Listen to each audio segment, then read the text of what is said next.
The Ambassadors. By Henry James. The Ambassadors. Book. Chapter 1. Chapter 1. Strether's first question, when he reached the hotel, was about his friend, yet on his learning that Waymarsh was apparently not to arrive till evening he was not wholly disconcerted. A telegram from him bespeaking a room only if not noisy, reply paid, was produced for the inquirer at the office. So that the understanding they should meet at Chester rather than at Liverpool remained to that extent sound. The same secret principle, however, that had prompted Strether not absolutely to desire Waymarsh's presence at the dock, that had led him thus to postpone for a few hours his enjoyment of it, now operated to make him feel he could still wait without disappointment. They would dine together at the worst, and, with all respect to dear old Waymarsh, if not even, for that matter, to himself, there was little fear that in the sequel they shouldn't see enough of each other. The principle I have just mentioned as operating had been, with the most newly disembarked of the two men, wholly instinctive, the fruit of a sharp sense that, delightful as it would be to find himself looking, after so much separation, into his comrade's face, his business would be a trifle bungled should he simply arrange for this countenance to present itself to the nearing steamer as the first note of Europe. Mixed with everything was the apprehension, already, on Strether's part, that it would, at best, throughout, prove the note of Europe in quite a sufficient degree. That note had been meanwhile, since the previous afternoon, thanks to this happier device, such a consciousness of personal freedom as he hadn't known for years. Such a deep taste of change and of having above all for the moment nobody and nothing to consider, as promised already, if headlong hope were not too foolish to color his adventure with cool success. There were people on the ship with whom he had easily consorted, so far as ease could up to now be imputed to him, and who for the most part plunged straight into the current that set from the landing stage to London. There were others who had invited him to a tryst at the inn and had even invoked his aid for a look round at the beauties of Liverpool. But he had stolen away from everyone alike, had kept no appointment and renewed no acquaintance, had been indifferently aware of the number of persons who esteemed themselves fortunate in being, unlike himself, met, and had even independently, unsociably, alone, without encounter or relapse and by mere quiet evasion, given his afternoon and evening to the immediate and the sensible. They formed a qualified draught of Europe, an afternoon and an evening on the banks of the Mersey, but such as it was he took his potion at least undiluted. He winced a little, truly, at the thought that Waymarsh might be already at Chester. He reflected that, should he have to describe himself there as having got in so early, it would be difficult to make the interval look particularly eager. But he was like a man who, elatedly finding in his pocket more money than usual, handles it a while and idly and pleasantly chinks it before addressing himself to the business of spending.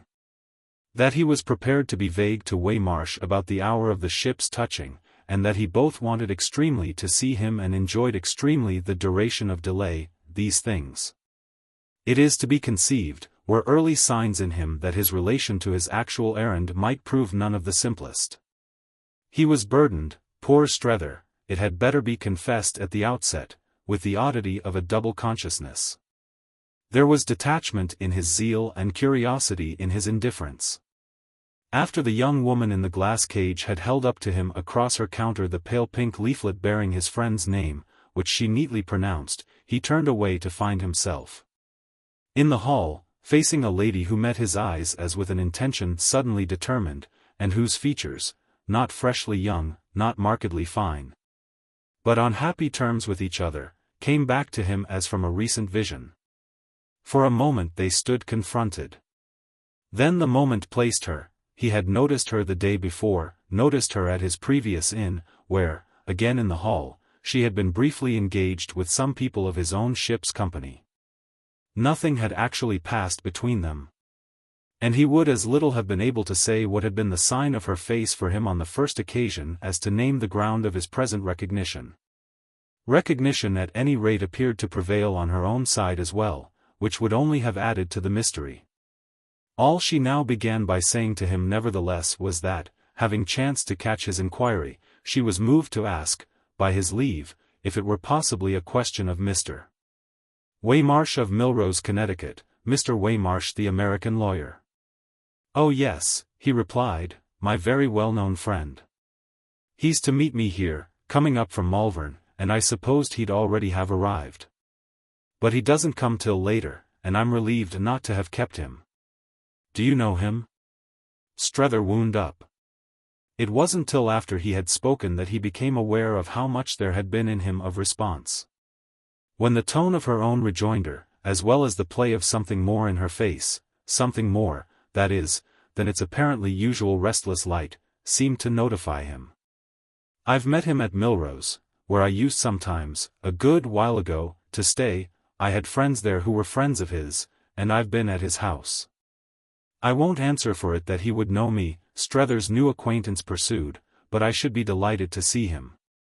Perhaps," she added, "I shall, for I'm staying over." She paused while our friend took in these things, and it was as if a good deal of talk had already passed. They even vaguely smiled at it, and Strether presently observed that Mr. Waymarsh would, no doubt, be easily to be seen. This, however, appeared to affect the lady as if she might have advanced too far. She appeared to have no reserves about anything. "Oh," she said, "he won't care." And she immediately thereupon remarked that she believed Strether knew the Munsters being the people he had seen her with at Liverpool. But he didn't, it happened, know the Munsters well enough to give the case much of a lift, so that they were left together as if over the mere laid table of conversation. Her qualification of the mentioned connection had rather removed than placed a dish, and there seemed nothing else to serve. Their attitude remained, none the less, that of not forsaking the board. And the effect of this in turn was to give them the appearance of having accepted each other with an absence of preliminaries practically complete. They moved along the hall together, and Strether's companion threw off that the hotel had the advantage of a garden. He was aware by this time of his strange inconsequence. He had shirked the intimacies of the steamer and had muffled the shock of Waymarsh only to find himself forsaken, in this sudden case. Both of avoidance and of caution. He passed, under this unsought protection, and before he had so much as gone up to his room, into the garden of the hotel, and at the end of 10 minutes had agreed to meet there again. As soon as he should have made himself tidy, the dispenser of such good assurances. He wanted to look at the town, and they would forthwith look together. It was almost as if she had been in possession and received him as a guest. Her acquaintance with the place presented her in a manner as a hostess, and Strether had a rueful glance for the lady in the glass cage. It was as if this personage had seen herself instantly superseded. When in a quarter of an hour he came down, what his hostess saw, what she might have taken in with a vision kindly adjusted, was the slightly loose figure of a man of the middle height and something more perhaps than the middle age, a man of 50, whose most immediate signs were a marked bloodless brownness of face.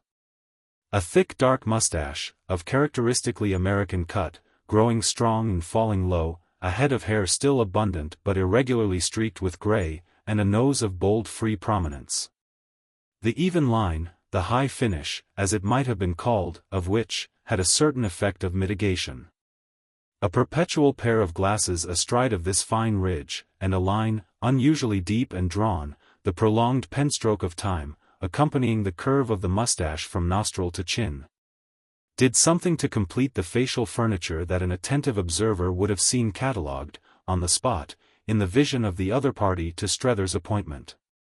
She waited for him in the garden, the other party, drawing on a pair of singularly fresh soft and elastic light gloves and presenting herself with a superficial readiness which, as he approached her over the small smooth lawn and in the watery English sunshine, he might, with his rougher preparation, have marked as the model for such an occasion.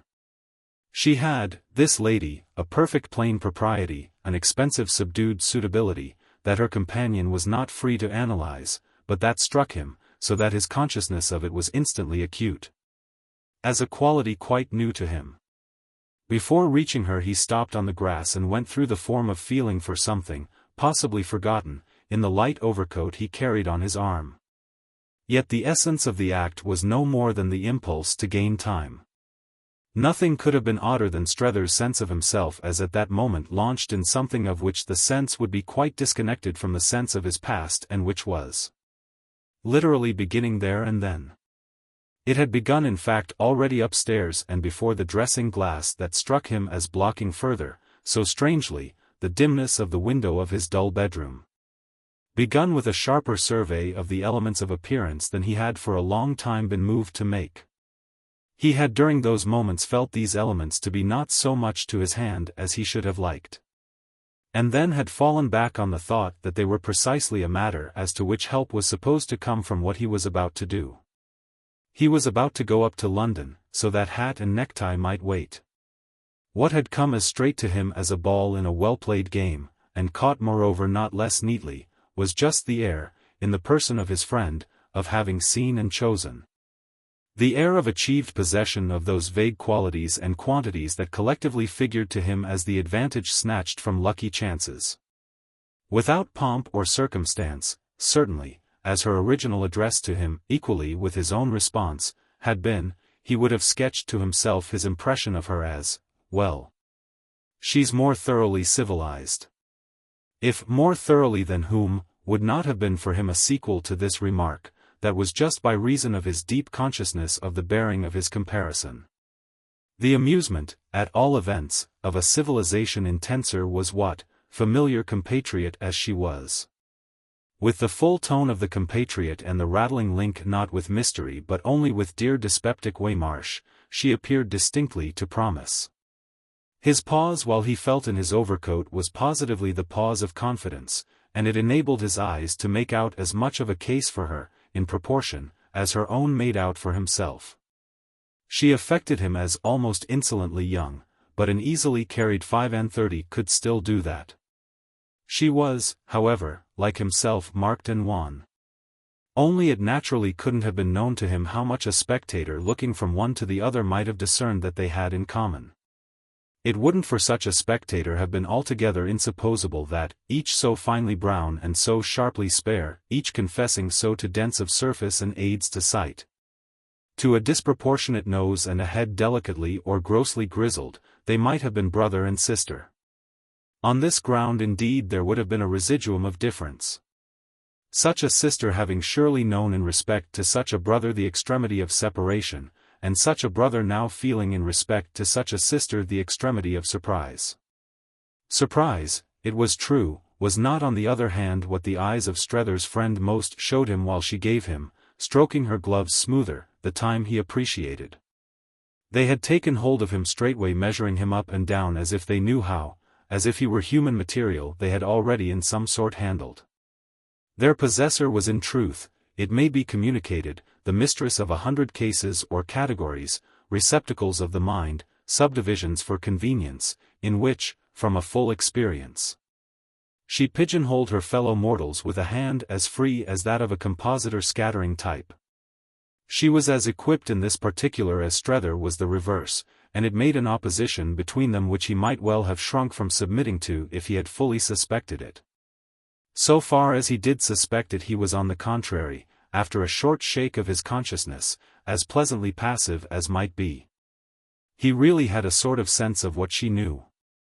He had quite the sense that she knew things he didn't, and though this was a concession that in general he found not easy to make to women, he made it now as good-humoredly as if it lifted a burden. His eyes were so quiet behind his eternal nippers that they might almost have been absent without changing his face, which took its expression mainly, and not least its stamp of sensibility, from other sources, surface and grain and form. He joined his guide in an instant, and then felt she had profited still better than he by his having been for the moments just mentioned, so at the disposal of her intelligence. She knew even intimate things about him that he hadn't yet told her and perhaps never would. He wasn't unaware that he had told her rather remarkably many for the time, but these were not the real ones. Some of the real ones, however, precisely, were what she knew. They were to pass again through the hall of the inn to get into the street, and it was here she presently checked him with a question. "Have you looked up my name?" He could only stop with a laugh. "Have you looked up mine?" "Oh dear, yes, as soon as you left me. I went to the office and asked." Hadn't you better do the same? He wondered. Find out who you are. After the uplifted young woman there has seen us thus scrape acquaintance. She laughed on her side now at the shade of alarm in his amusement. Isn't it a reason the more? If what you're afraid of is the injury for me, my being seen to walk off with a gentleman who has to ask who I am, I assure you I don't in the least mind. Here, however, she continued, is my card, and as I find there's something else again I have to say at the office, you can just study it during the moment I leave you. She left him after he had taken from her the small pasteboard she had extracted from her pocketbook, and he had extracted another from his own, to exchange with it, before she came back. He read thus the simple designation, Maria Gostrey, to which was attached, in a corner of the card, with a number, the name of a street, presumably in Paris. Without other appreciable identity than its foreignness. He put the card into his waistcoat pocket, keeping his own meanwhile in evidence. And as he leaned against the doorpost he met with the smile of a straying thought what the expanse before the hotel offered to his view. It was positively droll to him that he should already have Maria Gostrey, whoever she was, of which he hadn't really the least idea, in a place of safe keeping. He had somehow an assurance that he should carefully preserve the little token he had just tucked in. He gazed with unseeing lingering eyes as he followed some of the implications of his act, asking himself if he really felt admonished to qualify it as disloyal. It was prompt, it was possibly even premature, and there was little doubt of the expression of face the sight of it would have produced in a certain person. But if it was wrong, why then he had better not have come out at all. At this, poor man, had he already, and even before meeting Waymarsh, arrived. He had believed he had a limit, but the limit had been transcended within 36 hours. By how long a space on the plane of manners or even of morals, moreover, he felt still more sharply after Maria Gostrey had come back to him and with a gay decisive, so now. Led him forth into the world. This counted, it struck him as he walked beside her with his overcoat on an arm, his umbrella under another and his personal pasteboard a little stiffly retained between forefinger and thumb. This struck him as really, in comparison his introduction to things. It hadn't been Europe at Liverpool, no, not even in the dreadful delightful impressive streets the night before, to the extent his present companion made it so. She hadn't yet done that so much as when. After their walk had lasted a few minutes and he had had time to wonder if a couple of sidelong glances from her meant that he had best have put on gloves, she almost pulled him up with an amused challenge. But why, fondly as it's so easy to imagine you're clinging to it, don't you put it away? Or if it's an inconvenience to you to carry it, one's often glad to have one's card back. The fortune one spends in them. Then he saw both that his way of marching with his own prepared tribute had affected her as a deviation in one of those directions he couldn't yet measure. And that she supposed this emblem to be still the one he had received from her. He accordingly handed her the card as if in restitution, but as soon as she had it she felt the difference and, with her eyes on it, stopped short for apology. "I like," she observed, "your name." "Oh," he answered, "you won't have heard of it." Yet he had his reasons for not being sure, but that she perhaps might. Ah, it was but too visible. She read it over again as one who had never seen it. Mr. Louis Lambert Strether, she sounded it almost as freely as for any stranger. She repeated however that she liked it, particularly the Louis Lambert. "It's the name of a novel of Balzac's." "Oh, I know that," said Strether. "But the novel's an awfully bad one." "I know that too," Strether smiled. To which he added with an irrelevance that was only superficial, "I come from Woollett, Massachusetts." It made her for some reason, the irrelevance or whatever, laugh. Balzac had described many cities, but hadn't described Woollett, Massachusetts. "You say that," she returned, "as if you wanted one immediately to know the worst." "Oh, I think it's a thing," he said, "that you must already have made out. I feel it so that I certainly must look it, speak it, and, as people say there, act it. It sticks out of me, and you knew surely for yourself as soon as you looked at me." "The worst, you mean?" "Well, the fact of where I come from." There at any rate it is, so that you won't be able, if anything happens, to say I've not been straight with you. I see, and Miss Gostrey looked really interested in the point he had made. But what do you think of as happening? Though he wasn't shy, which was rather anomalous, Strether gazed about without meeting her eyes. A motion that was frequent with him in talk, yet of which his words often seemed not at all the effect. Why that you should find me too hopeless. With which they walked on again together while she answered, as they went, that the most hopeless of her countryfolk were in general precisely those she liked best. All sorts of other pleasant small things that were yet large for him, flowered in the air of the occasion. But the bearing of the occasion itself on matters still remote concerns us too closely to permit us to multiply our illustrations. 2 or 3, however, in truth, we should perhaps regret to lose. The tortuous wall, girdle, long since snapped, of the little swollen city, half held in place by careful civic hands, wanders in narrow file between parapets smoothed by peaceful generations. Pausing here and there for a dismantled gate or a bridged gap, with rises and drops, steps up and steps down, queer twists, queer contacts, peeps into homely streets and under the brows of gables. Views of cathedral tower and waterside fields, of huddled English town and ordered English country. Too deep almost for words was the delight of these things to Strether, yet as deeply mixed with it were certain images of his inward picture. He had trod this walks in the far-off time, at 25, but that, instead of spoiling it, only enriched it for present feeling and marked his renewal as a thing substantial enough to share. It was with Waymarsh he should have shared it, and he was now accordingly taking from him something that was his due. He looked repeatedly at his watch, and when he had done so for the 5th time Miss Gostrey took him up. "You're doing something that you think not right." It so touched the place that he quite changed color and his laugh grew almost awkward. "Am I enjoying it as much as that?"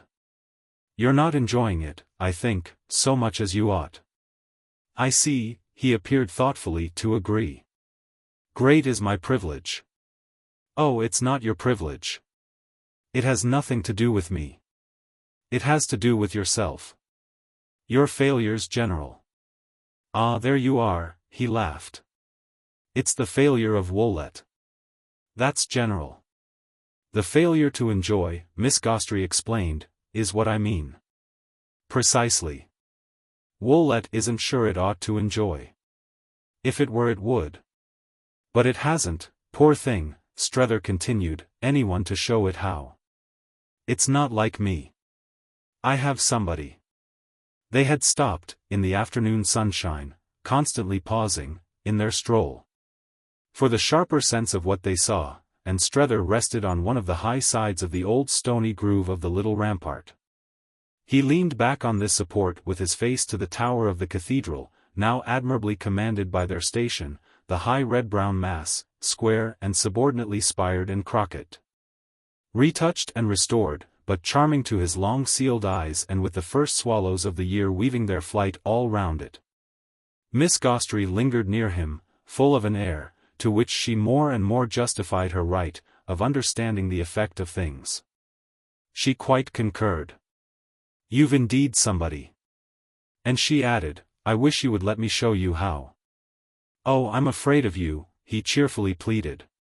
She kept on him a moment, through her glasses and through his own, a certain pleasant pointedness. "Ah no, you're not. You're not in the least, thank goodness. If you had been we shouldn't so soon have found ourselves here together. I think," she comfortably concluded, "you trust me." "I think I do, but that's exactly what I'm afraid of. I shouldn't mind if I didn't. It's falling thus in 20 minutes so utterly into your hands. I dare say," Strether continued, "it's a sort of thing you're thoroughly familiar with. But nothing more extraordinary has ever happened to me." She watched him with all her kindness. "That means simply that you've recognized me, which is rather beautiful and rare. You see what I am." As on this, however, he protested, with a good-humored headshake, a resignation of any such claim, she had a moment of explanation. If you'll only come on further as you have come, you'll at any rate make out. My own fate has been too many for me, and I've succumbed to it. I'm a general guide to Europe, don't you know? I wait for people, I put them through. I pick them up, I set them down. I'm a sort of superior courier maid. I'm a companion at large. I take people, as I've told you, about. I never sought it, it has come to me. It has been my fate, and one's fate one accepts. It's a dreadful thing to have to say, in so wicked a world, but I verily believe that, such as you see me, there's nothing I don't know. I know all the shops and the prices, but I know worse things still. I bear on my back the huge load of our national consciousness, or, in other words, for it comes to that, of our nation itself. Of what is our nation composed but of the men and women individually on my shoulders? I don't do it, you know, for any particular advantage. I don't do it, for instance, some people do, you know, for money. Strether could only listen and wonder and weigh his chance. And yet, affected as you are then to so many of your clients, you can scarcely be said to do it for love. He waited a moment. How do we reward you? She had her own hesitation, but you don't. She finally returned, setting him again in motion. They went on, but in a few minutes, though while still thinking over what she had said, he once more took out his watch. Mechanically, unconsciously, and as if made nervous by the mere exhilaration of what struck him as her strange and cynical wit. He looked at the hour without seeing it, and then, on something again said by his companion, had another pause. You're really in terror of him. He smiled a smile that he almost felt to be sickly. Now you can see why I'm afraid of you. Because I've such illuminations? Why, they're all for your help. It's what I told you, she added, just now. You feel as if this were wrong. He fell back once more, settling himself against the parapet as if to hear more about it. Then get me out.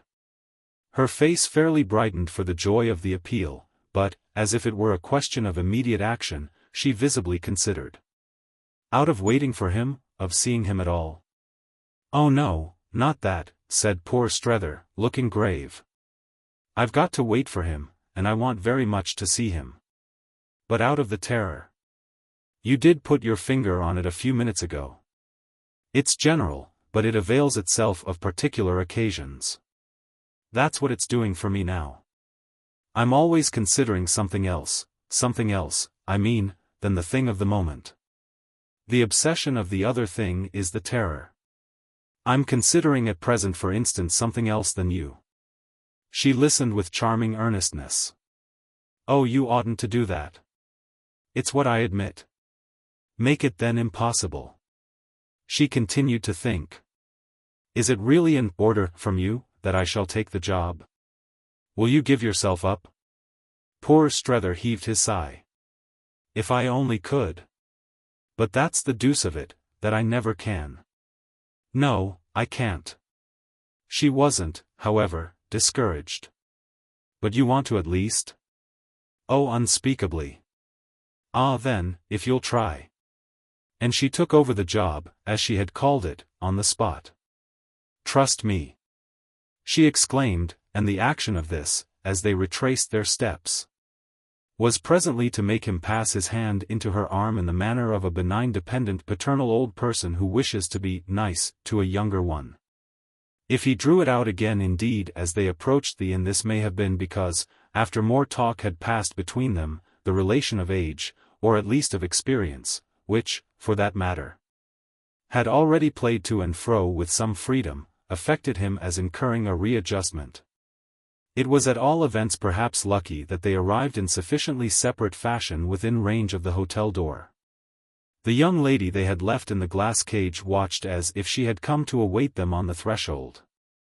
At her side stood a person equally interested, by his attitude, in their return, and the effect of the sight of whom was instantly to determine for Strether another of those responsive arrests that we have had so repeatedly to note. He left it to Miss Gostrey to name, with the fine full bravado as it almost struck him, of her Mr. Waymarsh.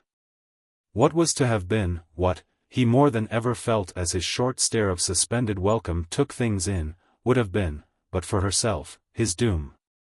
It was already upon him even at that distance. Mr. Waymarsh was for his part joyless. "How do you find this book? Any thoughts about the book or the author? Any suggestion for improvement? Please take a moment to share your thoughts in a comment. If you like it, share it with your friends who might enjoy it as well. Subscribe to keep in touch. Visit CompleteAudiobooks.com for more quality content." Chapter 2. He had none the less to confess to this friend that evening that he knew almost nothing about her, and it was a deficiency that Waymarsh, even with his memory refreshed by contact, by her own prompt and lucid allusions and inquiries, by their having publicly partaken of dinner in her company, and by another stroll, to which she was not a stranger, out into the town to look at the cathedral by moonlight. It was a blank that the resident of Millrose, though admitting acquaintance with the Munsters, professed himself unable to fill. He had no recollection of Miss Gostrey, and 2 or 3 questions that she put to him about those members of his circle had, to Strether's observation, the same effect he himself had already more directly felt, the effect of appearing to place all knowledge, for the time, on this original woman's side. It interested him indeed to mark the limits of any such relation for her with his friend as there could possibly be a question of. And it particularly struck him that they were to be marked altogether in Waymarsh's quarter. This added to his own sense of having gone far with her, gave him an early illustration of a much shorter course. There was a certitude he immediately grasped, a conviction that Waymarsh would quite fail, as it were, and on whatever degree of acquaintances to profit by her. There had been after the first interchange among the 3 a talk of some 5 minutes in the hall, and then the 2 men had adjourned to the garden, Miss Gostrey for the time disappearing. Strether in due course accompanied his friend to the room he had bespoken and had, before going out, scrupulously visited, where at the end of another half-hour he had no less discreetly left him. On leaving him he repaired straight to his own room, but with the prompt effect of feeling the compass of that chamber resented by his condition. There he enjoyed at once the first consequence of their reunion. A place was too small for him after it that had seemed large enough before. He had awaited it with something he would have been sorry, have been almost ashamed not to recognize as emotion. Yet with a tacit assumption at the same time that emotion would in the event find itself relieved. The actual oddity was that he was only more excited.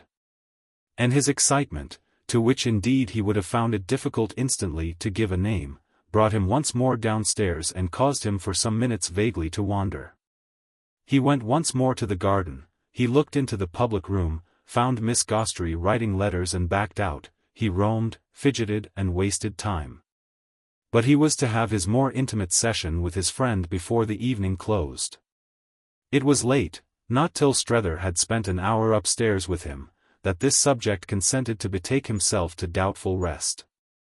Dinner and the subsequent stroll by moonlight, a dream, on Strether's part, of romantic effects rather prosaically merged in a mere missing of thicker coats, had measurably intervened. And this midnight conference was the result of Waymarsh's having, when they were free, as he put it, of their fashionable friend, found the smoking room not quite what he wanted. And yet bed what he wanted less. His most frequent form of words was that he knew himself, and they were applied on this occasion to his certainty of not sleeping.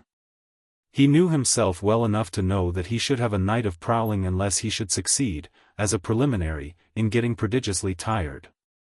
If the effort directed to this end involved till a late hour the presence of Strether, consisted, that is, in the detention of the latter for full discourse, there was yet an impression of minor discipline involved for our friend in the picture Waymarsh made as he sat in trousers and shirt on the edge of his couch. With his long legs extended and his large back much bent, he nursed alternately, for an almost incredible time, his elbows and his beard. He struck his visitor as extremely, as almost willfully uncomfortable.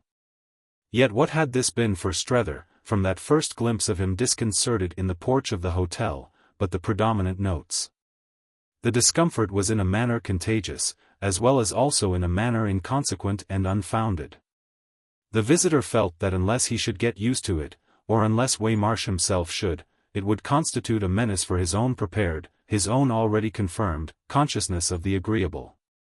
On their first going up together to the room Strether had selected for him, Waymarsh had looked it over in silence and with a sigh that represented for his companion, if not the habit of disapprobation, at least the despair of felicity.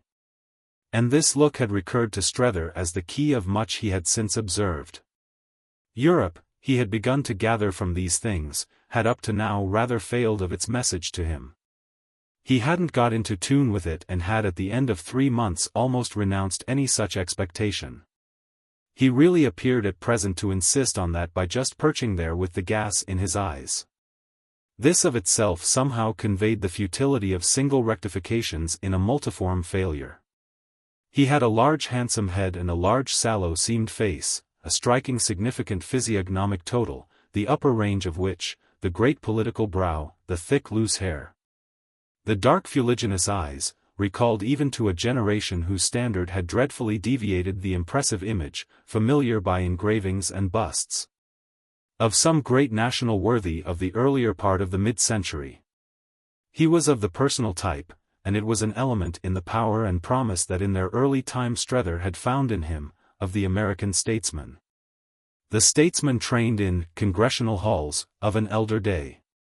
The legend had been in later years that as the lower part of his face, which was weak, and slightly crooked, spoiled the likeness, this was the real reason for the growth of his beard, which might have seemed to spoil it for those not in the secret. He shook his mane, he fixed, with his admirable eyes, his auditor or his observer. He wore no glasses and had a way, partly formidable, yet also partly encouraging, as from a representative to a constituent, of looking very hard at those who approached him. He met you as if you had knocked and he had bidden you enter. Strether, who hadn't seen him for so long an interval, apprehended him now with a freshness of taste, and had perhaps never done him such ideal justice. The head was bigger, the eyes finer, than they need have been for the career, but that only meant, after all, that the career was itself expressive. What it expressed at midnight in the gas-glaring bedroom at Chester was that the subject of it had, at the end of years, barely escaped, by flight in time, a general nervous collapse. But this very proof of the full life, as the full life was understood at Milrose, would have made to Strether's imagination an element in which Waymarsh could have floated easily had he only consented to float. Alas, nothing so little resembled floating as the rigor with which, on the edge of his bed, he hugged his posture of prolonged impermanence. It suggested to his comrade something that always, when kept up, worried him, a person established in a railway coach with a forward inclination. It represented the angle at which poor Waymarsh was to sit through the ordeal of Europe. Thanks to the stress of occupation, the strain of professions, the absorption and embarrassment of each, they had not, at home, during years before this sudden brief and almost bewildering reign of comparative ease, found so much as a day for a meeting. A fact that was in some degree an explanation of the sharpness with which most of his friends' features stood out to Strether. Those he had lost sight of since the early time came back to him. Others that it was never possible to forget struck him now as sitting, clustered and expectant, like a somewhat defiant family group, on the doorstep of their residence. The room was narrow for its length, and the occupant of the bed thrust so far a pair of slippered feet that the visitor had almost to step over them in his recurrent rebounds from his chair to fidget back and forth. There were marks the friends made on things to talk about, and on things not to, and one of the latter in particular fell like the tap of chalk on the blackboard. Married at 30, Waymarsh had not lived with his wife for 15 years, and it came up vividly between them in the glare of the gas that Strether wasn't to ask about her. He knew they were still separate and that she lived at hotels, travelled in Europe, painted her face and wrote her husband abusive letters, of not one of which, to a certainty, that sufferer spared himself the perusal. But he respected without difficulty the cold twilight that had settled on this side of his companion's life. It was a province in which mystery reigned and as to which Waymarsh had never spoken the informing word.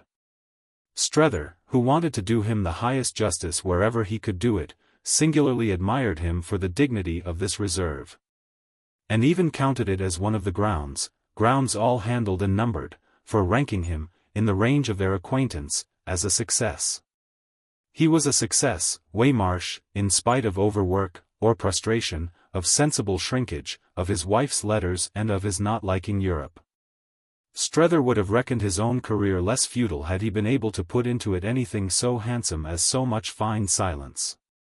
One might oneself easily have left Mrs. Waymarsh. And one would assuredly have paid one's tribute to the ideal in covering with that attitude the derision of having been left by her.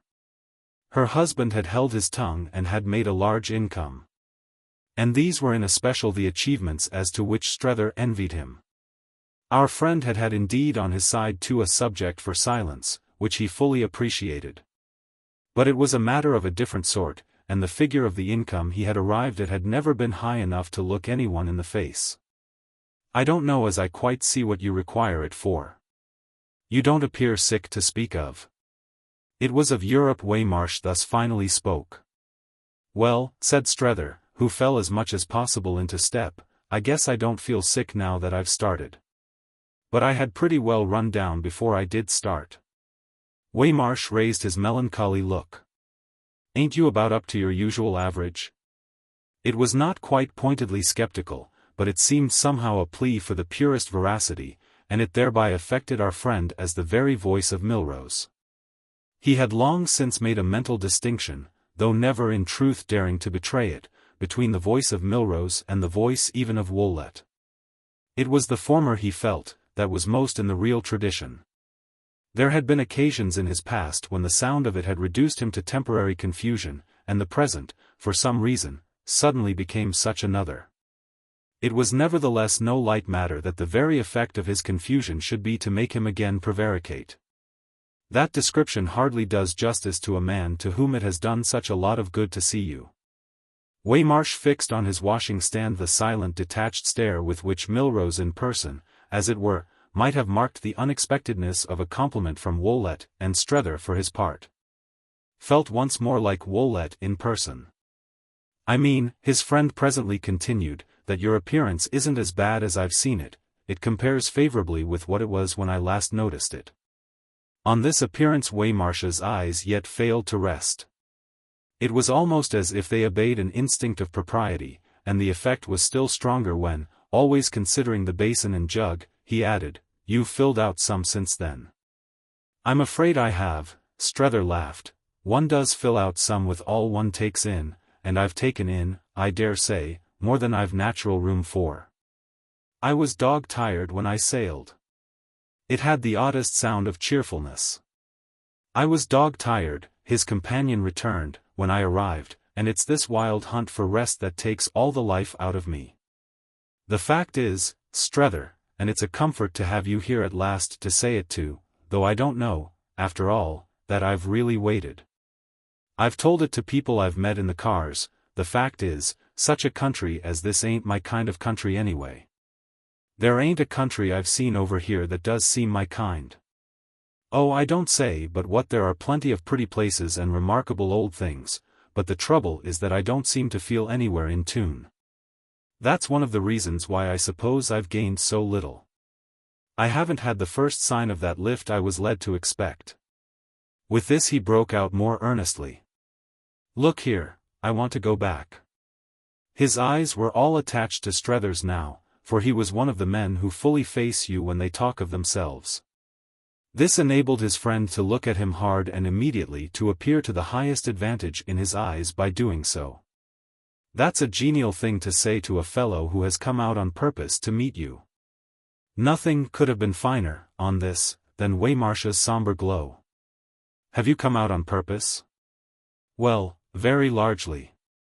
I thought from the way you wrote there was something back of it." Strether hesitated.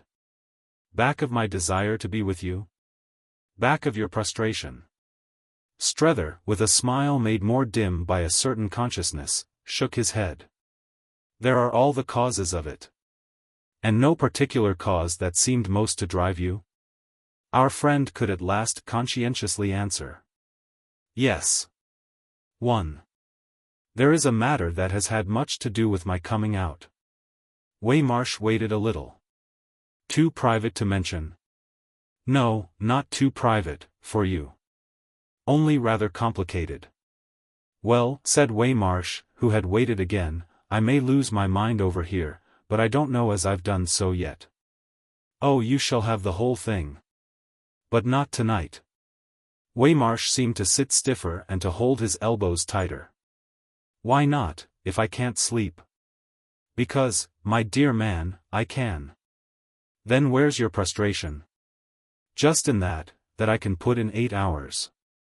And Strether brought it out that if Waymarsh didn't gain, it was because he didn't go to bed, the result of which was, in its order, that, to do the latter justice, he permitted his friend to insist on his really getting settled.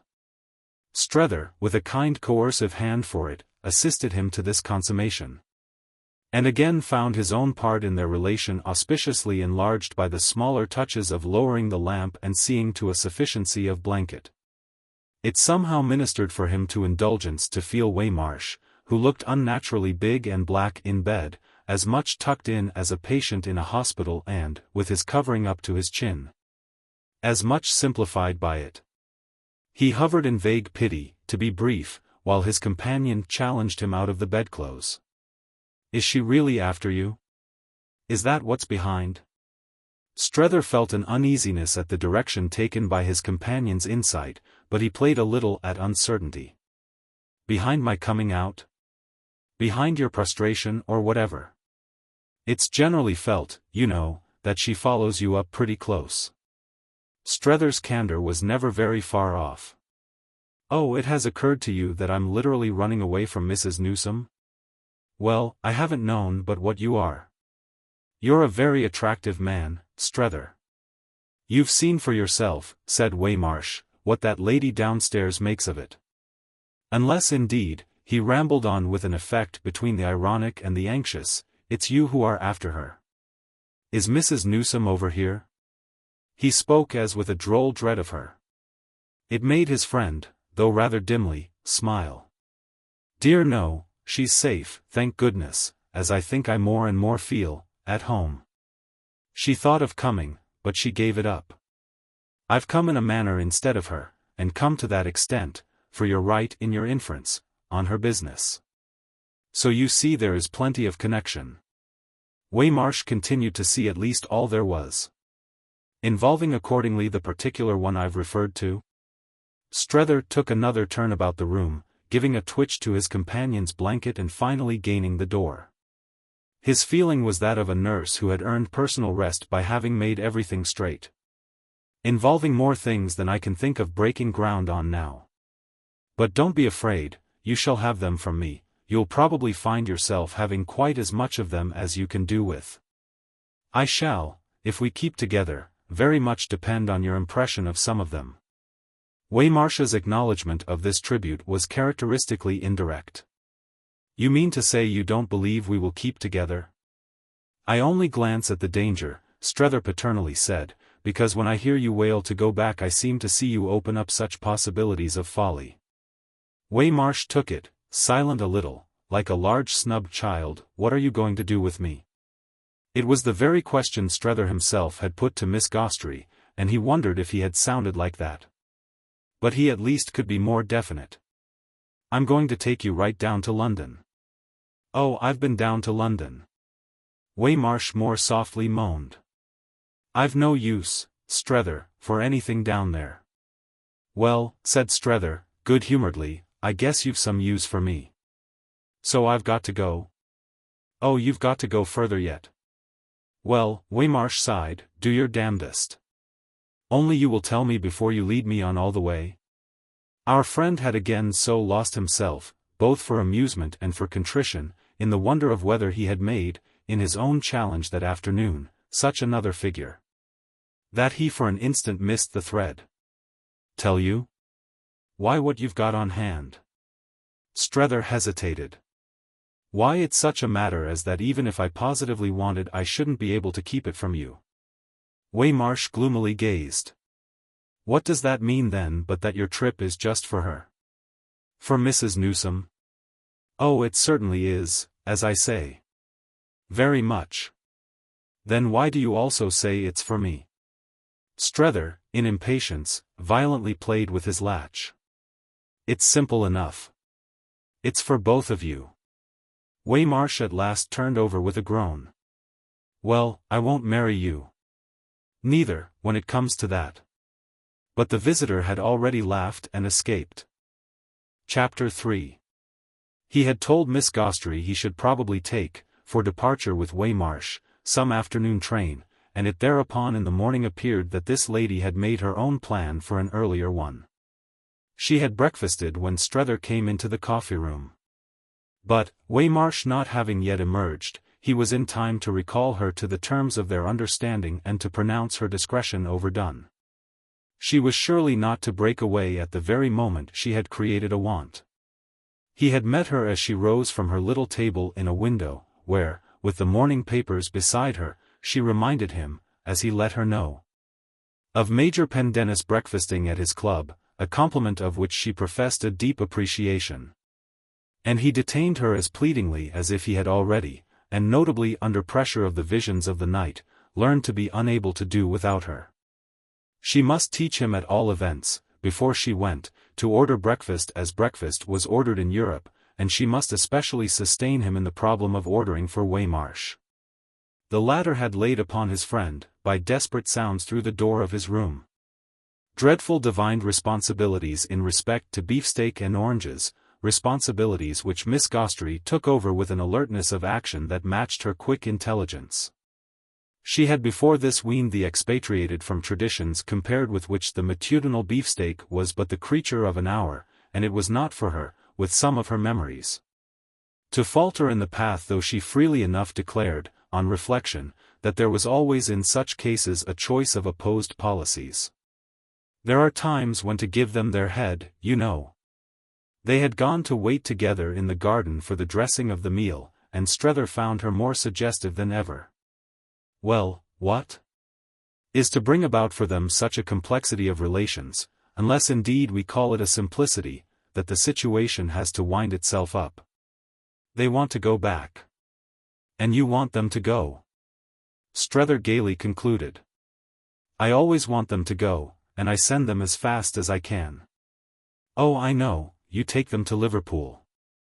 Any port will serve in a storm. I'm, with all my other functions, an agent for repatriation. I want to repeople our stricken country. What will become of it else? I want to discourage others.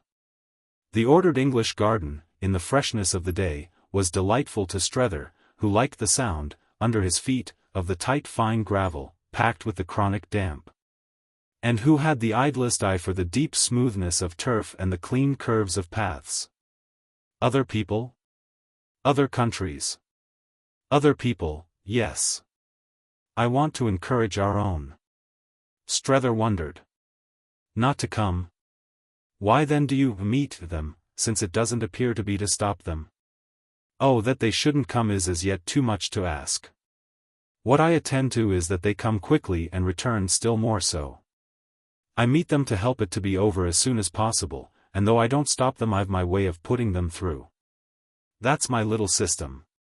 And, if you want to know, said Maria Gostrey, it's my real secret, my innermost mission and use. I only seem, you see, to beguile and approve. But I've thought it all out and I'm working all the while underground. I can't perhaps quite give you my formula, but I think that practically I succeed. I send you back spent.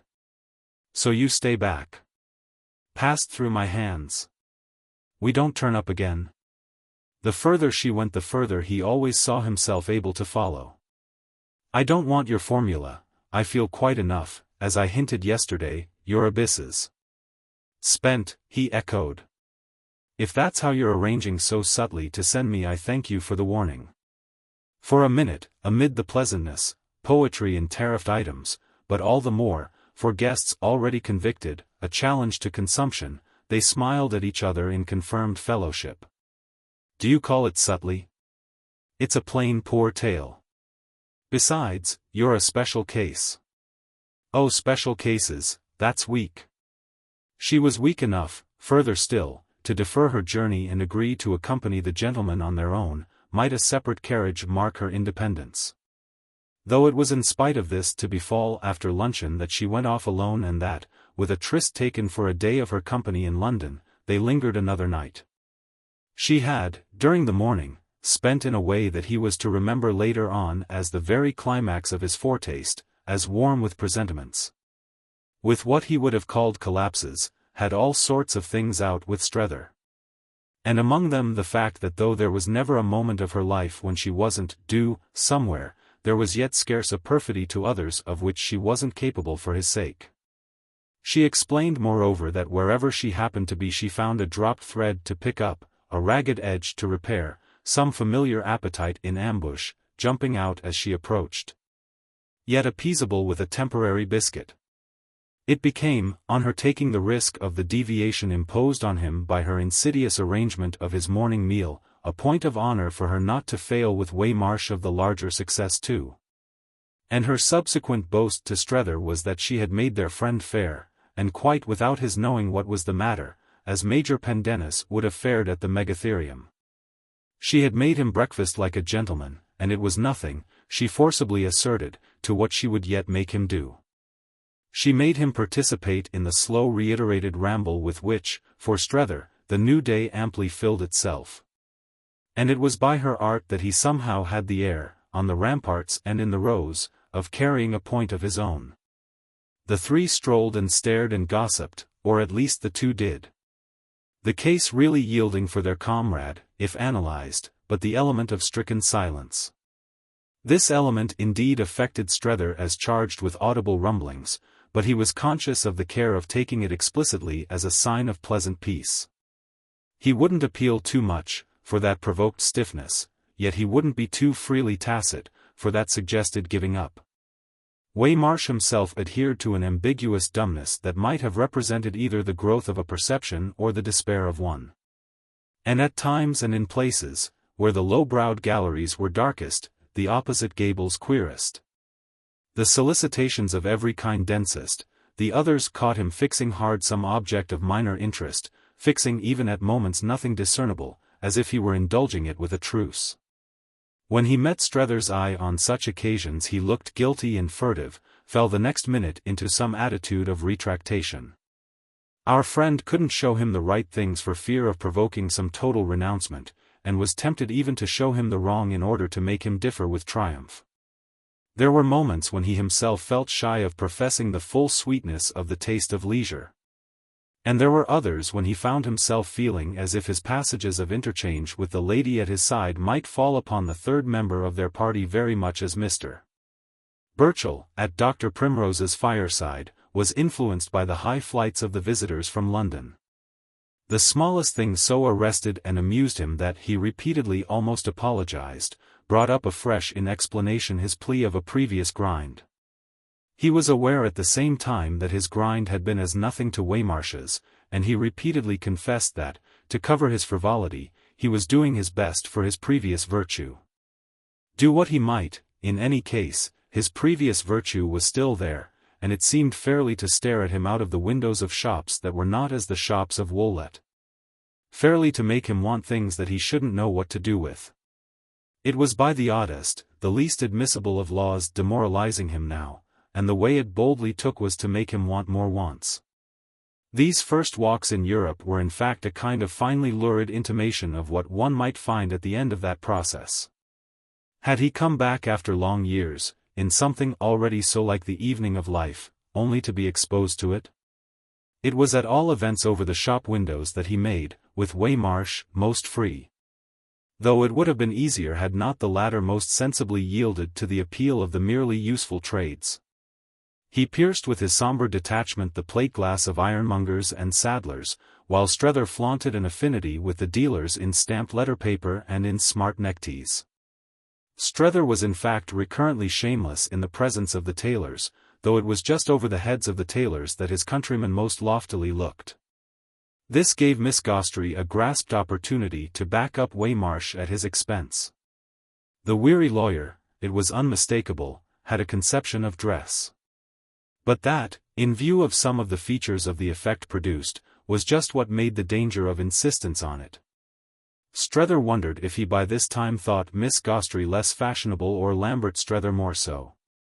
And it appeared probable that most of the remarks exchanged between this latter pair about passers, figures, faces, personal types, exemplified in their degree the disposition to talk as society talked. Was what was happening to himself then, was what already had happened. Really that a woman of fashion was floating him into society and that an old friend deserted on the brink was watching the force of the current? When the woman of fashion permitted Strether, as she permitted him at the most, the purchase of a pair of gloves, the terms she made about it, the prohibition of neckties and other items till she should be able to guide him through the Burlington Arcade, were such as to fall upon a sensitive ear as a challenge to just imputations. Miss Gostrey was such a woman of fashion as could make without a symptom of vulgar blinking an appointment for the Burlington Arcade. Mere discriminations about a pair of gloves could thus at any rate represent, always for such sensitive ears as were in question, possibilities of something that Strether could make a mark against. Only as the peril of apparent wantonness. He had quite the consciousness of his new friend, for their companion, that he might have had of a Jesuit in petticoats, a representative of the recruiting interests of the Catholic Church. The Catholic Church, for Waymarsh, that was to say the enemy, the monster of bulging eyes and far-reaching quivering groping tentacles, was exactly society, exactly the multiplication of shibboleths. Exactly the discrimination of types and tones, exactly the wicked old Rose of Chester, rank with feudalism. Exactly in short Europe. There was light for observation, however, in an incident that occurred just before they turned back to luncheon. Waymarsh had been for a quarter of an hour exceptionally mute and distant, and something, or other, Strether was never to make out exactly what, proved, as it were, too much for him after his comrades had stood for 3 minutes taking in, while they leaned on an old balustrade that guarded the edge of the row, a particularly crooked and huddled street view. He thinks us sophisticated, he thinks us worldly, he thinks us wicked, he thinks us all sorts of queer things, Strether reflected. For wondrous were the vague quantities our friend had within a couple of short days acquired the habit of conveniently and conclusively lumping together. There seemed moreover a direct connection between some such inference and a sudden grim dash taken by Waymarsh to the opposite side. This movement was startlingly sudden, and his companions at first supposed him to have espied, to be pursuing, the glimpse of an acquaintance. They next made out, however, that an open door had instantly received him, and they then recognized him as engulfed in the establishment of a jeweler, behind whose glittering front he was lost to view. The fact had somehow the note of a demonstration, and it left each of the others to show a face almost of fear. But Miss Gostrey broke into a laugh. "What's the matter with him?" "Well," said Strether, "he can't stand it." "But can't stand what?" "Anything. Europe." "Then how will that jeweler help him?" Strether seemed to make it out, from their position, between the interstices of arrayed watches, of close-hung dangling gewgaws. "You'll see." "Ah, that's just what, if he buys anything, I'm afraid of, that I shall see something rather dreadful." Strether studied the finer appearances. "He may buy everything."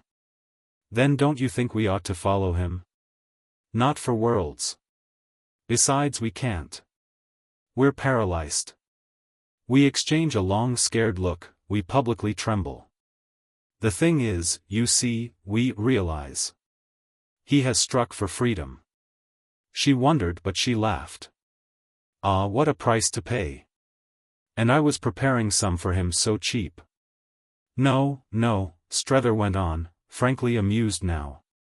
"Don't call it that, the kind of freedom you deal in is dear." Then as to justify himself, "Am I not in my way trying it? It's this.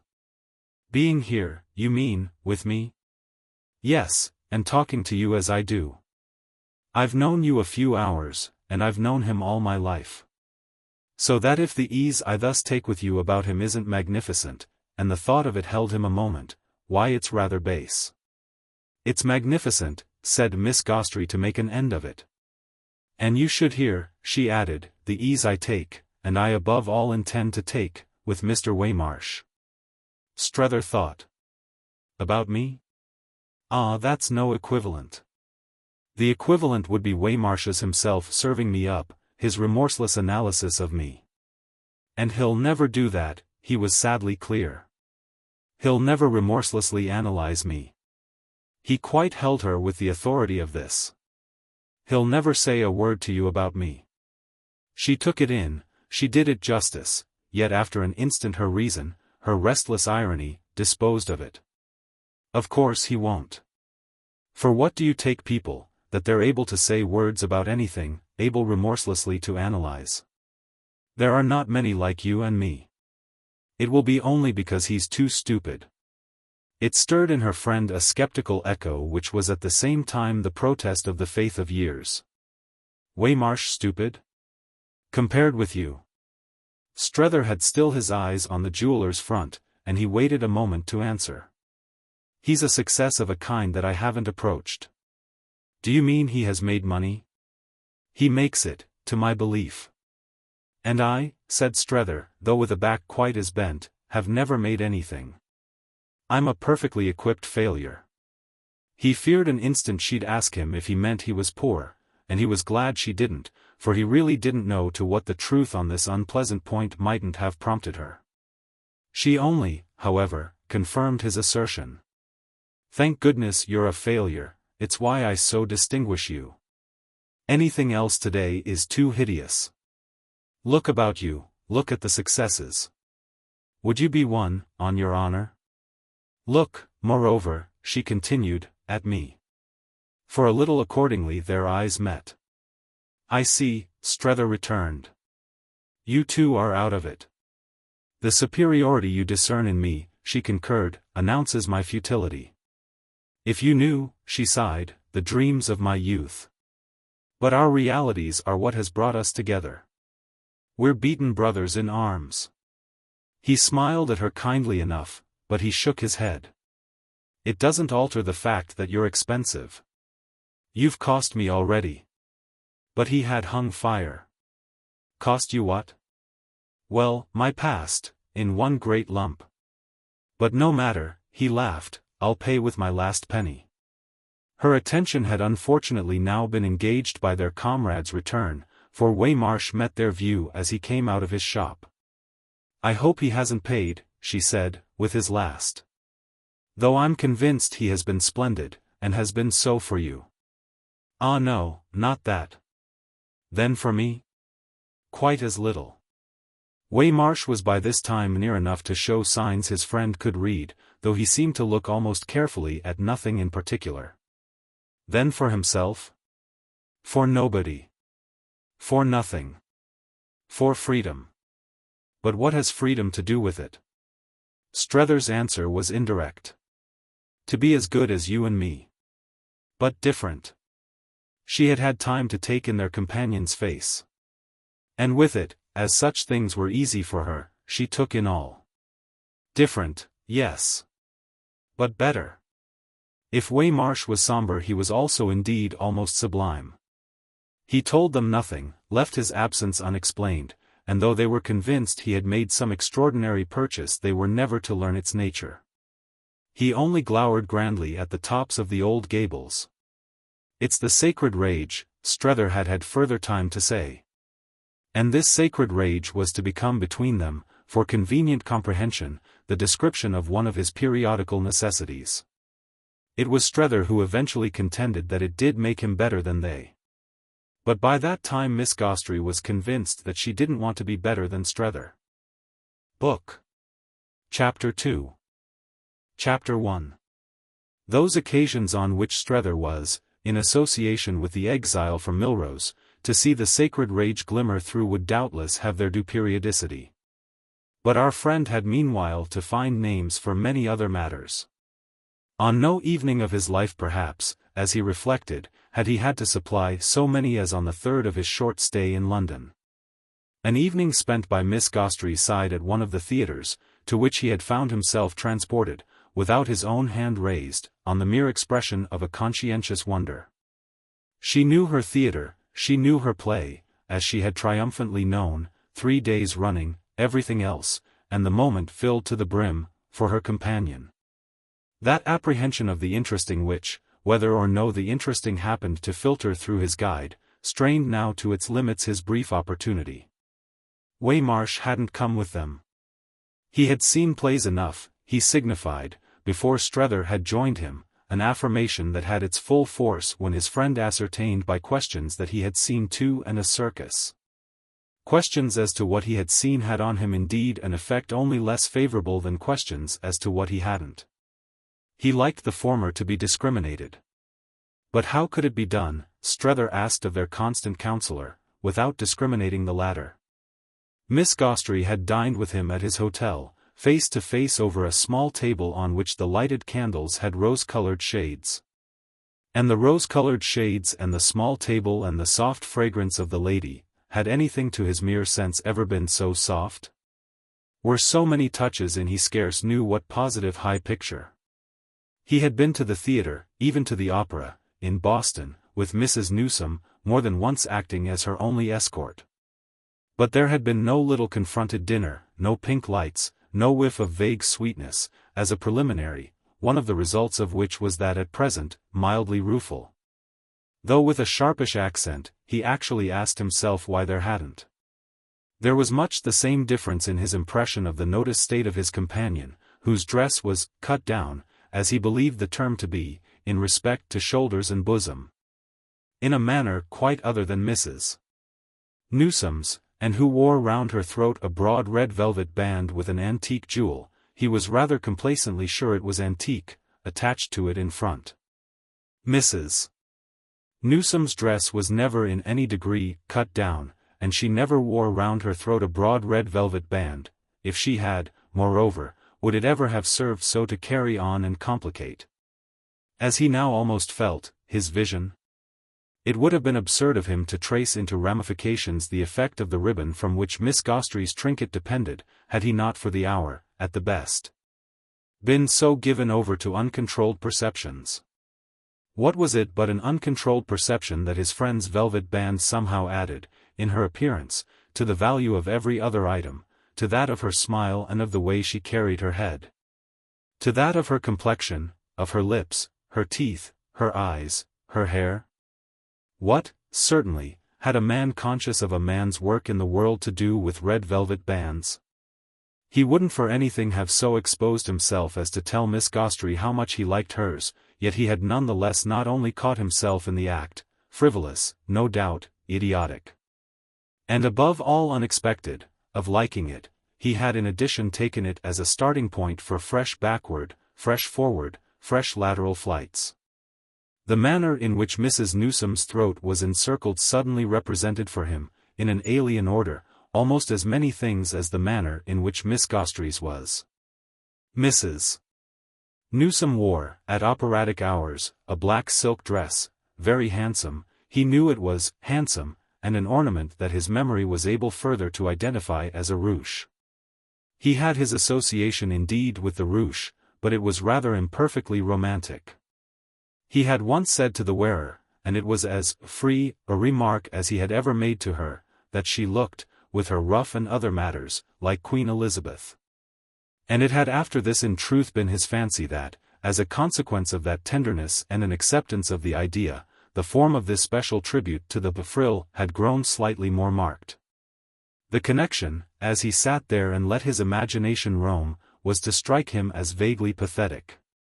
But there it all was, and pathetic was doubtless in the conditions the best thing it could possibly be. It had assuredly existed at any rate. For it seemed now to come over him that no gentleman of his age at Woollett could ever, to a lady of Mrs. Newsome's, which was not much less than his, have embarked on such a simile. All sorts of things in fact now seemed to come over him, comparatively few of which his chronicler can hope for space to mention. It came over him for instance that Miss Gostrey looked perhaps like Mary Stuart. Lambert Strether had a candour of fancy which could rest for an instant gratified in such an antithesis. It came over him that never before, no, literally never, had a lady dined with him at a public place before going to the play. The publicity of the place was just, in the matter, for Strether, the rare strange thing. It affected him almost as the achievement of privacy might have affected a man of a different experience. He had married, in the faraway years, so young as to have missed the time natural in Boston for taking girls to the museum. And it was absolutely true of him that, even after the close of the period of conscious detachment occupying the center of his life, the grey middle desert of the two deaths, that of his wife and that, 10 years later, of his boy, he had never taken anyone anywhere.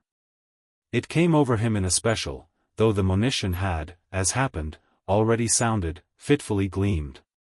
In other forms, that the business he had come out on hadn't yet been so brought home to him as by the sight of the people about him.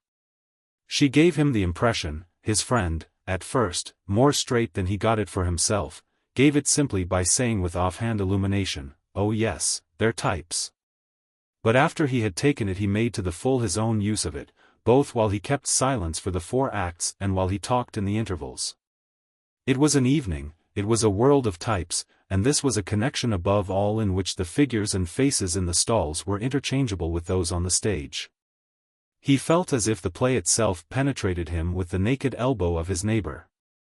A great stripped handsome red-haired lady who conversed with a gentleman on her other side in stray dissyllables which had for his ear, in the oddest way in the world, so much sound that he wondered they hadn't more sense. And he recognized by the same law, beyond the footlights, what he was pleased to take for the very flush of English life.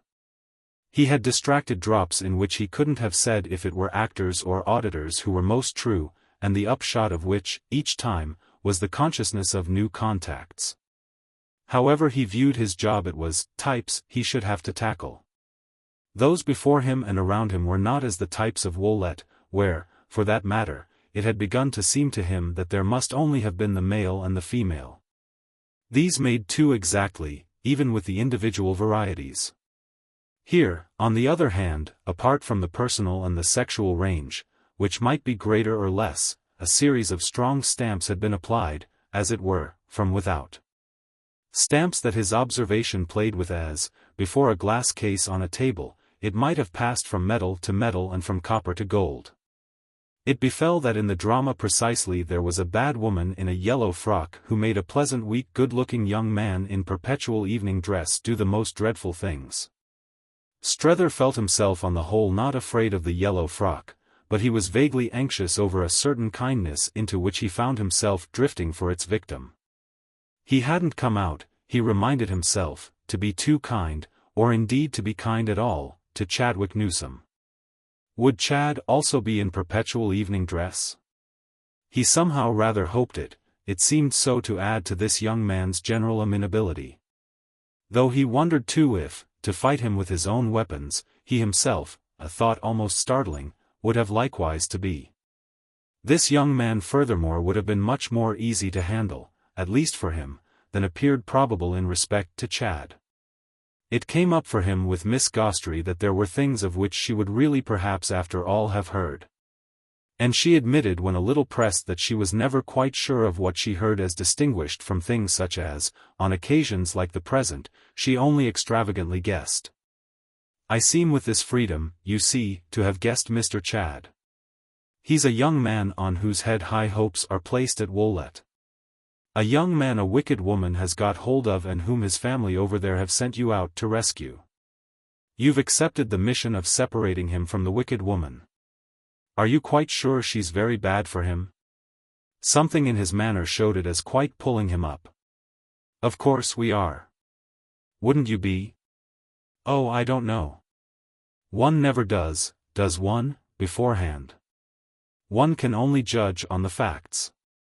Yours are quite new to me, I'm really not in the least, as you see, in possession of them, so it will be awfully interesting to have them from you. If you're satisfied, that's all that's required. I mean if you're sure you are sure it won't do. That he should lead such a life? Rather. Oh, but I don't know, you see, about his life. You've not told me about his life. She may be charming, his life. Charming? Strether stared before him. She's base, venal, out of the streets. I see. And he? Chad, wretched boy? Of what type and temper is he? She went on as Strether had lapsed. Well, the obstinate. It was as if for a moment he had been going to say more and had then controlled himself. That was scarce what she wished. Do you like him? This time he was prompt. No. How can I? Do you mean because of your being so saddled with him? I'm thinking of his mother, said Strether after a moment. He has darkened her admirable life. He spoke with austerity. He has worried her half to death. Oh, that's of course odious. She had a pause as if for renewed emphasis of this truth, but it ended on another note. Is her life very admirable? Extraordinarily.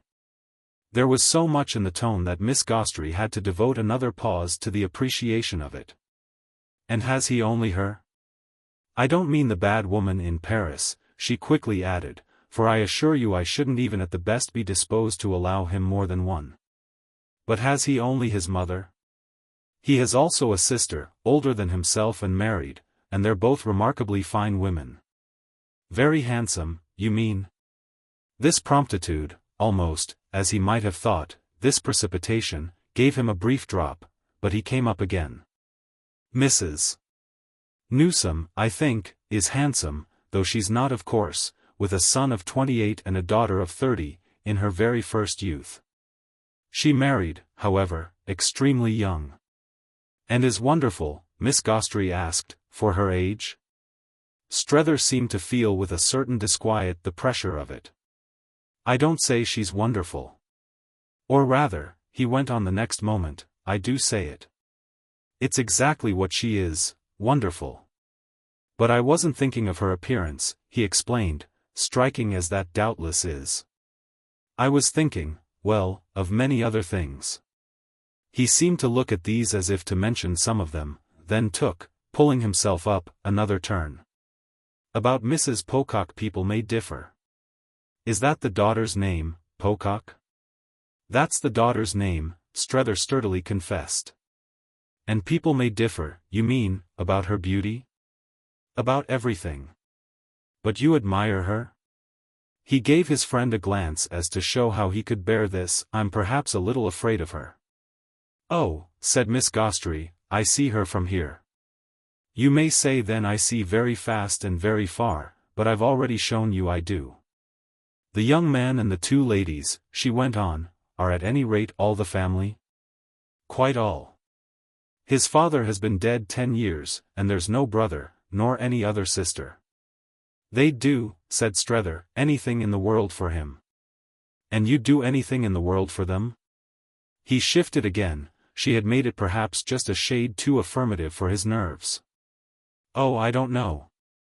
You do at any rate this, and that anything they do is represented by their making you do it. Ah, they couldn't have come, either of them. They're very busy people, and Mrs. Newsome in particular has a large full life. She's moreover highly nervous, and not at all strong. You mean she's an American invalid? He carefully distinguished. There's nothing she likes less than to be called one, but she would consent to be one of those things, I think, he laughed, if it were the only way to be the other. Consent to be an American in order to be an invalid? No, said Strether, the other way round. She's at any rate delicate, sensitive, high-strung. She puts so much of herself into everything. Ah, Maria knew these things. That she has nothing left for anything else? Of course she hasn't. To whom do you say it? High-strung? Don't I spend my life, for them, jamming down the pedal? I see moreover how it has told on you. Strether took this more lightly. Oh, I jam down the pedal too. Well, she lucidly returned, we must from this moment bear on it together with all our might. And she forged ahead. Have they money? But it was as if, while her energetic image still held him, her inquiry fell short. Mrs. Newsome, he wished further to explain, hasn't moreover your courage on the question of contact. If she had come it would have been to see the person herself. The woman? Ah, but that's courage. No, It's exaltation, which is a very different thing. Courage, he, however, accommodatingly threw out, is what you have. She shook her head. You say that only to patch me up, to cover the nudity of my want of exaltation. I've neither the one nor the other. I've mere battered indifference. I see that what you mean, Miss Gostrey pursued, is that if your friend had come she would take great views, and the great views, to put it simply, would be too much for her. Strether looked amused at her notion of the simple, but he adopted her formula. Everything's too much for her. Ah, then such a service as this of yours is more for her than anything else? Yes, far more. But so long as it isn't too much for me. Her condition doesn't matter? Surely not. We leave her condition out, we take it, that is, for granted. I see it, her condition, as behind and beneath you, yet at the same time I see it as bearing you up. Oh, it does bear me up. Strether laughed. Well then, as yours bears me, nothing more's needed. With which she put again her question. Has Mrs. Newsome money? This time he heeded. Oh, plenty. That's the root of the evil. There's money, to very large amounts, in the concern. Chad has had the free use of a great deal. But if he'll pull himself together and come home, all the same, he'll find his account in it. She had listened with all her interest. And I hope to goodness you'll find yours. He'll take up his definite material reward, said Strether without acknowledgement of this. He's at the parting of the ways. He can come into the business now, he can't come later. Is there a business? Lord, yes, a big brave bouncing business. A roaring trade. A great shop. Yes, a workshop. A great production, a great industry. The concern's a manufacture, and a manufacture that, if it's only properly looked after, may well be on the way to become a monopoly. It's a little thing they make better, it appears, than other people can, or than other people, at any rate, do. Mr. Newsome, being a man of ideas, at least in that particular line, Strether explained, put them on it with great effect, and gave the place altogether, in his time, an immense lift. It's a place in itself? Well, quite a number of buildings, almost a little industrial colony. But above all it's a thing. The article produced. And what is the article produced? Strether looked about him as in slight reluctance to say, then the curtain, which he saw about to rise, came to his aid. I'll tell you next time. But when the next time came he only said he'd tell her later on, after they should have left the theatre. For she had immediately reverted to their topic, and even for himself the picture of the stage was now overlaid with another image. His postponements, however, made her wonder if the article referred to were anything bad. And she explained that she meant improper or ridiculous or wrong. But Strether, so far as that went, could satisfy her. Unmentionable? Oh no, we constantly talk of it, we are quite familiar and brazen about it. Only, as a small, trivial, rather ridiculous object of the commonest domestic use, it's just wanting in, what shall I say? Well, dignity, or the least approach to distinction. Right here therefore, with everything about us so grand. In short he shrank. It's a false note? Sadly. It's vulgar. But surely not vulgarer than this. Then on his wondering as she herself had done, then everything about us. She seemed a trifle irritated. What do you take this for? Why for, comparatively, divine. This dreadful London theatre? It's impossible, if you really want to know. Oh then, laughed Strether, I don't really want to know. It made between them a pause, which she, however, still fascinated by the mystery of the production at Woollett, presently broke. Rather ridiculous? Clothespins? Saleratus? Shoe polish? It brought him round. No, you don't even burn. I don't think, you'll guess it. How then can I judge how vulgar it is? You'll judge when I do tell you, and he persuaded her to patience. But it may even now frankly be mentioned that he in the sequel never was to tell her. He actually never did so, and it moreover oddly occurred that by the law, within her, of the incalculable, her desire for the information dropped and her attitude to the question converted itself into a positive cultivation of ignorance. In ignorance she could humor her fancy, and that proved a useful freedom.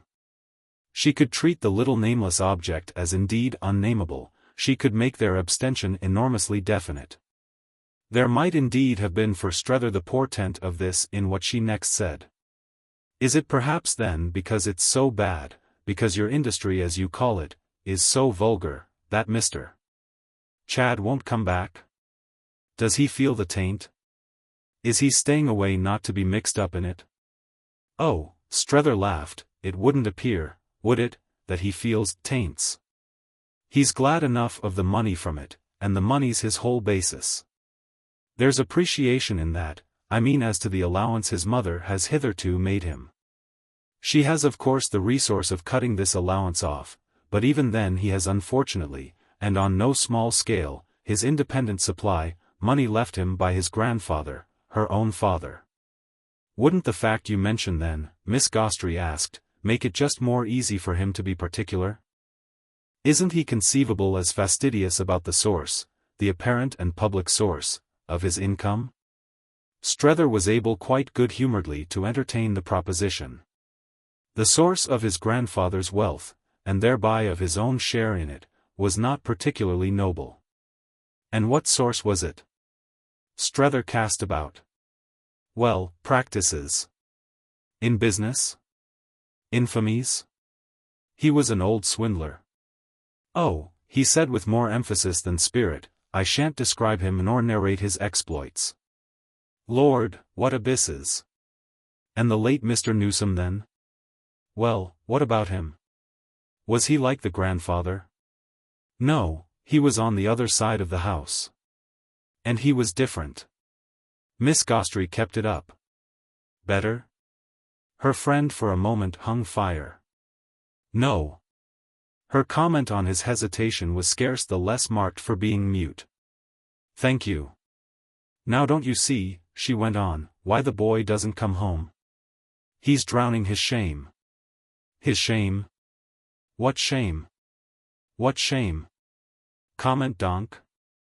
The shame. But where and when, Strether asked, is the shame, where is any shame, today? The men I speak of, they did as everyone does.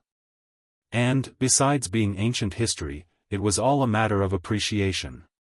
She showed how she understood. Mrs. Newsome has appreciated? Ah, I can't speak for her. In the midst of such doings, and, as I understand you, profiting by them, she at least has remained exquisite? Oh, I can't talk of her. Strether said. I thought she was just what you could talk of. You don't trust me, Miss Gostrey after a moment declared. It had its effect.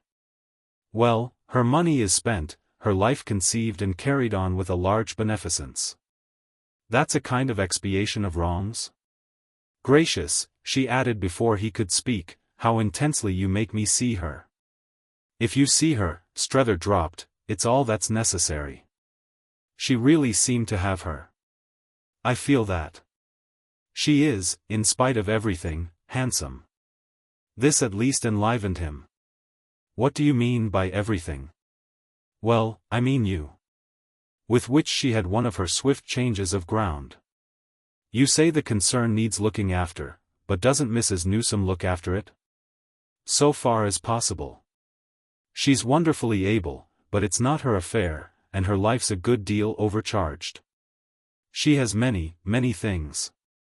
And you also? Oh yes, I've many too, if you will. I see. But what I mean is, Miss Gostrey amended, do you also look after the business? Oh no, I don't touch the business. Only everything else? Well, yes, some things. As for instance? Strether obligingly thought. Well, the review. The review, you have a review? Certainly. Woollett has a review, which Mrs. Newsome, for the most part, magnificently pays for and which I, not at all magnificently, edit. My name's on the cover, Strether pursued, and I'm really rather disappointed and hurt that you seem never to have heard of it. She neglected for a moment this grievance. And what kind of a review is it? His serenity was now completely restored. Well, it's green. Do you mean in political color as they say here, in thought? No. I mean the cover's green, of the most lovely shade. And with Mrs. Newsome's name on it too? He waited a little. Oh, as for that you must judge if she peeps out. She's behind the whole thing. But she's of a delicacy and a discretion. Miss Gostrey took it all. I'm sure. She would be. I don't underrate her. She must be rather a swell. Oh yes, she's rather a swell. A Woollett swell, Bon. I like the idea of a Woollett swell. And you must be rather one too, to be so mixed up with her. Ah no, said Strether, that's not the way it works. But she had already taken him up. The way it works, you needn't tell me, is of course that you efface yourself. With my name on the cover, he lucidly objected. Ah, but you don't put it on for yourself. I beg your pardon, that's exactly what I do put it on for. It's exactly the thing that I'm reduced to doing for myself. It seems to rescue a little, you see, from the wreck of hopes and ambitions, the refuse heap of disappointments and failures, my one presentable little scrap of an identity. On this she looked at him as to say many things, but what she at last simply said was, she likes to see it there. You're the bigger swell of the two, she immediately continued, because you think you're not one. She thinks she is one. However, Miss Gostrey added, she thinks you're one too. You're at all events the biggest she can get hold of. She embroidered, she abounded. I don't say it to interfere between you, but on the day she gets hold of a bigger one. Strether had thrown back his head as in silent mirth over something that struck him in her audacity or felicity, and her flight meanwhile was already higher. Therefore close with her. Close with her, he asked as she seemed to hang poised. Before you lose your chance. Their eyes met over it. What do you mean by closing? And what do I mean by your chance? I'll tell you when you tell me all the things you don't. Is it her greatest fad? She briskly pursued. The review? He seemed to wonder how he could best describe it. This resulted however but in a sketch. It's her tribute to the ideal. I see. You go in for tremendous things. We go in for the unpopular side, that is so far as we dare. And how far do you dare? Well, she very far. I much less. I don't begin to have her faith. She provides, said Strether, 3/4 of that. And she provides, as I've confided to you, all the money. It evoked somehow a vision of gold that held for a little Miss Gostrey's eyes, and she looked as if she heard the bright dollars shoveled in. I hope then you make a good thing. I never made a good thing, he at once returned. She just waited. Don't you call it a good thing to be loved? Oh, we're not loved. We're not even hated. We're only just sweetly ignored. She had another pause. You don't trust me, she once more repeated. Don't I when I lift the last veil, tell you the very secret of the prison house? Again she met his eyes, but to the result that after an instant her own turned away with impatience. You don't sell? Oh, I'm glad of that. After which however, and before he could protest, she was off again. She's just a moral swell. He accepted gaily enough the definition. Yes, I really think that describes her. But it had for his friend the oddest connection. How does she do her hair? He laughed out. Beautifully. Ah, that doesn't tell me. However, it doesn't matter, I know. It's tremendously neat, a real reproach, quite remarkably thick and without, as yet, a single strand of white. There. He blushed for her realism, but gaped at her truth. You're the very deuce. What else should I be? It was as the very deuce I pounced on you. But don't let it trouble you, for everything but the very deuce, at our age, is a bore and a delusion, and even he himself, after all, but half a joy. With which, on a single sweep of her wing, she resumed. You assist her to expiate, which is rather hard when you've yourself not sinned.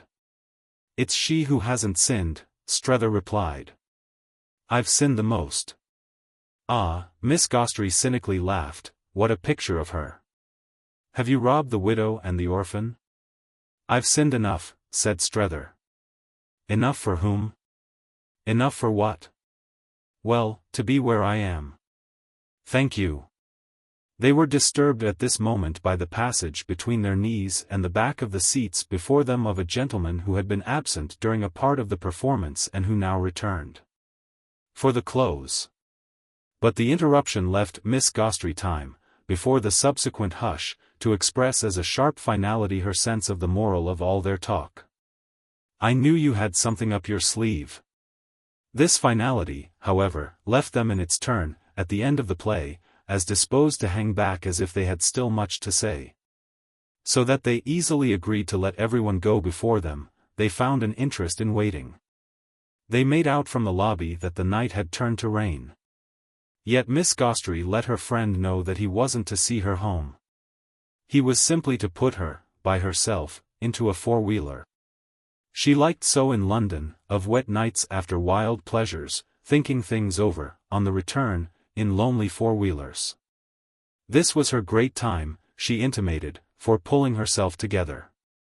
The delays caused by the weather, the struggle for vehicles at the door, gave them occasion to subside on a divan at the back of the vestibule and just beyond the reach of the fresh damp gusts from the street. Here Strether's comrade resumed that free handling of the subject to which his own imagination of it already owed so much. Does your young friend in Paris like you? It had almost, after the interval, startled him. Oh, I hope not. Why should he? Why shouldn't he? Miss Gostrey asked. That your coming down on him need have nothing to do with it. You see more in it, he presently returned, than I. Of course I see you in it. Well then you see more in me. Than you see in yourself? Very likely. That's always one's right. What I was thinking of, she explained, is the possible particular effect on him of his milieu. Oh, his milieu. Strether really felt he could imagine it better now than 3 hours before. Do you mean it can only have been so lowering? Why, that's my very starting point. Yes, but you start so far back. What do his letters say? Nothing. He practically ignores us, or spares us. He doesn't write.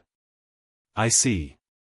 But there are all the same, she went on, two quite distinct things that, given the wonderful place he's in, may have happened to him. One is that he may have got brutalized. The other is that he may have got refined. Strether stared, this was a novelty. Refined? Oh, she said quietly, there are refinements. The way of it made him, after looking at her, break into a laugh. You have them.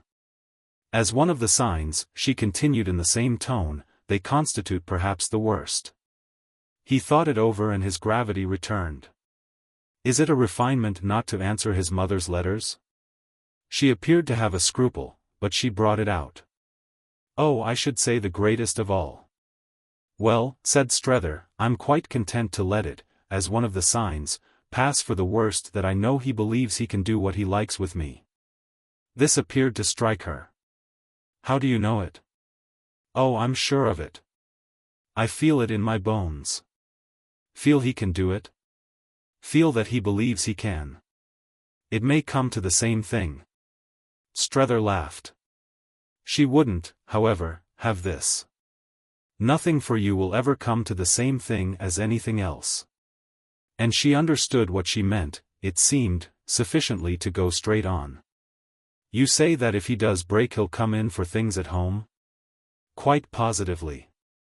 He'll come in for a particular chance, a chance that any properly constituted young man would jump at. The business has so developed that an opening scarcely apparent 3 years ago, but which his fathers will took account of as in certain conditions possible and which, under that will, attaches to Chad's availing himself of it a large contingent advantage, this opening, the conditions having come about, now simply awaits him. His mother has kept it for him, holding out against strong pressure, till the last possible moment. It requires, naturally, as it carries with it a handsome part, a large share in profits, his being on the spot and making a big effort for a big result. That's what I mean by his chance. If he misses it he comes in, as you say, for nothing. And to see that he doesn't miss it is, in a word, what I've come out for. She let it all sink in. What you've come out for then is simply to render him an immense service. Well, poor Strether was willing to take it so. Ah, if you like. He stands, as they say, if you succeed with him, to gain. Oh, a lot of advantages. Strether had them clearly at his fingers' ends. By which you mean of course a lot of money. Well, not only. I'm acting with a sense for him of other things too. Consideration and comfort and security, the general safety of being anchored by a strong chain. He wants, as I see him, to be protected. Protected I mean from life. Ah voila. Her thought fitted with a click. From life. What you really want to get him home for is to marry him. Well, that's about the size of it. Of course, she said, it's rudimentary. But to anyone in particular? He smiled at this, looking a little more conscious. You get everything out. For a moment again their eyes met. You put everything in. He acknowledged the tribute by telling her. To Mamie Pocock. She wondered. Then gravely, even exquisitely, as if to make the oddity also fit, his own niece? Oh, you must yourself find a name for the relation. His brother-in-law's sister. Mrs. Jim's sister-in-law. It seemed to have on Miss Gostrey a certain hardening effect. And who in the world's Mrs. Jim? Chad's sister, who was Sarah Newsome. She's married, didn't I mention it, to Jim Pocock? Ah yes, she tacitly replied, but he had mentioned things. Then, however, with all the sound it could have, who in the world's Jim Pocock, she asked. Why Sally's husband.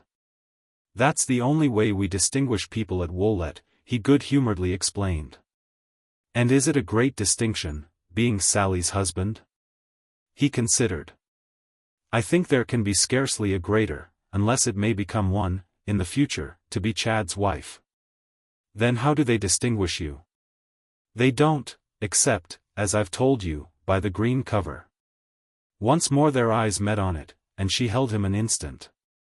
The green cover won't, nor will any cover, avail you with me. You're of a depth of duplicity. Still, she could in her own large grasp of the real condone it. Is Mamie a great part one? Oh, the greatest we have, our prettiest brightest girl. Miss Gostrey seemed to fix the poor child. I know what they can be. And with money? Not perhaps with a great deal of that, but with so much of everything else that we don't miss it. We don't miss money much, you know, Strether added, in general, in America, in pretty girls. No, she conceded, but I know also what you do sometimes miss. And do you, she asked, yourself admire her?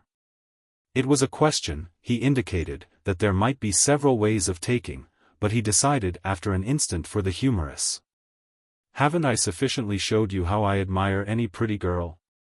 Her interest in his problem was by this time such that it scarce left her freedom, and she kept close to the facts. I suppose that at Woollett you wanted them, what shall I call it, blameless. I mean your young men for your pretty girls. So did I. Strether confessed. But you strike there a curious fact, the fact that Woollett too accommodates itself to the spirit of the age and the increasing mildness of manners.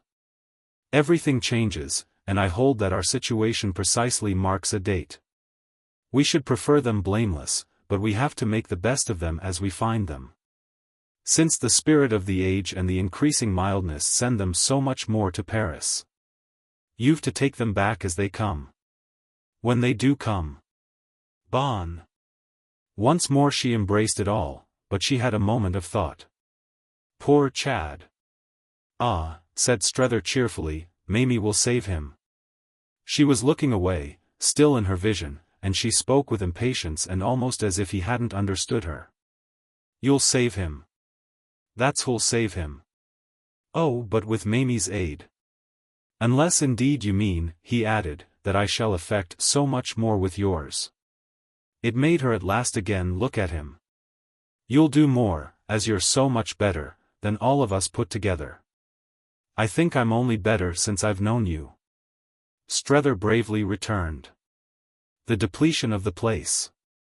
The shrinkage of the crowd and now comparatively quiet withdrawal of its last elements had already brought them nearer the door and put them in relation with a messenger of whom he bespoke Miss Gostrey's cab. But this left them a few minutes more, which she was clearly in no mood not to use. You've spoken to me of what, by your success, Mr. Chad stands to gain. But you've not spoken to me of what you do. Oh, I've nothing more to gain, said Strether very simply. She took it as even quite too simple. You mean you've got it all down? You've been paid in advance? Ah, don't talk about payment, he groaned. Something in the tone of it pulled her up, but as their messenger still delayed she had another chance and she put it in another way. What, by failure, do you stand to lose? He still, however, wouldn't have it. Nothing, he exclaimed, and on the messengers at this instant reappearing he was able to sink the subject in their responsive advance. When, a few steps up the street, under a lamp, he had put her into her four-wheeler and she had asked him if the man had called for him no second conveyance, he replied before the door was closed. You won't take me with you? Not for the world. Then I shall walk. In the rain? I like the rain, said Strether. Good night. She kept him a moment, while his hand was on the door, by not answering, after which she answered by repeating her question. What do you stand to lose? Why the question now affected him as other he couldn't have said, he could only this time meet it otherwise. Everything. So I thought. Then you shall succeed. And to that end I'm yours. Ah, dear lady, he kindly breathed. Till death, said Maria Gostrey. Good night. Chapter 2. Strether called, his second morning in Paris, on the bankers of the Rue Scribe to whom his letter of credit was addressed, and he made this visit attended by Waymarsh, in whose company he had crossed from London 2 days before.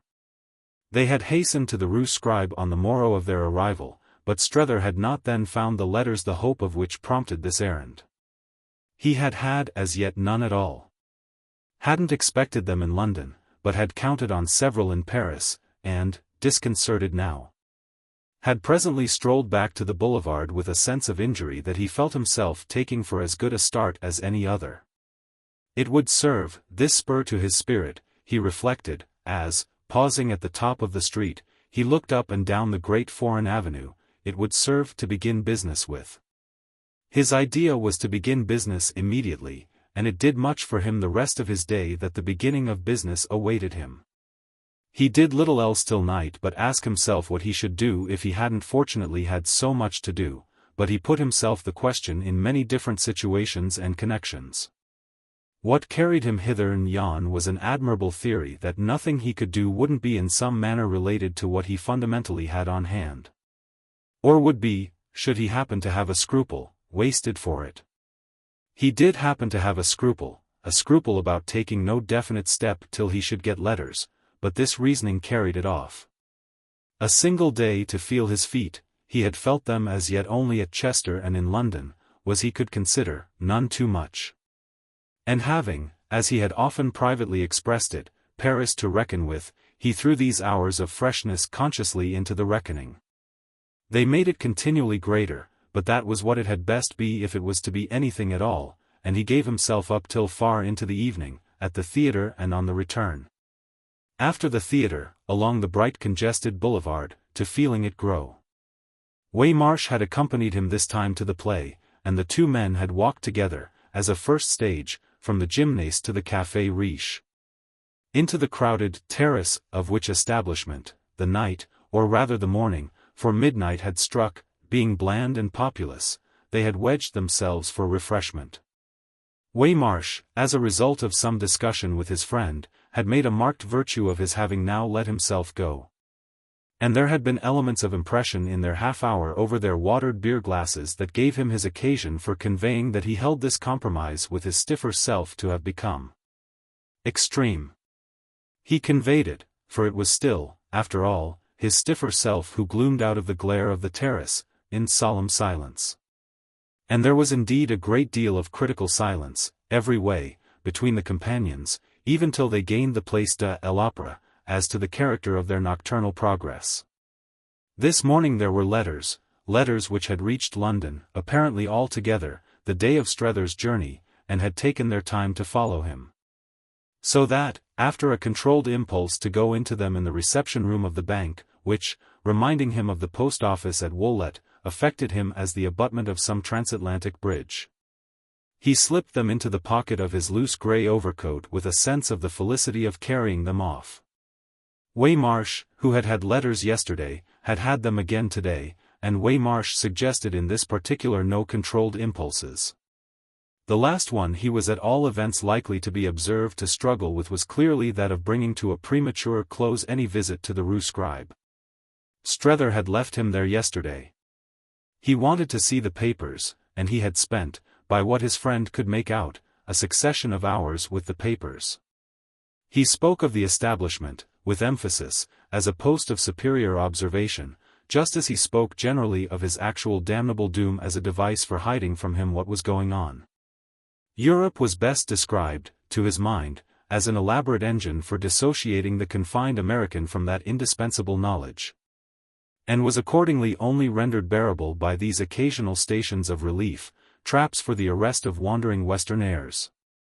Strether, on his side, set himself to walk again. He had his relief in his pocket. And indeed, much as he had desired his budget, the growth of restlessness might have been marked in him from the moment he had assured himself of the superscription of most of the missives it contained.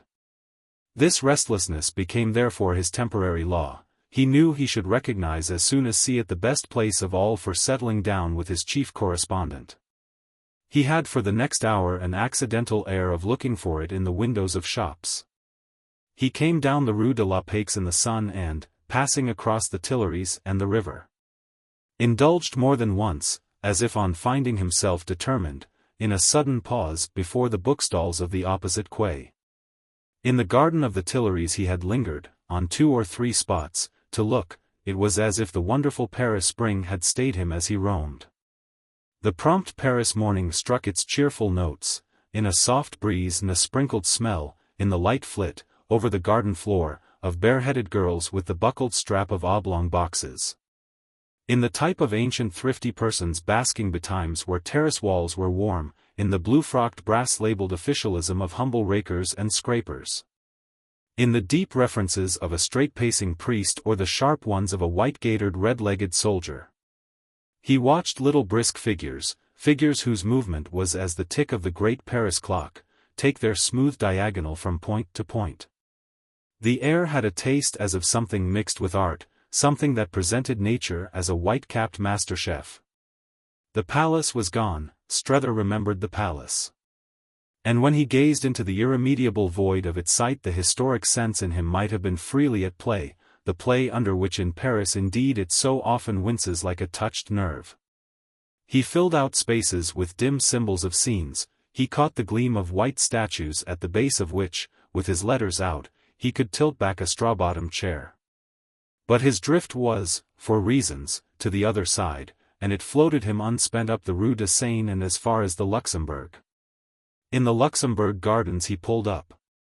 Here at last he found his nook, and here, on a penny chair from which terraces, alleys, vistas, fountains, little trees in green tubs, little women in white caps and shrill little girls at play all sunnily composed together, he passed an hour in which the cup of his impressions seemed truly to overflow.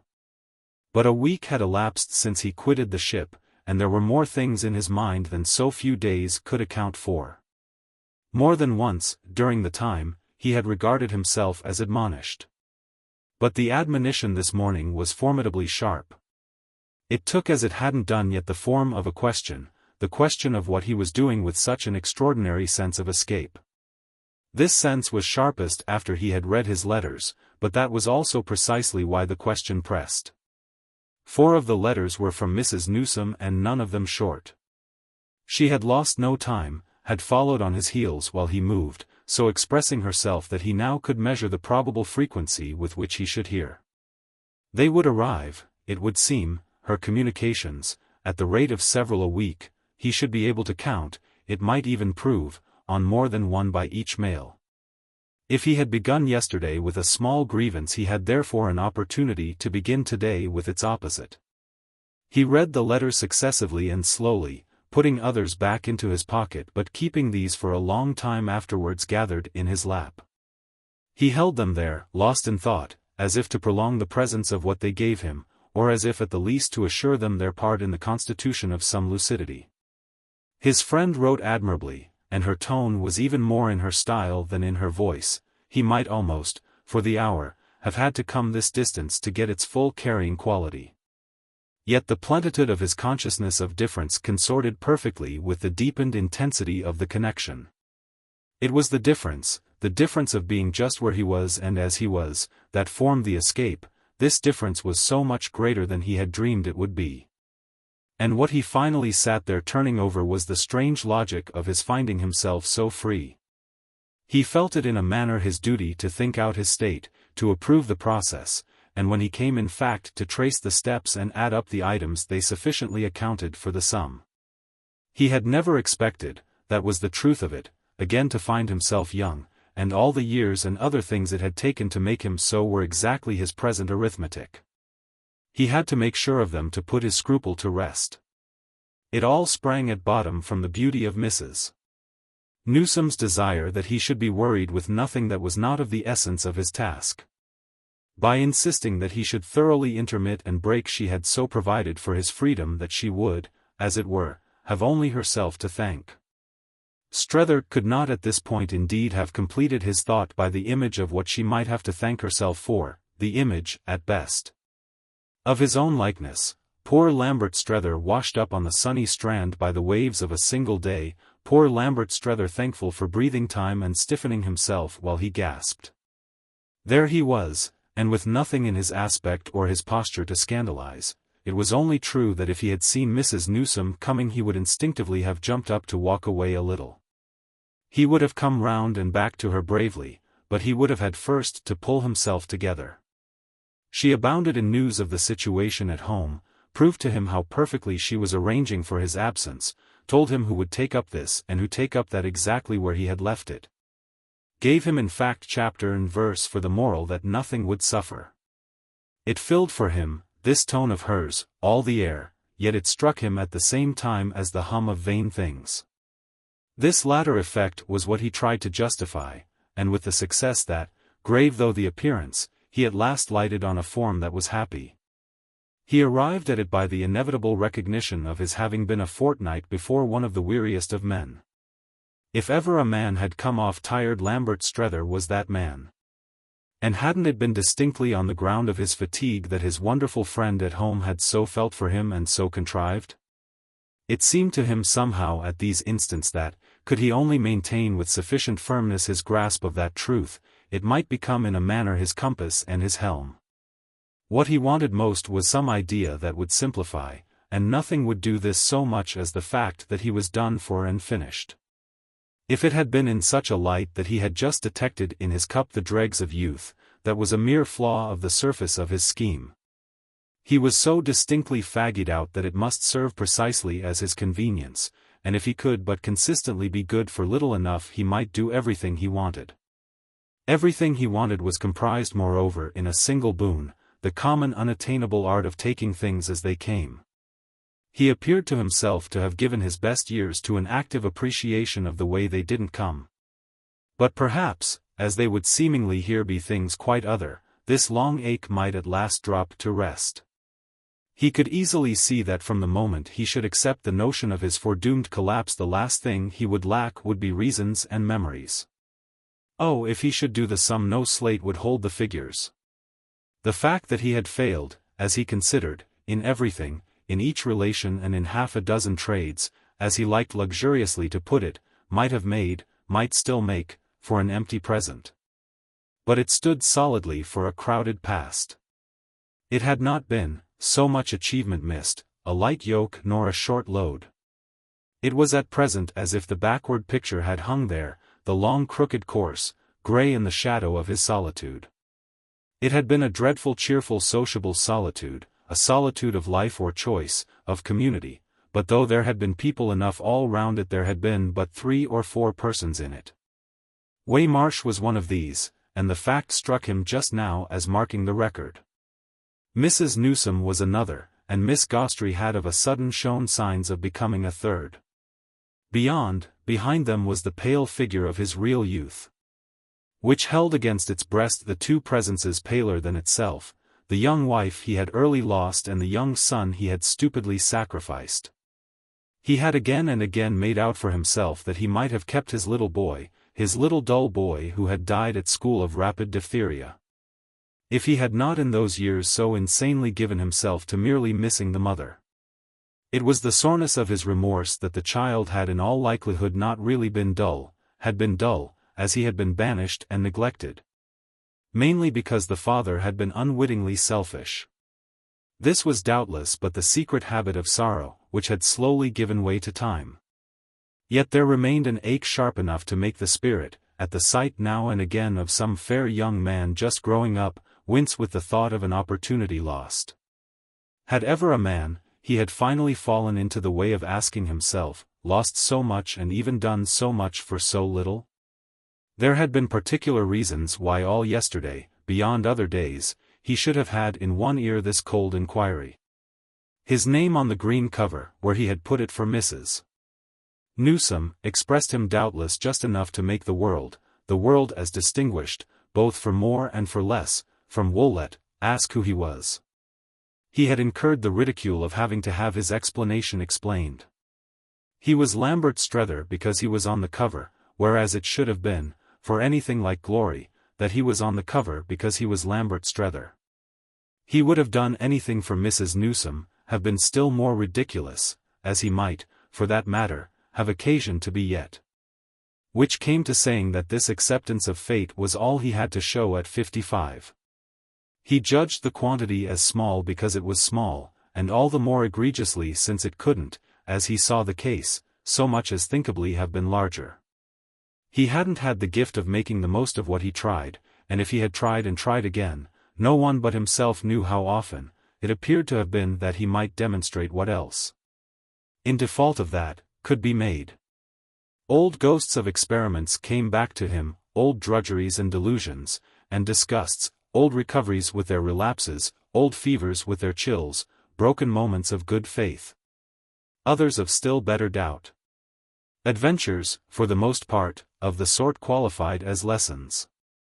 The special spring that had constantly played for him the day before was the recognition, frequent enough to surprise him, of the promises to himself that he had after his other visit never kept. The reminiscence today most quickened for him was that of the vow taken in the course of the pilgrimage that, newly married, with the war just over, and helplessly young in spite of it, he had recklessly made with the creature who was so much younger still.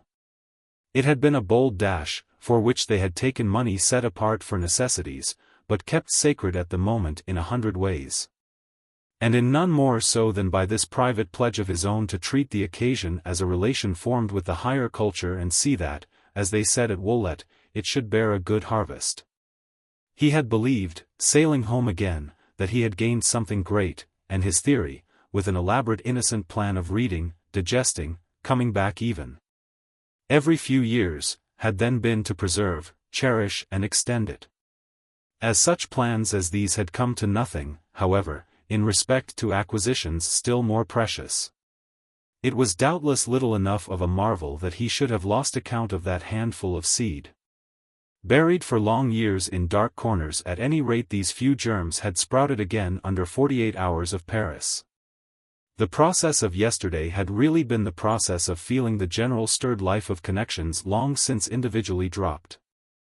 Strether had become acquainted even on this ground with short gusts of speculation, sudden flights of fancy in Louvre galleries. Hungry gazes through clear plates behind which lemon-colored volumes were as fresh as fruit on the tree. There were instants at which he could ask whether, since there had been fundamentally so little question of his keeping anything, the fate after all decreed for him hadn't been only to be kept. Kept for something, in that event, that he didn't pretend, didn't possibly dare as yet to divine. Something that made him hover and wonder and laugh and sigh, made him advance and retreat, feeling half ashamed of his impulse to plunge and more than half afraid of his impulse to wait. He remembered for instance how he had gone back in the 60s with lemon-colored volumes in general on the brain as well as with a dozen, selected for his wife too, in his trunk. And nothing had at the moment shown more confidence than this invocation of the finer taste. They were still somewhere at home, the dozen, stale and soiled and never sent to the binder. But what had become of the sharp initiation they represented? They represented now the mere sallow paint on the door of the temple of taste that he had dreamed of raising up, a structure he had practically never carried further. Strether's present highest flights were perhaps those in which this particular lapse figured to him as a symbol of his long grind and his want of odd moments, his want moreover of money, of opportunity, of positive dignity. That the memory of the vow of his youth should, in order to throb again, have had to wait for this last, as he felt it. Of all his accidents, that was surely proof enough of how his conscience had been encumbered. If any further proof were needed it would have been to be found in the fact that, as he perfectly now saw, he had ceased even to measure his meagreness, a meagreness that sprawled. In this retrospect, vague and comprehensive, stretching back like some unmapped hinterland from a rough coast settlement. His conscience had been amusing itself for the 48 hours by forbidding him the purchase of a book. He held off from that, held off from everything. From the moment he didn't yet call on Chad he wouldn't for the world have taken any other step. On this evidence, however, of the way they actually affected him he glared at the lemon-colored covers in confession of the subconsciousness that, all the same, in the great desert of the years, he must have had of them. The green covers at home comprised, by the law of their purpose, no tribute to letters. It was of a mere rich kernel of economics, politics, ethics that, glazed and, as Mrs. Newsome maintained rather against his view, preeminently pleasant to touch, they formed the specious shell. Without therefore any needed instinctive knowledge of what was coming out, in Paris, on the bright highway. He struck himself at present as having more than once flushed with a suspicion, he couldn't otherwise at present be feeling so many fears confirmed. There were movements he was too late for, weren't they, with the fun of them, already spent? There were sequences he had missed and great gaps in the procession, he might have been watching it all recede in a golden cloud of dust. If the playhouse wasn't closed his seat had at least fallen to somebody else. He had had an uneasy feeling the night before that if he was at the theatre at all, though he indeed justified the theatre, in the specific sense, and with a grotesqueness to which his imagination did all honor, as something he owed poor Waymarsh, he should have been there with, and as might have been said, for Chad. This suggested the question of whether he could properly have taken him to such a play. And what effect, it was a point that suddenly rose, his peculiar responsibility might be held in general to have on his choice of entertainment. It had literally been present to him at the gymnase, where one was held moreover comparatively safe, that having his young friend at his side would have been an odd feature of the work of redemption. And this quite in spite of the fact that the picture presented might well, confronted with Chad's own private stage, have seemed the pattern of propriety. He clearly hadn't come out in the name of propriety but to visit unattended equivocal performances, yet still less had he done so to undermine his authority by sharing them with the graceless youth. Was he to renounce all amusement for the sweet sake of that authority? And would such renouncement give him for Chad a moral glamour? The little problem bristled the more by reason of poor Strether's fairly open sense of the irony of things. Were there then sides on which his predicament threatened to look rather droll to him? Should he have to pretend to believe, either to himself or the wretched boy, that there was anything that could make the latter worse? Wasn't some such pretense on the other hand involved in the assumption of possible processes that would make him better? His greatest uneasiness seemed to peep at him out of the imminent impression that almost any acceptance of Paris might give one's authority away. It hung before him this morning, the vast bright Babylon, like some huge iridescent object, a jewel brilliant and hard, in which parts were not to be discriminated nor differences comfortably marked. It twinkled and trembled and melted together, and what seemed all surface one moment seemed all depth the next. It was a place of which, unmistakably, Chad was fond. Wherefore if he, Strether, should like it too much, what on earth, with such a bond, would become of either of them? It all depended of course, which was a gleam of light, on how the too much was measured. Though indeed our friend fairly felt, while he prolonged the meditation I describe, that for himself even already a certain measure had been reached. It will have been sufficiently seen that he was not a man to neglect any good chance for reflection. Was it at all possible for instance to like Paris enough without liking it too much? He luckily however hadn't promised Mrs. Newsome not to like it at all. He was ready to recognize at this stage that such an engagement would have tied his hands. The Luxembourg Gardens were incontestably just so adorable at this hour by reason, in addition to their intrinsic charm, of his not having taken it. The only engagement he had taken, when he looked the thing in the face, was to do what he reasonably could. It upset him a little none the less and after a while to find himself at last remembering on what current of association he had been floated so far. Old imaginations of the Latin Quarter had played their part for him, and he had duly recalled its having been with this scene of rather ominous legend that, like so many young men in fiction as well as in fact, Chad had begun. He was now quite out of it, with his home, as Strether figured the place, in the Boulevard Malherbe, now. Which was perhaps why, repairing, not to fail of justice either, to the elder neighborhood, our friend had felt he could allow for the element of the usual, the immemorial, without courting perturbation. He was not at least in danger of seeing the youth and the particular person flaunt by together. And yet he was in the very air of which, just to feel what the early natural note must have been, he wished most to take counsel. It became at once vivid to him that he had originally had, for a few days, an almost envious vision of the boy's romantic privilege. Melancholy merger, with Francine and Musette and Rodolphe, at home, was, in the company of the tattered, one, if he not in his single self two or three, of the unbound. The paper-covered dozen on the shelf. And when Chad had written, 5 years ago, after a sojourn then already prolonged to 6 months, that he had decided to go in for economy and the real thing. Strether's fancy had quite fondly accompanied him in this migration, which was to convey him, as they somewhat confusedly learned at Woollett, across the bridges and up the Montagne Sainte-Geneviève. This was the region, Chad had been quite distinct about it, in which the best French, and many other things, were to be learned at least cost, and in which all sorts of clever fellows, compatriots there for a purpose, formed an awfully pleasant set. The clever fellows, the friendly countrymen were mainly young painters, sculptors, architects, medical students. But they were, Chad sagely opined, a much more profitable lot to be with, even on the footing of not being quite one of them, than the terrible toughs. Strether remembered the edifying discrimination of the American bars and banks roundabout the opera. Chad had thrown out. In the communications following this one, for at that time he did once in a while communicate, that several members of a band of earnest workers under one of the great artists had taken him right in, making him dine every night, almost for nothing, at their place, and even pressing him not to neglect the hypothesis of there being as much in him as in any of them. There had been literally a moment at which it appeared there might be something in him.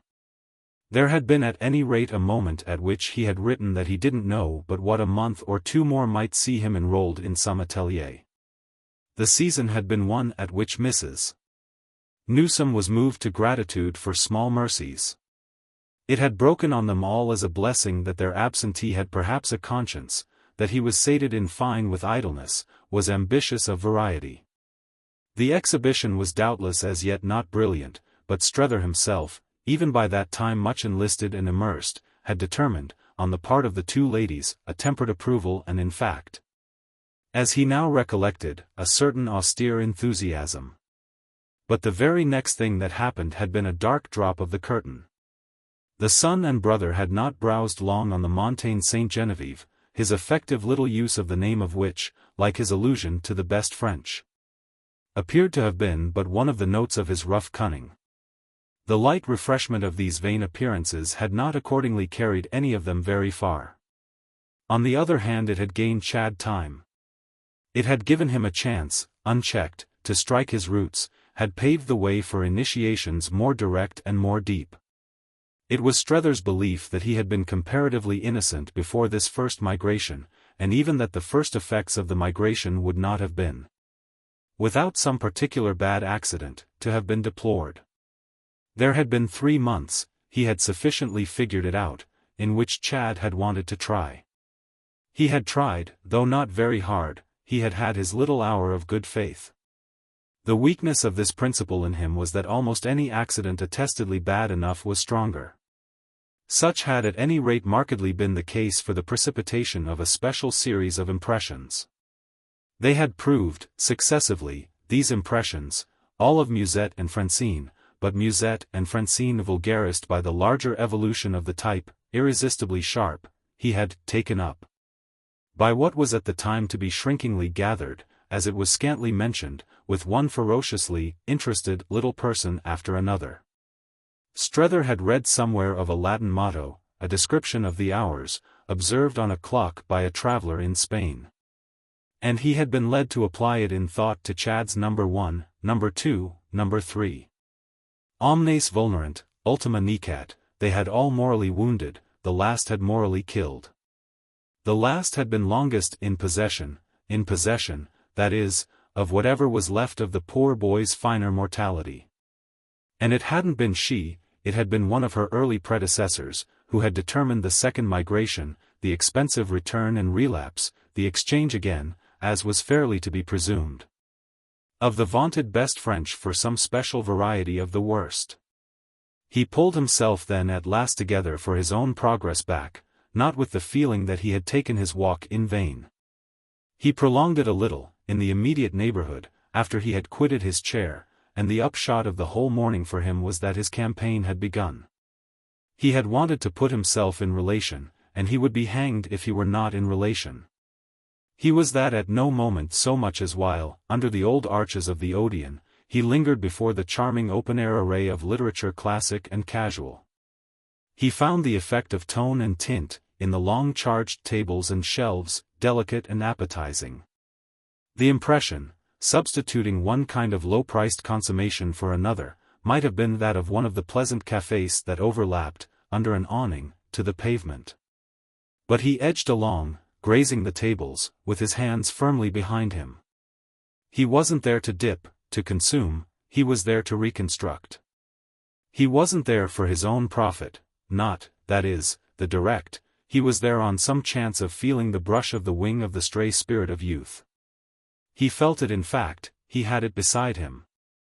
The old arcade indeed, as his inner sense listened, gave out the faint sound, as from far off, of the wild waving of wings. They were folded now over the breasts of buried generations. But a flutter or two lived again in the turn-page of shock-headed slouch-hatted loiterers whose young intensity of type, in the direction of pale acuteness, deepened his vision. And even his appreciation, of racial differences, and whose manipulation of the uncut volume was too often, however, but a listening at closed doors. He reconstructed a possible groping Chad of 3 or 4 years before, a Chad who had, after all, simply, for that was the only way to see it, been too vulgar for his privilege. Surely it was a privilege to have been young and happy just there. Well, the best thing Strether knew of him was that he had had such a dream. But his own actual business, half an hour later, was with a third floor on the Boulevard Malherbe, so much as that was definite. And the fact of the enjoyment by the third-floor windows of a continuous balcony, to which he was helped by this knowledge, had perhaps something to do with his lingering for 5 minutes on the opposite side of the street. There were points as to which he had quite made up his mind, and one of these bore precisely on the wisdom of the abruptness to which events had finally committed him. A policy that he was pleased to find not at all shaken as he now looked at his watch and wondered. He had announced himself, 6 months before, had written out at least that Chad wasn't to be surprised should he see him some day turn up. Chad had thereupon, in a few words of rather carefully colorless answer, offered him a general welcome. And Strether, ruefully reflecting that he might have understood the warning as a hint to hospitality, a bid for an invitation, had fallen back upon silence as the corrective most to his own taste. He had asked Mrs. Newsome moreover not to announce him again. He had so distinct an opinion on his attacking his job, should he attack it at all, in his own way. Not the least of this lady's high merits for him was that he could absolutely rest on her word. She was the only woman he had known, even at Woollett, as to whom his conviction was positive that to lie was beyond her art. Sarah Pocock, for instance, her own daughter, though with social ideals, as they said, in some respects different, Sarah who was, in her way, aesthetic, had never refused to human commerce that mitigation of rigor. There were occasions when he had distinctly seen her apply it. Since, accordingly, at all events, he had had it from Mrs. Newsome that she had, at whatever cost to her more strenuous view, conformed, in the matter of preparing Chad, wholly to his restrictions. He now looked up at the fine continuous balcony with a safe sense that if the case had been bungled the mistake was at least his property. Was there perhaps just a suspicion of that in his present pause on the edge of the boulevard and well in the pleasant light? Many things came over him here, and one of them was that he should doubtless presently know whether he had been shallow or sharp. Another was that the balcony in question didn't somehow show as a convenience easy to surrender. Poor Strether had at this very moment to recognize the truth that wherever one paused in Paris the imagination reacted before one could stop it. This perpetual reaction put a price, if one would, on pauses, but it piled up consequences till there was scarce room to pick one's steps among them. What call had he, at such a juncture, for example, to like Chad's very house? High, broad, clear, he was expert enough to make out in a moment that it was admirably built. It fairly embarrassed our friend by the quality that, as he would have said, it sprang on him. He had struck off the fancy that it might, as a preliminary, be of service to him to be seen, by a happy accident, from the third-story windows, which took all the March sun. But of what service was it to find himself making out after a moment that the quality sprung, the quality produced by measure and balance, the fine relation of part to part and space to space, was probably, aided by the presence of ornament as positive as it was discreet, and by the complexion of the stone, a cold fair grey, warmed and polished a little by life, neither more nor less than a case of distinction, such a case as he could only feel unexpectedly as a sort of delivered challenge. Meanwhile, however, the chance he had allowed for, the chance of being seen in time from the balcony, had become a fact. 2 or 3 of the windows stood open to the violet air. And, before Strether had cut the knot by crossing, a young man had come out and looked about him, had lighted a cigarette and tossed the match over, and then, resting on the rail, had given himself up to watching the life below while he smoked. His arrival contributed, in its order, to keeping Strether in position, the result of which in turn was that Strether soon felt himself noticed. The young man began to look at him as an acknowledgment of his being himself in observation. This was interesting so far as it went, but the interest was affected by the young man's not being Chad. Strether wondered at first if he were perhaps Chad altered, and then saw that this was asking too much of alteration. The young man was light, bright and alert, with an air too pleasant to have been arrived at by patching. Strether had conceived Chad as patched, but not beyond recognition. He was in presence, he felt, of amendments enough as they stood. It was a sufficient amendment that the gentleman up there should be Chad's friend. He was young too then, the gentleman up there, he was very young. Young enough apparently to be amused at an elderly watcher, to be curious even to see what the elderly watcher would do on finding himself watched. There was youth in that, there was youth in the surrender to the balcony, there was youth for Strether at this moment in everything but his own business. And Chad's thus pronounced association with youth had given the next instant an extraordinary quick lift to the issue. The balcony, the distinguished front, testified suddenly, for Strether's fancy, to something that was up and up. They placed the whole case materially, and as by an admirable image, on a level that he found himself at the end of another moment rejoicing to think he might reach. The young man looked at him still, he looked at the young man, and the issue, by a rapid process, was that this knowledge of a perched privacy appeared to him the last of luxuries.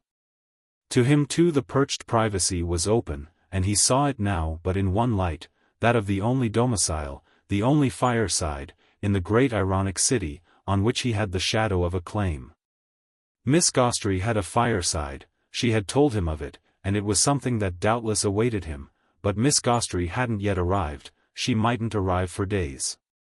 And the sole attenuation of his excluded state was his vision of the small, the admittedly secondary hotel in the by-street from the Rue de la Paix, in which her solicitude for his purse had placed him, which affected him somehow as all indoor chill, glass-roofed court and slippery staircase, and which, by the same token, expressed the presence of Waymarsh even at times when Waymarsh might have been certain to be round at the bank. It came to pass before he moved that Waymarsh, and Waymarsh alone, Waymarsh not only undiluted but positively strengthened, struck him as the present alternative to the young man in the balcony. When he did move it was fairly to escape that alternative.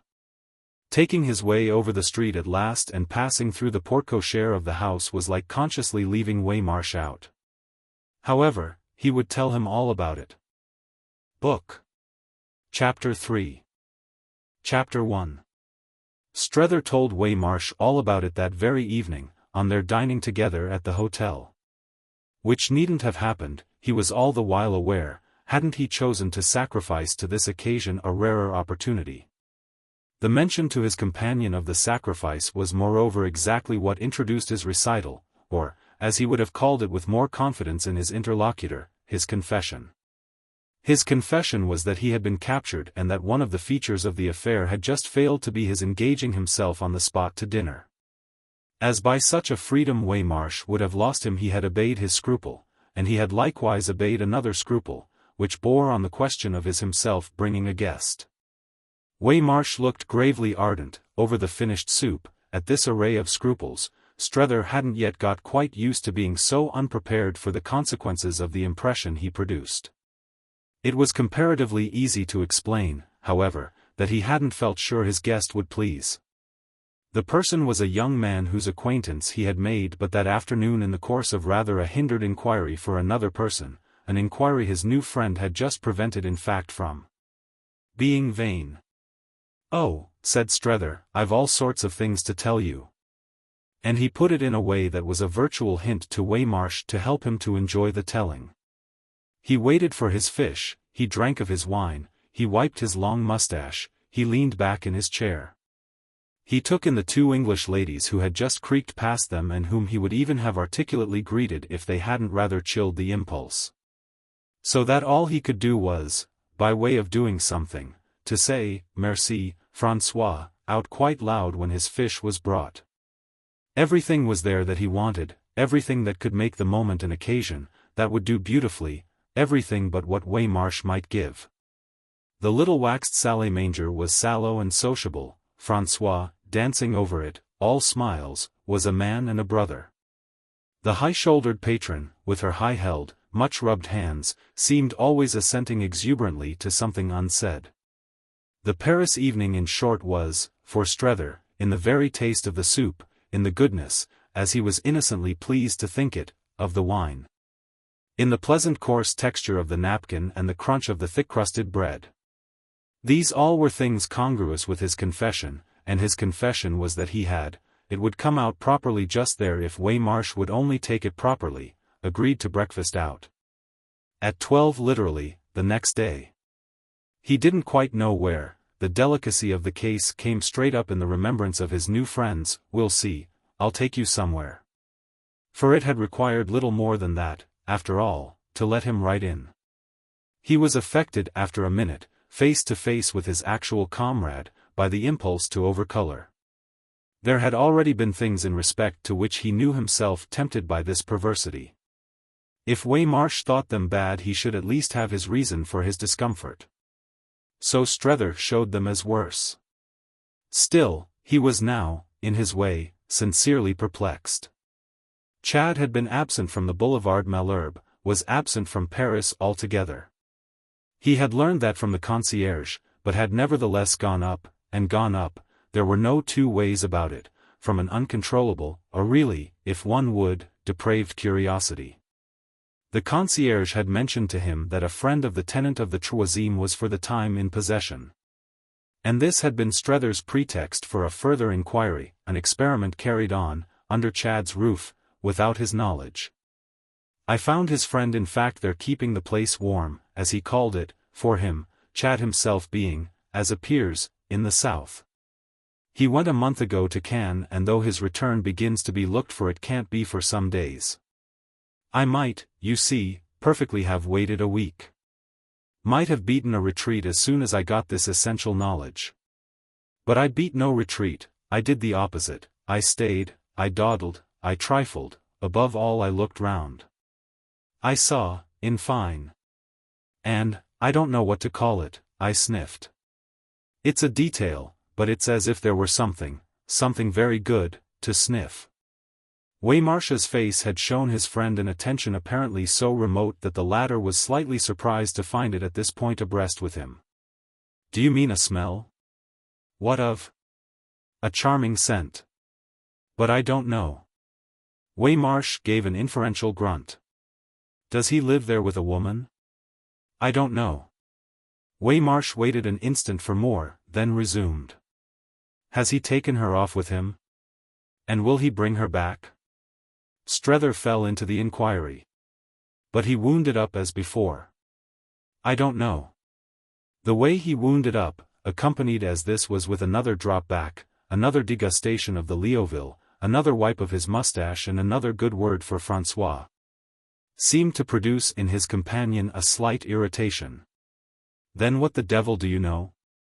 Well, said Strether almost gaily, I guess I don't know anything. His gaiety might have been a tribute to the fact that the state he had been reduced to did for him again what had been done by his talk of the matter with Miss Gostrey at the London theatre. It was somehow enlarging, and the air of that amplitude was now doubtless more or less, and all for Waymarsh to feel, in his further response.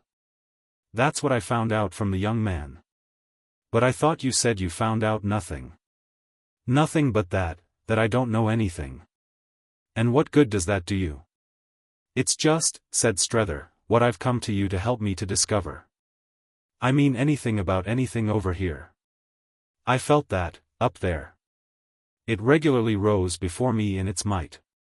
The young man moreover, Chad's friend, as good as told me so. As good as told you you know nothing about anything? Waymarsh appeared to look at someone who might have as good as told him. How old is he? Well, I guess not 30.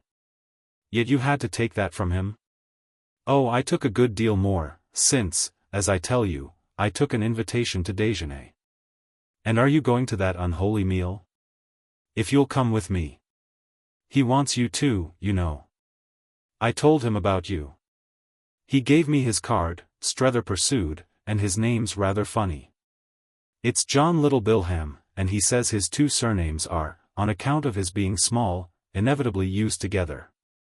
Well, Waymarsh asked with due detachment from these details, what's he doing up there? His account of himself is that he's only a little artist man. That seemed to me perfectly to describe him. But he's yet in the phase of study, this, you know, is the great art school, to pass a certain number of years in which he came over. And he's a great friend of Chad's, and occupying Chad's rooms just now because they're so pleasant. He's very pleasant and curious too, Strether added, though he's not from Boston. Waymarsh looked already rather sick of him. Where is he from? Strether thought. I don't know that, either. But he's, notoriously, as he put it himself, not from Boston. Well, Waymarsh moralist from dry depths, everyone can't notoriously be from Boston. Why, he continued, is he curious? Perhaps just for that, for one thing. But really, Strether added, for everything. When you meet him you'll see. Oh, I don't want to meet him, Waymarsh impatiently growled. Why don't he go home? Strether hesitated. Well, because he likes it over here. This appeared in particular more than Waymarsh could bear. He ought then to be ashamed of himself, and, as you admit that you think so too, why drag him in? Strether's reply again took time. Perhaps I do think so myself, though I don't quite yet admit it. I'm not a bit sure, it's again one of the things I want to find out. I liked him, and can you like people? But no matter. He pulled himself up. There's no doubt I want you to come down on me and squash me.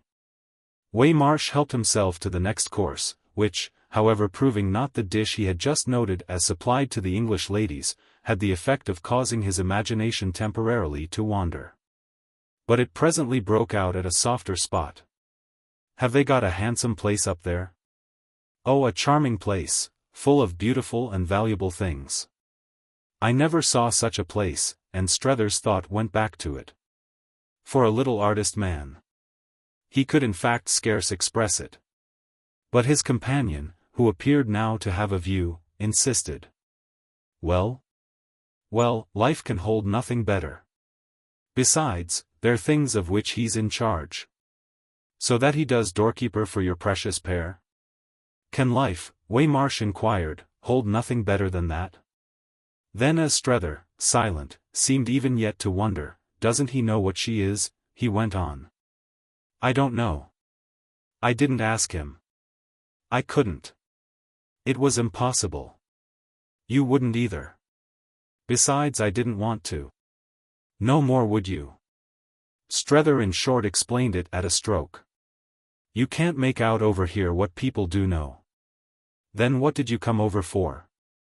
Well, I suppose exactly to see for myself, without their aid. Then what do you want mine for?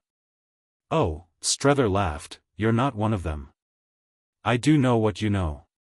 As, however, this last assertion caused Waymarsh again to look at him hard, such being the latter's doubt of its implications, he felt his justification lame. Which was still more the case when Waymarsh presently said, Look here, Strether. Quit this. Our friend smiled with a doubt of his own. Do you mean my tone? No, damn your tone.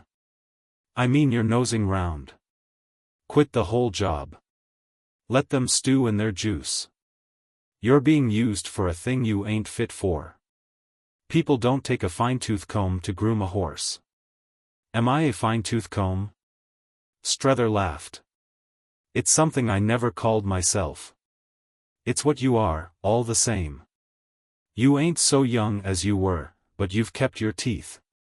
He acknowledged his friend's humor. Take care I don't get them into you. You'd like them, my friends at home, Waymarsh, he declared, you'd really particularly like them. And I know, it was slightly irrelevant, but he gave it sudden and singular force, I know they'd like you. Oh, don't work them off on me. Waymarsh groaned. Yet Strether still lingered with his hands in his pockets. It's really quite as indispensable as I say that Chad should be got back. Indispensable to whom? To you? Yes, Strether presently said. Because if you get him you also get Mrs. Newsome? Strether faced it. Yes. And if you don't get him you don't get her? It might be merciless, but he continued not to flinch. I think it might have some effect on our personal understanding. Chad's of real importance, or can easily become so if he will, to the business. And the business is of real importance to his mother's husband? Well, I naturally want what my future wife wants.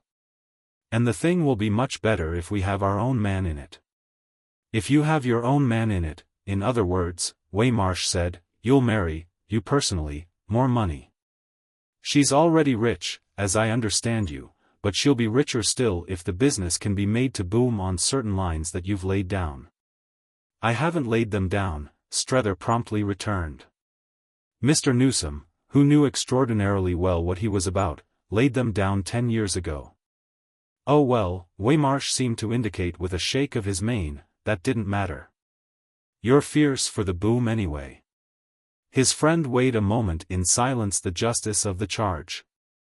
I can scarcely be called fierce, I think, when I so freely take my chance of the possibility, the danger, of being influenced in a sense counter to Mrs. Newsome's own feelings.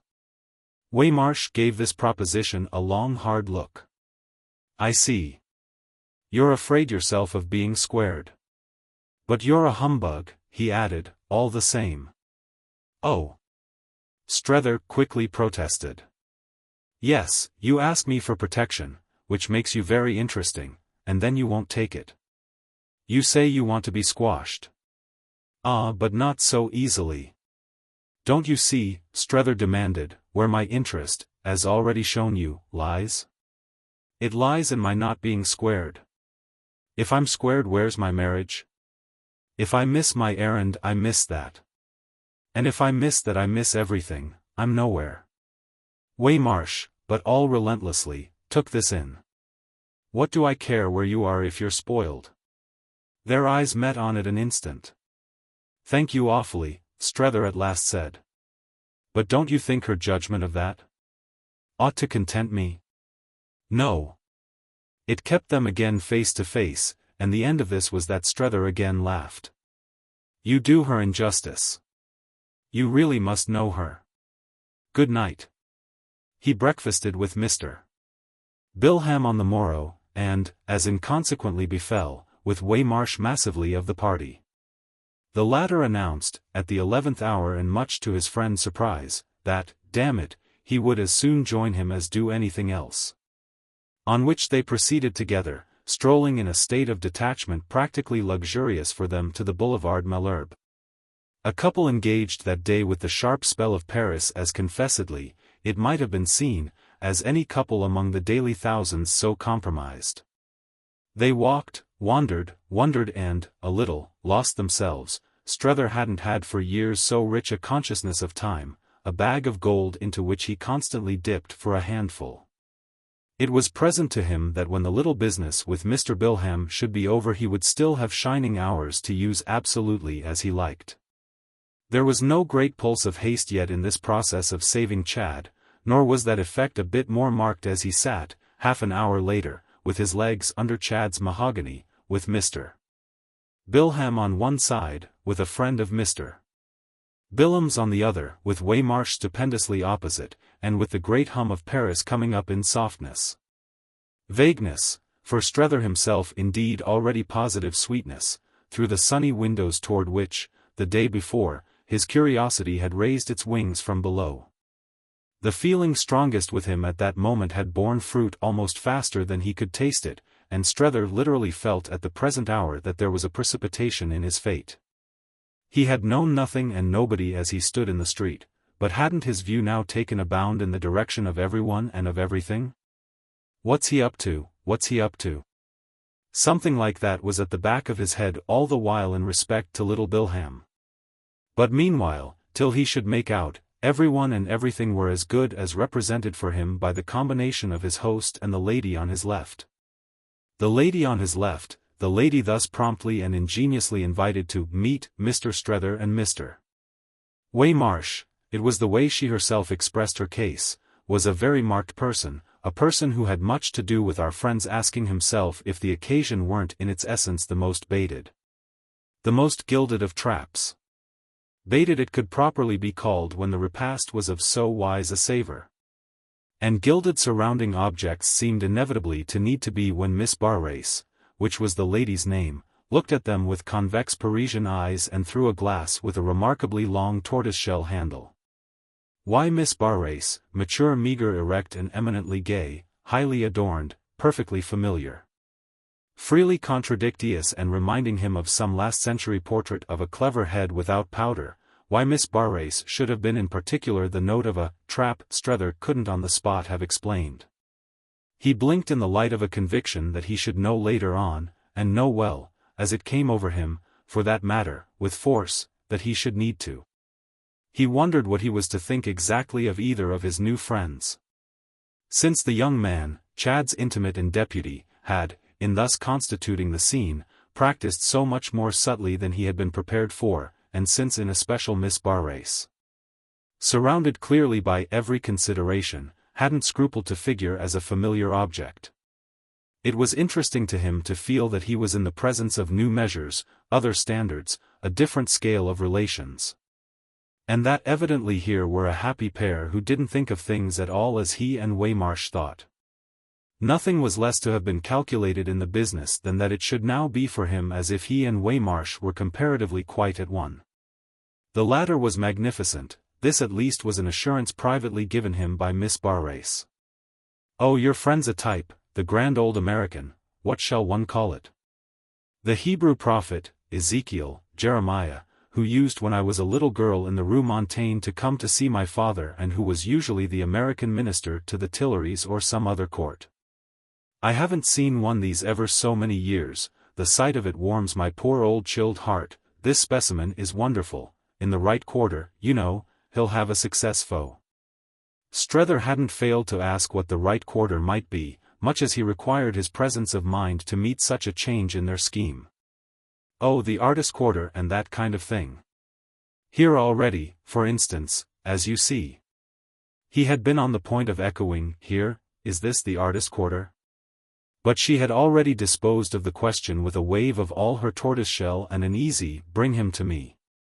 He knew on the spot how little he should be able to bring him, for the very air was by this time, to his sense, thick and hot with poor Waymarsh's judgment of it. He was in the trap still more than his companion and, unlike his companion, not making the best of it, which was precisely what doubtless gave him his admirable sombre glow. Little did Miss Barrace know that what was behind it was his grave estimate of her own laxity. The general assumption with which our two friends had arrived had been that of finding Mr. Bilham ready to conduct them to one or other of those resorts of the earnest, the aesthetic fraternity which were shown among the sights of Paris. In this character it would have justified them in a proper insistence on discharging their score. Waymarsh's only proviso at the last had been that nobody should pay for him. But he found himself, as the occasion developed, paid for on a scale as to which Strether privately made out that he already nursed retribution. Strether was conscious across the table of what worked in him, conscious when they passed back to the small salon to which, the previous evening, he himself had made so rich a reference. Conscious most of all as they stepped out to the balcony in which one would have had to be an ogre not to recognize the perfect place for easy aftertastes. These things were enhanced for Miss Barrace by a succession of excellent cigarettes, acknowledged, acclaimed. As a part of the wonderful supply left behind him by Chad, in an almost equal absorption of which Strether found himself blindly, almost wildly pushing forward. He might perish by the sword as well as by famine. And he knew that his having abetted the lady by an excess that was rare with him would count for little in the sum, as Waymarsh might so easily add it up, of her license. Waymarsh had smoked of old, smoked hugely, but Waymarsh did nothing now, and that gave him his advantage over people who took things up lightly just when others had laid them heavily down. Strether had never smoked, and he felt as if he flaunted at his friend that this had been only because of a reason. The reason, it now began to appear even to himself, was that he had never had a lady to smoke with.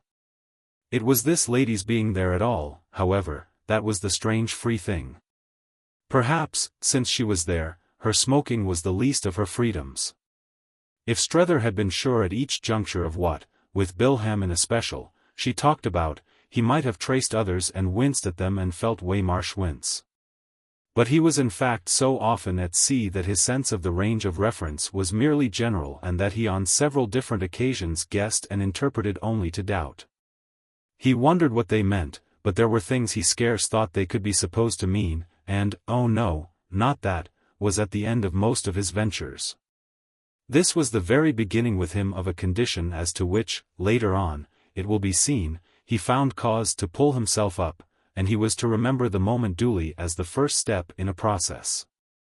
The central fact of the place was neither more nor less, when analyzed, and a pressure superficial sufficed, than the fundamental impropriety of Chad's situation, round about which they thus seemed cynically clustered.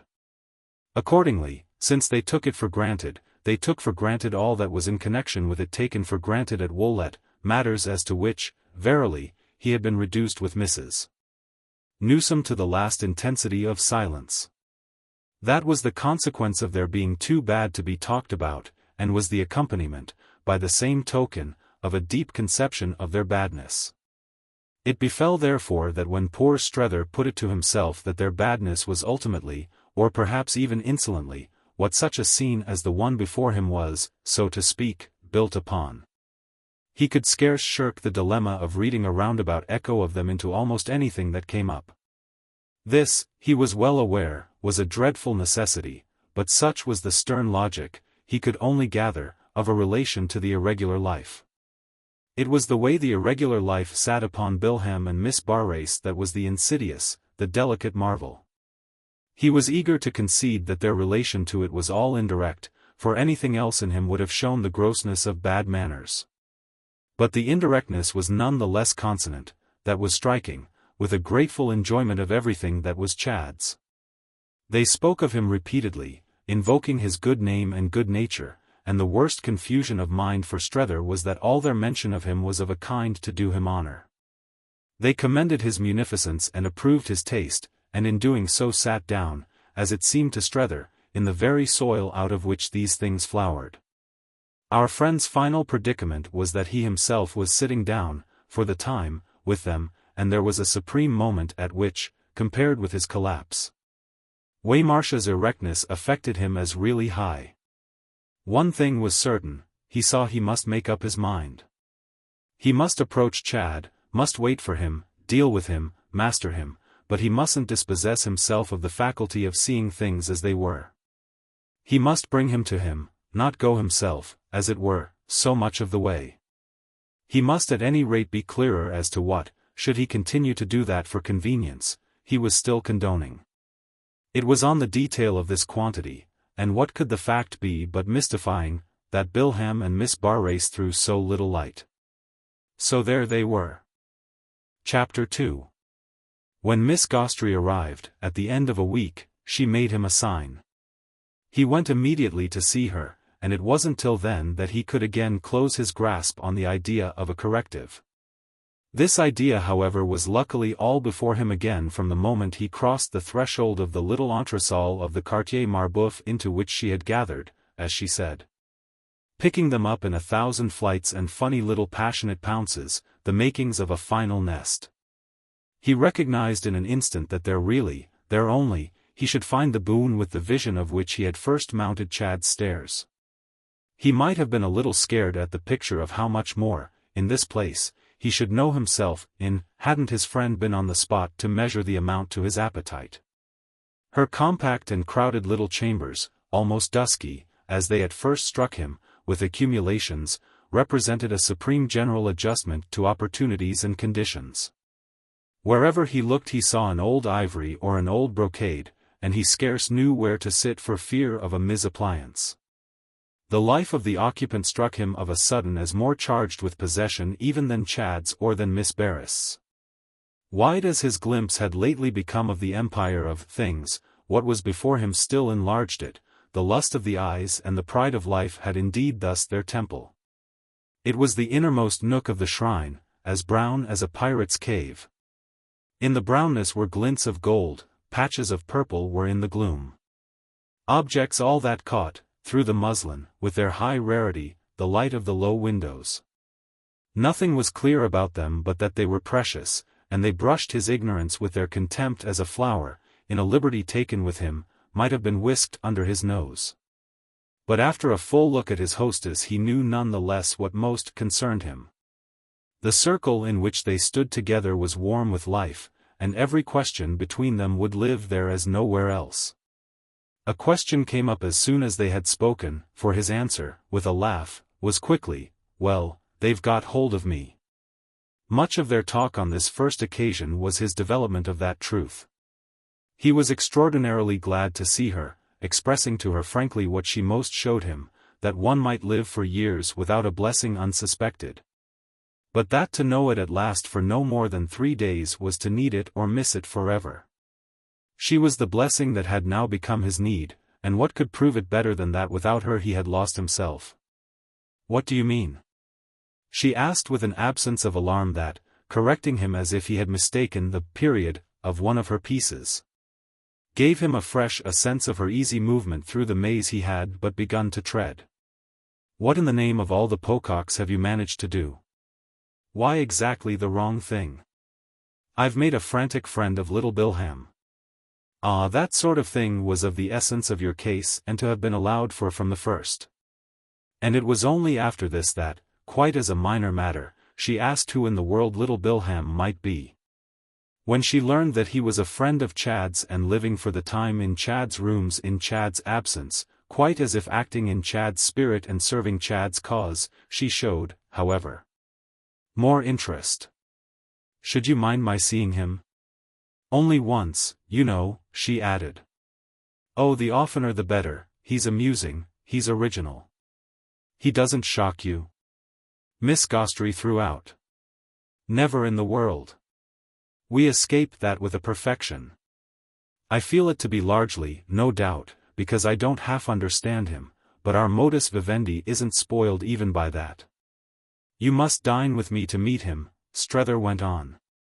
"Then you'll see." "Are you giving dinners?" "Yes, there I am." "That's what I mean." All her kindness wondered. "That you're spending too much money?" "Dear no, they seem to cost so little. But that I do it to them. I ought to hold off." She thought again, she laughed. "The money you must be spending to think it cheap." "But I must be out of it, to the naked eye." He looked for a moment as if she were really failing him. "Then you won't meet them?" It was almost as if she had developed an unexpected personal prudence. She hesitated. "Who are they, first?" "Why little Bilham to begin with." He kept back for the moment Miss Barrace. "And Chad, when he comes, you must absolutely see." "When then does he come?" "When Bilham has had time to write him, and hear from him about me. Bilham, however," he pursued, "will report favorably for Chad. That will make him not afraid to come. I want you the more therefore, you see, for my bluff." "Oh, you'll do yourself for your bluff." She was perfectly easy. "At the rate you've gone I'm quiet." "Ah, but I haven't," said Strether, made one protest. She turned it over. "Haven't you been seeing what there's to protest about?" He let her, with this, however ruefully, have the whole truth. "I haven't yet found a single thing." "Isn't there anyone with him then?" "Of the sort I came out about?" Strether took a moment. "How do I know? And what do I care?" Oh. And her laughter spread. He was struck in fact by the effect on her of his joke. He saw now how he meant it as a joke. She saw, however, still other things, though in an instant she had hidden them. "You've got at no facts at all?" He tried to muster them. "Well, he has a lovely home." "Ah, that, in Paris," she quickly returned, "proves nothing." "That is rather it disproves nothing. They may very well, you see, the people your mission is concerned with, have done it for him." "Exactly. And it was on the scene of their doings then that Waymarsh and I sat guzzling." "Oh, if you forbore to guzzle here on scenes of doings," she replied, "you might easily die of starvation." With which she smiled at him. "You've worse before you." "Ah, I've everything before me. But on our hypothesis, you know, they must be wonderful." "They are," said Miss Gostrey. "You're not therefore, you see," she added, "wholly without facts. They've been, in effect, wonderful." To have got at something comparatively definite appeared at last a little to help, a wave by which moreover, the next moment, recollection was washed. "My young man does admit furthermore that there are friends great interest." "Is that the expression he uses?" Strether more exactly recalled. "No, not quite." "Something more vivid?" "Less?" He had bent, with neared glasses, over a group of articles on a small stand, and at this he came up. It was a mere illusion, but, on the lookout as I was, it struck me. Awful, you know, as Chad is, those were Bilham's words. Awful, you know. Oh. And Miss Gostrey turned them over. She seemed, however, satisfied. Well, what more do you want? He glanced once more at a bibelot or two, and everything sent him back. But it is all the same as if they wished to let me have it between the eyes. She wondered. Quoi donc? Why what I speak of? The amenity. They can stun you with that as well as with anything else. Oh, she answered, you'll come round. I must see them each, she went on, for myself. I mean Mr. Bilham and Mr. Newsome, Mr. Bilham naturally first. Once only, once for each, that will do. But face to face, for half an hour. What's Mr. Chad, she immediately pursued, doing at Cannes? Decent men don't go to Cannes with the kind of ladies you mean. Don't they? Strether asked with an interest in decent men that amused her. No, elsewhere, but not to Cannes. Cannes is different. Cannes is better. Cannes is best. I mean it's all people you know, when you do know them. And if he does, why that's different too. He must have gone alone. She can't be with him. I haven't, Strether confessed in his weakness, the least idea. There seemed much in what she said, but he was able after a little to help her to a nearer impression. The meeting with little Bilham took place, by easy arrangement, in the great gallery of the Louvre. And when, standing with his fellow visitor before one of the splendid Titians, the overwhelming portrait of the young man with the strangely shaped glove and the blue-grey eyes, he turned to see the third member of their party advance from the end of the waxed and gilded vista. He had a sense of having at last taken hold. He had agreed with Miss Gostrey, it dated even from Chester, for a morning at the Louvre, and he had embraced independently the same idea as thrown out by little Bilham, whom he had already accompanied to the Museum of the Luxembourg. The fusion of these schemes presented no difficulty, and it was to strike him again that in little Bilham's company contrarieties in general dropped. Oh, he's all right, he's one of us. Miss Gostrey, after the first exchange, soon found a chance to murmur to her companion. And Strether. As they proceeded and paused, and while a quick unanimity between the two appeared to have phrased itself in half a dozen remarks, Strether knew that he knew almost immediately what she meant. And took it as still another sign that he had got his job in hand. This was the more grateful to him that he could think of the intelligence now serving him as an acquisition positively new. He wouldn't have known even the day before what she meant, that is if she meant, what he assumed, that they were intense Americans together. He had just worked round, and with a sharper turn of the screw than any yet, to the conception of an American intense as little Bilham was intense. The young man was his first specimen. The specimen had profoundly perplexed him, at present however there was light. It was by little Bilham's amazing serenity that he had at first been affected, but he had inevitably, in his circumspection, felt it as the trail of the serpent, the corruption, as he might conveniently have said, of Europe. Whereas the promptness with which it came up for Miss Gostrey but as a special little form of the oldest thing they knew justified it at once to his own vision as well. He wanted to be able to like his specimen with a clear good conscience, and this fully permitted it. What had muddled him was precisely the small artist man's way, it was so complete, of being more American than anybody. But it now for the time put Strether vastly at his ease to have this view of a new way. The amiable youth then looked out, as it had first struck Strether, at a world in respect to which he hadn't a prejudice. The one our friend most instantly missed was the usual one in favor of an occupation accepted. Little Bilham had an occupation, but it was only an occupation declined. And it was by his general exemption from alarm, anxiety or remorse on this score that the impression of his serenity was made. He had come out to Paris to paint, to fathom, that is, at large, that mystery. But study had been fatal to him so far as anything could be fatal, and his productive power faltered in proportion as his knowledge grew. Strether had gathered from him that at the moment of his finding him in Chad's rooms he hadn't saved from his shipwreck a scrap of anything but his beautiful intelligence and his confirmed habit of Paris. He referred to these things with an equal fond familiarity, and it was sufficiently clear that, as an outfit, they still served him.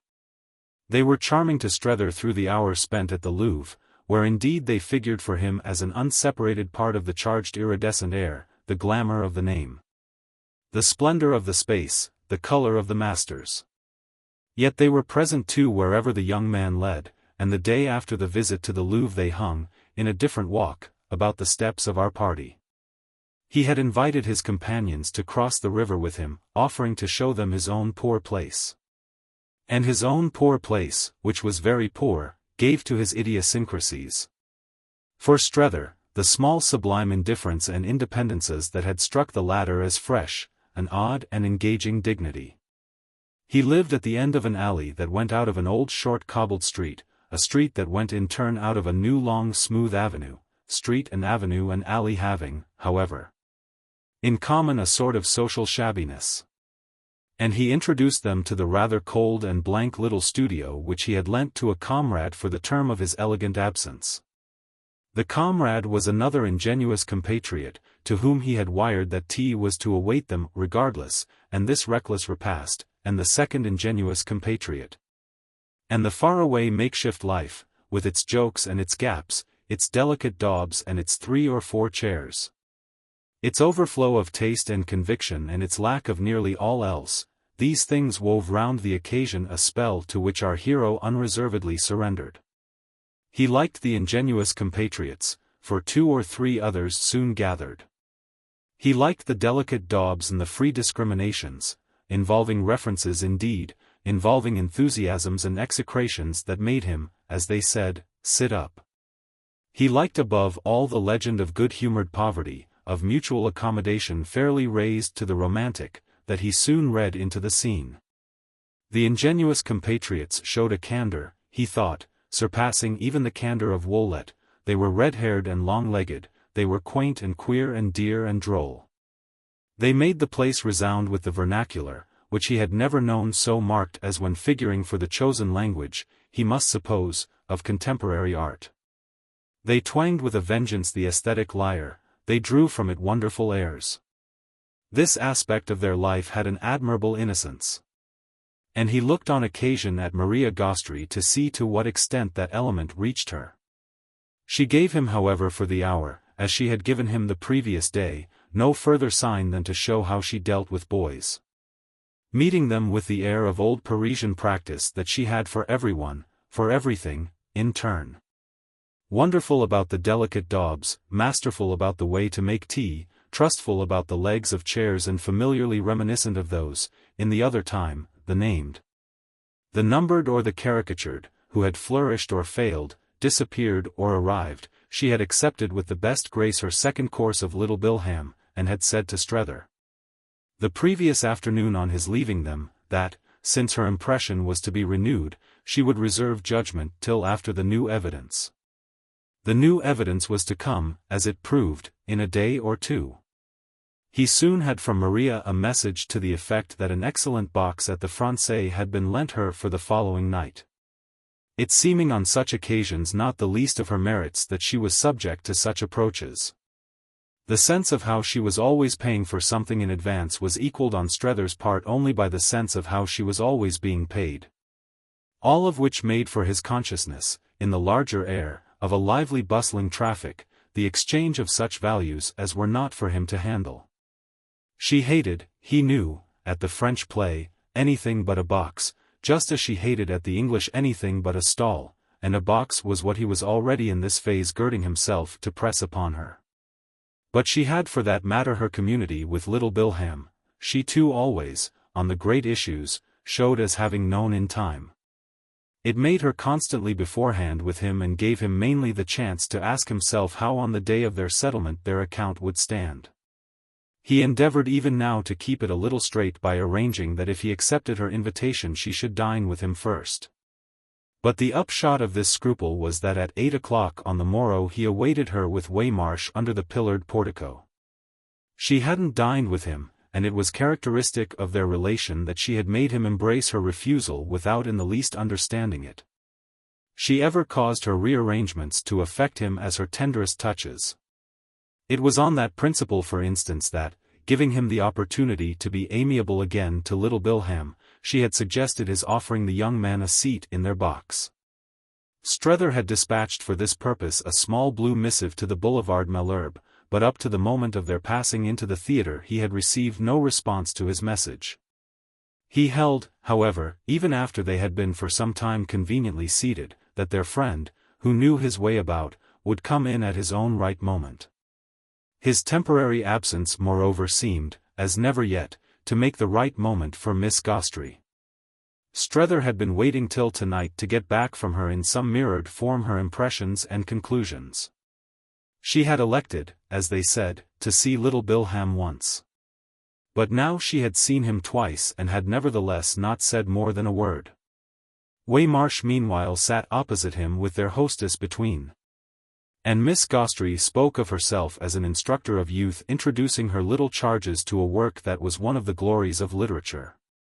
The glory was happily unobjectionable, and the little charges were candid. For herself she had travelled that road and she merely waited on their innocence. But she referred in due time to their absent friend, whom it was clear they should have to give up. He either won't have got your note, she said, or you won't have got his. He has had some kind of hindrance, and, of course, for that matter, you know, a man never writes about coming to a box. She spoke as if, with her look, it might have been Waymarsh who had written to the youth, and the latter's face showed a mixture of austerity and anguish. She went on, however, as if to meet this. He's far and away, you know, the best of them. The best of whom, ma'am? Why, of all the long procession, the boys, the girls, or the old men and old women as they sometimes really are. The hope, as one may say, of our country. They've all passed, year after year, but there has been no one in particular I've ever wanted to stop. I feel, don't you, that I want to stop little Bilham. He's so exactly right as he is. She continued to talk to Waymarsh. He's too delightful. If he'll only not spoil it. But they always will, they always do, they always have. I don't think Waymarsh knows, Strether said after a moment, quite what it's open to Bilham to spoil. It can't be a good American, Waymarsh lucidly enough replied. For it didn't strike me the young man had developed much in that shape. Ah, Miss Gostrey sighed, the name of the good American is as easily given as taken away. What is it, to begin with, to be won, and what's the extraordinary hurry? Surely nothing that's so pressing was ever so little defined. It's such an order, really, that before we cook you the dish we must at least have your receipt. Besides, the poor chicks have time. What I've seen so often spoiled, she pursued, is the happy attitude itself, the state of faith and, what shall I call it, the sense of beauty. You're right about him, she now took in Strether. Little Bilham has them to a charm, we must keep little Bilham along. Then she was all again for Waymarsh. The others have all wanted so dreadfully to do something, and they've gone and done it in too many cases indeed. It leaves them never the same afterwards, the charm's always somehow broken. Now he, I think, you know, really won't. He won't do the least dreadful little thing. We shall continue to enjoy him just as he is. No, he's quite beautiful. He sees everything. He isn't a bit ashamed. He has every scrap of the courage of it that one could ask. Only think what he might do. One wants really, for fear of some accident, to keep him in view. At this very moment perhaps what mayn't he be up to? I've had my disappointments, the poor things are never really safe, or only at least when you have them under your eye. One can never completely trust them. One's uneasy, and I think that's why I most miss him now. She had wound up with a laugh of enjoyment over her embroidery of her idea, an enjoyment that her face communicated to Strether. who almost wished none the less at this moment that she would let poor Waymarsh alone. He knew more or less what she meant, but the fact wasn't a reason for her not pretending to Waymarsh that he didn't. It was craven of him perhaps, but he would, for the high amenity of the occasion, have liked Waymarsh not to be so sure of his wit. Her recognition of it gave him away and, before she had done with him or with that article, would give him worse. What was he, all the same, to do? He looked across the box at his friend. Their eyes met, something queer and stiff, something that bore on the situation but that it was better not to touch, passed in silence between them. Well, the effect of it for Strether was an abrupt reaction, a final impatience of his own tendency to temporize. Where was that taking him anyway? It was one of the quiet instants that sometimes settle more matters than the outbreaks dear to the historic muse. The only qualification of the quietness was the synthetic "oh hang it," into which Strether's share of the silence soundlessly flowered. It represented, this mute ejaculation, a final impulse to burn his ships. These ships, to the historic muse, may seem of course mere cockles, but when he presently spoke to Miss Gostrey it was with the sense at least of applying the torch. Is it then a conspiracy? Between the two young men? Well, I don't pretend to be a seer or a prophetess, she presently replied, but if I'm simply a woman of sense he's working for you tonight. I don't quite know how, but it's in my bones. And she looked at him at last as if, little material as she yet gave him, he'd really understand. For an opinion that's my opinion. He makes you out too well not to. Not to work for me tonight? Strether wondered. Then I hope he isn't doing anything very bad. They've got you, she portentously answered. Do you mean he is? They've got you, she merely repeated. Though she disclaimed the prophetic vision, she was at this instant the nearest approach he had ever met to the priestess of the oracle. The light was in her eyes. You must face it now. He faced it on the spot. They had arranged every move in the game. And they've been arranging ever since. He has had every day his little telegram from Cannes. It made Strether open his eyes. Do you know that? I do better. I see it. This was, before I met him, what I wondered whether I was to see. But as soon as I met him I ceased to wonder, and our second meeting made me sure. I took him all in. He was acting, he is still, on his daily instructions. So that Chad has done the whole thing? Oh no, not the whole. We've done some of it. You and I and Europe. Europe, yes, Strether mused. Dear old Paris, she seemed to explain. But there was more, and, with one of her turns, she risked it. And dear old Waymarsh. You, she declared, have been a good bit of it. He sat massive. A good bit of what, ma'am? Why, of the wonderful consciousness of our friend here. You've helped too in your way to float him to where he is. And where the devil is he? She passed it on with a laugh. Where the devil, Strether, are you? He spoke as if he had just been thinking it out. Well, quite already in Chad's hands, it would seem. And he had had with this another thought. Will that be, just all through Bilham, the way he's going to work it? It would be, for him, you know, an idea. And Chad with an idea. Well, she asked while the image held him. Well, is Chad, what shall I say, monstrous? Oh, as much as you like. But the idea you speak of, she said, won't have been his best. He'll have a better. It won't be all through little Bilham that he'll work it. This already sounded almost like a hope destroyed. Through whom else then? That's what we shall see. But quite as she spoke she turned, and Strether turned.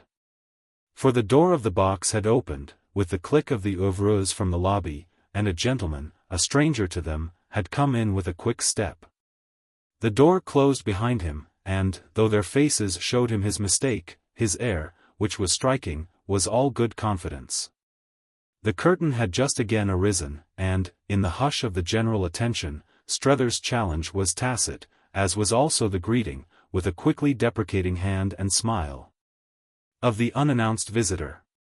He discreetly signed that he would wait, would stand, and these things in his face, one look from which she had caught, had suddenly worked for Miss Gostrey. She fitted to them all an answer for Strether's last question.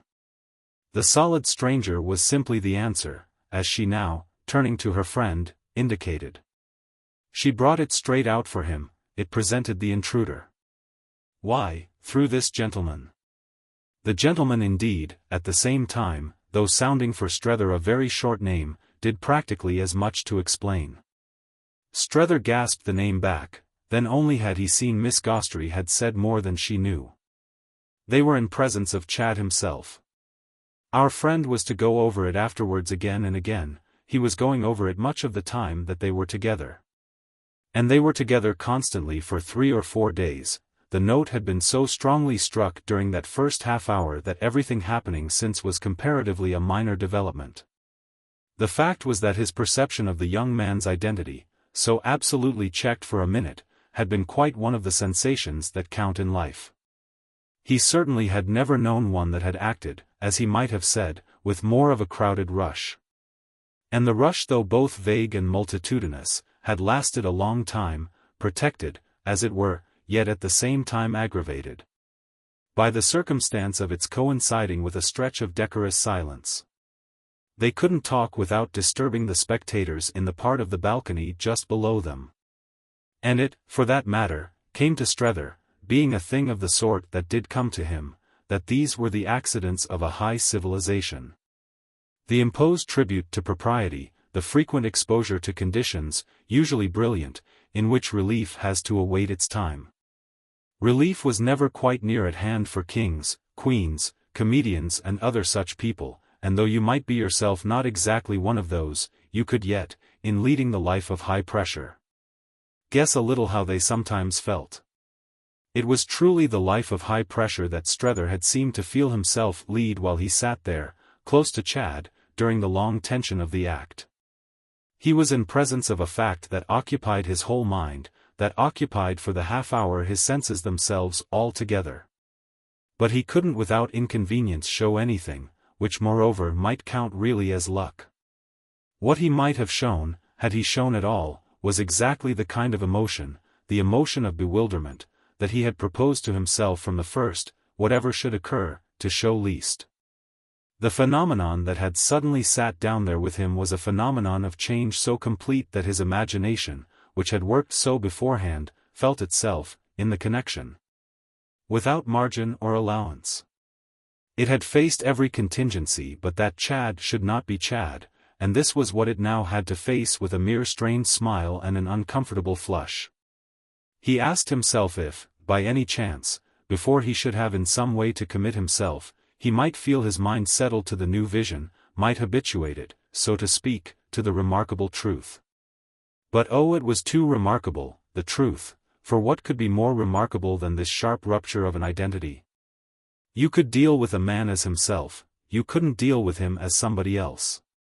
It was a small source of peace moreover to be reduced to wondering how little he might know in such an event what a sum he was setting you. He couldn't absolutely not know, for you couldn't absolutely not let him.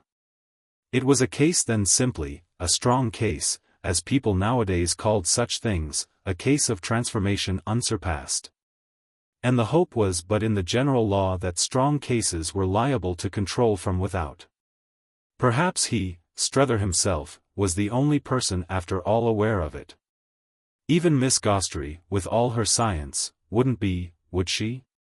And he had never seen anyone less aware of anything than Waymarsh as he glowered at Chad. The social sightlessness of his old friend's survey marked for him afresh, and almost in an humiliating way, the inevitable limits of direct aid from this source. He was not certain, however, of not drawing a shade of compensation from the privilege, as yet untasted, of knowing more about something in particular than Miss Gostrey did. His situation too was a case, for that matter, and he was now so interested, quite so privately agog, about it, that he had already an eye to the fun it would be to open up to her afterwards. He derived during his half-hour no assistance from her, and just this fact of her not meeting his eyes played a little, it must be confessed, into his predicament. He had introduced Chad, in the first minutes, under his breath, and there was never the primness in her of the person unacquainted. But she had none the less betrayed at first no vision but of the stage, where she occasionally found a pretext for an appreciative moment that she invited Waymarsh to share. The latter's faculty of participation had never had, all round, such an assault to meet. The pressure on him being the sharper for this chosen attitude in her, as Strether judged it, of isolating, for their natural intercourse, Chad and himself. This intercourse was meanwhile restricted to a frank friendly look from the young man, something markedly like a smile, but falling far short of a grin. And to the vivacity of Strether's private speculation as to whether he carried himself like a fool. He didn't quite see how he could so feel as one without somehow showing as one. The worst of that question moreover was that he knew it as a symptom the sense of which annoyed him. If I'm going to be odiously conscious of how I may strike the fellow, he reflected, it was so little what I came out for that I may as well stop before I begin. This sage consideration too, distinctly, seemed to leave untouched the fact that he was going to be conscious. He was conscious of everything but of what would have served him. He was to know afterwards, in the watches of the night, that nothing would have been more open to him than after a minute or two to propose to Chad to seek with him the refuge of the lobby. He hadn't only not proposed it, but had lacked even the presence of mind to see it as possible. He had stuck there like a schoolboy wishing not to miss a minute of the show. Though for that portion of the show then presented he hadn't had an instant's real attention. He couldn't when the curtain fell have given the slightest account of what had happened. He had therefore, further, not at that moment acknowledged the amenity added by this acceptance of his awkwardness to Chad's general patience. Hadn't he none the less known at the very time, known it stupidly and without reaction, that the boy was accepting something? He was modestly benevolent, the boy, that was at least what he had been capable of the superiority of making out his chance to be. And one had one's self literally not had the gumption to get in ahead of him. If we should go into all that occupied our friend in the watches of the night we should have to mend our pen. But an instance or two may mark for us the vividness with which he could remember. He remembered the two absurdities that, if his presence of mind had failed, were the things that had had most to do with it. He had never in his life seen a young man come into a box at 10 o'clock at night, and would, if challenged on the question in advance, have scarce been ready to pronounce as to different ways of doing so. But it was in spite of this definite to him that Chad had had a way that was wonderful, a fact carrying with it an implication that, as one might imagine it, he knew, he had learned, how. Here already then were abounding results. He had on the spot and without the least trouble of intention taught Strether that even in so small a thing as that there were different ways. He had done in the same line still more than this. Had by a mere shake or two of the head made his old friend observe that the change in him was perhaps more than anything else, for the eye, a matter of the marked streaks of grey. Extraordinary at his age, in his thick black hair. As well as that this new feature was curiously becoming to him, did something for him, as characterization, also even, of all things in the world, as refinement, that had been a good deal wanted. Strether felt, however, he would have had to confess, that it wouldn't have been easy just now, on this and other counts, in the presence of what had been supplied. To be quite clear as to what had been missed. A reflection a candid critic might have made of old, for instance, was that it would have been happier for the son to look more like the mother. But this was a reflection that at present would never occur. The ground had quite fallen away from it, yet no resemblance whatever to the mother had supervened. It would have been hard for a young man's face and air to disconnect themselves more completely than Chad's at this juncture from any discerned. From any imaginable aspect of a New England female parent. That of course was no more than had been on the cards. But it produced in Strether none the less one of those frequent phenomena of mental reference with which all judgment in him was actually beset. Again and again as the days passed he had had a sense of the pertinence of communicating quickly with Woollett, communicating with a quickness with which telegraphy alone would rhyme. The fruit really of a fine fancy in him for keeping things straight, for the happy forestalment of error. No one could explain better when needful, nor put more conscience into an account or a report. Which burden of conscience is perhaps exactly the reason why his heart always sank when the clouds of explanation gathered. His highest ingenuity was in keeping the sky of life clear of them. Whether or no he had a grand idea of the lucid, he held that nothing ever was in fact, for anyone else, explained. One went through the vain motions, but it was mostly a waste of life. A personal relation was a relation only so long as people either perfectly understood or, better still, didn't care if they didn't. From the moment they cared if they didn't, it was living by the sweat of one's brow. And the sweat of one's brow was just what one might buy one's self off from by keeping the ground free of the wild weed of delusion. It easily grew too fast, and the Atlantic cable now alone could race with it. That agency would each day have testified for him to something that was not what Woollett had argued.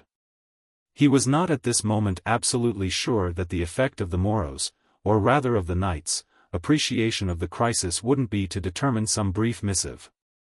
Have at last seen him, but oh dear. Some temporary relief of that sort seemed to hover before him.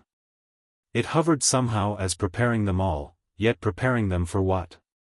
If he might do so more luminously and cheaply, he would tick out in 4 words, awfully old, grey hair. To this particular item in Chad's appearance he constantly, during their mute half-hour, reverted, as if so very much more than he could have said had been involved in it. The most he could have said would have been, if he's going to make me feel young, which indeed, however, carried with it quite enough. If Strether was to feel young, that is, it would be because Chad was to feel old, and an aged and hoary sinner had been no part of the scheme. The question of Chadwick's true time of life was, doubtless, what came up quickest after the adjournment of the two, when the play was over, to a café in the Avenue de l'Opéra. Miss Gostrey had in due course been perfect for such a step. She had known exactly what they wanted, to go straight somewhere and talk. And Strether had even felt she had known what he wished to say and that he was arranging immediately to begin. She hadn't pretended this, as she had pretended on the other hand, to have divined Waymarsh's wish to extend to her an independent protection homeward. But Strether nevertheless found how, after he had Chad opposite to him at a small table in the brilliant halls that his companion straightway selected, sharply and easily discriminated from others. It was quite, to his mind, as if she heard him speak. As if, sitting up, a mile away, in the little apartment he knew, she would listen hard enough to catch. He found too that he liked that idea, and he wished that, by the same token, Mrs. Newsome might have caught as well. For what had above all been determined in him as a necessity of the first order was not to lose another hour, nor a fraction of one. Was to advance, to overwhelm, with a rush. This was how he would anticipate, by a night attack, as might be, any forced maturity that a crammed consciousness of Paris was likely to take upon itself to assert on behalf of the boy. He knew to the full, on what he had just extracted from Miss Gostrey, Chad's marks of alertness, but they were a reason the more for not dawdling. If he was himself moreover to be treated as young, he wouldn't at all events be so treated before he should have struck out at least once. His arms might be pinioned afterwards, but it would have been left on record that he was 50. The importance of this he had indeed begun to feel before they left the theatre. It had become a wild unrest, urging him to seize his chance. He could scarcely wait for it as they went. He was on the verge of the indecency of bringing up the question in the street. He fairly caught himself going on, so he afterwards invidiously named it, as if there would be for him no second chance should the present be lost. Not till, on the purple divan before the perfunctory Bach, he had brought out the words themselves, was he sure, for that matter, that the present would be saved. Book. Chapter 4. Chapter 1.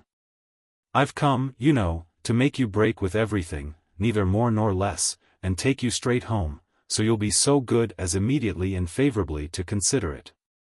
Strether, face to face with Chad after the play, had sounded these words almost breathlessly, and with an effect at first positively disconcerting to himself alone. For Chad's receptive attitude was that of a person who had been gracefully quiet while the messenger at last reaching him has run a mile through the dust. During some seconds after he had spoken, Strether felt as if he had made some such exertion. He was not even certain that the perspiration wasn't on his brow. It was the kind of consciousness for which he had to thank the look that, while the strain lasted, the young man's eyes gave him. They reflected, and the deuce of the thing was that they reflected really with a sort of shyness of kindness, his momentarily disordered state. Which fact brought on in its turn for our friend the dawn of a fear that Chad might simply take everything out, in being sorry for him. Such a fear, any fear, was unpleasant. But everything was unpleasant. It was odd how everything had suddenly turned so. This, however, was no reason for letting the least thing go. Strether had the next minute proceeded as roundly as if with an advantage to follow up. Of course I'm a busybody, if you want to fight the case to the death. But after all, mainly in the sense of having known you and having given you such attention as you kindly permitted when you were in jackets and knickerbockers. Yes, it was knickerbockers. I'm busybody enough to remember that, and that you had, for your age, I speak of the first faraway time, tremendously stout legs. Well, we want you to break. Your mother's heart's passionately set upon it, but she has above and beyond that excellent arguments and reasons. I've not put them into her head. I needn't remind you how little she's a person who needs that. But they exist. You must take it from me as a friend both of hers and yours, for myself as well. I didn't invent them, I didn't originally work them out, but I understand them, I think I can explain them, by which I mean make you actively do them justice, and that's why you see me here. You had better know the worst at once. It's a question of an immediate rupture and an immediate return. I've been conceited enough to dream I can sugar that pill. I take at any rate the greatest interest in the question. I took it already before I left home, and I don't mind telling you that, altered as you are, I take it still more now that I've seen you. You're older and, I don't know what to call it, more of a handful, but you're by so much the more, I seem to make out, to our purpose. Do I strike you as improved? Strether was to recall that Chad had at this point inquired. He was likewise to recall, and it had to count for some time as his greatest comfort, that it had been given him, as they said at Woollett.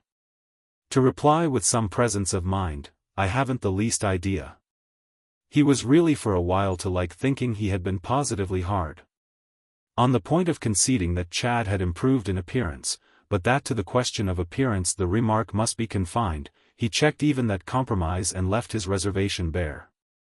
Not only his moral, but also, as it were, his aesthetic sense had a little to pay for this, Chad being unmistakably, and wasn't it a matter of the confounded grey hair again? Handsomer than he had ever promised. That, however, fell in perfectly with what Strether had said. They had no desire to keep down his proper expansion, and he wouldn't be less to their purpose for not looking, as he had too often done of old, only bold and wild. There was indeed a signal particular in which he would distinctly be more so. Strether didn't, as he talked, absolutely follow himself. He only knew he was clutching his thread and that he held it from moment to moment a little tighter. His mere uninterruptedness during the few minutes helped him to do that. He had frequently for a month, turned over what he should say on this very occasion, and he seemed at last to have said nothing he had thought of, everything was so totally different. But in spite of all he had put the flag at the window. This was what he had done, and there was a minute during which he affected himself as having shaken it hard, flapped it with a mighty flutter, straight in front of his companion's nose. It gave him really almost the sense of having already acted his part. The momentary relief, as if from the knowledge that nothing of that at least could be undone, sprang from a particular cause, the cause that had flashed into operation, in Miss Gostrey's box. With direct apprehension, with amazed recognition, and that had been concerned since then in every throb of his consciousness. What it came to was that with an absolutely new quantity to deal with one simply couldn't know.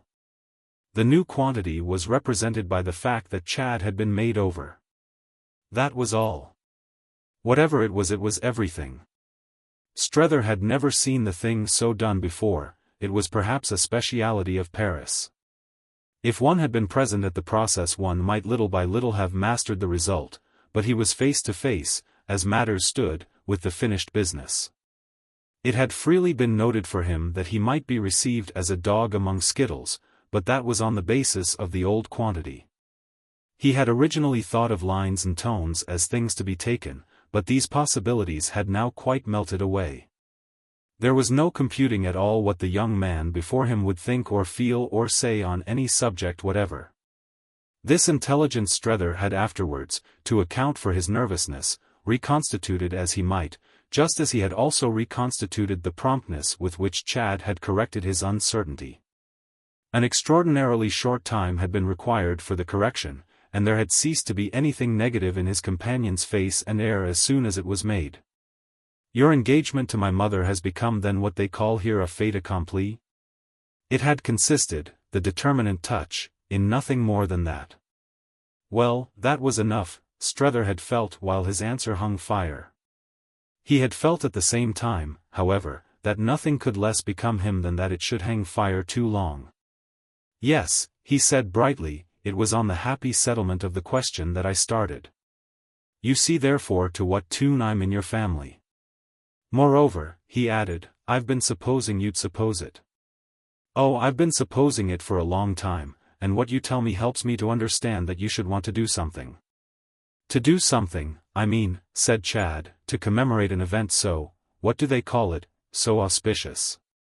I see you make out, and not unnaturally, he continued, that bringing me home in triumph as a sort of wedding present to mother would commemorate it better than anything else. You want to make a bonfire, in fact, he laughed, and you pitch me on. Thank you, he laughed again. He was altogether easy about it, and this made Strether now see how at bottom, and in spite of the shade of shyness that really cost him nothing, he had from the first moment been easy about everything. The shade of shyness was mere good taste.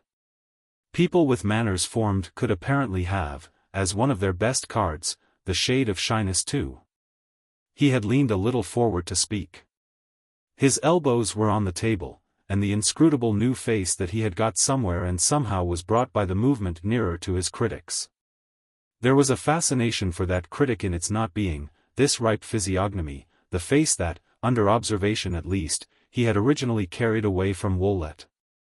Strether found a certain freedom on his own side in defining it as that of a man of the world, a formula that indeed seemed to come now in some degree to his relief. That of a man to whom things had happened and were variously known. In gleams, in glances, the past did perhaps peep out of it, but such lights were faint and instantly merged. Chad was brown and thick and strong, and of old Chad had been rough.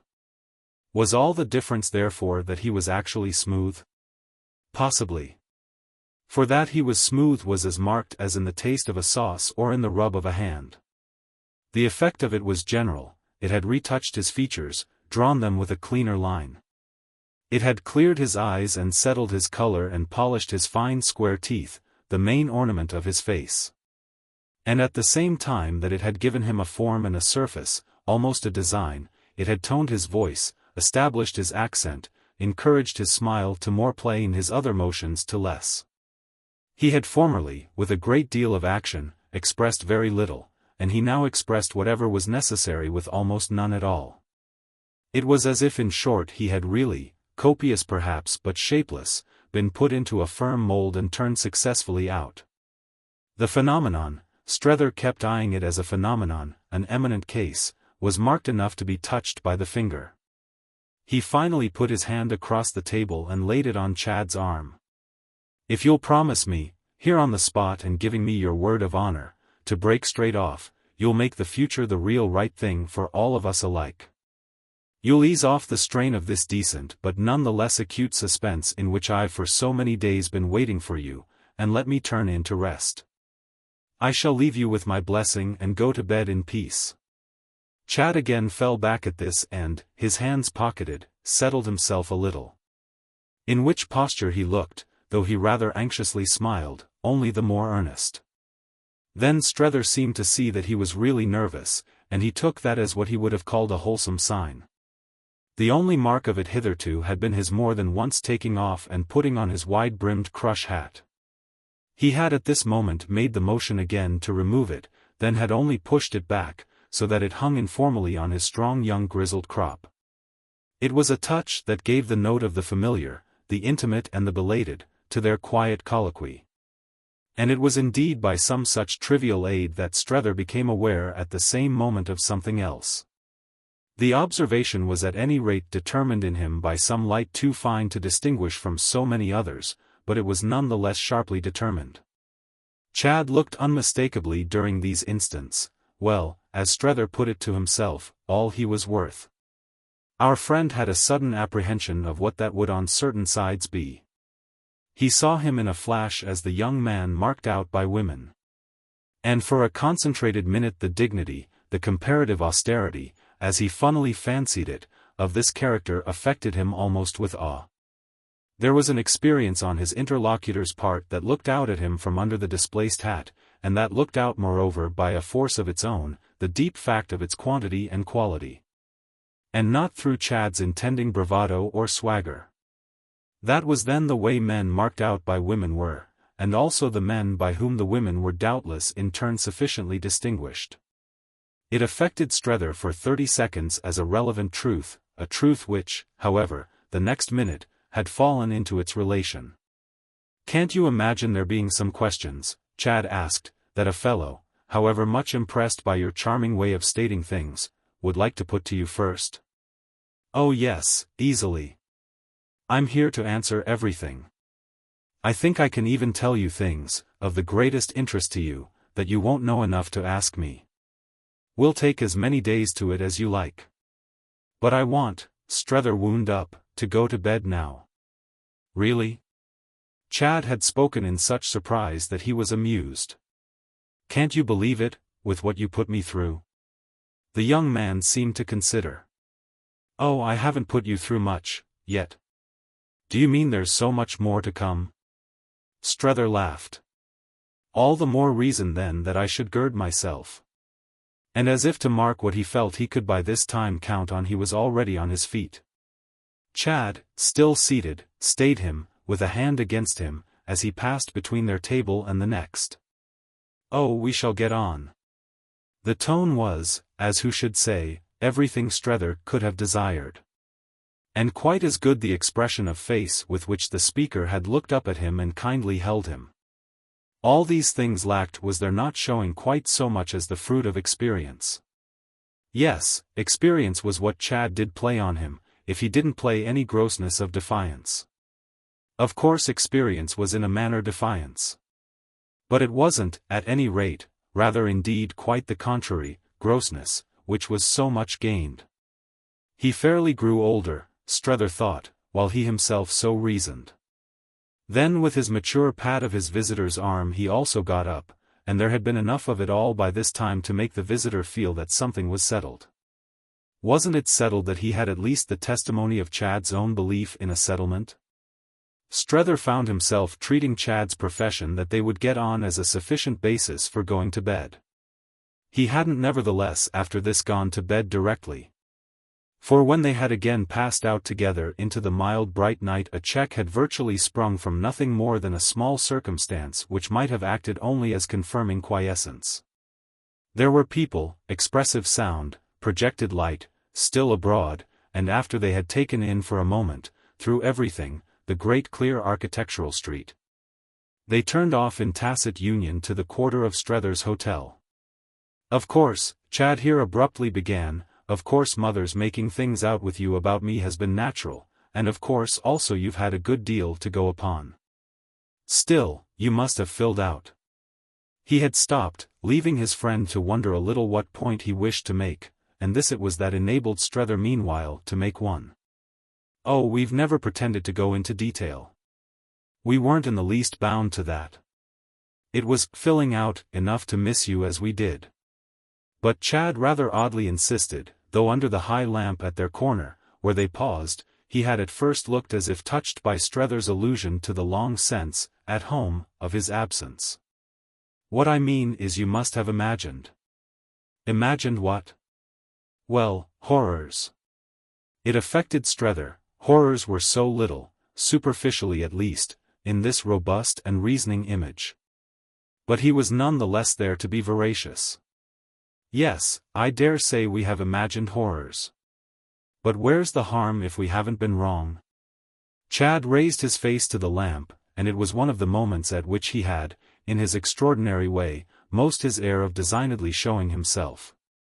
It was as if at these instants he just presented himself, his identity so rounded off, his palpable presence and his massive young manhood, as such a link in the chain as might practically amount to a kind of demonstration. It was as if, and how but anomalously, he couldn't after all help thinking sufficiently well of these things to let them go for what they were worth. What could there be in this for Strether but the hint of some self-respect, some sense of power, oddly perverted, something latent and beyond access, ominous and perhaps enviable? The intimation had the next thing, in a flash, taken on a name on which our friend seized as he asked himself if he weren't perhaps really dealing with an irreducible young pagan. This description, he quite jumped at it, had a sound that gratified his mental ear, so that of a sudden he had already adopted it. Pagan, yes, that wasn't it? What Chad would logically be. It was what he must be. It was what he was. The idea was a clue and, instead of darkening the prospect, projected a certain clearness. Strether made out in this quick ray that a pagan was perhaps, at the pass they had come to, the thing most wanted at Woollett. They'd be able to do with one, a good one, he'd find an opening, yes. And Strether's imagination even now prefigured and accompanied the first appearance there of the rousing personage. He had only the slight discomfort of feeling, as the young man turned away from the lamp, that his thought had in the momentary silence possibly been guessed. "Well, I've no doubt," said Chad, "you've come near enough. The details, as you say, don't matter. It has been generally the case that I've let myself go. But I'm coming round, I'm not so bad now." With which they walked on again to Strether's hotel. "Do you mean," the latter asked as they approached the door, "that there isn't any woman with you now? But pray what has that to do with it?" "Why, it's the whole question." "Of my going home?" Chad was clearly surprised. "Oh, not much. Do you think that when I want to go anyone will have any power to keep you," Strether took him straight up, "from carrying out your wish?" "Well, our idea has been that somebody has hitherto, or a good many persons perhaps, kept you pretty well from wanting. That's what, if you're in anybody's hands, may again happen." "You don't answer my question," he kept it up, "but if you aren't in anybody's hands so much the better. There's nothing then but what makes for your going." Chad turned this over. "I don't answer your question."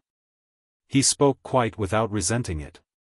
"Well, such questions have always a rather exaggerated side. One doesn't know quite what you mean by being in women's hands. It's all so vague. One is when one isn't. One isn't when one is. And then one can't quite give people away."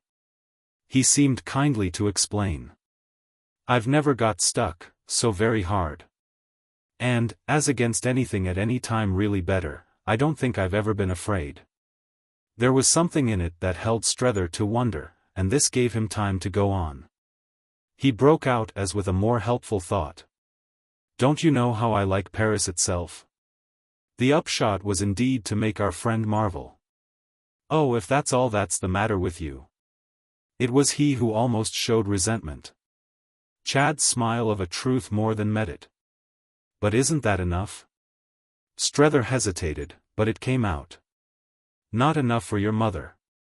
Spoken, however, it sounded a trifle odd, the effect of which was that Chad broke into a laugh. Strether, at this, succumbed as well, though with extreme brevity. "Permit us to have still our theory. But if you are so free and so strong you're inexcusable. I'll write in the morning," he added with decision. "I'll say I've got you." This appeared to open for Chad a new interest. "How often do you write?" "Oh, perpetually." "And at great length?" Strether had become a little impatient. I hope it's not found too great. Oh, I'm sure not. And you here as often? Again Strether paused. As often as I deserve. Mother writes, said Chad, a lovely letter. Strether, before the closed porte-cochere, fixed him a moment. It's more, my boy, than you do. But our suppositions don't matter, he added, if you're actually not entangled. Chad's pride seemed none the less a little touched. I never was that, let me insist. I always had my own way. With which he pursued, and I have it at present. Then what are you here for? What has kept you, Strether asked, if you have been able to leave? It made Chad, after a stare, throw himself back. Do you think one's kept only by women? His surprise and his verbal emphasis rang out so clear in the still street that Strether winced till he remembered the safety of their English speech. Is that, the young man demanded, what they think at Woollett? At the good faith in the question Strether had changed colour, feeling that, as he would have said, he had put his foot in it. He had appeared stupidly to misrepresent what they thought at Woollett, but before he had time to rectify Chad again was upon him. I must say then you show a low mind. It so fell in, unhappily for Strether, with that reflection of his own prompted in him by the pleasant air of the Boulevard Malherbe, that its disconcerting force was rather unfairly great. It was a dig that, administered by himself, and administered even to poor Mrs. Newsome, was no more than salutary, but administered by Chad, and quite logically, it came nearer drawing blood. They hadn't a low mind, nor any approach to one, yet incontestably they had worked, and with a certain smugness, on a basis that might be turned against them. Chad had at any rate pulled his visitor up, he had even pulled up his admirable mother. He had absolutely, by a turn of the wrist and a jerk of the far-flung noose, pulled up, in a bunch, Woollett browsing in its pride. There was no doubt Woollett had insisted on his coarseness. And what he at present stood there for in the sleeping street was, by his manner of striking the other note, to make of such insistence a preoccupation compromising to the insisters. It was exactly as if they had imputed to him a vulgarity that he had by a mere gesture caused to fall from him.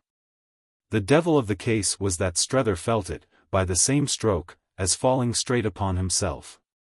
He had been wondering a minute ago if the boy weren't a pagan, and he found himself wondering now if he weren't by chance a gentleman. It didn't in the least, on the spot, spring up helpfully for him that a person couldn't at the same time be both. There was nothing at this moment in the air to challenge the combination. There was everything to give it on the contrary something of a flourish. It struck Strether into the bargain as doing something to meet the most difficult of the questions. Though perhaps indeed only by substituting another. Wouldn't it be precisely by having learned to be a gentleman that he had mastered the consequent trick of looking so well that one could scarce speak to him straight? But what in the world was the clue to such a prime-producing cause? There were too many clues then that Strether still lacked, and these clues to clues were among them. What it accordingly amounted to for him was that he had to take full in the face a fresh attribution of ignorance. He had grown used by this time to reminders, especially from his own lips, of what he didn't know. But he had borne them because in the first place they were private and because in the second they practically conveyed a tribute. He didn't know what was bad, and, as others didn't know how little he knew it, he could put up with his state.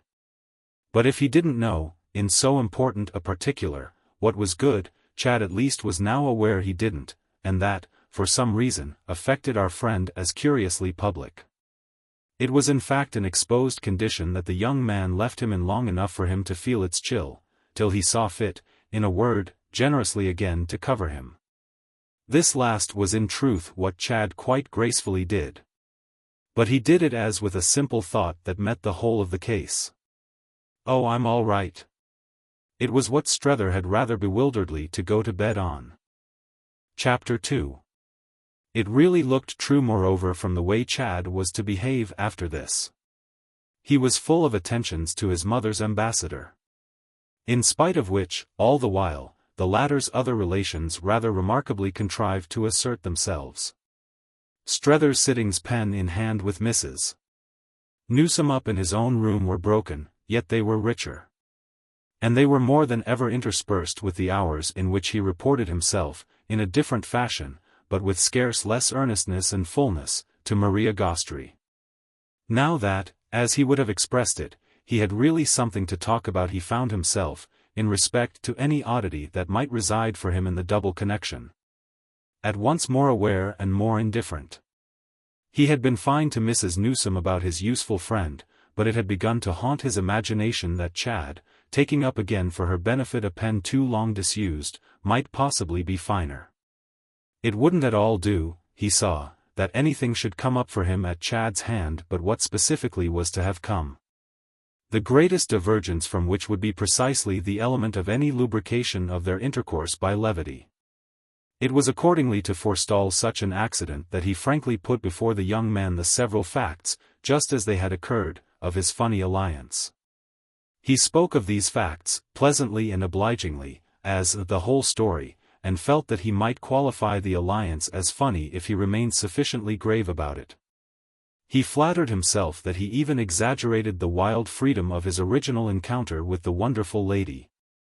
He was scrupulously definite about the absurd conditions in which they had made acquaintance, their having picked each other up almost in the street, and he had, finest inspiration of all, a conception of carrying the war into the enemy's country by showing surprise at the enemy's ignorance.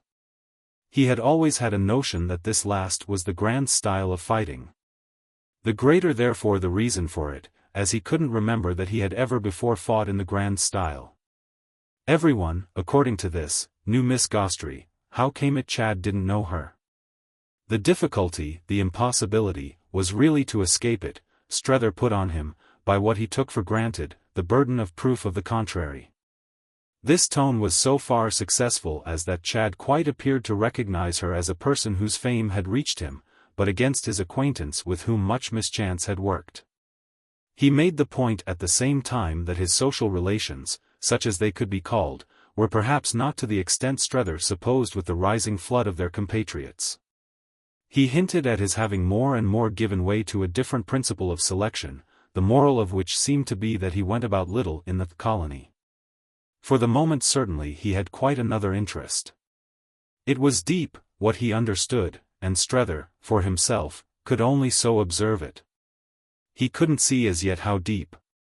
Might he not all too soon? For there was really too much of their question that Chad had already committed himself to liking. He liked, to begin with, his prospective stepfather. Which was distinctly what had not been on the cards. His hating him was the untowardness for which Strether had been best prepared. He hadn't expected the boy's actual form to give him more to do than his imputed. It gave him more through suggesting that he must somehow make up to himself for not being sure he was sufficiently disagreeable. That had really been present to him as his only way to be sure he was sufficiently thorough. The point was that if Chad's tolerance of his thoroughness were insincere, were but the best of devices for gaining time, it none the less did treat everything as tacitly concluded. That seemed at the end of 10 days the upshot of the abundant, the recurrent talk through which Strether poured into him all it concerned him to know. Put him in full possession of facts and figures.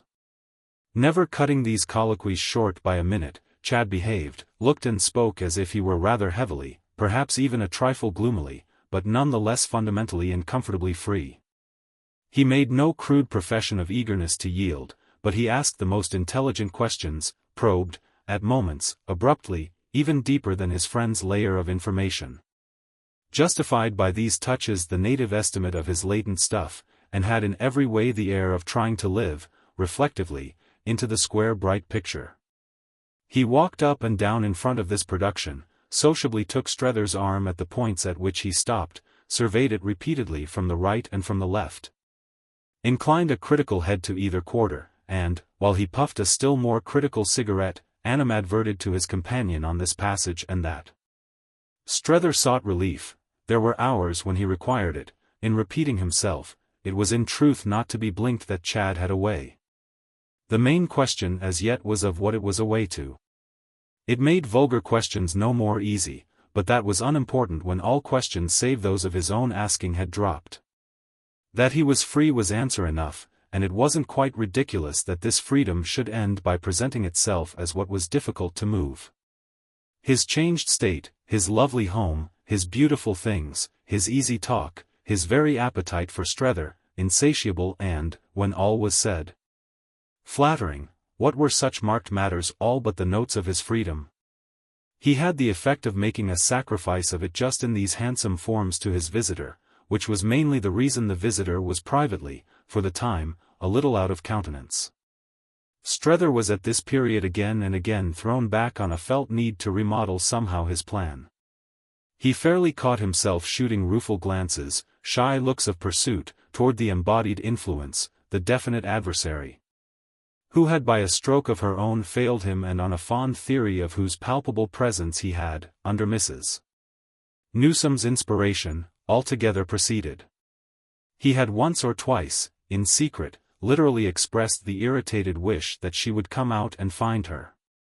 He couldn't quite yet force it upon Woollett that such a career, such a perverted young life, showed after all a certain plausible side. Did in the case before them flaunt something like an impunity for the social man.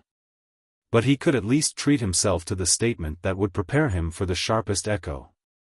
This echo, as distinct over there in the dry thin air as some shrill heading above a column of print, seemed to reach him even as he wrote.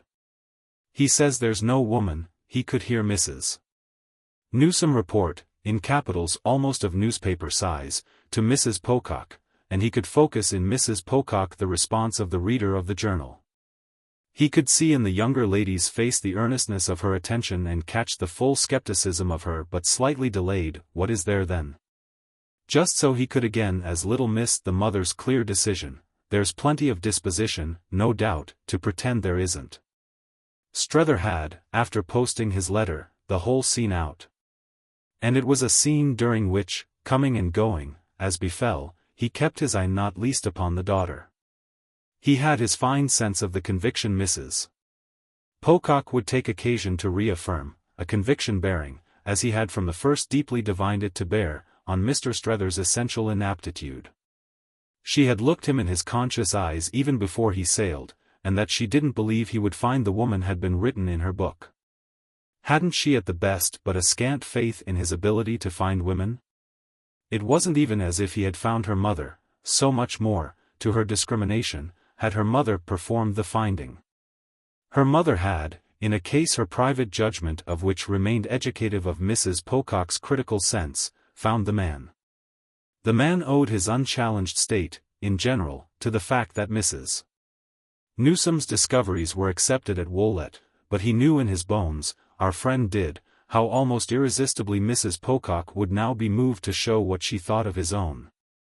Give her a free hand, would be the moral, and the woman would soon be found. His impression of Miss Gostrey after her introduction to Chad was meanwhile an impression of a person almost unnaturally on her guard. He struck himself as at first unable to extract from her what he wished, though indeed of what he wished at this special juncture he would doubtless have contrived to make but a crude statement. It sifted and settled nothing to put to her, tout bêtement, as she often said, "Do you like him, eh?" Thanks to his feeling it actually the least of his needs to heap up the evidence in the young man's favor.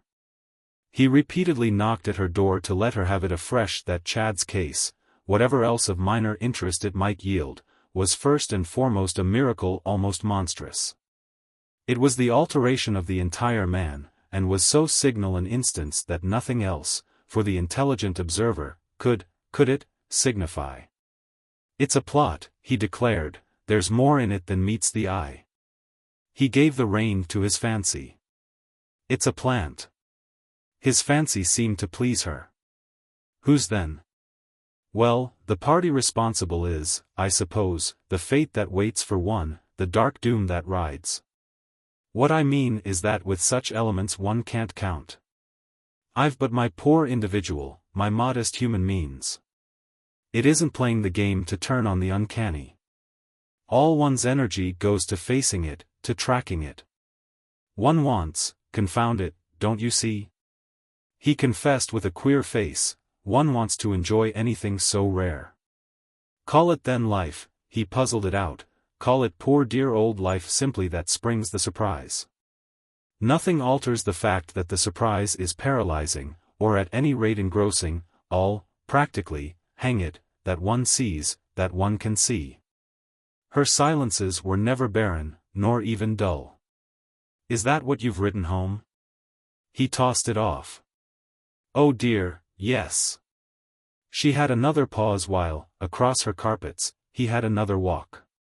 If you don't look out you'll have them straight over. Oh, but I've said he'll go back. And will he? Miss Gostrey asked. The special tone of it made him, pulling up, look at her long. What's that but just the question I've spent treasures of patience and ingenuity in giving you, by the sight of him, after everything had led up, every facility to answer? What is it but just the thing I came here today to get out of you? Will he? No, he won't, she said at last. He's not free. The air of it held him. Then you've all the while known? I've known nothing but what I've seen, and I wonder, she declared with some impatience, that you didn't see as much. It was enough to be with him there. In the box? Yes, he rather blankly urged. Well, to feel sure. Sure of what? She got up from her chair, at this, with a nearer approach than she had ever yet shown to dismay at his dimness. She even, fairly pausing for it, spoke with a shade of pity. Guess. It was a shade, fairly, that brought a flush into his face. So that for a moment, as they waited together, their difference was between them. You mean that just your hour with him told you so much of his story? Very good.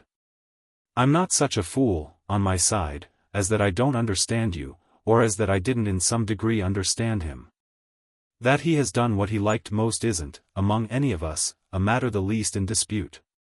There's equally little question at this time of day of what it is he does like most. But I'm not talking, he reasonably explained, of any mere wretch he may still pick up. I'm talking of some person who in his present situation may have held her own, may really have counted. That's exactly what I am, said Miss Gostrey. But she as quickly made her point. I thought you thought, or that they think at Woollett, that that's what mere wretches necessarily do. Mere wretches necessarily don't, she declared with spirit. There must, behind every appearance to the contrary, still be somebody who's not a mere wretch, since we accept the miracle. What else but such a somebody can such a miracle be? He took it in. Because the fact itself is the woman? A woman. Some woman or other. It's one of the things that have to be. But you mean then at least a good one? A good woman? She threw up her arms with a laugh. I should call her excellent. Then why does he deny her? Miss Gostrey thought a moment. Because she's too good to admit. Don't you see, she went on, how she accounts for him? Strether clearly, more and more, did see, yet it made him also see other things. But isn't what we want that he shall account for her? Well, he does. What you have before you is his way. You must forgive him if it isn't quite outspoken. In Paris such debts are tacit. Strether could imagine, but still.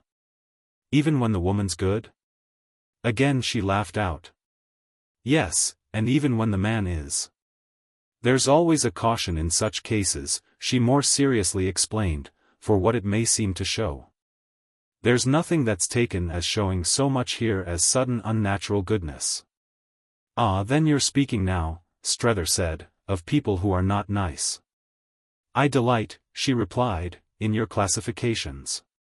But do you want me, she asked, to give you in the matter, on this ground, the wisest advice I'm capable of? Don't consider her, don't judge her at all in herself.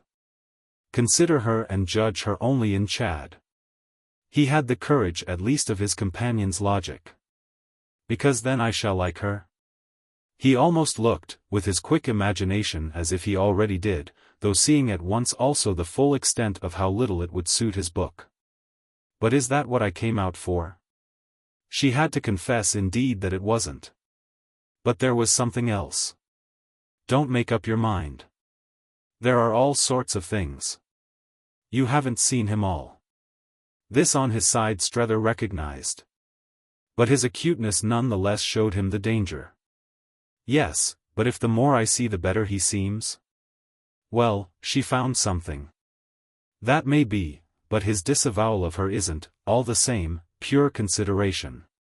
There's a hitch. She made it out. It's the effort to sink her. Strether winced at the image. To sink? Well, I mean there's a struggle, and a part of it is just what he hides. Take time, that's the only way not to make some mistake that you'll regret. Then you'll see. He does really want to shake her off. Our friend had by this time so got into the vision that he almost gasped. After all she has done for him? Miss Gostrey gave him a look which broke the next moment into a wonderful smile. He's not so good as you think. They remained with him, these words, promising him, in their character of warning, considerable help. But the support he tried to draw from them found itself on each renewal of contact with Chad defeated by something else. What could it be, this disconcerting force, he asked himself, but the sense, constantly renewed, that Chad was, quite in fact insisted on being, as good as he thought. It seemed somehow as if he couldn't but be as good from the moment he wasn't as bad. There was a succession of days at all events when contact with him, and in its immediate effect, as if it could produce no other, elbowed out of Strether's consciousness everything but itself. Little Bilham once more pervaded the scene, but Little Bilham became even in a higher degree than he had originally been one of the numerous forms of the inclusive relation. A consequence promoted, to our friend's sense, by 2 or 3 incidents with which we have yet to make acquaintance. Waymarsh himself, for the occasion, was drawn into the eddy.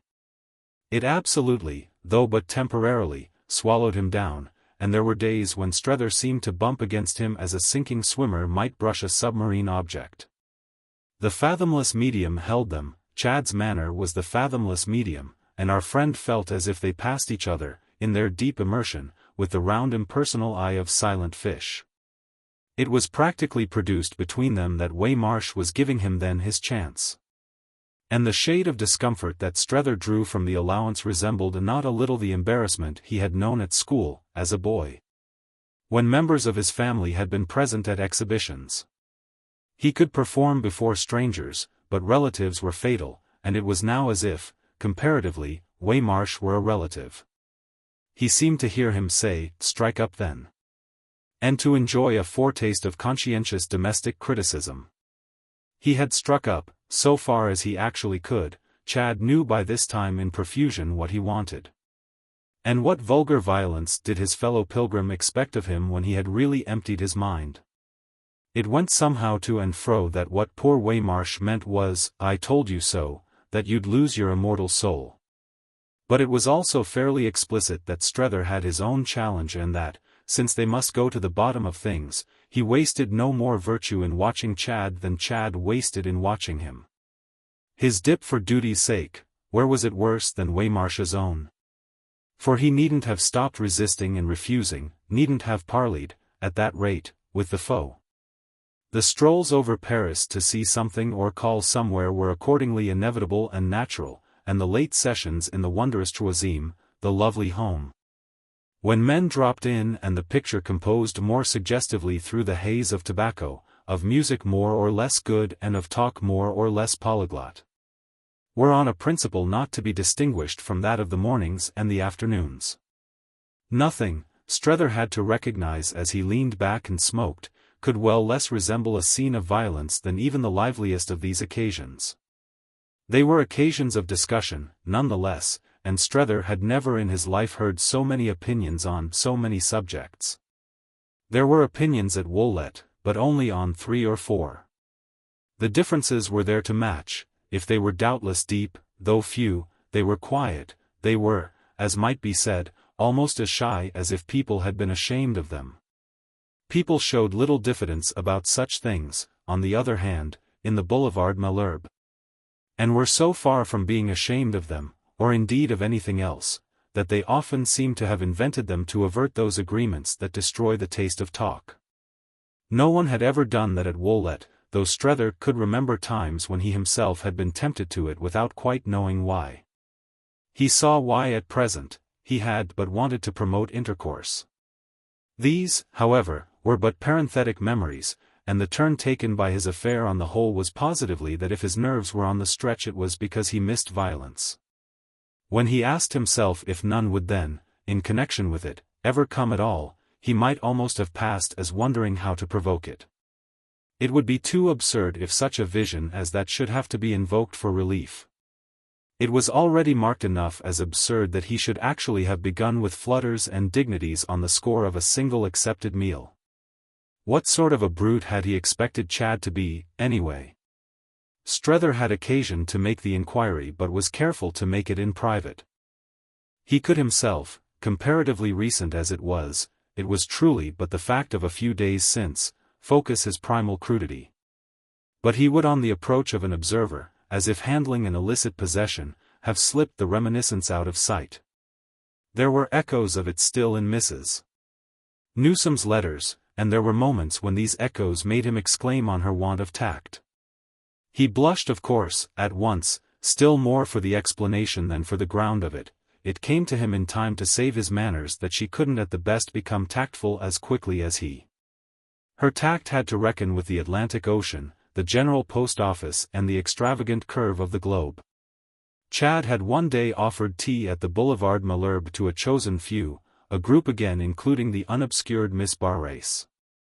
And Strether had on coming out walked away with the acquaintance whom in his letters to Mrs. Newsome he always spoke of as the little artist man. He had had full occasion to mention him as the other party, so oddly, to the only close personal alliance observation had as yet detected in Chad's existence. Little Bilham's way this afternoon was not Strether's, but he had none the less kindly come with him.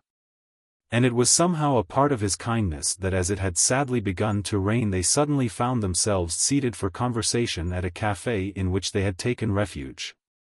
He had passed no more crowded hour in Chad's society than the one just ended. He had talked with Miss Barrace, who had reproached him with not having come to see her, and he had above all hit on a happy thought for causing Waymarsh's tension to relax. Something might possibly be extracted for the latter from the idea of his success with that lady, whose quick apprehension of what might amuse her had given Strether a free hand. What had she meant if not to ask whether she couldn't help him with his splendid encumbrance? And mightn't the sacred rage at any rate be kept a little in abeyance by thus creating for his comrade's mind even in a world of irrelevance the possibility of a relation? What was it but a relation to be regarded as so decorative and, in especial, on the strength of it, to be whirled away, amid flounces and feathers, in a coupe lined, by what Strether could make out, with dark blue brocade? He himself had never been whirled away, never at least in a coupe and behind a footman. He had driven with Miss Gostrey in cabs, with Mrs. Pocock, a few times, in an open buggy, with Mrs. Newsome in a four-seated cart and, occasionally up at the mountains, on a buckboard, but his friend's actual adventure transcended his personal experience.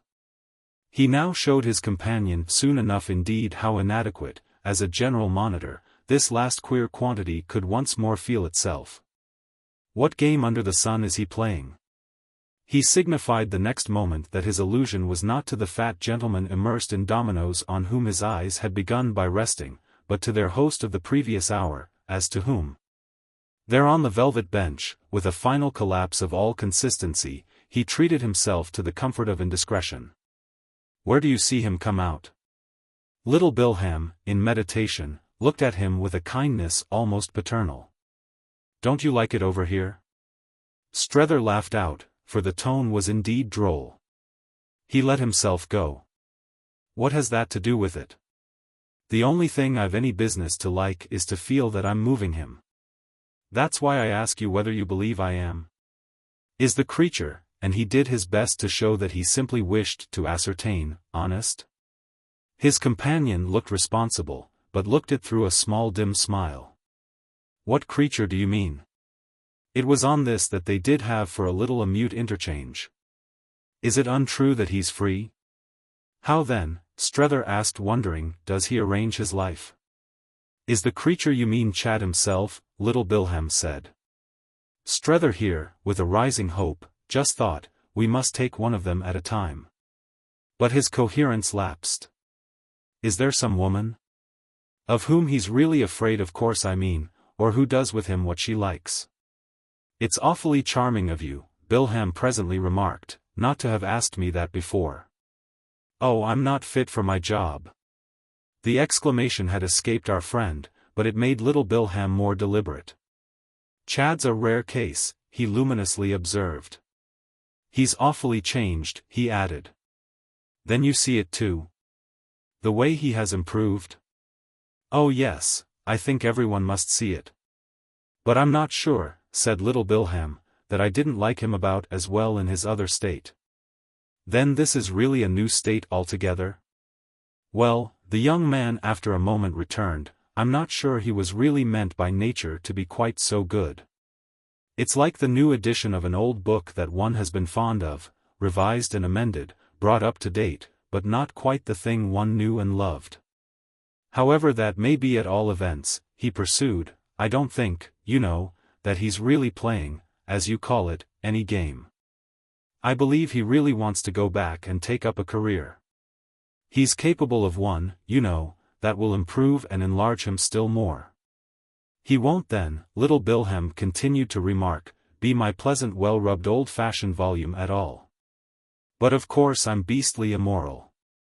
I'm afraid it would be a funny world altogether, a world with things the way I like them. I ought, I dare say, to go home and go into business myself. Only I'd simply rather die, simply. And I've not the least difficulty in making up my mind not to, and in knowing exactly why, and in defending my ground against all comers. All the same, he wound up, I assure you I don't say a word against it, for himself, I mean, to Chad. I seem to see it as much the best thing for him. You see he's not happy. Do I? Strether stared. I've been supposing I see just the opposite, an extraordinary case of the equilibrium arrived at and assured. Oh, there's a lot behind it. Ah, there you are. Strether exclaimed. That's just what I want to get at. You speak of your familiar volume altered out of recognition. Well, who's the editor? Little Bilham looked before him a minute in silence. He ought to get married. That would do it. And he wants to. Wants to marry her. Again little Bilham waited, and, with a sense that he had information, Strether scarce knew what was coming. He wants to be free. He isn't used, you see, the young man explained in his lucid way, to being so good. Strether hesitated. Then I may take it from you that he is good? His companion matched his pause, but making it up with a quiet fullness. Do take it from me. Well then why isn't he free? He swears to me he is, but meanwhile does nothing, except of course that he's so kind to me, to prove it, and couldn't really act much otherwise if he weren't. My question to you just now was exactly on this queer impression of his diplomacy, as if instead of really giving ground his line were to keep me on here and set me a bad example. As the half-hour meanwhile had ebbed, Strether paid his score, and the waiter was presently in the act of counting out change. Our friend pushed back to him a fraction of it, with which, after an emphatic recognition, the personage in question retreated. You give too much, little Bilham permitted himself benevolently to observe. Oh, I always give too much. Strether helplessly sighed. But you don't, he went on as if to get quickly away from the contemplation of that doom, answer my question. Why isn't he free? Little Bilham had got up as if the transaction with the waiter had been a signal, and had already edged out between the table and the divan. The effect of this was that a minute later they had quitted the place, the gratified waiter alert again at the open door. Strether had found himself deferring to his companion's abruptness as to a hint that he should be answered as soon as they were more isolated. This happened when after a few steps in the outer air they had turned the next corner. There our friend had kept it up. Why isn't he free if he's good?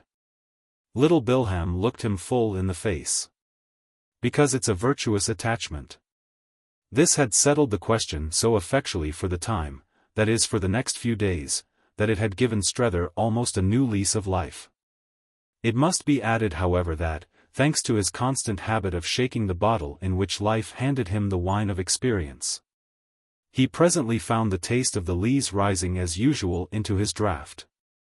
His imagination had in other words already dealt with his young friend's assertion, of which it had made something that sufficiently came out on the very next occasion of his seeing Maria Gostrey. This occasion moreover had been determined promptly by a new circumstance, a circumstance he was the last man to leave her for a day in ignorance of.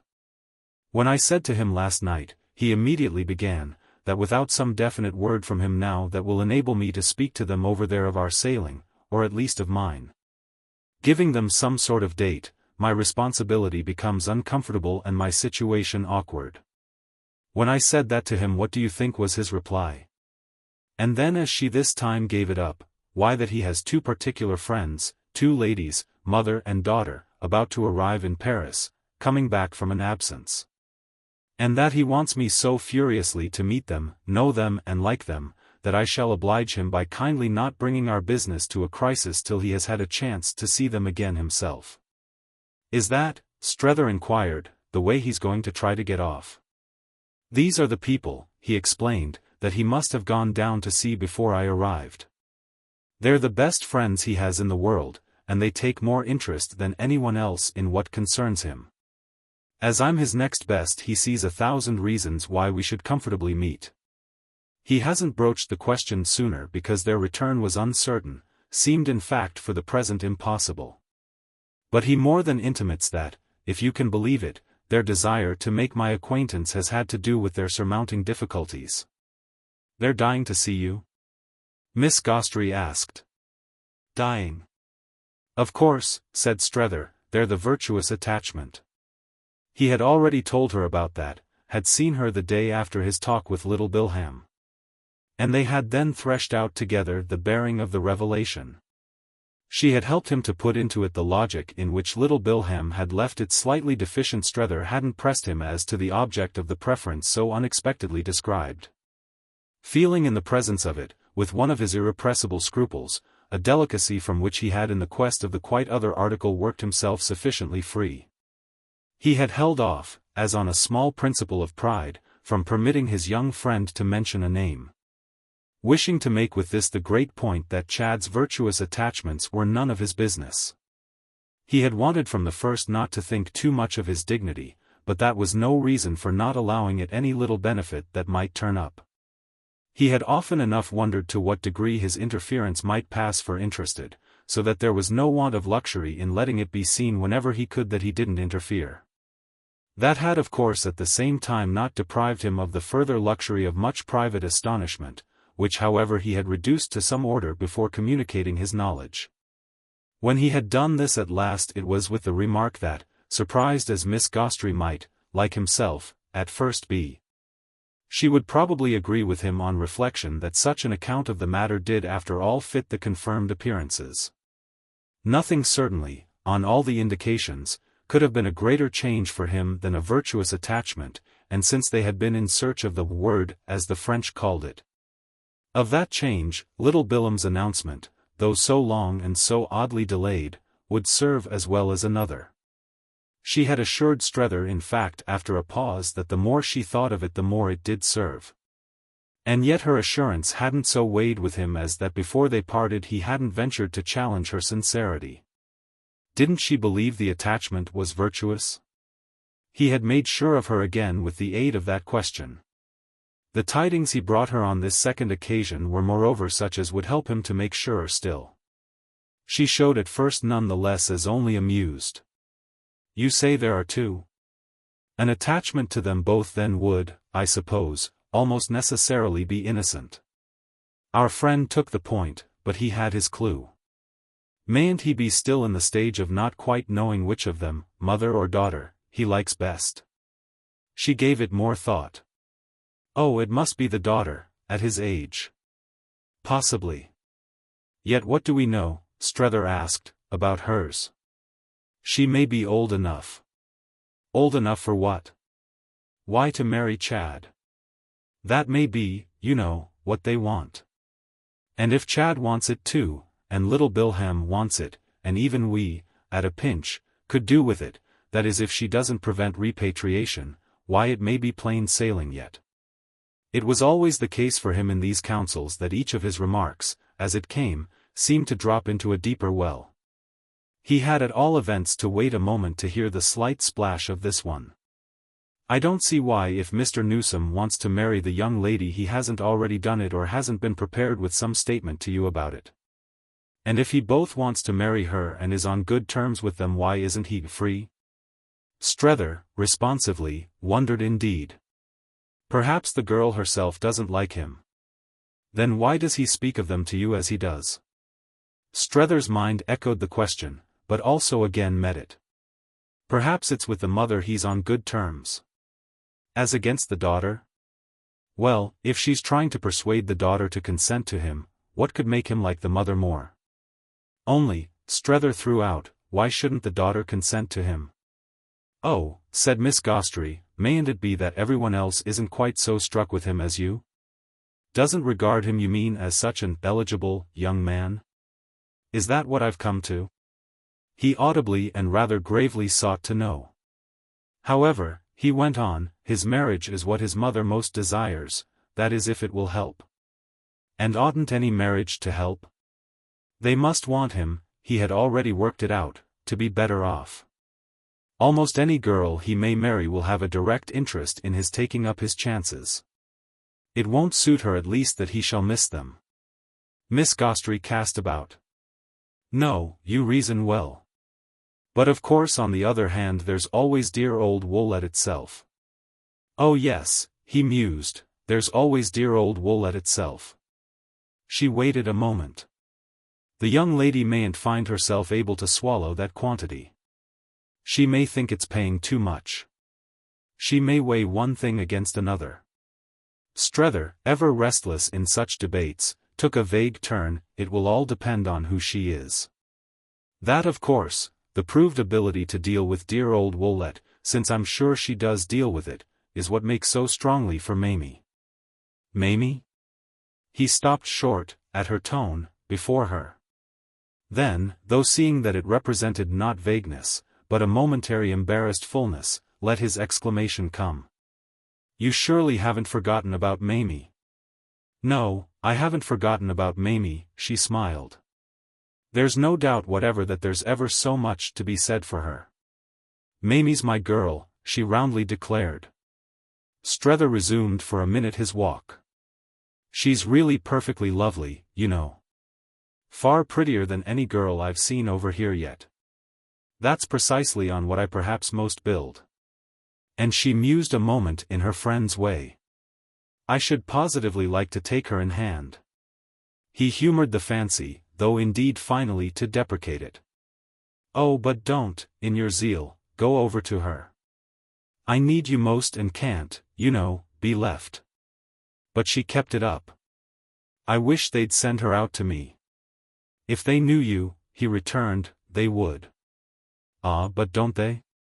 After all that, as I've understood you, you've told them about me? He had paused before her again, but he continued his course. They will, before, as you say, I've done. Then he came out with the point he had wished after almost to make. It seems to give away now his game. This is what he has been doing, keeping me along for. He has been waiting for them. Miss Gostrey drew in her lips. You see a good deal in it. I doubt if I see as much as you. Do you pretend, he went on, that you don't see? Well, what? She pressed him as he paused. Why, that there must be a lot between them, and that it has been going on from the first, even from before I came. She took a minute to answer. Who are they then, if it's so grave?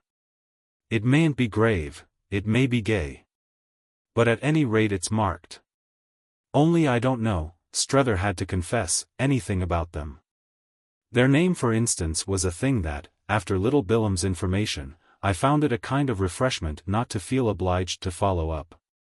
Oh, she returned, if you think you've got off. Her laugh produced in him a momentary gloom. I don't think I've got off. I only think I'm breathing for about 5 minutes. I dare say I shall have, at the best, still to get on. A look, over it all, passed between them, and the next minute he had come back to good humor. I don't meanwhile take the smallest interest in their name. Nor in their nationality. American, French, English, Polish. I don't care the least little, he smiled, for their nationality. It would be nice if they're Polish, he almost immediately added. Very nice indeed. The transition kept up her spirits. So you see you do care. He did this contention a modified justice. I think I should if they were Polish. Yes, he thought, there might be joy in that. Let us then hope for it. But she came after this nearer to the question. If the girl's of the right age, of course the mother can't be. I mean for the virtuous attachment. If the girl's 20, and she can't be less, the mother must be at least 40. So it puts the mother out. She's too old for him. Strether, arrested again, considered and demurred. Do you think so? Do you think anyone would be too old for him? I'm 80, and I'm too young. But perhaps the girl, he continued, isn't 20. Perhaps she's only 10, but such a little dear that Chad finds himself counting her in as an attraction of the acquaintance. Perhaps she's only 5. Perhaps the mother's but 25, a charming young widow. Miss Gostrey entertained the suggestion. She is a widow then? I haven't the least idea. They once more, in spite of this vagueness, exchanged a look that was perhaps the longest yet. It seemed in fact, the next thing, to require to explain itself, which it did as it could. I only feel what I've told you, that he has some reason. Miss Gostrey's imagination had taken its own flight. Perhaps she's not a widow. Strether seemed to accept the possibility with reserve. Still he accepted it. Then that's why the attachment, if it's to her, is virtuous. But she looked as if she scarce followed. Why is it virtuous if, since she's free, there's nothing to impose on it any condition? He laughed at her question. Oh, I perhaps don't mean as virtuous as that. Your idea is that it can be virtuous, in any sense worthy of the name, only if she's not free? But what does it become then, he asked, for her? Ah, that's another matter. He said nothing for a moment, and she soon went on. I dare say you're right, at any rate, about Mr. Newsome's little plan. He has been trying you, has been reporting on you to these friends. Strether meanwhile had had time to think more. Then where's his straightness? Well, as we say, it's struggling up, breaking out, asserting itself as it can. We can be on the side, you see, of his straightness. We can help him. But he has made out, said Miss Gostrey, that you'll do. Do for what? Why, for them, for CES dames. He has watched you, studied you, liked you, and recognized that they must. It's a great compliment to you, my dear man, for I'm sure they're particular. You came out for a success. Well, she gaily declared, you're having it.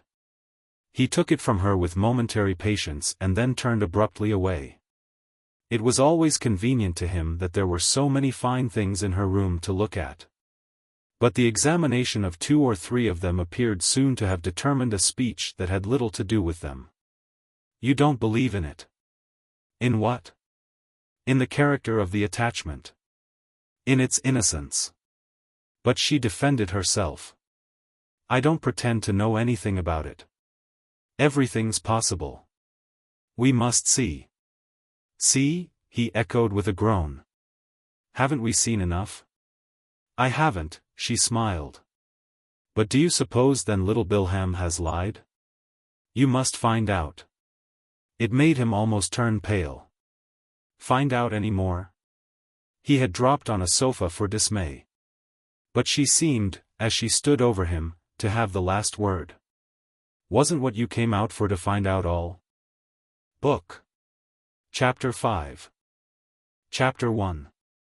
The Sunday of the next week was a wonderful day, and Chad Newsome had let his friend know in advance that he had provided for it.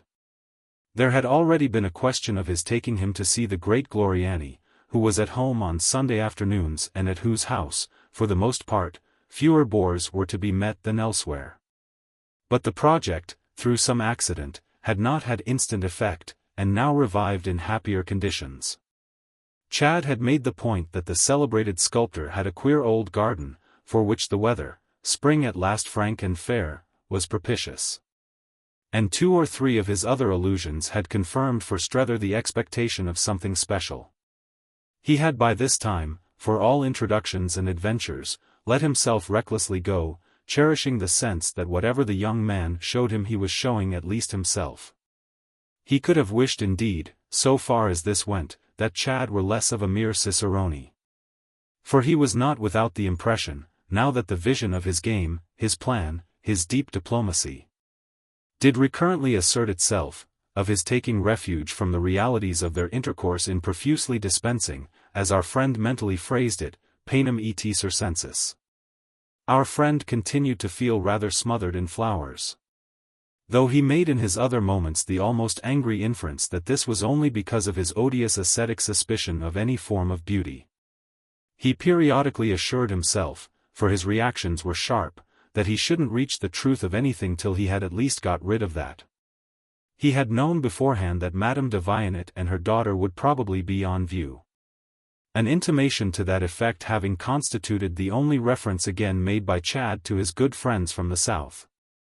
The effect of Strether's talk about them with Miss Gostrey had been quite to consecrate his reluctance to pry.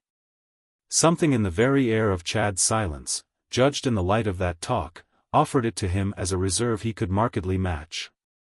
It shrouded them about with he scarce knew what, a consideration, a distinction. He was in presence at any rate, so far as it placed him there, of ladies. And the one thing that was definite for him was that they themselves should be, to the extent of his responsibility, in presence of a gentleman. Was it because they were very beautiful, very clever, or even very good? Was it for one of these reasons that Chad was, so to speak, nursing his effect? Did he wish to spring them, in the Woollett phrase, with a fuller force, to confound his critic, slight though as yet the criticism, with some form of merit exquisitely incalculable? The most the critic had at all events asked was whether the persons in question were French, and that inquiry had been but a proper comment on the sound of their name. Yes. That is no, had been Chad's reply. But he had immediately added that their English was the most charming in the world, so that if Strether were wanting an excuse for not getting on with them he wouldn't in the least find one. Never in fact had Strether, in the mood into which the place had quickly launched him, felt, for himself, less the need of an excuse. Those he might have found would have been, at the worst, all for the others, the people before him, in whose liberty to be as they were he was aware that he positively rejoiced. His fellow guests were multiplying, and these things, their liberty, their intensity, their variety, their conditions at large, were in fusion in the admirable medium of the scene. The place itself was a great impression, a small pavilion, clear-faced and sequestered, an effect of polished parquet, of fine white panel and spare sallow gilt, of decoration delicate and rare. In the heart of the Faubourg Saint-Germain and on the edge of a cluster of gardens attached to old noble houses. Far back from streets and unsuspected by crowds, reached by a long passage and a quiet court, it was as striking to the unprepared mind, he immediately saw, as a treasure dug up. Giving him too, more than anything yet, the note of the range of the immeasurable town and sweeping away, as by a last brave brush, his usual landmarks and terms. It was in the garden, a spacious cherished remnant, out of which a dozen persons had already passed, that Chad's host presently met them while the tall bird-haunted trees, all of a twitter with the spring and the weather, and the high party walls, on the other side of which grave hotels stood off for privacy, spoke of survival, transmission, association. A strong indifferent persistent order. The day was so soft that the little party had practically adjourned to the open air, but the open air was in such conditions all a chamber of state. Strether had presently the sense of a great convent, a convent of missions, famous for he scarce knew what, a nursery of young priests, of scattered shade, of straight alleys and chapel bells that spread its mass in one quarter. He had the sense of names in the air, of ghosts at the windows, of signs and tokens, a whole range of expression, all about him, too thick for prompt discrimination. This assault of images became for a moment, in the address of the distinguished sculptor, almost formidable. Gloriani showed him, in such perfect confidence, on Chad's introduction of him. A fine worn handsome face, a face that was like an open letter in a foreign tongue. With his genius in his eyes, his manners on his lips, his long career behind him and his honors and rewards all round, the great artist. In the course of a single sustained look and a few words of delight at receiving him, affected our friend as a dazzling prodigy of type. Strether had seen in museums, in the Luxembourg as well as, more reverently, later on, in the New York of the billionaires, the work of his hand. Knowing too that after an earlier time in his native Rome he had migrated, in mid-career, to Paris, where, with a personal luster almost violent, he shone in a constellation, all of which was more than enough to crown him, for his guest, with the light, with the romance, of glory. Strether, in contact with that element as he had never yet so intimately been, had the consciousness of opening to it, for the happy instant, all the windows of his mind. Of letting this rather grey interior drink in for once the sun of a clime not marked in his old geography. He was to remember again repeatedly the metal-like Italian face, in which every line was an artist's own, in which time told only as tone and consecration. And he was to recall in especial, as the penetrating radiance, as the communication of the illustrious spirit itself, the manner in which, while they stood briefly, in welcome and response, face to face, he was held by the sculptor's eyes. He wasn't soon to forget them, was to think of them, all unconscious, unintending, preoccupied though they were, as the source of the deepest intellectual sounding to which he had ever been exposed. He was in fact quite to cherish his vision of it, to play with it in idle hours, only speaking of it to no one and quite aware he couldn't have spoken without appearing to talk nonsense. Was what it had told him or what it had asked him the greater of the mysteries? Was it the most special flare, unequaled, supreme, of the aesthetic torch, lighting that wondrous world forever? Or was it above all the long straight shaft sunk by a personal acuteness that life had seasoned to steel? Nothing on earth could have been stranger and no one doubtless more surprised than the artist himself. But it was for all the world to Strether just then as if in the matter of his accepted duty he had positively been on trial. The deep human expertness in Gloriani's charming smile, oh the terrible life behind it, was flashed upon him as a test of his stuff. Chad meanwhile, after having easily named his companion, had still more easily turned away and was already greeting other persons present. He was as easy, clever Chad, with the great artist as with his obscure compatriot, and as easy with everyone else as with either. This fell into its place for Strether and made almost a new light, giving him, as a concatenation, something more he could enjoy. He liked Gloriani, but should never see him again, of that he was sufficiently sure. Chad accordingly, who was wonderful with both of them, was a kind of link for hopeless fancy, an implication of possibilities. Oh, if everything had been different! Strether noted at all events that he was thus on terms with illustrious spirits, and also that, yes, distinctly, he hadn't in the least swaggered about it. Our friend hadn't come there only for this figure of Abel Newsome's son, but that presence threatened to affect the observant mind as positively central. Gloriani indeed, remembering something and excusing himself, pursued Chad to speak to him, and Strether was left musing on many things. One of them was the question of whether, since he had been tested, he had passed. Did the artist drop him from having made out that he wouldn't do? He really felt just today that he might do better than usual. Hadn't he done well enough, so far as that went, in being exactly so dazzled? And in not having too, as he almost believed, wholly hidden from his host that he felt the latter's plummet? Suddenly, across the garden, he saw little Bilham approach, and it was a part of the fit that was on him that as their eyes met he guessed also his knowledge. If he had said to him on the instant what was uppermost he would have said, "Have I passed?" for of course no one has to pass here. Little Bilham would have reassured him, have told him that he exaggerated, and have adduced happily enough the argument of little Bilham's own very presence. Which, in truth, he could see, was as easy a one as Gloriani's own or as Chad's. He himself would perhaps then after a while cease to be frightened, would get the point of view for some of the faces, types tremendously alien. Alien to Woollett, that he had already begun to take in. Who were they all, the dispersed groups and couples, the ladies even more unlike those of Woollett than the gentlemen? This was the inquiry that, when his young friend had greeted him, he did find himself making. Oh, they're everyone, all sorts and sizes.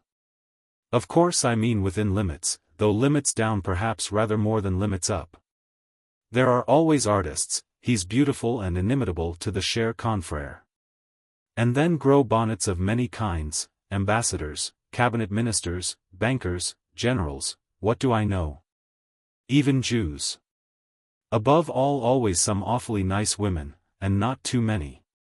Sometimes an actress, an artist, a great performer, but only when they're not monsters, and in particular the right femmes du monde.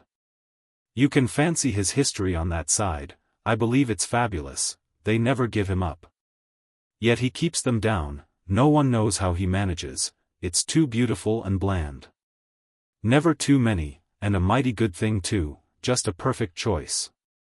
But there are not in any way many bores, it has always been so, he has some secret. It's extraordinary. And you don't find it out.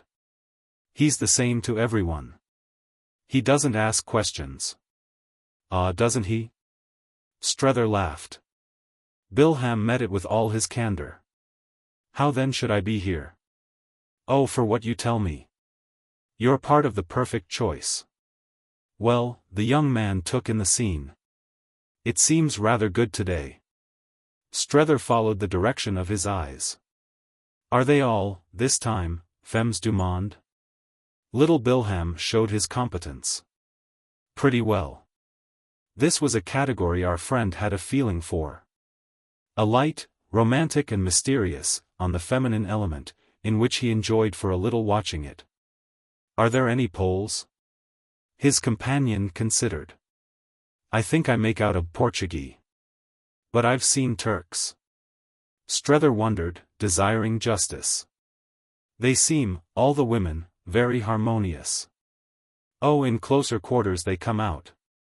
And then, while Strether was aware of fearing closer quarters, though giving himself again to the harmonies, well, little Bilham went on, it is at the worst rather good, you know.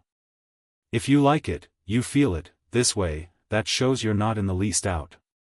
But you always know things, he handsomely added, immediately.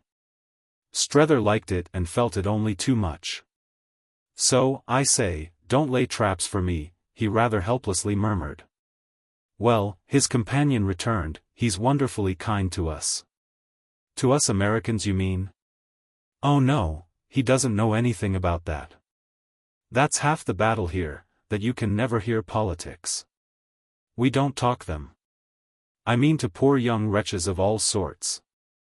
And yet it's always as charming as this, it's as if, by something in the air, our squalor didn't show. It puts us all back, into the last century. I'm afraid, Strether said, amused, that it puts me rather forward, oh ever so far. Into the next? But isn't that only, little Bilham asked, because you're really of the century before? The century before the last? Thank you. Strether laughed. If I ask you about some of the ladies it can't be then that I may hope, as such a specimen of the Rococo, to please them. On the contrary they adore, we all adore here, the Rococo, and where is there a better setting for it than the whole thing, the pavilion and the garden, together? There are lots of people with collections, little Bilham smiled as he glanced round. You'll be secured. It made Strether for a moment give himself again to contemplation. There were faces he scarce knew what to make of. Were they charming or were they only strange? He mightn't talk politics, yet he suspected a Pole or two. The upshot was the question at the back of his head from the moment his friend had joined him. Have Madame de Vionnet and her daughter arrived? I haven't seen them yet, but Miss Gostrey has come. She's in the pavilion looking at objects. One can see she's a collector, little Bilham added without offense. Oh yes, she's a collector, and I knew she was to come. Is Madame de Vionnet a collector? Strether went on. Rather, I believe, almost celebrated. The young man met, on it, a little, his friend's eyes. I happen to know, from Chad, whom I saw last night, that they've come back, but only yesterday. He wasn't sure, up to the last. This, accordingly, little Bilham went on, will be, if they are here, their first appearance after their return. Strether, very quickly, turned these things over. Chad told you last night? To me, on our way here, he said nothing about it. But did you ask him? Strether did him the justice. I dare say not. Well, said little Bilham, you're not a person to whom it's easy to tell things you don't want to know. Though it is easy, I admit, it's quite beautiful, he benevolently added, when you do want to. Strether looked at him with an indulgence that matched his intelligence. Is that the deep reasoning on which, about these ladies, you've been yourself so silent? Little Bilham considered the depth of his reasoning. I haven't been silent. I spoke of them to you the other day, the day we sat together after Chad's tea party. Strether came round to it. They then are the virtuous attachment? I can only tell you that it's what they pass for. But isn't that enough? What more than a vain appearance does the wisest of us know? I commend you, the young man declared with a pleasant emphasis, the vain appearance. Strether looked more widely round, and what he saw, from face to face, deepened the effect of his young friend's words. Is it so good? Magnificent. Strether had a pause. The husband's dead? Dear no. Alive. Oh, said Strether. After which, as his companion laughed, how then can it be so good? You'll see for yourself. One does see. Chad's in love with the daughter? That's what I mean. Strether wondered. Then where's the difficulty? Why, aren't you and I, with our grander bolder ideas? Oh mine. Strether said rather strangely. But then as if to attenuate, you mean they won't hear of Woollett? Little Bilham smiled. Isn't that just what you must see about? It had brought them, as she caught the last words, into relation with Miss Barrace, whom Strether had already observed, as he had never before seen a lady at a party, moving about alone. Coming within sound of them she had already spoken, and she took again, through her long-handled glass, all her amused and amusing possession. How much, poor Mr. Strether, you seem to have to see about.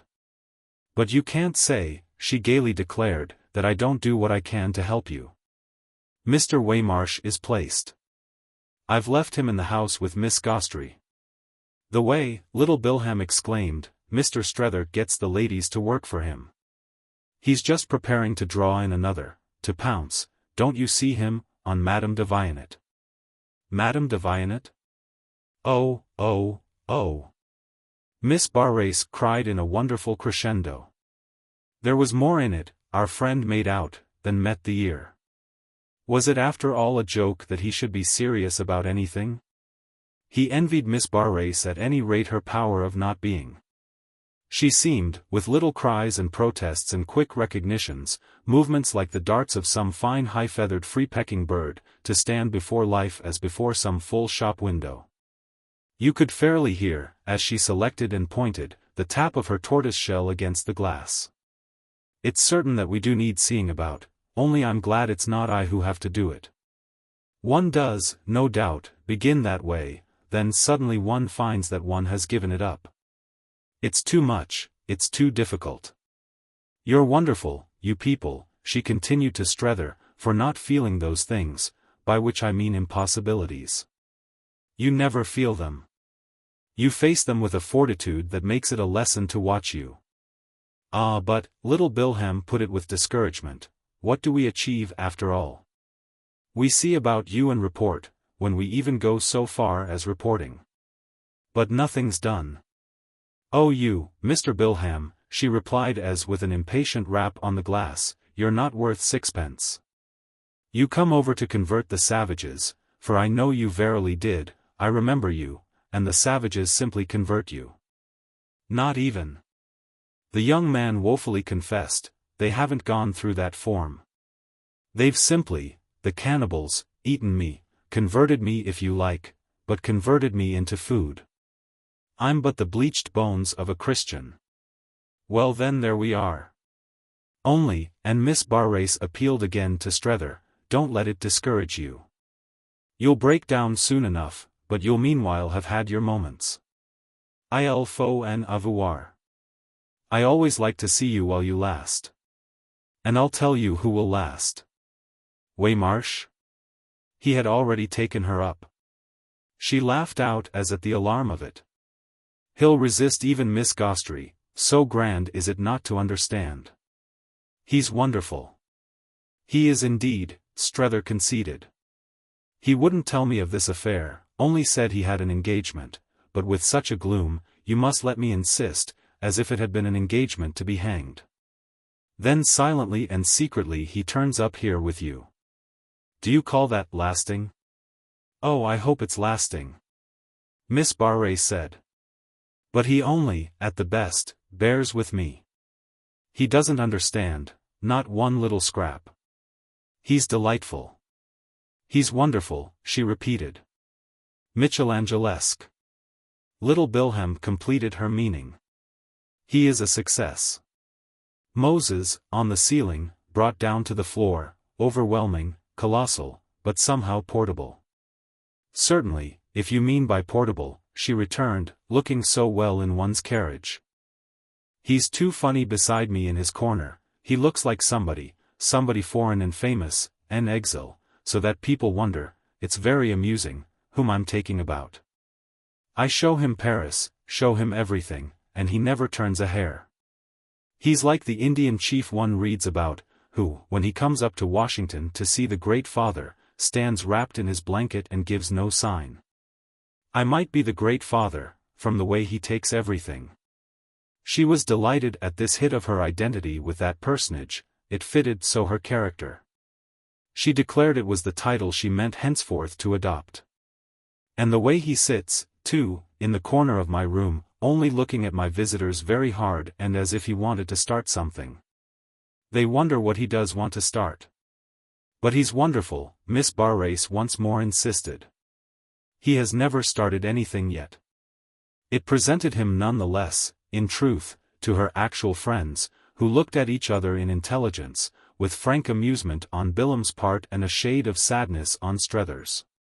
Strether's sadness sprang, for the image had its grandeur, from his thinking how little he himself was wrapped in his blanket, how little, in marble halls, all too oblivious of the Great Father. He resembled a really majestic aboriginal. But he had also another reflection. You've all of you here so much visual sense that you've somehow all run to it. There are moments when it strikes one that you haven't any other. Any moral, little Bilham explained, watching serenely, across the garden, the several femmes du monde. But Miss Barrace has a moral distinction, he kindly continued. Speaking as if for Strether's benefit not less than for her own. Have you? Strether, scarce knowing what he was about, asked of her almost eagerly. Oh, not a distinction, she was mightily amused at his tone, Mr. Bilham's too good. But I think I may say a sufficiency. Yes, a sufficiency. Have you supposed strange things of me? And she fixed him again, through all her tortoiseshell, with the droll interest of it. You are all indeed wonderful. I should awfully disappoint you. I do take my stand on my sufficiency. But I know, I confess, she went on, strange people. I don't know how it happens, I don't do it on purpose, it seems to be my doom, as if I were always one of their habits, it's wonderful. I dare say moreover, she pursued with an interested gravity, that I do, that we all do here, run too much to mere eye. But how can it be helped? We're all looking at each other, and in the light of Paris one sees what things resemble. That's what the light of Paris seems always to show. It's the fault of the light of Paris, dear old light. Dear old Paris, little Bilham echoed. Everything, everyone shows, Miss Barrace went on. But for what they really are? Strether asked. Oh, I like your Boston realies. But sometimes, yes. Dear old Paris then. Strether resignedly sighed while for a moment they looked at each other. Then he broke out, does Madame de Vionnet do that? I mean really show for what she is? Her answer was prompt. She's charming. She's perfect. Then why did you a minute ago say, oh, at her name? She easily remembered. Why just because? She's wonderful. Ah, she too? Strether had almost a groan. But Miss Barrace had meanwhile perceived relief. Why not put your question straight to the person who can answer it best? No, said little Bilham. Don't put any question, wait, rather, it will be much more fun, to judge for yourself. He has come to take you to her. Chapter 2. On which Strether saw that Chad was again at hand, and he afterward scarce knew, absurd as it may seem, what had then quickly occurred. The moment concerned him, he felt, more deeply than he could have explained, and he had a subsequent passage of speculation as to whether, on walking off with Chad, he hadn't looked either pale or red. The only thing he was clear about was that, luckily, nothing indiscreet had in fact been said and that Chad himself was more than ever, in Miss Barrace's great sense, wonderful. It was one of the connections, though really why it should be, after all, was none so apparent, in which the whole change in him came out as most striking. Strether recalled as they approached the house that he had impressed him that first night as knowing how to enter a box. Well, he impressed him scarce less now as knowing how to make a presentation. It did something for Strether's own quality, marked it as estimated, so that our poor friend, conscious and passive, really seemed to feel himself quite handed over and delivered. Absolutely, as he would have said, made a present of, given away. As they reached the house a young woman, about to come forth, appeared, unaccompanied, on the steps. At the exchange with whom of a word on Chad's part Strether immediately perceived that, obligingly, kindly, she was there to meet them. Chad had left her in the house, but she had afterwards come halfway and then the next moment had joined them in the garden. Her air of youth, for Strether, was at first almost disconcerting, while his second impression was, not less sharply, a degree of relief at their not having just been, with the others, any freedom used about her. It was upon him at a touch that she was no subject for that, and meanwhile, on Chad's introducing him, she had spoken to him, very simply and gently, in an English clearly of the easiest to her. Yet unlike any other he had ever heard. It wasn't as if she tried, nothing, he could see after they had been a few minutes together, was as if she tried. But her speech, charming, correct and odd, was like a precaution against her passing for a Pole. There were precautions, he seemed indeed to see, only when there were really dangers. Later on he was to feel many more of them, but by that time he was to feel other things besides. She was dressed in black, but in black that struck him as light and transparent. She was exceedingly fair, and, though she was as markedly slim, her face had a roundness, with eyes far apart and a little strange. Her smile was natural and dim, her hat not extravagant. He had only perhaps a sense of the clink, beneath her fine black sleeves, of more gold bracelets and bangles than he had ever seen a lady wear. Chad was excellently free and light about their encounter. It was one of the occasions on which Strether most wished he himself might have arrived at such ease and such humor. Here you are then, face to face at last. You're made for each other, vous allez voir, and I bless your union. It was indeed, after he had gone off, as if he had been partly serious too. This latter motion had been determined by an inquiry from him about Jean. To which her mother had replied that she was probably still in the house with Miss Gostrey, to whom she had lately committed her. Ah, but you know, the young man had rejoined, he must see her. With which, while Strether pricked up his ears, he had started as if to bring her, leaving the other objects of his interest together. Strether wondered to find Miss Gostrey already involved, feeling that he missed a link. But feeling also, with small delay, how much he should like to talk with her of Madame de Vionnet on this basis of evidence. The evidence as yet in truth was meagre. Which, for that matter, was perhaps a little why his expectation had had a drop. There was somehow not quite a wealth in her. And a wealth was all that, in his simplicity, he had definitely prefigured. Still, it was too much to be sure already that there was but a poverty. They moved away from the house, and, with eyes on a bench at some distance, he proposed that they should sit down. "I've heard a great deal about you," she said as they went. But he had an answer to it that made her stop short. "Well, about you, Madame de Vionnet, I've heard, I'm bound to say, almost nothing." Those struck him as the only words he himself could utter with any lucidity. Conscious as he was, and as with more reason, of the determination to be in respect to the rest of his business perfectly plain and go perfectly straight. It hadn't at any rate been in the least his idea to spy on Chad's proper freedom. It was possibly, however, at this very instant and under the impression of Madame de Vionet's pause, that going straight began to announce itself as a matter for care. She had only after all to smile at him ever so gently in order to make him ask himself if he weren't already going crooked. It might be going crooked to find it of a sudden just only clear that she intended very definitely to be what he would have called nice to him. This was what passed between them while, for another instant, they stood still. He couldn't at least remember afterwards what else it might have been. The thing indeed really unmistakable was its rolling over him as a wave that he had been, in conditions incalculable and unimaginable, a subject of discussion. He had been, on some ground that concerned her, answered for, which gave her an advantage he should never be able to match. "Hasn't Miss Gostrey," she asked, "said a good word for me?" What had struck him first was the way he was bracketed with that lady, and he wondered what account Chad would have given of their acquaintance.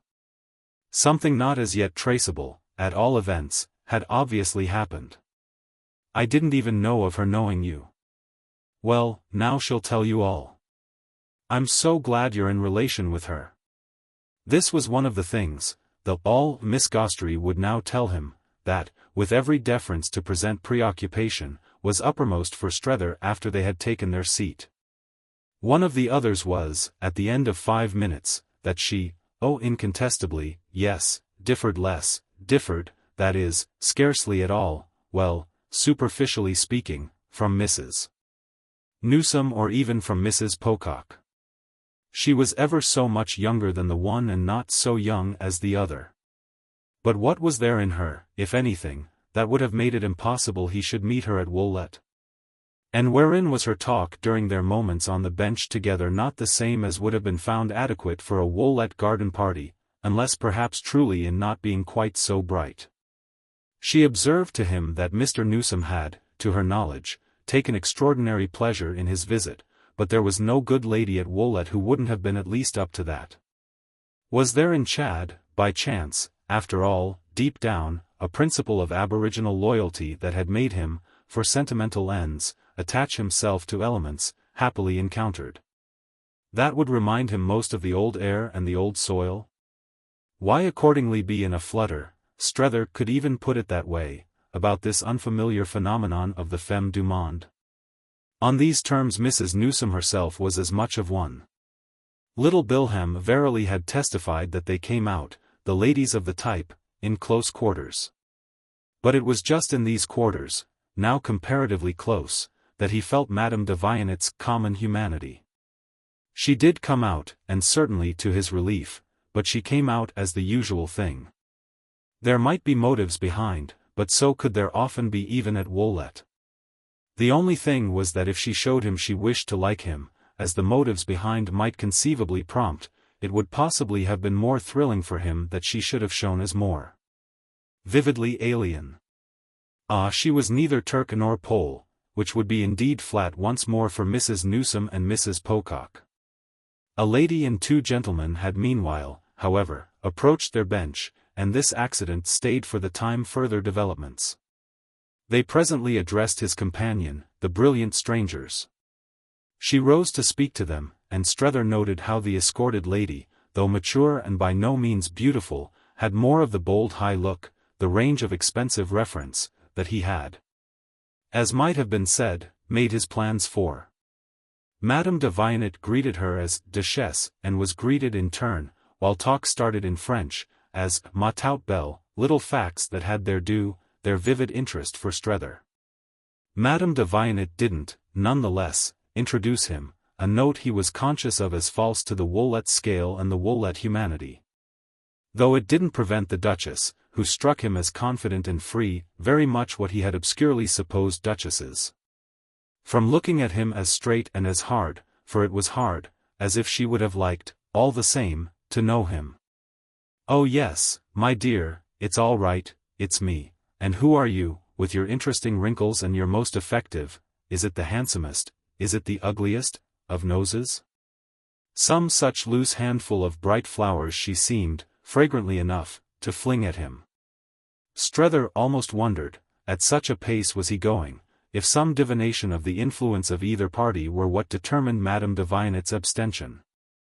One of the gentlemen, in any case, succeeded in placing himself in close relation with our friend's companion. A gentleman rather stout and importantly short, in a hat with a wonderful wide curl to its brim and a frock coat buttoned with an effect of superlative decision. His French had quickly turned to equal English, and it occurred to Strether that he might well be one of the ambassadors. His design was evidently to assert a claim to Madame de Waymarsh's undivided countenance, and he made it good in the course of a minute, led her away with a trick of 3 words. A trick played with a social art of which Strether, looking after them as the 4, whose backs were now all turned, moved off, felt himself no master. He sank again upon his bench and, while his eyes followed the party, reflected, as he had done before, on Chad's strange communities. He sat there alone for 5 minutes, with plenty to think of. Above all with his sense of having suddenly been dropped by a charming woman overlaid now by other impressions and in fact quite cleared and indifferent. He hadn't yet had so quiet a surrender. He didn't in the least care if nobody spoke to him more. He might have been, by his attitude, in for something of a march so broad that the want of ceremony with which he had just been used could fall into its place as but a minor incident of the procession. Besides, there would be incidents enough, as he felt when this term of contemplation was closed by the reappearance of little Bilham, who stood before him a moment with a suggestive "well?" in which he saw himself reflected as disorganized, as possibly floored. He replied with a "well," intended to show that he wasn't floored in the least. No indeed. He gave it out, as the young man sat down beside him, that if, at the worst, he had been overturned at all, he had been overturned into the upper air. The sublimer element with which he had an affinity and in which he might be trusted a while to float. It wasn't a descent to earth to say after an instant and in sustained response to the reference, "You're quite sure her husband's living?" "Oh dear, yes." Ah then what? Strether had after all to think. "Well, I'm sorry for them." But it didn't for the moment matter more than that. He assured his young friend he was quite content. They wouldn't stir. Were all right as they were. He didn't want to be introduced, had been introduced already about as far as he could go. He had seen moreover an immensity. Liked Gloriani, who, as Miss Barrace kept saying, was wonderful. Had made out, he was sure, the half-dozen other men who were distinguished, the artists, the critics and the great dramatist, him it was easy to spot. But wanted, no, thanks, really, to talk with none of them, having nothing at all to say and finding it would do beautifully as it was. Do beautifully because what it was, well, was just simply too late. And when after this little Bilham, submissive and responsive, but with an eye to the consolation nearest, easily threw off some "better late than never." All he got in return for it was a sharp "better early than late." This note indeed the next thing overflowed for Strether into a quiet stream of demonstration that as soon as he had let himself go he felt as the real relief. It had consciously gathered to a head, but the reservoir had filled sooner than he knew, and his companion's touch was to make the waters spread. There were some things that had to come in time if they were to come at all. If they didn't come in time they were lost forever. It was the general sense of them that had overwhelmed him with its long slow rush. It's not too late for you, on any side, and you don't strike me as in danger of missing the train. Besides which people can be in general pretty well trusted, of course, with the clock of their freedom ticking as loud as it seems to do here, to keep an eye on the fleeting hour. All the same don't forget that you're young, blessedly young, be glad of it on the contrary and live up to it. Live all you can, it's a mistake not to. It doesn't so much matter what you do in particular, so long as you have your life. If you haven't had that, what have you had? This place and these impressions, mild as you may find them to wind a man up so. All my impressions of Chad and of people I've seen at his place, well, have had their abundant message for me, have just dropped that into my mind. I see it now. I haven't done so enough before. And now I'm old, too old at any rate for what I see. Oh, I do see, at least, and more than you'd believe or I can express. It's too late. And it's as if the train had fairly waited at the station for me without my having had the gumption to know it was there. Now I hear its faint receding whistle miles and miles down the line. What one loses, make no mistake about that. The affair, I mean the affair of life, couldn't, no doubt, have been different for me. For it's at the best a tin mold, either fluted and embossed, with ornamental excrescences, or else smooth and dreadfully plain, into which, a helpless jelly. One's consciousness is poured, so that one takes the form as the great cook says, and is more or less compactly held by it, one lives in fine as one can. Still, one has the illusion of freedom, therefore don't be, like me, without the memory of that illusion. I was either, at the right time, too stupid or too intelligent to have it. I don't quite know which. Of course at present I'm a case of reaction against the mistake, and the voice of reaction should, no doubt, always be taken with an allowance. But that doesn't affect the point that the right time is now yours. The right time is any time that one is still so lucky as to have. You've plenty. That's the great thing. You're, as I say, damn you, so happily and hatefully young. Don't at any rate miss things out of stupidity. Of course I don't take you for a fool, or I shouldn't be addressing you thus awfully. Do what you like so long as you don't make my mistake. For it was a mistake. Live. Slowly and sociably, with full pauses and straight dashes, Strether had so delivered himself. Holding little Bilham from step to step deeply and gravely attentive. The end of all was that the young man had turned quite solemn, and that this was a contradiction of the innocent gaiety the speaker had wished to promote. He watched for a moment the consequence of his words, and then, laying a hand on his listener's knee and as if to end with the proper joke, and now for the eye I shall keep on you. Oh, but I don't know that I want to be, at your age, too different from you. Ah, prepare while you're about it, said Strether, to be more amusing. Little Bilham continued to think, but at last had a smile. Well, you are amusing, to me. Impayable, as you say, no doubt. But what am I to myself? Strether had risen with this, giving his attention now to an encounter that, in the middle of the garden, was in the act of taking place between their host and the lady at whose side Madame de Vionnet had quitted him. This lady, who appeared within a few minutes to have left her friends, awaited Gloriani's eager approach with words on her lips that Strether couldn't catch, but of which her interesting witty face seemed to give him the echo. He was sure she was prompt and fine, but also that she had met her match. And he liked, in the light of what he was quite sure was the Duchess's latent insolence, the good humor with which the great artist asserted equal resources.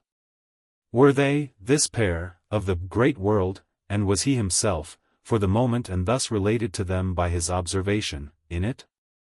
Then there was something in the great world covertly tigerish, which came to him across the lawn and in the charming air as a waft from the jungle.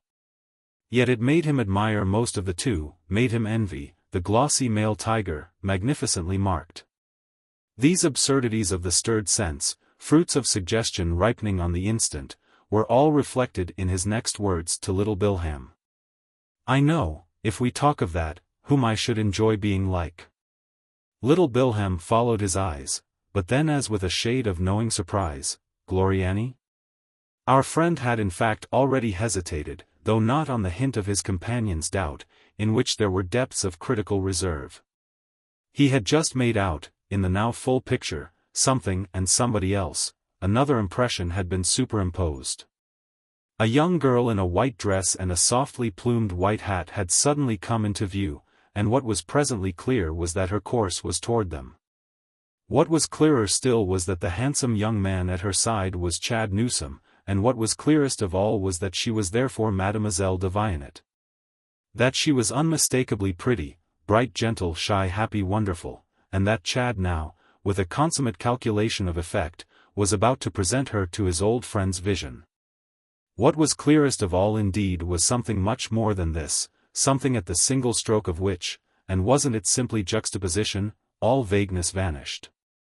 It was the click of a spring, he saw the truth. He had by this time also met Chad's look, there was more of it in that. And the truth, accordingly, so far as Bilham's inquiry was concerned, had thrust in the answer. Oh, Chad! It was that rare youth he should have enjoyed being like. The virtuous attachment would be all there before him, the virtuous attachment would be in the very act of appeal for his blessing. Jean de Vionnet, this charming creature, would be exquisitely, intensely now, the object of it. Chad brought her straight up to him, and Chad was, oh yes, at this moment, for the glory of Woollett or whatever, better still even than Gloriani. He had plucked this blossom. He had kept it overnight in water, and at last as he held it up to wonder he did enjoy his effect. That was why Strether had felt at first the breath of calculation, and why moreover, as he now knew, his look at the girl would be, for the young man, a sign of the latter's success. What young man had ever paraded about that way, without a reason, a maiden in her flower? And there was nothing in his reason at present obscure. Her type sufficiently told of it, they wouldn't, they couldn't, want her to go to Woollett. Poor Woollett, and what it might miss, though brave Chad indeed too, and what it might gain. Brave Chad however had just excellently spoken.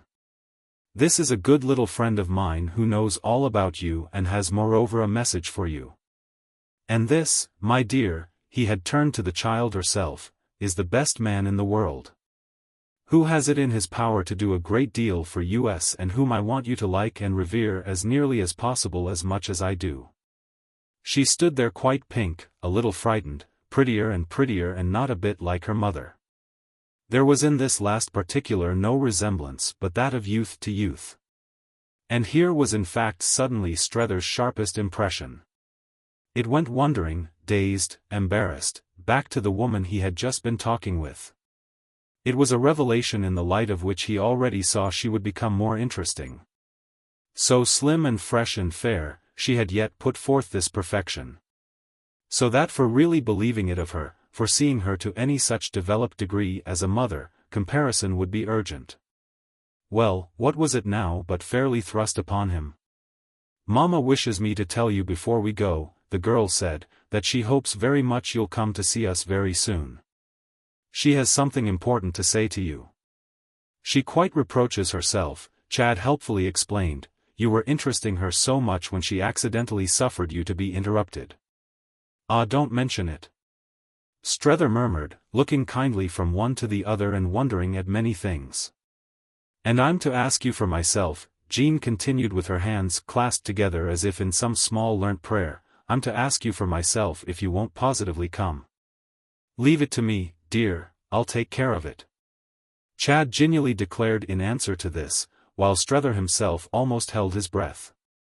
What was in the girl was indeed too soft, too unknown for direct dealing, so that one could only gaze at it as at a picture, quite staying one's own hand. But with Chad he was now on ground, Chad he could meet, so pleasant a confidence in that and in everything did the young man freely exhale. There was the whole of a story in his tone to his companion, and he spoke indeed as if already of the family. It made Strether guess the more quickly what it might be about which Madame de Vionnet was so urgent. Having seen him then she had found him easy. She wished to have it out with him that some way for the young people must be discovered, some way that would not impose as a condition the transplantation of her daughter. He already saw himself discussing with this lady the attractions of Woollett as a residence for Chad's companion. Was that youth going now to trust her with the affair, so that it would be after all with one of his lady friends that his mother's missionary should be condemned to deal? It was quite as if for an instant the two men looked at each other on this question. But there was no mistaking at last Chad's pride in the display of such a connection. This was what had made him so carry himself while, 3 minutes before, he was bringing it into view, what had caused his friend, first catching sight of him, to be so struck with his air. It was, in a word, just when he thus finally felt Chad putting things straight off on him that he envied him, as he had mentioned to little Bilham, most. The whole exhibition however was but a matter of 3 or 4 minutes, and the author of it had soon explained that, as Madame de Vionnet was immediately going on. This could be for Jean but a snatch. They would all meet again soon, and Strether was meanwhile to stay and amuse himself. I'll pick you up again in plenty of time.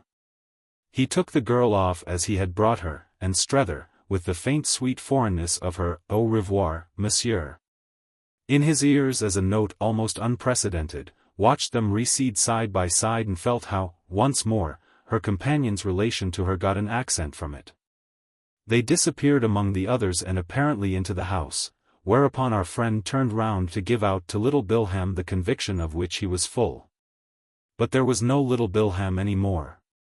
Little Bilham had within the few moments, for reasons of his own, proceeded further, a circumstance by which, in its order, Strether was also sensibly affected. Chapter 3.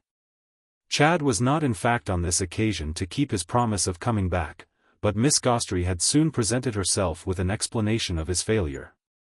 There had been reasons at the last for his going off with ces dames, and he had asked her with much instance to come out and take charge of their friend. She did so, Strether felt as she took her place beside him, in a manner that left nothing to desire. He had dropped back on his bench, alone again for a time, and the more conscious for little Bilham's defection of his unexpressed thought. In respect to which however this next converser was a still more capacious vessel. "It's the child," he had exclaimed to her almost as soon as she appeared. And though her direct response was for some time delayed he could feel in her meanwhile the working of this truth. It might have been simply, as she waited, that they were now in presence altogether of truth spreading like a flood and not for the moment to be offered her in the mere cupful. Inasmuch as who should ces dames prove to be but persons about whom, once thus face to face with them, she found she might from the first have told him almost everything? This would have freely come had he taken the simple precaution of giving her their name. There could be no better example, and she appeared to note it with high amusement, than the way, making things out already so much for himself, he was at last throwing precautions to the winds. They were neither more nor less, she and the child's mother, than old school friends, friends who had scarcely met for years but whom this unlooked-for chance had brought together with a rush. It was a relief, Miss Gostrey hinted, to feel herself no longer groping. She was unaccustomed to grope and as a general thing, he might well have seen, made straight enough for her clue. With the one she had now picked up in her hands there need be at least no waste of wonder. "She's coming to see me, that's for you," Strether's counsellor continued. "But I don't require it to know where I am." The waste of wonder might be proscribed, but Strether, characteristically, was even by this time in the immensity of space. "By which you mean that you know where she is?" She just hesitated. "I mean that if she comes to see me I shall, now that I've pulled myself round a bit after the shock, not be at home." Strether hung poised. "You call it, your recognition, a shock?" She gave one of her rare flickers of impatience. "It was a surprise, an emotion." "Don't be so literal." I wash my hands of her. Poor Strether's face lengthened. She's impossible? She's even more charming than I remembered her. Then what's the matter? She had to think how to put it. Well, I'm impossible. It's impossible. Everything's impossible. He looked at her an instant. I see where you're coming out. Everything's possible.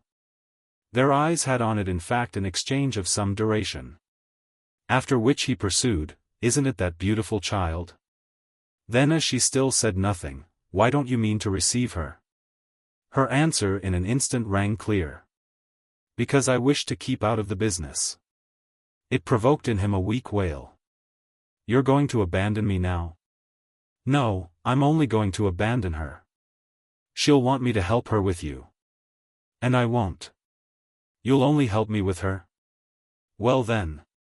Most of the persons previously gathered had, in the interest of tea, passed into the house, and they had the gardens mainly to themselves. The shadows were long, the last call of the birds, who had made a home of their own in the noble interspaced quarter, sounded from the high trees in the other gardens as well. Those of the old convent and of the old hotels. It was as if our friends had waited for the full charm to come out.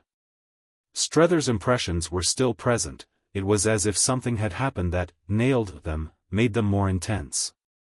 But he was to ask himself soon afterwards, that evening, what really had happened, conscious as he could after all remain that for a gentleman taken, and taken the first time, into the great world. The world of ambassadors and duchesses, the items made a meagre total. It was nothing new to him, however, as we know, that a man might have, at all events such a man as he, an amount of experience out of any proportion to his adventures. So that, though it was doubtless no great adventure to sit on there with Miss Gostrey and hear about Madame de Vionnet, the hour, the picture, the immediate, the recent, the possible, as well as the communication itself, not a note of which failed to reverberate, only gave the moments more of the taste of history. It was history, to begin with, that Jean's mother had been 23 years before, at Geneva, schoolmate and good girlfriend to Maria Gostrey, who had moreover enjoyed since then, though interruptedly and above all with a long recent drop, other glimpses of her. 23 years put them both on, no doubt, and Madame de Vionnet, though she had married straight after school, couldn't be today an hour less than 38. This made her 10 years older than Chad, though 10 years, also, if Strether liked, older than she looked, the least, at any rate, that a prospective mother-in-law could be expected to do with. She would be of all mothers-in-law the most charming, unless indeed, through some perversity as yet insupposable, she should utterly belie herself in that relation. There was none surely in which, as Maria remembered her, she mustn't be charming, and this frankly in spite of the stigma of failure in the tie where failure always most showed.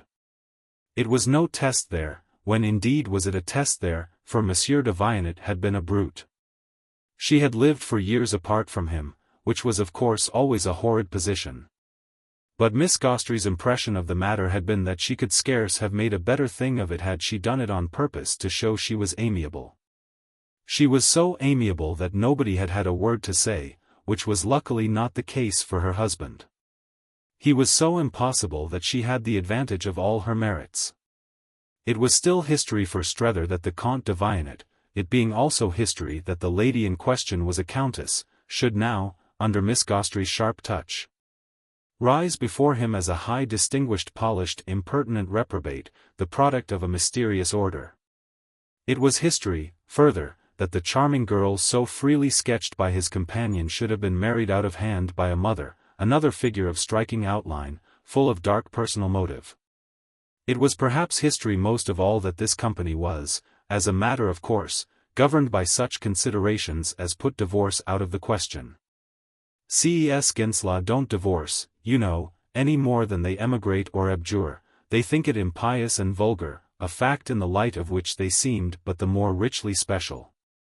It was all special, it was all, for Strether's imagination, more or less rich. The girl at the Genevese school, an isolated interesting attaching creature, then both sensitive and violent, audacious but always forgiven.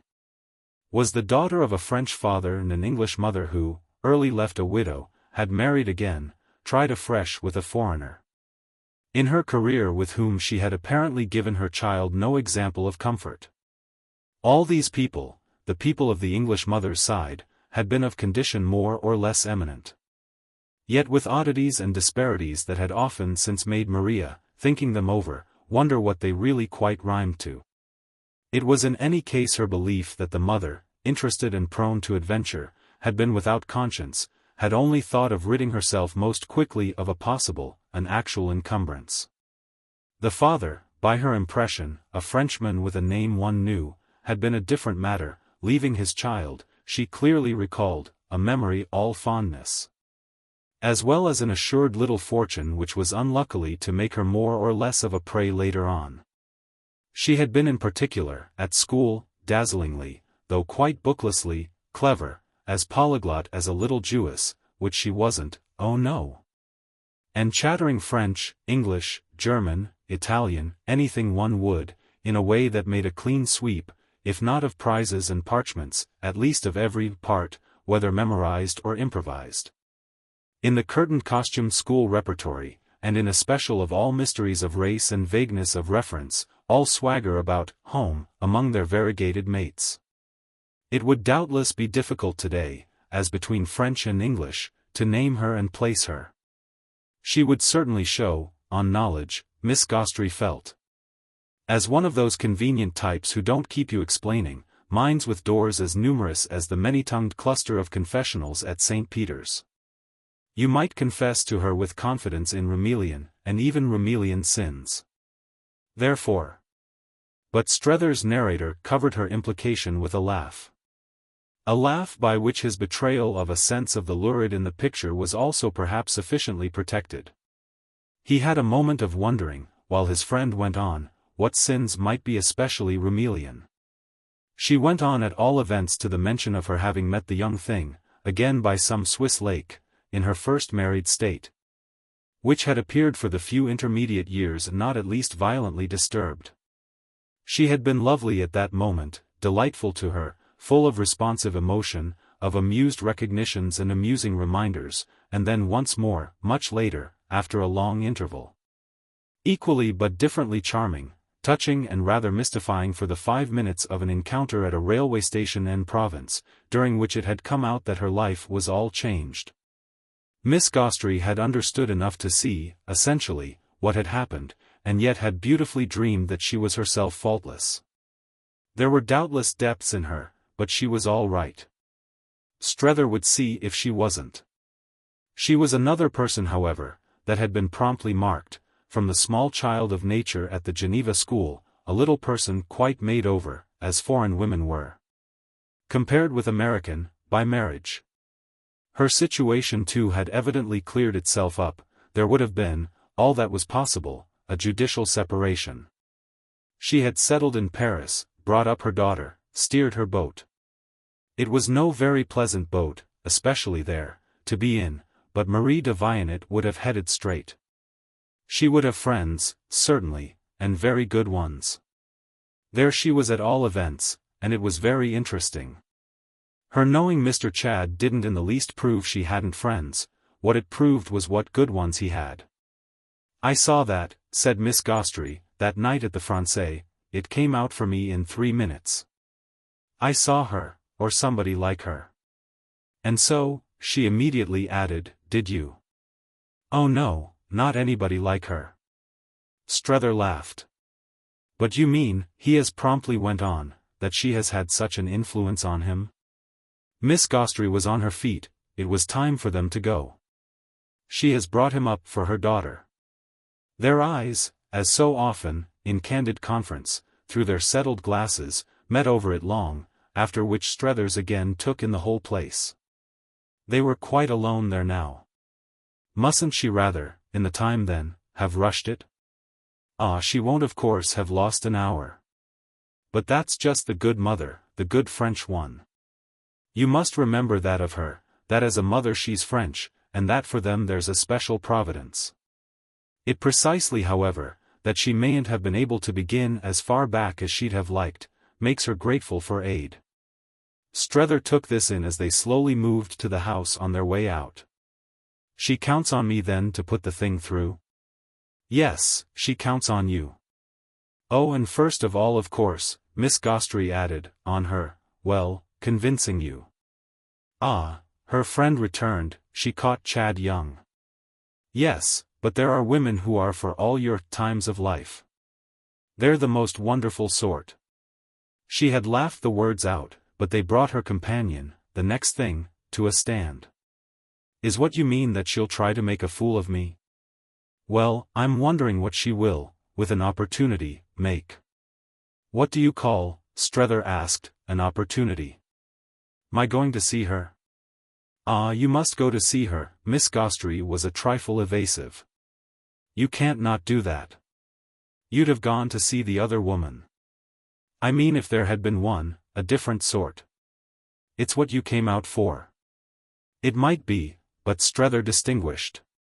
I didn't come out to see this sort. She had a wonderful look at him now. Are you disappointed she isn't worse? He for a moment entertained the question, then found for it the frankest of answers. Yes. If she were worse she'd be better for our purpose. It would be simpler. Perhaps, she admitted. But won't this be pleasanter? Ah, you know, he promptly replied, I didn't come out, wasn't that just what you originally reproached me with, for the pleasant? Precisely. Therefore I say again what I said at first.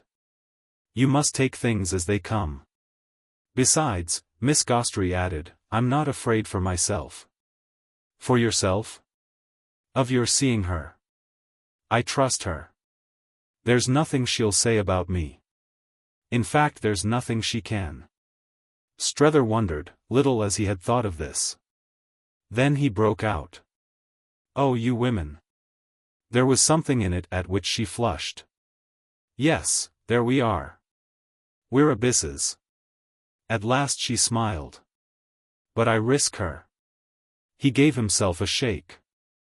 Well then, so do I. But he added as they passed into the house that he would see Chad the first thing in the morning. This was the next day, the more easily effected that the young man, as it happened, even before he was down, turned up at his hotel. Strether took his coffee, by habit, in the public room. But on his descending for this purpose Chad instantly proposed an adjournment to what he called greater privacy. He had himself as yet had nothing, they would sit down somewhere together. And when after a few steps and a turn into the boulevard they had, for their greater privacy, sat down among 20 others, our friend saw in his companion's move a fear of the advent of Waymarsh. It was the first time Chad had to that extent given this personage away, and Strether found himself wondering of what it was symptomatic. He made out in a moment that the youth was in earnest as he hadn't yet seen him. Which in its turn threw a ray perhaps a trifle startling on what they had each up to that time been treating as earnestness. It was sufficiently flattering however that the real thing, if this was at last the real thing, should have been determined, as appeared, precisely by an accretion of Strether's importance. For this was what it quickly enough came to, that Chad, rising with the lark, had rushed down to let him know while his morning consciousness was yet young that he had literally made the afternoon before a tremendous impression. Madame de Villeneuve couldn't rest till she should have some assurance from him that he would consent again to see her. The announcement was made, across their marble-topped table, while the foam of the hot milk was in their cups and its plash still in the air, with the smile of Chad's easiest urbanity. And this expression of his face caused our friend's doubts to gather on the spot into a challenge of the lips. See here, that was all, he only for the moment said again, see here. Chad met it with all his air of straight intelligence, while Strether remembered again that fancy of the first impression of him, the happy young pagan, handsome and hard but oddly indulgent, whose mysterious measure he had under the street lamp tried mentally to take. The young pagan, while a long look passed between them, sufficiently understood. Strether scarce needed at last to say the rest, I want to know where I am. But he said it, adding before any answer something more. Are you engaged to be married, is that your secret, to the young lady? Chad shook his head with the slow amenity that was one of his ways of conveying that there was time for everything. I have no secret, though I may have secrets. I haven't at any rate that one. We're not engaged. No. Then where's the hitch? Do you mean why I haven't already started with you? Chad, beginning his coffee and buttering his roll, was quite ready to explain. Nothing would have induced me, nothing will still induce me, not to try to keep you here as long as you can be made to stay. It's too visibly good for you. Strether had himself plenty to say about this, but it was amusing also to measure the march of Chad's tone. He had never been more a man of the world, and it was always in his company present to our friend that one was seeing how in successive connections a man of the world acquitted himself. Chad kept it up beautifully. My idea, Voyons, is simply that you should let Madame de Vianet know you, simply that you should consent to know her. I don't in the least mind telling you that, clever and charming as she is, she's ever so much in my confidence. All I ask of you is to let her talk to you. You've asked me about what you call my hitch, and so far as it goes she'll explain it to you. She's herself my hitch, hang it, if you must really have it all out. But in a sense, he hastened in the most wonderful manner to add, that you'll quite make out for yourself. She's too good a friend, confound her. Too good, I mean, for me to leave without, it was his first hesitation. Without what? Well, without my arranging somehow or other the damnable terms of my sacrifice. It will be a sacrifice then? It will be the greatest loss I ever suffered. I owe her so much. It was beautiful, the way Chad said these things, and his plea was now confessedly, quite flagrantly and publicly, interesting. The moment really took on for Strether an intensity. Chad owed Madame de Vianet so much? What did that do then but clear up the whole mystery? He was indebted for alterations, and she was thereby in a position to have sent in her bill for expenses incurred in reconstruction. What was this at bottom but what had been to be arrived at? Strether sat there arriving at it while he munched toast and stirred his second cup. To do this with the aid of Chad's pleasant earnest face was also to do more besides. No, never before had he been so ready to take him as he was. What was it that had suddenly so cleared up? It was just everybody's character, that is everybody's but, in a measure, his own. Strether felt his character receive for the instant a smutch from all the wrong things he had suspected or believed. The person to whom Chad owed it that he could positively turn out such a comfort to other persons, such a person was sufficiently raised above any breath by the nature of her work and the young man's steady light. All of which was vivid enough to come and go quickly, though indeed in the midst of it Strether could utter a question. Have I your word of honor that if I surrender myself to Madame de Vianet you'll surrender yourself to me? Chad laid his hand firmly on his friend's. My dear man, you have it. There was finally something in his felicity almost embarrassing and oppressive. Strether had begun to fidget under it for the open air and the erect posture. He had signed to the waiter that he wished to pay, and this transaction took some moments, during which he thoroughly felt. While he put down money and pretended, it was quite hollow, to estimate change, that Chad's higher spirit, his youth, his practice, his paganism, his felicity, his assurance, his impudence, whatever it might be, had consciously scored a success. Well, that was all right so far as it went. His sense of the thing in question covered our friend for a minute like a veil through which, as if he had been muffled, he heard his interlocutor ask him if he mightn't take him over about 5. Over was over the river, and over the river was where Madame de Vianet lived, and 5 was that very afternoon. They got at last out of the place, got out before he answered. He lighted, in the street, a cigarette, which again gave him more time. But it was already sharp for him that there was no use in time. What does she propose to do to me? He had presently demanded. Chad had no delays. Are you afraid of her? Oh, immensely. Don't you see it? Well, said Chad, she won't do anything worse to you than make you like her. It's just of that I'm afraid. Then it's not fair to me. Strether cast about. It's fair to your mother. Oh, said Chad, are you afraid of her? Scarcely less. Or perhaps even more. But is this lady against your interests at home? Strether went on. Not directly, no doubt, but she's greatly in favor of them here. And what, here, does she consider them to be? Well, good relations. With herself? With herself. And what is it that makes them so good? What? Well, that's exactly what you'll make out if you'll only go, as I'm supplicating you, to see her.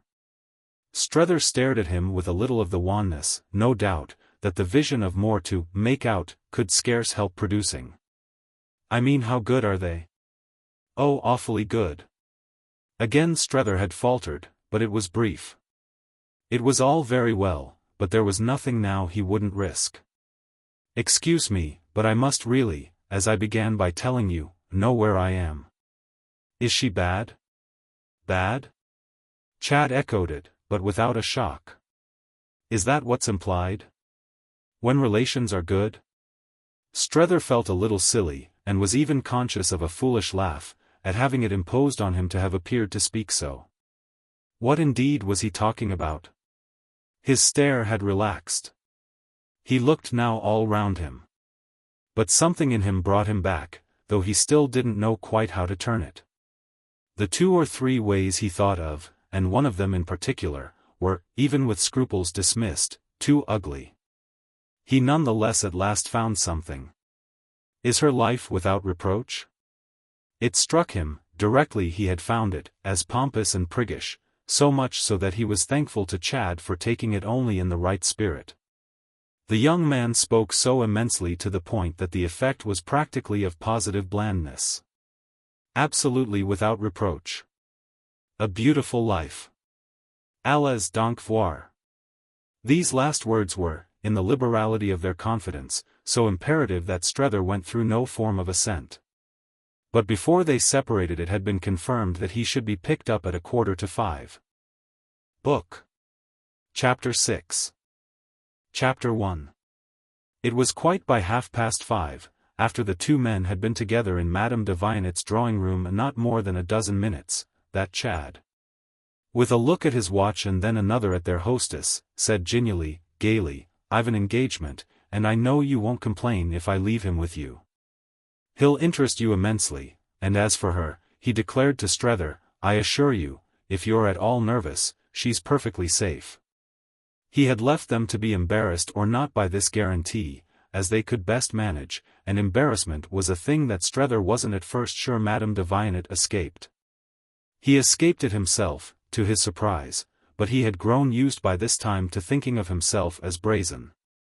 She occupied, his hostess, in the Rue de Bellechasse, the first floor of an old house to which our visitors had had access from an old clean court. The court was large and open, full of revelations, for our friend, of the habit of privacy, the peace of intervals, the dignity of distances and approaches. The house, to his restless sense, was in the high homely style of an elder day, and the ancient Paris that he was always looking for, sometimes intensely felt, sometimes more acutely missed, was in the immemorial polish of the wide wax staircase and in the fine boiseries, the medallions, mouldings, mirrors, great clear spaces of the greyish-white salon into which he had been shown. He seemed at the very outset to see her in the midst of possessions not vulgarly numerous, but hereditary cherished charming. While his eyes turned after a little from those of his hostess and Chad freely talked, not in the least about him, but about other people, people he didn't know. And quite as if he did know them, he found himself making out, as a background of the occupant, some glory, some prosperity of the First Empire, some Napoleonic glamour, some dim luster of the great legend. Elements clinging still to all the consular chairs and mythological brasses and sphinxes' heads and faded surfaces of satin striped with alternate silk. The place itself went further back, that he guessed, and how old Paris continued in a manner to echo there. But the post-revolutionary period, the world he vaguely thought of as the world of Chateaubriand, of Madame de Staël, even of the young Lamartine, had left its stamp of harps and urns and torches. A stamp impressed on sundry small objects, ornaments and relics. He had never before, to his knowledge, had present to him relics, of any special dignity, of a private order, little old miniatures, medallions, pictures, books. Books in leather bindings, pinkish and greenish, with gilt garlands on the back, ranged, together with other promiscuous properties, under the glass of brass-mounted cabinets. His attention took them all tenderly into account. They were among the matters that marked Madame de Vignet's apartment as something quite different from Miss Gostrey's little museum of bargains and from Chad's lovely home. He recognized it as founded much more on old accumulations that had possibly from time to time shrunken than on any contemporary method of acquisition or form of curiosity. Chad and Miss Gostrey had rummaged and purchased and picked up and exchanged, sifting, selecting, comparing. Whereas the mistress of the scene before him, beautifully passive under the spell of transmission from her father's line, he quite made up his mind, had only received, accepted and been quiet. When she hadn't been quiet she had been moved at the most to some occult charity for some fallen fortune. There had been objects she or her predecessors might even conceivably have parted with under need, but Strether couldn't suspect them of having sold old pieces to get better ones. They would have felt no difference as to better or worse. He could but imagine their having felt, perhaps in emigration, in proscription, for his sketch was slight and confused, the pressure of want or the obligation of sacrifice. The pressure of want, whatever might be the case with the other force, was, however, presumably not active now, for the tokens of a chastened ease still abounded after all. Many marks of a taste whose discriminations might perhaps have been called eccentric. He guessed at intense little preferences and sharp little exclusions, a deep suspicion of the vulgar and a personal view of the right. The general result of this was something for which he had no name on the spot quite ready, but something he would have come nearest to naming in speaking of it as the air of supreme respectability. The consciousness, small, still, reserved, but none the less distinct and diffused, of private honor. The air of supreme respectability, that was a strange blank wall for his adventure to have brought him to break his nose against. It had in fact, as he was now aware, filled all the approaches, hovered in the court as he passed, hung on the staircase as he mounted, sounded in the grave rumble of the old bell. As little electric as possible, of which Chad, at the door, had pulled the ancient but neatly kept tassel. It formed in short the clearest medium of its particular kind that he had ever breathed. He would have answered for it at the end of a quarter of an hour that some of the glass cases contained swords and epaulets of ancient colonels and generals. Medals and orders once pinned over hearts that had long since ceased to beat, snuff-boxes bestowed on ministers and envoys, copies of works presented, with inscriptions, by authors now classic. At bottom of it all for him was the sense of her rare unlikeness to the women he had known. This sense had grown, since the day before, the more he recalled her, and had been above all singularly fed by his talk with Chad in the morning. Everything in fine made her immeasurably new, and nothing so new as the old house and the old objects. There were books, 2 or 3, on a small table near his chair. But they hadn't the lemon-colored covers with which his eye had begun to dally from the hour of his arrival and to the opportunity of a further acquaintance with which he had for a fortnight now altogether succumbed. On another table, across the room, he made out the Great Review, but even that familiar face, conspicuous in Mrs. Newsome's parlors, scarce counted here as a modern note. He was sure on the spot, and he afterwards knew he was right, that this was a touch of Chad's own hand. What would Mrs. Newsome say to the circumstance that Chad's interested influence kept her paper knife in the review? The interested influence at any rate had, as we say, gone straight to the point, had in fact soon left it quite behind. She was seated, near the fire, on a small stuffed and fringed chair, one of the few modern articles in the room, and she leaned back in it with her hands clasped in her lap and no movement in all her person, but the fine prompt play of her deep young face. The fire, under the low white marble, undraped and academic, had burnt down to the silver ashes of light wood. One of the windows, at a distance, stood open to the mildness and stillness, out of which, in the short pauses, came the faint sound, pleasant and homely, almost rustic, of a plash and a clatter of sabots from some coach-house on the other side of the court. Madame de Vionnet, while Strether sat there, wasn't to shift her posture by an inch. "I don't think you seriously believe in what you're doing," she said. "But all the same, you know, I'm going to treat you quite as if I did." "By which you mean," Strether directly replied, "quite as if you didn't. I assure you it won't make the least difference with me how you treat me." "Well," she said, taking that menace bravely and philosophically enough, "the only thing that really matters is that you shall get on with me." "Ah, but I don't," he immediately returned. It gave her another pause, which, however, she happily enough shook off. "Will you consent to go on with me a little, provisionally, as if you did?" Then it was that he saw how she had decidedly come all the way, and there accompanied it an extraordinary sense of her raising from somewhere below him her beautiful suppliant eyes. He might have been perched at his doorstep or at his window and she standing in the road. For a moment he let her stand and couldn't moreover have spoken. It had been sad, of a sudden, with a sadness that was like a cold breath in his face. "What can I do," he finally asked, "but listen to you as I promised Chadwick?" "Ah, but what I'm asking you," she quickly said, "isn't what Mr. Newsome had in mind." She spoke at present, he saw, as if to take courageously all her risk. "This is my own idea and a different thing." It gave poor Strether in truth, uneasy as it made him too, something of the thrill of a bold perception justified.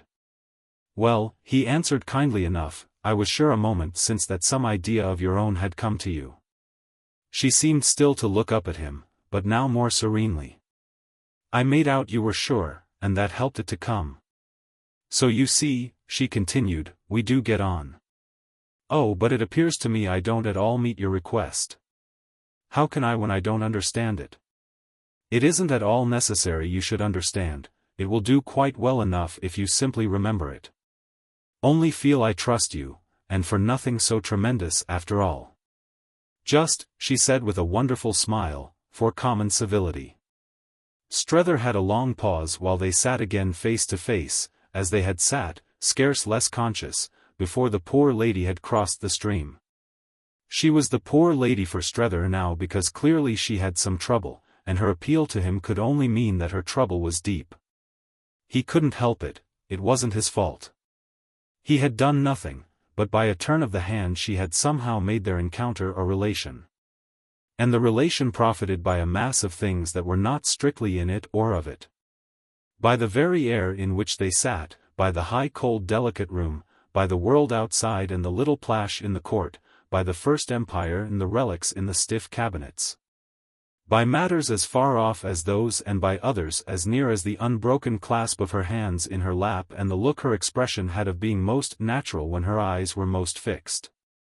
"You count upon me of course for something really much greater than it sounds." "Oh, it sounds great enough too," she laughed at this. He found himself in time on the point of telling her that she was, as Miss Barrace called it, wonderful, but, catching himself up, he said something else instead. "What was it Chad's idea then that you should say to me?" "Ah, his idea was simply what a man's idea always is, to put every effort off on the woman." "The woman?" Strether slowly echoed. "The woman he likes, and just in proportion as he likes her. In proportion too, for shifting the trouble, as she likes him." Strether followed it. Then with an abruptness of his own, "How much do you like Chad?" "Just as much as that, to take all, with you, on myself." But she got at once again away from this. "I've been trembling as if we were to stand or fall by what you may think of me. And I'm even now," she went on wonderfully, drawing a long breath, "and, yes, truly taking a great courage, from the hope that I don't in fact strike you as impossible." "That's at all events, clearly," he observed after an instant, "the way I don't strike you." "Well," she so far assented, "as you haven't yet said you won't have the little patience with me I ask for." "You draw splendid conclusions." Perfectly. But I don't understand them, Strether pursued. You seem to me to ask for much more than you need. What, at the worst for you, what at the best for myself, can I after all do? I can use no pressure that I haven't used. You come really late with your request. I've already done all that for myself the case admits of. I've said my say, and here I am. Yes, here you are, fortunately. Madame de Vionnet laughed. Mrs. Newsome, she added in another tone, didn't think you can do so little. He had an hesitation, but he brought the words out. Well, she thinks so now. Do you mean by that? But she also hung fire. Do I mean what? She still rather faltered. Pardon me if I touch on it, but if I'm saying extraordinary things, why, perhaps, mayn't I? Besides, doesn't it properly concern us to know? To know what? He insisted as after thus beating about the bush she had again dropped. She made the effort. Has she given you up? He was amazed afterwards to think how simply and quietly he had met it. Not yet. It was almost as if he were a trifle disappointed, had expected still more of her freedom. But he went straight on. Is that what Chad has told you will happen to me? She was evidently charmed with the way he took it. If you mean if we've talked of it, most certainly. And the question's not what has had least to do with my wishing to see you. To judge if I'm the sort of man a woman can? Precisely, she exclaimed, you wonderful gentleman. I do judge, I have judged. A woman can't. You're safe, with every right to be. You'd be much happier if you'd only believe it. Strether was silent a little. Then he found himself speaking with a cynicism of confidence of which even at the moment the sources were strange to him. I try to believe it. But it's a marvel, he exclaimed, how you already get at it. Oh, she was able to say. Remember how much I was on the way to it through Mr. Newsome, before I saw you. He thinks everything of your strength. Well, I can bear almost anything, our friend briskly interrupted. Deep and beautiful on this her smile came back, and with the effect of making him hear what he had said just as she had heard it. He easily enough felt that it gave him away, but what in truth had everything done but that? It had been all very well to think at moments that he was holding her nose down and that he had coerced her. What had he by this time done but let her practically see that he accepted their relation? What was their relation moreover, though light and brief enough in form as yet, but whatever she might choose to make it? Nothing could prevent her, certainly he couldn't, from making it pleasant. At the back of his head, behind everything, was the sense that she was, there, before him, close to him, in vivid imperative form, one of the rare women he had so often heard of, read of, thought of, but never met, whose very presence, look, voice, the mere contemporaneous fact of whom, from the moment it was at all presented, made a relation of mere recognition. That was not the kind of woman he had ever found Mrs. Newsome, a contemporaneous fact who had been distinctly slow to establish herself. And at present, confronted with Madame de Vionnet, he felt the simplicity of his original impression of Miss Gostrey. She certainly had been a fact of rapid growth. But the world was wide, each day was more and more a new lesson. There were at any rate even among the stranger ones relations and relations. Of course I suit Chad's grand way, he quickly added. He hasn't had much difficulty in working me in. She seemed to deny a little, on the young man's behalf, by the rise of her eyebrows, an intention of any process at all inconsiderate. You must know how grieved he'd be if you were to lose anything. He believes you can keep his mother patient. Strether wondered with his eyes on her. I see. That's then what you really want of me. And how am I to do it? Perhaps you'll tell me that. Simply tell her the truth. And what do you call the truth? Well, any truth, about us all, that you see yourself. I leave it to you. Thank you very much. I like, Strether laughed with a slight harshness, the way you leave things. But she insisted kindly, gently, as if it wasn't so bad. Be perfectly honest. Tell her all. All? He oddly echoed. Tell her the simple truth, Madame de Viennet again pleaded. But what is the simple truth? The simple truth is exactly what I'm trying to discover. She looked about a while, but presently she came back to him. Tell her, fully and clearly, about us. Strether meanwhile had been staring. You and your daughter? Yes, little Jean and me. Tell her, she just slightly quavered, you like us. And what good will that do me? Or rather, he caught himself up, what good will it do you? She looked graver. None, you believe, really? Strether debated. She didn't send me out to like you. Oh, she charmingly contended, she sent you out to face the facts. He admitted after an instant that there was something in that. But how can I face them till I know what they are? Do you want him, he then braced himself to ask, to marry your daughter? She gave a headshake as noble as it was prompt. No, not that. And he really doesn't want to himself? She repeated the movement, but now with a strange light in her face. He likes her too much. Strether wondered.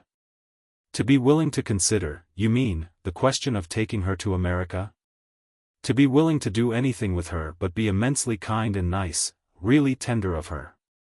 We watch over her, and you must help us. You must see her again. Strether felt awkward.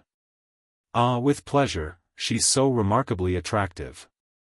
The mother's eagerness with which Madame de Viennet jumped at this was to come back to him later as beautiful in its grace. The dear thing did please you? Then as he met it with the largest, oh, of enthusiasm, she's perfect. She's my joy. Well, I'm sure that, if one were near her and saw more of her, she'd be mine. Then, said Madame de Viennet, tell Mrs. Newsome that. He wondered the more. What good will that do you? As she appeared unable at once to say, however, he brought out something else. Is your daughter in love with our friend?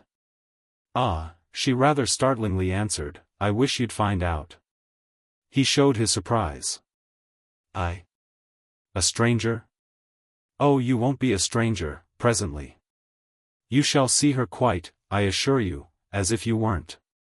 It remained for him none the less an extraordinary notion. It seems to me surely that if her mother can't. Ah, little girls and their mothers today, she rather inconsequently broke in. But she checked herself with something she seemed to give out as after all more to the point. Tell her I've been good for him. Don't you think I have? It had its effect on him, more than at the moment he quite measured. Yet he was consciously enough touched. Oh, if it's all you. Well, it may not be all, she interrupted, but it's to a great extent. Really and truly, she added in a tone that was to take its place with him among things remembered. Then it's very wonderful. He smiled at her from a face that he felt as strained, and her own face for a moment kept him so. At last she also got up. Well, don't you think that for that? I ought to save you. So it was that the way to meet her, and the way, as well, in a manner, to get off, came over him. He heard himself use the exorbitant word, the very sound of which helped to determine his flight. I'll save you if I can. Chapter 2. In Chad's lovely home, however, one evening 10 days later, he felt himself present at the collapse of the question of Jean de Vienet's shy secret. He had been dining there in the company of that young lady and her mother, as well as of other persons, and he had gone into the petit salon, at Chad's request, on purpose to talk with her. The young man had put this to him as a favor, should like so awfully to know what you think of her. It will really be a chance for you, he had said, to see the jeune fille, I mean the type, as she actually is, and I don't think that, as an observer of manners, it's a thing you ought to miss. It will be an impression that, whatever else you take, you can carry home with you, where you'll find again so much to compare it with. Strether knew well enough with what Chad wished him to compare it, and though he entirely assented he hadn't yet somehow been so deeply reminded that he was being As he constantly though mutely expressed it, used. He was as far as ever from making out exactly to what end, but he was none the less constantly accompanied by a sense of the service he rendered. He conceived only that this service was highly agreeable to those who profited by it. And he was indeed still waiting for the moment at which he should catch it in the act of proving disagreeable, proving in some degree intolerable, to himself. He failed quite to see how his situation could clear up at all logically except by some turn of events that would give him the pretext of disgust. He was building from day to day on the possibility of disgust, but each day brought forth meanwhile a new and more engaging bend of the road. That possibility was now ever so much further from sight than on the eve of his arrival, and he perfectly felt that, should it come at all, it would have to be at best inconsequent and violent. He struck himself as a little nearer to it only when he asked himself what service, in such a life of utility, he was after all rendering Mrs. Newsome. When he wished to help himself to believe that he was still all right, he reflected, and in fact with wonder, on the unimpaired frequency of their correspondence. In relation to which what was after all more natural than that it should become more frequent just in proportion as their problem became more complicated?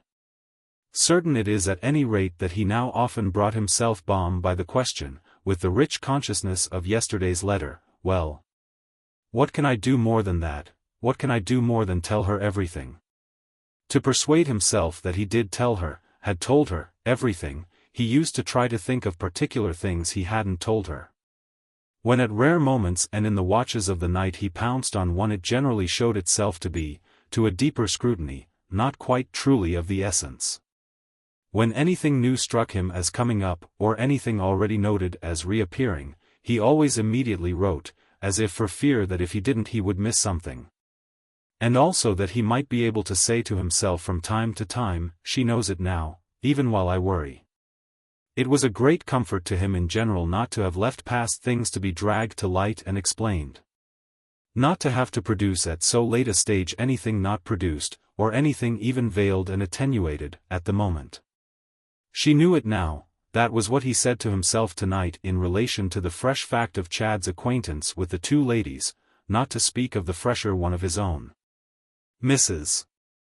Newsome knew, in other words, that very night at Woollett that he himself knew Madame de Vionnet and that he had conscientiously been to see her. Also that he had found her remarkably attractive and that there would probably be a good deal more to tell. But she further knew, or would know very soon, that, again conscientiously, he hadn't repeated his visit. And that when Chad had asked him on the Countess's behalf, Strether made her out vividly, with a thought at the back of his head, a countess, if he wouldn't name a day for dining with her. He had replied lucidly, "Thank you very much, impossible." He had begged the young man would present his excuses and had trusted him to understand that it couldn't really strike one as quite the straight thing. He hadn't reported to Mrs. Newsome that he had promised to save Madame de Vionnet, but, so far as he was concerned with that reminiscence, he hadn't at any rate promised to haunt her house. What Chad had understood could only, in truth, be inferred from Chad's behavior, which had been in this connection as easy as in every other. He was easy, always, when he understood. He was easier still, if possible, when he didn't. He had replied that he would make it all right. And he had proceeded to do this by substituting the present occasion, as he was ready to substitute others, for every occasion as to which his old friend should have a funny scruple. "Oh, but I'm not a little foreign girl. I'm just as English as I can be," Jean de Vionnet had said to him as soon as, in the petit salon, he sank, shyly enough on his own side, into the place near her vacated by Madame Gloriani at his approach. Madame Gloriani, who was in black velvet, with white lace and powdered hair, and whose somewhat massive majesty melted, at any contact, into the graciousness of some incomprehensible tongue, moved away to make room for the vague gentleman, after benevolent greetings to him which embodied, as he believed, in baffling accents, some recognition of his face from a couple of Sundays before. Then he had remarked, making the most of the advantage of his years, that it frightened him quite enough to find himself dedicated to the entertainment of a little foreign girl. There were girls he wasn't afraid of, he was quite bold with little Americans. Thus it was that she had defended herself to the end. "Oh, but I'm almost American too. That's what Mama has wanted me to be, I mean like that, for she has wanted me to have lots of freedom. She has known such good results from it." She was fairly beautiful to him, a faint pastel in an oval frame. He thought of her already as of some lurking image in a long gallery. The portrait of a small old-time princess of whom nothing was known but that she had died young. Little Jean wasn't, doubtless, to die young, but one couldn't, all the same, bear on her lightly enough. It was bearing hard, it was bearing as he, in any case, wouldn't bear, to concern himself, in relation to her, with the question of a young man. Odious really the question of a young man. One didn't treat such a person as a maidservant suspected of a follower. And then young men, well, the thing was their business simply, or was at all events hers. She was fluttered. Fairly fevered, to the point of a little glitter that came and went in her eyes and a pair of pink spots that stayed in her cheeks, with the great adventure of dining out and with the greater one still, possibly, of finding a gentleman whom she must think of as very, very old, a gentleman with eyeglasses, wrinkles, a long grizzled mustache. She spoke the prettiest English, our friend thought, that he had ever heard spoken, just as he had believed her a few minutes before to be speaking the prettiest French. He wondered almost wistfully if such a sweep of the lyre didn't react on the spirit itself. And his fancy had in fact, before he knew it, begun so to stray and embroider that he finally found himself, absent and extravagant, sitting with the child in a friendly silence. Only by this time he felt her flutter to have fortunately dropped and that she was more at her ease. She trusted him, liked him, and it was to come back to him afterwards that she had told him things. She had dipped into the waiting medium at last and found neither surge nor chill, nothing but the small splash she could herself make in the pleasant warmth. Nothing but the safety of dipping and dipping again. At the end of the 10 minutes he was to spend with her his impression, with all it had thrown off and all it had taken in, was complete. She had been free, as she knew freedom, partly to show him that, unlike other little persons she knew, she had imbibed that ideal. She was delightfully quaint about herself, but the vision of what she had imbibed was what most held him.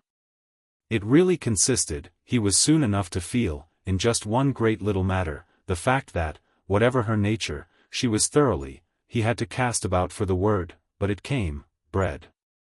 He couldn't of course on so short an acquaintance speak for her nature, but the idea of breeding was what she had meanwhile dropped into his mind. He had never yet known it so sharply presented. Her mother gave it, no doubt. But her mother, to make that less sensible, gave so much else besides, and on neither of the two previous occasions, extraordinary woman, Strether felt, anything like what she was giving tonight. Little Jean was a case, an exquisite case of education, whereas the Countess, whom it so amused him to think of by that denomination, was a case, also exquisite, of, well, he didn't know what. He has wonderful taste, notre jeune homme. This was what Gloriani said to him on turning away from the inspection of a small picture suspended near the door of the room. The high celebrity in question had just come in, apparently in search of Mademoiselle de Vionnet, but while Strether had got up from beside her their fellow guest, with his eye sharply caught, had paused for a long look. The thing was a landscape, of no size, but of the French school, as our friend was glad to feel he knew, and also of a quality, which he liked to think he should also have guessed. Its frame was large out of proportion to the canvas, and he had never seen a person look at anything, he thought, just as Gloriani. With his nose very near and quick movements of the head from side to side and bottom to top, examined this feature of Chad's collection. The artist used that word the next moment, smiling courteously, wiping his nippers and looking round him further, paying the place in short by the very manner of his presence and by something Strether fancied he could make out in this particular glance. Such a tribute as, to the latter's sense, settled many things once for all. Strether was conscious at this instant, for that matter, as he hadn't yet been, of how, round about him, quite without him, they were consistently settled. Gloriani's smile, deeply Italian, he considered, and finely inscrutable, had for him, during dinner, at which they were not neighbors, an indefinite greeting. But the quality in it was gone that had appeared on the other occasion to turn him inside out. It was as if even the momentary link supplied by the doubt between them had snapped. He was conscious now of the final reality, which was that there wasn't so much a doubt as a difference altogether. All the more that over the difference the famous sculptor seemed to signal almost condolingly, yet oh how vacantly. As across some great flat sheet of water. He threw out the bridge of a charming hollow civility on which Strether wouldn't have trusted his own full weight a moment. That idea, even though but transient and perhaps belated, had performed the office of putting Strether more at his ease. And the blurred picture had already dropped with the sound of something else said and with his becoming aware, by another quick turn, that Gloriani was now on the sofa talking with Jean. While he himself had in his ears again the familiar friendliness and the elusive meaning of the "oh, oh, oh." That had made him, a fortnight before, challenge Miss Barrace in vain. She had always the air, this picturesque and original lady, who struck him, so oddly, as both antique and modern, she had always the air of taking up some joke that one had already had out with her. The point itself, no doubt, was what was antique, and the use she made of it what was modern. He felt just now that her good-natured irony did bear on something, and it troubled him a little that she wouldn't be more explicit, only assuring him, with the pleasure of observation so visible in her, that she wouldn't tell him more for the world. He could take refuge but in asking her what she had done with Waymarsh, though it must be added that he felt himself a little on the way to a clue after she had answered that this personage was in the other room, engaged in conversation with Madame de Vionnet. He stared a moment at the image of such a conjunction, then, for Miss Barrace's benefit, he wondered. Is she too then under the charm? No, not a bit, Miss Barrace was prompt. She makes nothing of him. She's bored. She won't help you with him. Oh, Strether laughed, she can't do everything. Of course not, wonderful as she is. Besides, he makes nothing of her. She won't take him from me, though she wouldn't, no doubt, having other affairs in hand, even if she could. I've never, said Miss Barrace, seen her fail with anyone before. And tonight, when she's so magnificent, it would seem to her strange, if she minded. So at any rate I have him all. Je suis tranquille. Strether understood, so far as that went. But he was feeling for his clue. She strikes you tonight as particularly magnificent? Surely. Almost as I've never seen her. Doesn't she you? Why, it's for you. He persisted in his candor. For me? Oh, oh, oh, cried Miss Barrace, who persisted in the opposite of that quality. Well, he acutely admitted, she is different. She's gay. She's gay. Miss Barrace laughed. And she has beautiful shoulders, though there's nothing different in that. No, said Strether, one was sure of her shoulders. It isn't her shoulders. His companion, with renewed mirth and the finest sense, between the puffs of her cigarette, of the drollery of things, appeared to find their conversation highly delightful. Yes, it isn't her shoulders.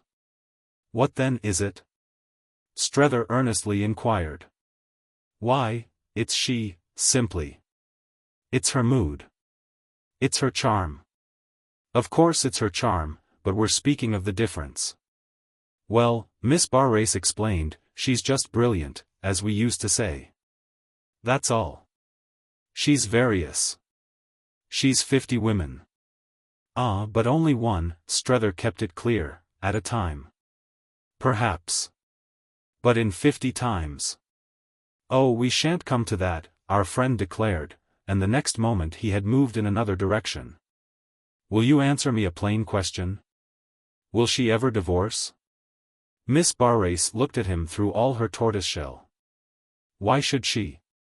It wasn't what he had asked for, he signified. But he met it well enough. To marry Chad. Why should she marry Chad? Because I'm convinced she's very fond of him. She has done wonders for him. Well then, how could she do more? Marrying a man, or woman either, Miss Barrace sagely went on, is never the wonder, for any Jack and Jill can bring that off. The wonder is their doing such things without marrying. Strether considered a moment this proposition. You mean it's so beautiful for our friends simply to go on so? But whatever he said made her laugh. Beautiful. He nevertheless insisted. And that because it's disinterested? She was now, however, suddenly tired of the question. Yes then, call it that. Besides, she'll never divorce. Don't, moreover, she added, believe everything you hear about her husband. He's not then, Strether asked, a wretch? Oh yes. But charming. Do you know him? I've met him. He's bien aimable. To everyone but his wife? Oh, for all I know, to her too, to every woman. I hope you at any rate, she pursued with a quick change, appreciate the care I take of Mr. Waymarsh. Oh, immensely. But Strether was not yet in line. At all events, he roundly brought out, the attachment's an innocent one. Mine and his? Ah, she laughed, don't rob it of all interest. I mean our friends here, to the lady we've been speaking of. That was what he had settled to as an indirect but none the less closely involved consequence of his impression of Jean. That was where he meant to stay. It's innocent, he repeated, I see the whole thing. Mystified by his abrupt declaration, she had glanced over at Gloriani as at the unnamed subject of his illusion, but the next moment she had understood. Though indeed not before. Strether had noticed her momentary mistake and wondered what might possibly be behind that too. He already knew that the sculptor admired Madame de Vionnet. But did this admiration also represent an attachment of which the innocence was discussable? He was moving verily in a strange air and on ground not of the firmest. He looked hard for an instant at Miss Barrace, but she had already gone on. All right with Mr. Newsome? Why, of course she is. And she got gaily back to the question of her own good friend. I dare say you're surprised that I'm not worn out with all I see, it being so much, of Sitting Bull. But I'm not, you know, I don't mind him, I bear up, and we get on beautifully. I'm very strange. I'm like that, and often I can't explain. There are people who are supposed interesting or remarkable or whatever, and who bore me to death. And then there are others as to whom nobody can understand what anybody sees in them, in whom I see no end of things. Then after she had smoked a moment, he's touching, you know, she said. No? Strether echoed, don't I, indeed? We must move you almost to tears. Oh, but I don't mean you, she laughed. You ought to then, for the worst sign of all, as I must have it for you, is that you can't help me. That's when a woman pities. Ah, but I do help you, she cheerfully insisted. Again he looked at her hard, and then after a pause, no you don't. Her tortoiseshell, on its long chain, rattled down. I help you with Sitting Bull. That's a good deal. Oh that, yes. But Strether hesitated. Do you mean he talks of me? So that I have to defend you? No, never. I see, Strether mused. It's too deep. That's his only fault, she returned, that everything, with him, is too deep. He has depths of silence, which he breaks only at the longest intervals by a remark. And when the remark comes it's always something he has seen or felt for himself, never a bit banal. That would be what one might have feared and what would kill me. But never. She smoked again as she thus, with amused complacency, appreciated her acquisition. And never about you. We keep clear of you. We're wonderful. But I'll tell you what he does do, she continued, he tries to make me presents. Presents, poor Strether echoed, conscious with a pang that he hadn't yet tried that in any quarter. Why you see, she explained, he's as fine as ever in the Victoria. So that when I leave him, as I often do almost for hours, he likes it so, at the doors of shops, the sight of him there helps me, when I come out, to know my carriage away off in the rank. But sometimes, for a change, he goes with me into the shops, and then I've all I can do to prevent his buying me things. He wants to treat you. Strether almost gasped at all he himself hadn't thought of. He had a sense of admiration. Oh, he's much more in the real tradition than I. Yes, he mused, it's the sacred rage. The sacred rage, exactly. And Miss Barrace, who hadn't before heard this term applied, recognized its bearing with a clap of her gemmed hands. Now I do know why he's not banal. But I do prevent him all the same, and if you saw what he sometimes selects, from buying. I save him hundreds and hundreds. I only take flowers. Flowers? Strether echoed again with a rueful reflection.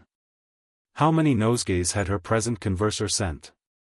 Innocent flowers, she pursued, as much as he likes. And he sends me splendors. He knows all the best places, he has found them for himself, he's wonderful. He hasn't told them to me, her friend smiled, he has a life of his own. But Strether had swung back to the consciousness that for himself after all it never would have done. Waymarsh hadn't Mrs. Waymarsh in the least to consider, whereas Lambert Strether had constantly, in the inmost honor of his thoughts, to consider Mrs. Newsome. He liked moreover to feel how much his friend was in the real tradition. Yet he had his conclusion. What a rage it is. He had worked it out. It's an opposition. She followed, but at a distance. That's what I feel. Yet to what? Well, he thinks, you know, that I've a life of my own. And I haven't. You haven't? She showed doubt, and her laugh confirmed it. Oh. No, not for myself. I seem to have a life only for other people. Ah, for them and with them.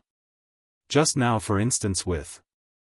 Well, with whom? He asked before she had had time to say. His tone had the effect of making her hesitate and even, as he guessed, speak with a difference. Say with Miss Gostrey. What do you do for her? It really made him wonder. Nothing at all. Chapter 3. Madame de Villeneuve, having meanwhile come in, was at present close to them, and Miss Barrace hereupon, instead of risking a rejoinder, became again with a look that measured her from top to toe all mere long-handled appreciative tortoiseshell. She had struck our friend, from the first of her appearing, as dressed for a great occasion. And she met still more than on either of the others the conception reawakened in him at their garden party, the idea of the femme du monde in her habit as she lived. Her bare shoulders and arms were white and beautiful. The materials of her dress, a mixture, as he supposed, of silk and crepe, were of a silvery grey so artfully composed as to give an impression of warm splendor. And round her neck she wore a collar of large old emeralds, the green note of which was more dimly repeated, at other points of her apparel, in embroidery, in enamel, in satin. In substances and textures vaguely rich. Her head, extremely fair and exquisitely festal, was like a happy fancy, a notion of the antique, on an old precious metal, some silver coin of the Renaissance. While her slim lightness and brightness, her gaiety, her expression, her decision, contributed to an effect that might have been felt by a poet as half mythological and half conventional. He could have compared her to a goddess still partly engaged in a morning cloud, or to a sea nymph waist-high in the summer surge. Above all she suggested to him the reflection that the femme du monde, in these finest developments of the type, was, like Cleopatra in the play, indeed various and multifold. She had aspects, characters, days, nights, or had them at least, showed them by a mysterious law of her own, when in addition to everything she happened also to be a woman of genius. She was an obscure person, a muffled person one day, and a showy person, an uncovered person the next. He thought of Madame de Villeneuve tonight as showy and uncovered, though he felt the formula rough, because, thanks to one of the shortcuts of genius, she had taken all his categories by surprise. Twice during dinner he had met Chad's eyes in a longish look. But these communications had in truth only stirred up again old ambiguities, so little was it clear from them whether they were an appeal or an admonition. "You see how I'm fixed," was what they appeared to convey, yet how he was fixed was exactly what Strether didn't see. However, perhaps he should see now. "Are you capable of the very great kindness of going to relieve Newsome, for a few minutes, of the rather crushing responsibility of Madame Gloriani, while I say a word, if he'll allow me, to Mr. Strether, of whom I've a question to ask? Our host ought to talk a bit to those other ladies, and I'll come back in a minute to your rescue." She made this proposal to Miss Barrace as if her consciousness of a special duty had just flickered up. But that lady's recognition of Strether's little start at it, as at a betrayal on the speaker's part of a domesticated state, was as mute as his own comment. And after an instant, when their fellow guest had good-naturedly left them, he had been given something else to think of. "Why has Maria so suddenly gone? Do you know?" That was the question Madame de Vionnet had brought with her. "I'm afraid I've no reason to give you but the simple reason I've had from her in a note, the sudden obligation to join in the south a sick friend who has got worse." "Ah, then she has been writing you?" "Not since she went. I had only a brief explanatory word before she started. I went to see her," Strether explained. "It was the day after I called on you, but she was already on her way.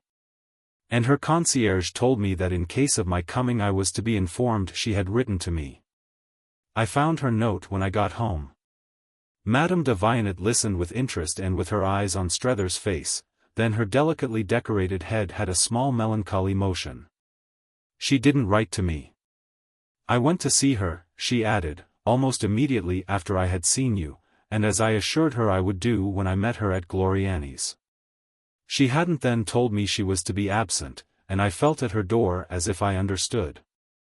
She's absent, with all respect to her sick friend, though I know indeed she has plenty, so that I may not see her. She doesn't want to meet me again. Well," she continued with a beautiful conscious mildness, "I liked and admired her beyond everyone in the old time. And she knew it. Perhaps that's precisely what has made her go, and I dare say I haven't lost her forever." Strether still said nothing. He had a horror, as he now thought of himself, of being in question between women, was in fact already quite enough on his way to that, and there was moreover, as it came to him, perceptibly, something behind these allusions and professions that, should he take it in, would square but ill with his present resolve to simplify. It was as if, for him, all the same, her softness and sadness were sincere. He felt that not less when she soon went on, "I'm extremely glad of her happiness." But it also left him mute, sharp and fine though the imputation it conveyed.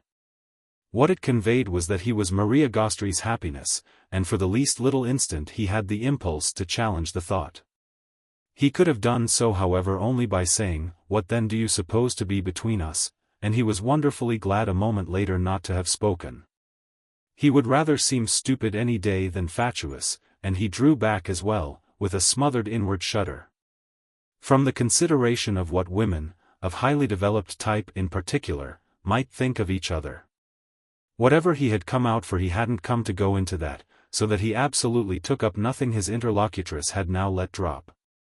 Yet, though he had kept away from her for days, had laid wholly on herself the burden of their meeting again, she hadn't a gleam of irritation to show him. "Well, about Jean now?" She smiled. It had the gaiety with which she had originally come in. He felt it on the instant to represent her motive and real errand. But he had been schooling her of a truth to say much in proportion to his little. "Do you make out that she has a sentiment? I mean for Mr. Newsome?" Almost resentful, Strether could at last be prompt. "How can I make out such things?" She remained perfectly good-natured. "Ah, but they're beautiful little things, and you make out, don't pretend, everything in the world." "Haven't you," she asked, "been talking with her?" "Yes, but not about Chad. At least not much." "Oh, you don't require much," she reassuringly declared. But she immediately changed her ground. "I hope you remember your promise of the other day. To save you, as you called it?" I call it so still. You will, she insisted. You haven't repented? He wondered. No, but I've been thinking what I meant. She kept it up. And not, a little, what I did. No, that's not necessary. It will be enough if I know what I meant myself. And don't you know, she asked, by this time? Again he had a pause. I think you ought to leave it to me. But how long, he added, do you give me? It seems to me much more a question of how long you give me. Doesn't our friend here himself, at any rate, she went on, perpetually make me present to you? Not, Strether replied, by ever speaking of you to me. He never does that? Never. She considered, and, if the fact was disconcerting to her, effectually concealed it. The next minute indeed she had recovered. No, he wouldn't. But do you need that? Her emphasis was wonderful, and though his eyes had been wandering he looked at her longer now. I see what you mean. Of course you see what I mean. Her triumph was gentle, and she really had tones to make justice weep. I've before me what he owes you. Admit then that that's something, she said, yet still with the same discretion in her pride. He took in this note but went straight on. You've made of him what I see, but what I don't see is how in the world you've done it. Ah, that's another question, she smiled. The point is, of what use is your declining to know me when to know Mr. Newsome, as you do me the honor to find him, is just to know me. I see, he mused, still with his eyes on her. I shouldn't have met you tonight. She raised and dropped her linked hands. It doesn't matter. If I trust you, why can't you a little trust me too? And why can't you also, she asked in another tone, trust yourself? But she gave him no time to reply. Oh, I shall be so easy for you. And I'm glad at any rate you've seen my child. I'm glad too, he said, but she does you no good. No good? Madame de Vionnet had a clear stare. Why, she's an angel of light. That's precisely the reason. Leave her alone. Don't try to find out. I mean, he explained, about what you spoke to me of, the way she feels. His companion wondered. Because one really won't? Well, because I ask you, as a favor to myself, not to.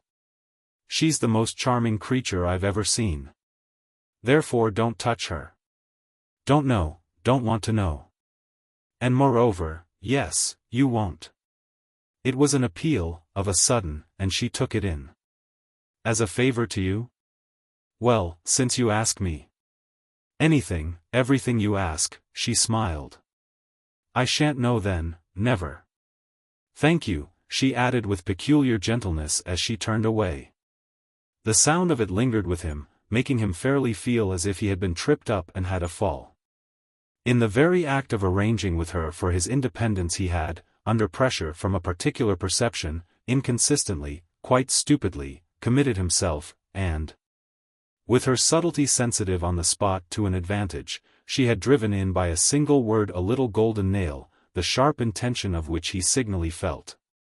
He hadn't detached, he had more closely connected himself, and his eyes, as he considered with some intensity the circumstance, met another pair which had just come within their range and which struck him as reflecting his sense of what he had done. He recognized them at the same moment as those of little Bilham, who had apparently drawn near on purpose to speak to him, and little Bilham wasn't, in the conditions, the person to whom his heart would be most closed. They were seated together a minute later at the angle of the room obliquely opposite the corner in which Gloriani was still engaged with Jean de Vionnet, to whom at first and in silence their attention had been benevolently given. I can't see for my life, Strether had then observed, how a young fellow of any spirit, such a one as you for instance, can be admitted to the sight of that young lady without being hard hit. Why don't you go in, little Bilham? He remembered the tone into which he had been betrayed on the garden bench at the sculptor's reception. And this might make up for that by being much more the right sort of thing to say to a young man worthy of any advice at all. There would be some reason. Some reason for what? Why for hanging on here? To offer my hand and fortune to Mademoiselle de Vionnet? Well, Strether asked, to what lovelier apparition could you offer them?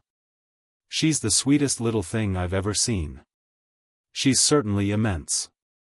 I mean, she's the real thing. I believe the pale pink petals are folded up there for some wondrous efflorescence in time, to open, that is, to some great golden sun. I'm unfortunately but a small farthing candle. What chance in such a field for a poor little painter-man? Oh, you're good enough, Strether threw out. Certainly I'm good enough. We're good enough, I consider, nous autres, for anything. But she's too good. There's the difference. They wouldn't look at me.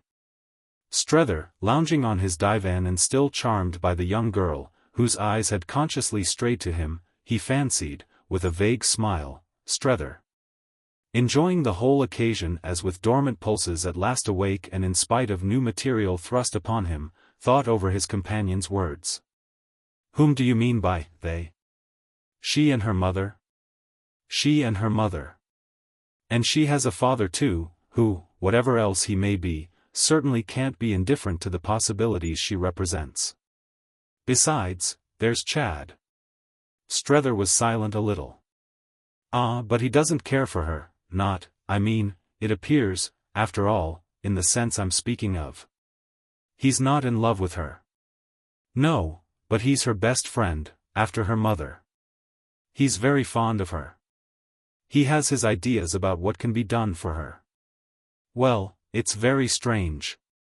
Strether presently remarked with a sighing sense of fullness. Very strange indeed. That's just the beauty of it. Isn't it very much the kind of beauty you had in mind, little Bilham went on, when you were so wonderful and so inspiring to me the other day? Didn't you adjure me, in accents I shall never forget, to see, while I've a chance, everything I can, and really to see, for it must have been that only you meant. Well, you did me no end of good, and I'm doing my best. I do make it out a situation. So do I. Strether went on after a moment. But he had the next minute an inconsequent question. How comes Chad so mixed up, anyway? Ah. And little Bilham fell back on his cushions. It reminded our friend of Miss Barrace, and he felt again the brush of his sense of moving in a maze of mystic, closed illusions. Yet he kept hold of his thread. Of course I understand really. Only the general transformation makes me occasionally gasp. Chad with such a voice in the settlement of the future of a little countess, no, he declared, it takes more time. You say moreover, he resumed, that we're inevitably, people like you and me, out of the running. The curious fact remains that Chad himself isn't.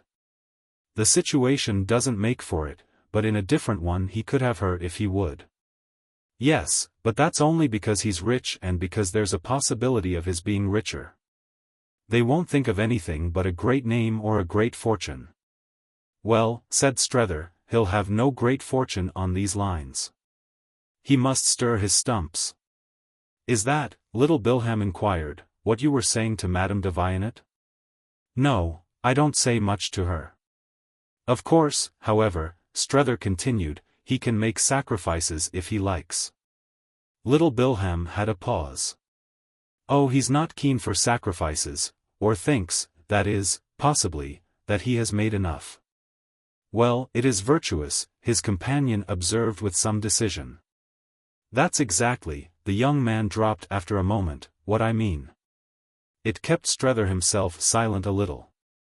I've made it out for myself, he then went on. I've really, within the last half hour, got hold of it. I understand it in short at last, which at first, when you originally spoke to me, I didn't. Nor when Chad originally spoke to me either. Oh, said little Bilham, I don't think that at that time you believed me. Yes, I did, and I believed Chad too. It would have been odious and unmannerly, as well as quite perverse, if I hadn't. What interest have you in deceiving me? The young man cast about. What interest have I? Yes. Chad might have. But you? Little Bilham exclaimed. It might, on repetition, as a mystification, have irritated our friend a little, but he knew, once more, as we have seen, where he was. And his being proof against everything was only another attestation that he meant to stay there. I couldn't, without my own impression, realize. She's a tremendously clever, brilliant, capable woman, and with an extraordinary charm on top of it all, the charm we surely all of us this evening know what to think of. It isn't every clever, brilliant, capable woman that has it. In fact, it's rare with any woman. So there you are, Strether proceeded as if not for little Bilham's benefit alone. I understand what a relation with such a woman, what such a high fine friendship, may be. It can't be vulgar or coarse, anyway, and that's the point. Yes, that's the point, said little Bilham. It can't be vulgar or coarse. And, bless us and save us, it isn't. It's, upon my word, the very finest thing I ever saw in my life, and the most distinguished. Strether, from beside him and leaning back with him as he leaned, dropped on him a momentary look which filled a short interval and of which he took no notice. He only gazed before him with intent participation. Of course what it has done for him, Strether at all events presently pursued. Of course what it has done for him, that is as to how it has so wonderfully worked, isn't a thing I pretend to understand. I've to take it as I find it. There he is. There he is, little Bilham echoed. And it's really and truly she.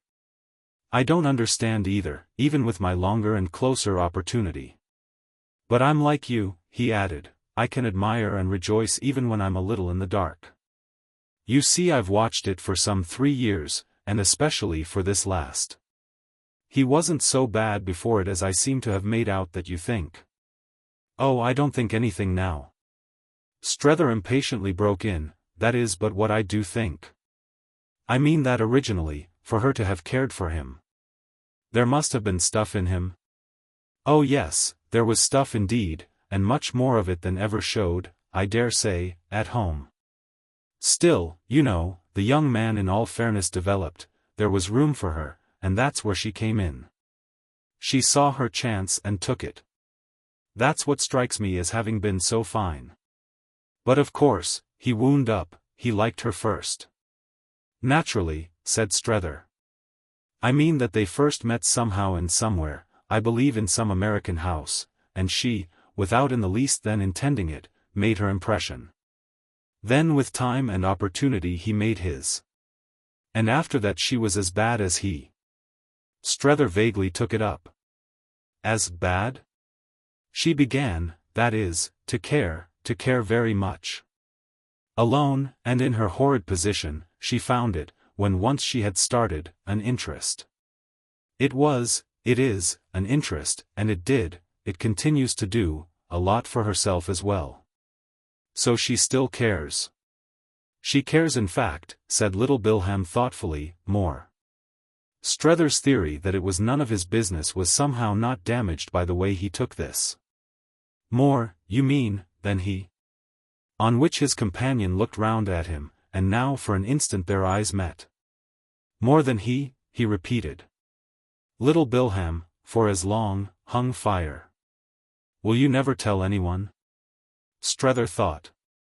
Whom should I tell? Why, I supposed you reported regularly. To people at home? Strether took him up. Well, I won't tell them this. The young man at last looked away. Then she does now care more than he. Oh! Strether oddly exclaimed. But his companion immediately met it. Haven't you after all had your impression of it? That's how you've got hold of him. Ah, but I haven't got hold of him. Oh, I say. But it was all little Bilham said. It's at any rate none of my business. I mean, Strether explained, nothing else than getting hold of him is. It appeared, however, to strike him as his business to add, the fact remains nevertheless that she has saved him. Little Bilham just waited. I thought that was what you were to do. But Strether had his answer ready. I'm speaking, in connection with her, of his manners and morals, his character and life. I'm speaking of him as a person to deal with and talk with and live with, speaking of him as a social animal. And isn't it as a social animal that you also want him? Certainly. So that it's as if she had saved him for us. It strikes you accordingly then, the young man threw out, as for you all to save her? Oh, for us all. Strether could but laugh at that. It brought him back, however, to the point he had really wished to make. They've accepted their situation, hard as it is. They're not free, at least she's not, but they take what's left to them. It's a friendship, of a beautiful sort, and that's what makes them so strong. They're straight, they feel, and they keep each other up. It's doubtless she, however, who, as you yourself have hinted, feels it most. Little Bilham appeared to wonder what he had hinted. Feels most that they're straight? Well, feels that she is, and the strength that comes from it. She keeps him up, she keeps the whole thing up. When people are able to, it's fine. She's wonderful, wonderful, as Miss Barre says. And he is, in his way, too, however, as a mere man, he may sometimes rebel and not feel that he finds his account in it. She has simply given him an immense moral lift, and what that can explain is prodigious. That's why I speak of it as a situation. It is one, if there ever was. And Strether, with his head back and his eyes on the ceiling, seemed to lose himself in the vision of it. His companion attended deeply. You state it much better than I could. Oh, you see, it doesn't concern you. Little Bilham considered. I thought you said just now that it doesn't concern you either. Well, it doesn't a bit, as Madame de Vignet's affair. But as we were again saying just now, what did I come out for but to save him? Yes, to remove him. To save him by removal. To win him over to himself, thinking it best he shall take up business, thinking he must immediately do therefore what's necessary to that end. Well, said Little Bilham after a moment, you have won him over. He does think it best. He has within a day or two again said to me as much. And that, Strether asked, is why you consider that he cares less than she? Cares less for her than she for him? Yes, that's one of the reasons. But other things too have given me the impression. A man, don't you think, Little Bilham presently pursued, can't, in such conditions, care so much as a woman. It takes different conditions to make him, and then perhaps he cares more. Chad, he wound up, has his possible future before him. Are you speaking of his business future? No, on the contrary. Of the other, the future of what you so justly call their situation. M. de Vignet may live forever. So that they can't marry? The young man waited a moment. Not being able to marry is all they've with any confidence to look forward to. A woman, a particular woman, may stand that strain. But can a man? He propounded. Strether's answer was as prompt as if he had already, for himself, worked it out. Not without a very high ideal of conduct. But that's just what we're attributing to Chad. And how, for that matter, he mused, does his going to America diminish the particular strain? Wouldn't it seem rather to add to it? Out of sight, out of mind, his companion laughed. Then more bravely, wouldn't distance lessen the torment? But before Strether could reply, the thing is, you see, Chad ought to marry, he wound up. Strether, for a little, appeared to think of it. If you talk of torments you don't diminish mine, he then broke out. The next moment he was on his feet with a question. He ought to marry whom? Little Bilham rose more slowly. Well, someone he can, some thoroughly nice girl. Strether's eyes, as they stood together, turned again to Jean. Do you mean her? His friend made a sudden strange face.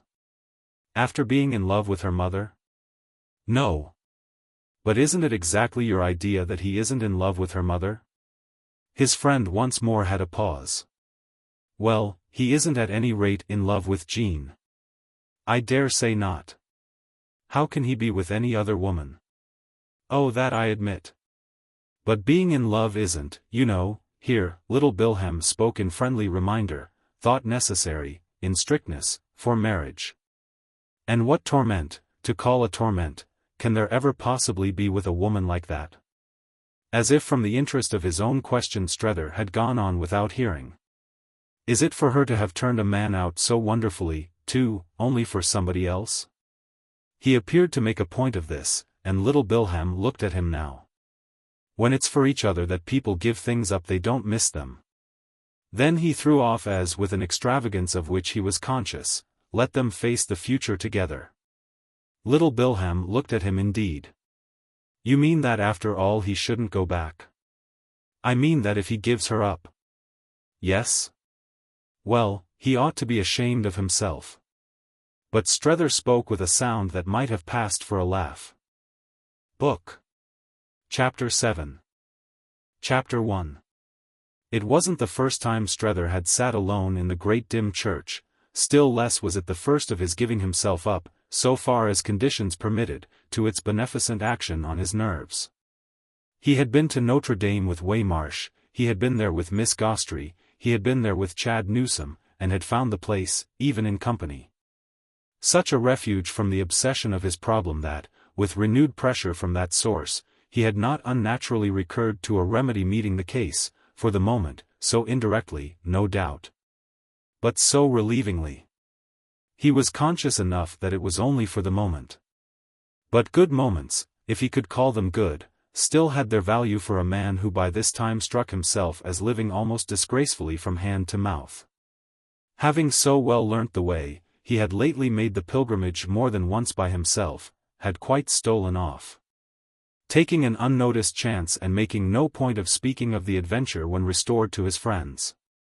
His great friend, for that matter, was still absent, as well as remarkably silent, even at the end of 3 weeks Miss Gostrey hadn't come back. She wrote to him from Mentone, admitting that he must judge her grossly inconsequent, perhaps in fact for the time odiously faithless. But asking for patience, for a deferred sentence, throwing herself in short on his generosity. For her too, she could assure him, life was complicated, more complicated than he could have guessed. She had moreover made certain of him, certain of not wholly missing him on her return, before her disappearance.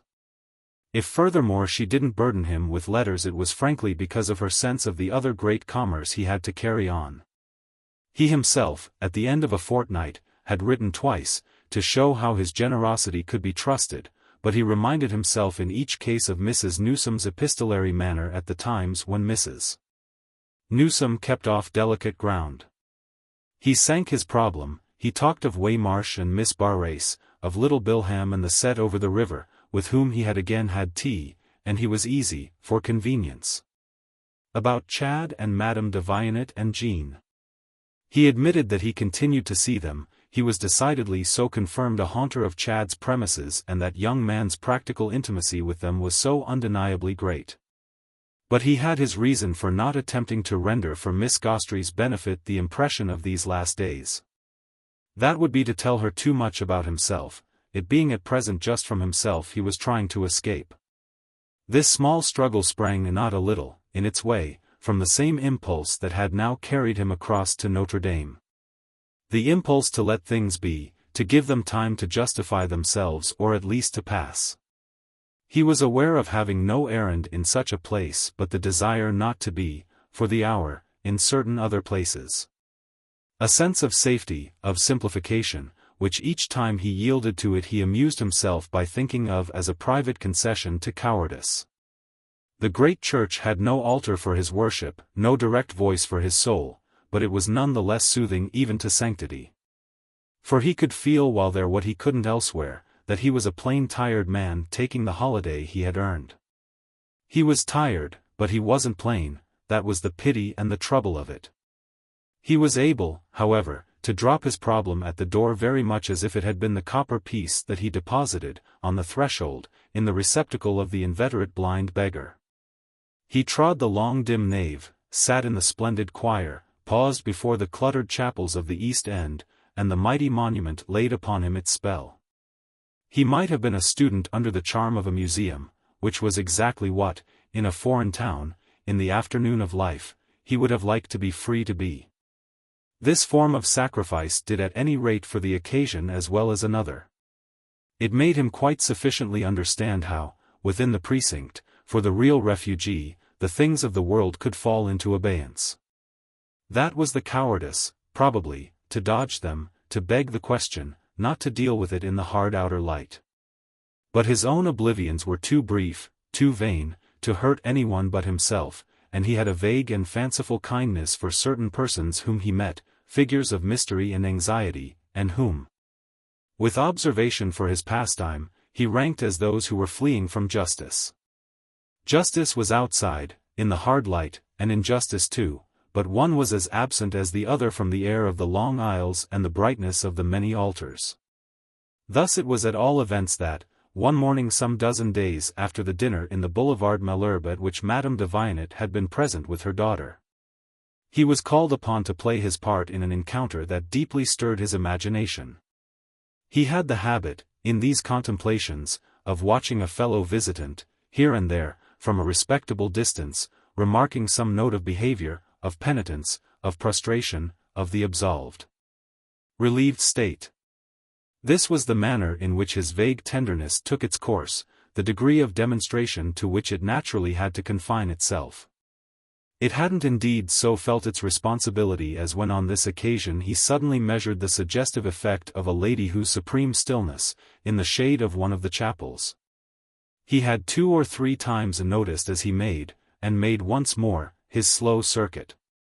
She wasn't prostrate, not in any degree bowed, but she was strangely fixed, and her prolonged immobility showed her, while he passed and paused, as wholly given up to the need, whatever it was, that had brought her there. She only sat and gazed before her, as he himself often sat. But she had placed herself, as he never did, within the focus of the shrine, and she had lost herself, he could easily see, as he would only have liked to do. She was not a wandering alien, keeping back more than she gave, but one of the familiar, the intimate, the fortunate, for whom these dealings had a method and a meaning. She reminded our friend, since it was the way of 9/10 of his current impressions to act as recalls of things imagined, of some fine firm concentrated heroine of an old story. Something he had heard, read, something that, had he had a hand for drama, he might himself have written, renewing her courage, renewing her clearness, in splendidly protected meditation.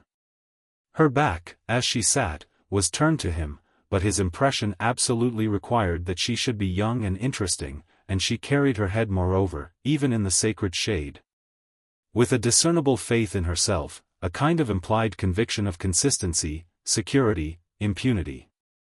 But what had such a woman come for if she hadn't come to pray? Strether's reading of such matters was, it must be owned, confused. But he wondered if her attitude were some congruous fruit of absolution, of indulgence. He knew but dimly what indulgence, in such a place, might mean. Yet he had, as with a soft sweep, a vision of how it might indeed add to the zest of active rites. All this was a good deal to have been denoted by a mere lurking figure who was nothing to him. But, the last thing before leaving the church, he had the surprise of a still deeper quickening. He had dropped upon a seat halfway down the nave and, again in the museum mood, was trying with head thrown back and eyes aloft, to reconstitute a past. To reduce it in fact to the convenient terms of Victor Hugo, whom, a few days before, giving the rein for once in a way to the joy of life, he had purchased in 70-bound volumes. A miracle of cheapness, parted with, he was assured by the shopman, at the price of the red and gold alone. He looked, doubtless, while he played his eternal nippers over Gothic glooms, sufficiently wrapped in reverence. But what his thought had finally bumped against was the question of where, among packed accumulations, so multiform a wedge would be able to enter. Were 70 volumes in red and gold to be perhaps what he should most substantially have to show at Woollett as the fruit of his mission? It was a possibility that held him a minute, held him till he happened to feel that someone, unnoticed, had approached him and paused. Turning, he saw that a lady stood there as for a greeting, and he sprang up as he next took her, securely, for Madame de Viennet. who appeared to have recognized him as she passed near him on her way to the door. She checked, quickly and gaily, a certain confusion in him, came to meet it, turned it back, by an art of her own. The confusion having threatened him as he knew her for the person he had lately been observing. She was the lurking figure of the dim chapel, she had occupied him more than she guessed. But it came to him in time, luckily, that he needn't tell her and that no harm, after all, had been done. She herself, for that matter, straightway showing she felt their encounter as the happiest of accidents, had for him a "you come here too," that despoiled surprise of every awkwardness. "I come often," she said. "I love this place, but I'm terrible, in general, for churches. The old women who live in them all know me, in fact I'm already myself one of the old women.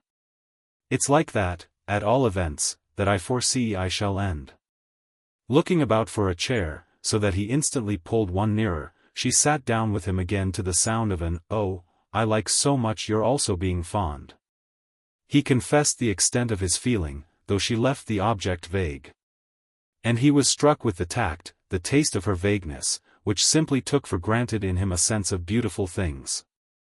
He was conscious of how much it was affected, this sense, by something subdued and discreet in the way she had arranged herself for her special object and her morning walk. He believed her to have come on foot. The way her slightly thicker veil was drawn, a mere touch, but everything, the composed gravity of her dress, in which, here and there, a dull wine color seemed to gleam faintly through black. The charming discretion of her small compact head, the quiet note, as she sat, of her folded, grey-gloved hands. It was, to Strether's mind, as if she sat on her own ground, the light honors of which, at an open gate, she thus easily did him, while all the vastness and mystery of the domain stretched off behind. When people were so completely in possession they could be extraordinarily civil, and our friend had indeed at this hour a kind of revelation of her heritage. She was romantic for him far beyond what she could have guessed, and again he found his small comfort in the conviction that, subtle though she was, his impression must remain a secret from her. The thing that, once more, made him uneasy for secrets in general was this particular patience she could have with his own want of color. Albeit that on the other hand his uneasiness pretty well dropped after he had been for 10 minutes as colorless as possible and at the same time as responsive. The moments had already, for that matter, drawn their deepest tinge from the special interest excited in him by his vision of his companion's identity with the person whose attitude before the glimmering altar had so impressed him. This attitude fitted admirably into the stand he had privately taken about her connection with Chad on the last occasion of his seeing them together. It helped him to stick fast at the point he had then reached. It was there he had resolved that he would stick, and at no moment since had it seemed as easy to do so. Unassailably innocent was a relation that could make one of the parties to it so carry herself. If it wasn't innocent, why did she haunt the churches?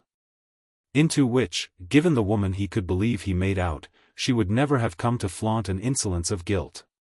She haunted them for continued help, for strength, for peace, sublime support which, if one were able to look at it so, she found from day to day. They talked, in low easy tones and with lifted lingering looks, about the great monument and its history and its beauty, all of which, Madame de Waymarsh professed, came to her most in the other. The outer view. "We'll presently, after we go," she said, "walk round it again if you like. I'm not in a particular hurry, and it will be pleasant to look at it well with you." He had spoken of the great romancer and the great romance, and of what, to his imagination, they had done for the whole, mentioning to her moreover the exorbitance of his purchase. The 70 blazing volumes that were so out of proportion. Out of proportion to what? Well, to any other plunge. Yet he felt even as he spoke how at that instant he was plunging. He had made up his mind and was impatient to get into the air. For his purpose was a purpose to be uttered outside, and he had a fear that it might with delay still slip away from him. She however took her time. She drew out their quiet gossip as if she had wished to profit by their meeting, and this confirmed precisely an interpretation of her manner, of her mystery.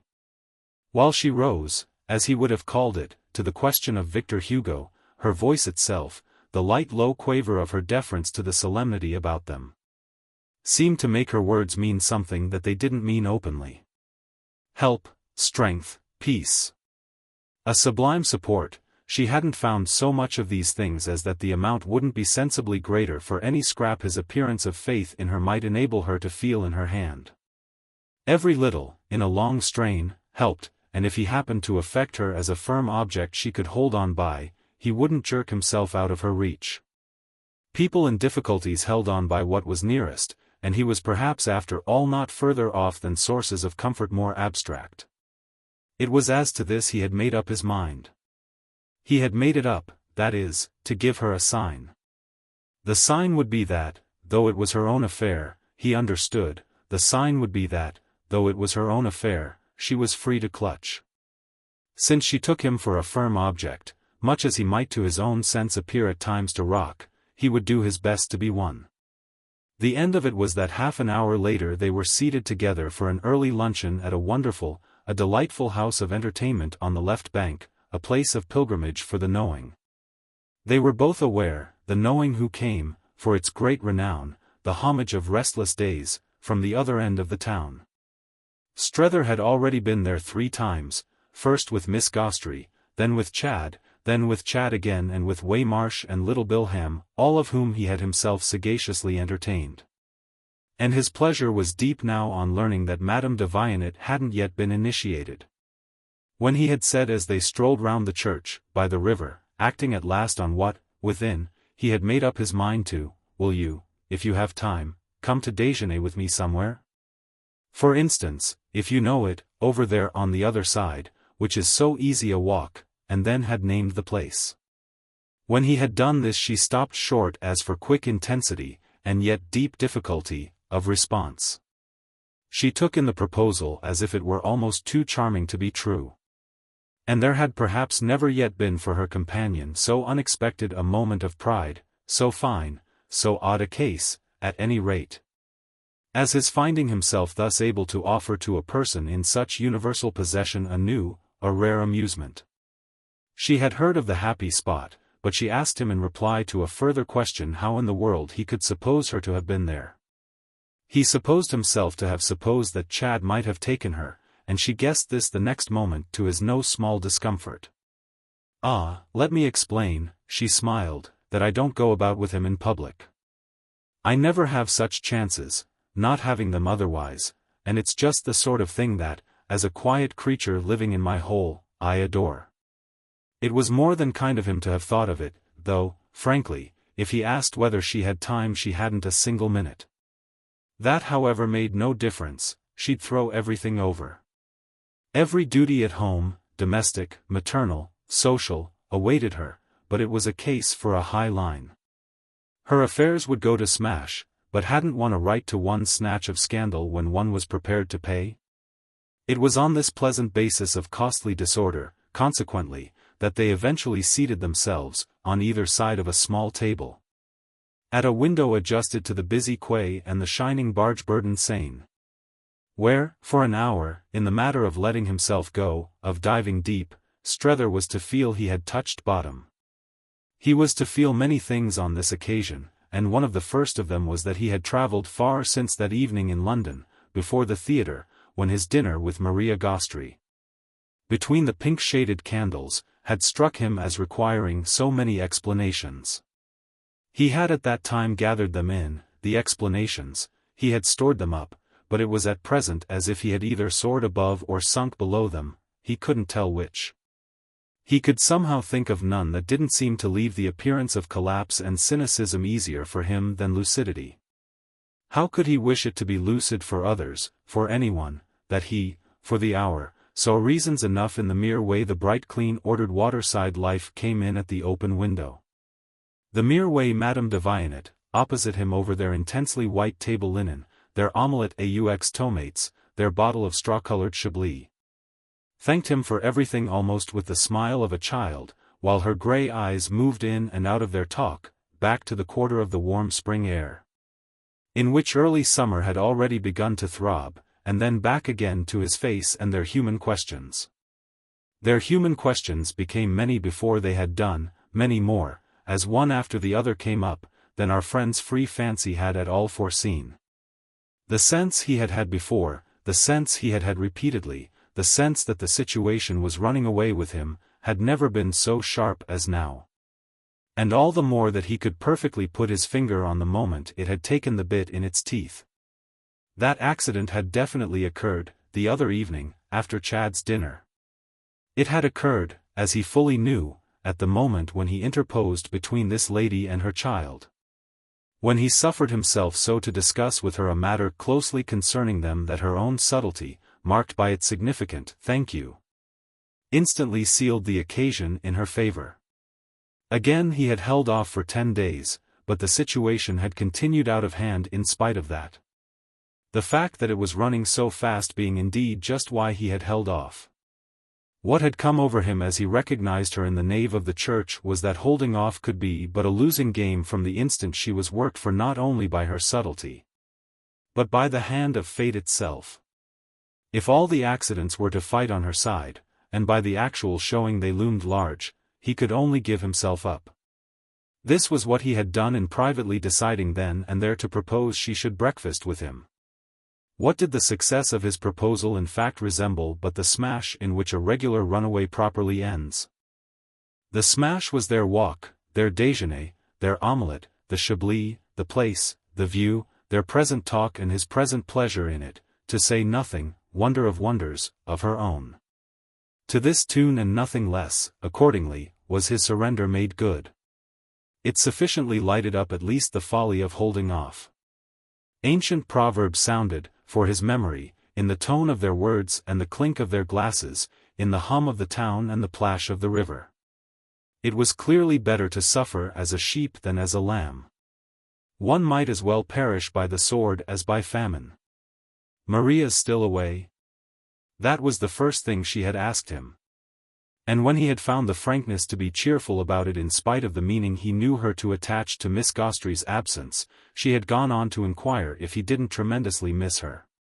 There were reasons that made him by no means sure, yet he nevertheless answered, tremendously, which she took in as if it were all she had wished to prove. Then, a man in trouble must be possessed somehow of a woman, she said, if she doesn't come in one way she comes in another. Why do you call me a man in trouble? Ah, because that's the way you strike me. She spoke ever so gently and as if with all fear of wounding him while she sat partaking of his bounty. Aren't you in trouble? He felt himself color at the question, and then hated to pass for anything so idiotic as woundable. Woundable by Chad's lady, in respect to whom he had come out with such a fund of indifference, was he already at that point? Perversely, none the less, his pause gave a strange air of truth to her supposition, and what was he in fact but disconcerted at having struck her just in the way he had most dreamed of not doing. I'm not in trouble yet, he at last smiled. I'm not in trouble now. Well, I'm always so. But that you sufficiently know. She was a woman who, between courses, could be graceful with her elbows on the table. It was a posture unknown to Mrs. Newsome, but it was easy for a femme du monde. Yes, I am, now. There was a question you put to me, he presently returned, the night of Chad's dinner. I didn't answer it then, and it has been very handsome of you not to have sought an occasion for pressing me about it since. She was instantly all there. Of course I know what you allude to. I asked you what you had meant by saying, the day you came to see me, just before you left me, that you'd save me. And you then said, at our friends, that you'd have really to wait to see, for yourself, what you did mean. Yes, I asked for time, said Strether. And it sounds now, as you put it, like a very ridiculous speech. Oh, she murmured, she was full of attenuation. But she had another thought. If it does sound ridiculous, why do you deny that you're in trouble? Ah, if I were, he replied, it wouldn't be the trouble of fearing ridicule. I don't fear it. What then do you? Nothing, now. And he leaned back in his chair. I like your now, she laughed across at him. Well, it's precisely that it fully comes to me at present that I've kept you long enough. I know by this time, at any rate, what I meant by my speech, and I really knew it the night of Chad's dinner. Then why didn't you tell me? Because it was difficult at the moment. I had already at that moment done something for you, in the sense of what I had said the day I went to see you, but I wasn't then sure of the importance I might represent this as having. She was all eagerness. And you're sure now? Yes, I see that, practically, I've done for you, had done for you when you put me your question, all that it's as yet possible to me to do. I feel now, he went on, that it may go further than I thought. What I did after my visit to you, he explained, was to write straight off to Mrs. Newsome about you, and I'm at last, from one day to the other, expecting her answer. It's this answer that will represent, as I believe, the consequences. Patient and beautiful was her interest. I see, the consequences of your speaking for me. And she waited as if not to hustle him. He acknowledged it by immediately going on. The question, you understand, was how I should save you. Well, I'm trying it by thus letting her know that I consider you worth saving. I see, I see. Her eagerness broke through. How can I thank you enough? He couldn't tell her that, however, and she quickly pursued. You do really, for yourself, consider it? His only answer at first was to help her to the dish that had been freshly put before them. I've written to her again since then, I've left her in no doubt of what I think. I've told her all about you. Thanks, not so much. All about me, she went on, yes. All it seems to me you've done for him. Ah, and you might have added all it seems to me. She laughed again, while she took up her knife and fork, as in the cheer of these assurances. But you're not sure how she'll take it. No, I'll not pretend I'm sure. Voila. And she waited a moment. I wish you'd tell me about her. Oh, said Strether with a slightly strained smile, all that need concern you about her is that she's really a grand person. Madame de Villeneuve seemed to demur. Is that all that need concern me about her? But Strether neglected the question. Hasn't Chad talked to you? Of his mother? Yes, a great deal, immensely. But not from your point of view. He can't, our friend returned, have said any ill of her. Not the least bit. He has given me, like you, the assurance that she's really grand. But her being really grand is somehow just what hasn't seemed to simplify our case. Nothing, she continued, is further from me than to wish to say a word against her. But of course I feel how little she can like being told of her owing me anything. No woman ever enjoys such an obligation to another woman. This was a proposition Strether couldn't contradict. And yet what other way could I have expressed to her what I felt? It's what there was most to say about you. Do you mean then that she will be good to me? It's what I'm waiting to see. But I've little doubt she would, he added, if she could comfortably see you. It seemed to strike her as a happy, a beneficent thought. Oh, then couldn't that be managed? Wouldn't she come out? Wouldn't she if you so put it to her? Did you by any possibility, she faintly quavered. Oh no, he was prompt. Not that. It would be, much more, to give an account of you that, since there's no question of your paying the visit, I should go home first. It instantly made her graver. And are you thinking of that? Oh, all the while, naturally. Stay with us, she exclaimed on this. That's your only way to make sure. To make sure of what? Why, that he doesn't break up. You didn't come out to do that to him. Doesn't it depend, Strether returned after a moment, on what you mean by breaking up? Oh, you know well enough what I mean. His silence seemed again for a little to denote an understanding. You take for granted remarkable things. Yes, I do, to the extent that I don't take for granted vulgar ones. You're perfectly capable of seeing that what you came out for wasn't really at all to do what you'd now have to do. Ah, it's perfectly simple, Strether good-humoredly pleaded. I've had but one thing to do, to put our case before him. To put it as it could only be put here on the spot, by personal pressure. My dear lady, he lucidly pursued, my work, you see, is really done, and my reasons for staying on even another day are none of the best. Chad's in possession of our case and professes to do it full justice. What remains is with himself. I've had my rest, my amusement and refreshment, I've had, as we say at Woollett, a lovely time. Nothing in it has been more lovely than this happy meeting with you, in these fantastic conditions to which you've so delightfully consented. I've a sense of success. It's what I wanted. My getting all this good is what Chad has waited for, and I gather that if I'm ready to go he's the same. She shook her head with a finer deeper wisdom. You're not ready. If you're ready, why did you write to Mrs. Newsome in the sense you've mentioned to me? Strether considered. I shan't go before I hear from her. You're too much afraid of her, he added. It produced between them a long look from which neither shrank. I don't think you believe that, believe I've not really reason to fear her. She's capable of great generosity, Strether presently stated. Well then let her trust me a little. That's all I ask. Let her recognize in spite of everything what I've done. Remember, our friend replied, that she can't effectually recognize it without seeing it for herself. Let Chad go over and show her what you've done, and let him plead with her there for it and, as it were, for you. She measured the depth of this suggestion. Do you give me your word of honor that if she once has him there she won't do her best to marry him? It made her companion, this inquiry, look again a while out at the view. After which he spoke without sharpness. When she sees for herself what he is. But she had already broken in. It's when she sees for herself what he is that she'll want to marry him most. Strether's attitude, that of due deference to what she said, permitted him to attend for a minute to his luncheon. I doubt if that will come off. It won't be easy to make it. It will be easy if he remains there, and he'll remain for the money.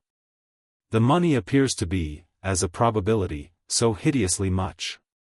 Well, Strether presently concluded, nothing could really hurt you but his marrying. She gave a strange light laugh. Putting aside what may really hurt him. But her friend looked at her as if he had thought of that too. The question will come up, of course, of the future that you yourself offer him. She was leaning back now, but she fully faced him. Well, let it come up. The point is that it's for Chad to make of it what he can. His being proof against marriage will show what he does make. If he is proof, yes, she accepted the proposition. But for myself, she added, the question is what you make. I make nothing. It's not my affair. I beg your pardon. It's just there that, since you've taken it up and are committed to it, it most intensely becomes yours. You're not saving me, I take it, for your interest in myself, but for your interest in our friend. The one's at any rate wholly dependent on the other. You can't in honor not see me through, she wound up, because you can't in honor not see him. Strange and beautiful to him was her quiet soft acuteness. The thing that most moved him was really that she was so deeply serious. She had none of the portentous forms of it, but he had never come in contact, it struck him, with a force brought to so fine a head. Mrs. Newsome, goodness knew, was serious. But it was nothing to this. He took it all in, he saw it all together. No, he mused, I can't in honor not see him. Her face affected him as with an exquisite light. You will then? I will. At this she pushed back her chair and was the next moment on her feet. Thank you. She said with her hand held out to him across the table and with no less a meaning in the words than her lips had so particularly given them after Chad's dinner. The golden nail she had then driven in pierced a good inch deeper. Yet he reflected that he himself had only meanwhile done what he had made up his mind to on the same occasion. So far as the essence of the matter went, he had simply stood fast on the spot on which he had then planted his feet. Chapter 2. He received 3 days after this a communication from America, in the form of a scrap of blue paper folded and gummed, not reaching him through his bankers, but delivered at his hotel by a small boy in uniform, who, under instructions from the concierge, approached him as he slowly paced the little court. It was the evening hour, but daylight was long now and Paris more than ever penetrating. The scent of flowers was in the streets, he had the whiff of violets perpetually in his nose. And he had attached himself to sounds and suggestions, vibrations of the air, human and dramatic, he imagined, as they were not in other places. That came out for him more and more as the mild afternoons deepened, a far-off hum, a sharp near click on the asphalt, a voice calling, replying somewhere and as full of tone as an actor's in a play. He was to dine at home, as usual, with Waymarsh. They had settled to that for thrift and simplicity, and he now hung about before his friend came down. He read his telegram in the court, standing still a long time where he had opened it and giving 5 minutes afterwards to the renewed study of it. At last, quickly, he crumpled it up as if to get it out of the way. In spite of which, however, he kept it there, still kept it when, at the end of another turn, he had dropped into a chair placed near a small table. Here, with his scrap of paper compressed in his fist and further concealed by his folding his arms tight, he sat for some time in thought. Gazed before him so straight that Waymarsh appeared and approached him without catching his eye. The latter in fact, struck with his appearance, looked at him hard for a single instant and then, as if determined to that course by some special vividness in it, dropped back into the salon de lecture without addressing him. But the pilgrim from Milrose permitted himself still to observe the scene from behind the clear glass plate of that retreat. Strether ended, as he sat, by a fresh scrutiny of his compressed missive, which he smoothed out carefully again as he placed it on his table. There it remained for some minutes, until, at last looking up, he saw Waymarsh watching him from within. It was on this that their eyes met for a moment during which neither moved. But Strether then got up, folding his telegram more carefully and putting it into his waistcoat pocket. A few minutes later the friends were seated together at dinner. But Strether had meanwhile said nothing about it, and they eventually parted, after coffee in the court, with nothing said on either side. Our friend had moreover the consciousness that even less than usual was on this occasion said between them, so that it was almost as if each had been waiting for something from the other. Waymarsh had always more or less the air of sitting at the door of his tent, and silence, after so many weeks, had come to play its part in their concert. This note indeed, to Strether's sense, had lately taken a fuller tone, and it was his fancy tonight that they had never quite so drawn it out. Yet it befell, none the less that he closed the door to confidence when his companion finally asked him if there were anything particular the matter with him. Nothing, he replied, more than usual. On the morrow, however, at an early hour, he found occasion to give an answer more in consonance with the facts. What was the matter had continued to be so all the previous evening, the first hours of which, after dinner, in his room, he had devoted to the copious composition of a letter. He had quitted Waymarsh for this purpose, leaving him to his own resources with less ceremony than their wont. But finally coming down again with his letter unconcluded and going forth into the streets without inquiry for his comrade. He had taken a long vague walk. And 1 o'clock had struck before his return and his reascent to his room by the aid of the glimmering candle end left for him on the shelf outside the porter's lodge. He had possessed himself, on closing his door, of the numerous loose sheets of his unfinished composition, and then, without reading them over, had torn them into small pieces. He had thereupon slept, as if it had been in some measure thanks to that sacrifice, the sleep of the just, and had prolonged his rest considerably beyond his custom. Thus it was that when, between 9 and 10, the tap of the knob of a walking stick sounded on his door, he had not yet made himself altogether presentable. Chad Newsome's bright deep voice determined quickly enough none the less the admission of the visitor. The little blue paper of the evening before, plainly an object the more precious for its escape from premature destruction, now lay on the sill of the open window, smoothed out afresh and kept from blowing away by the superincumbent weight of his watch. Chad, looking about with careless and competent criticism, as he looked wherever he went immediately espied it and permitted himself to fix it for a moment rather hard. After which he turned his eyes to his host. "It has come then at last?" Strether paused in the act of pinning his necktie.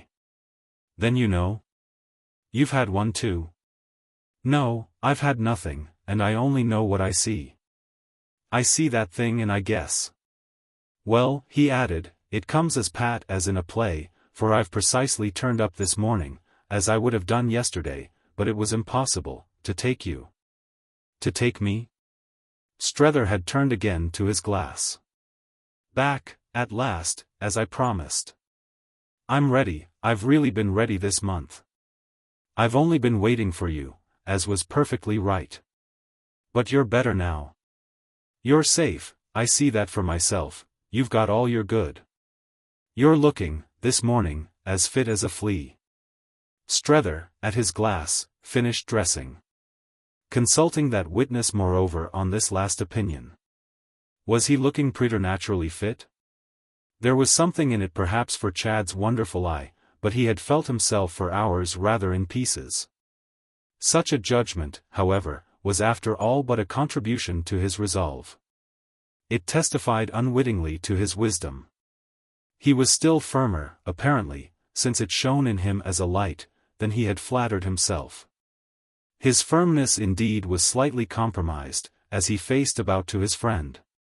By the way this very personage looked, though the case would of course have been worse hadn't the secret of personal magnificence been at every hour Chad's unfailing possession.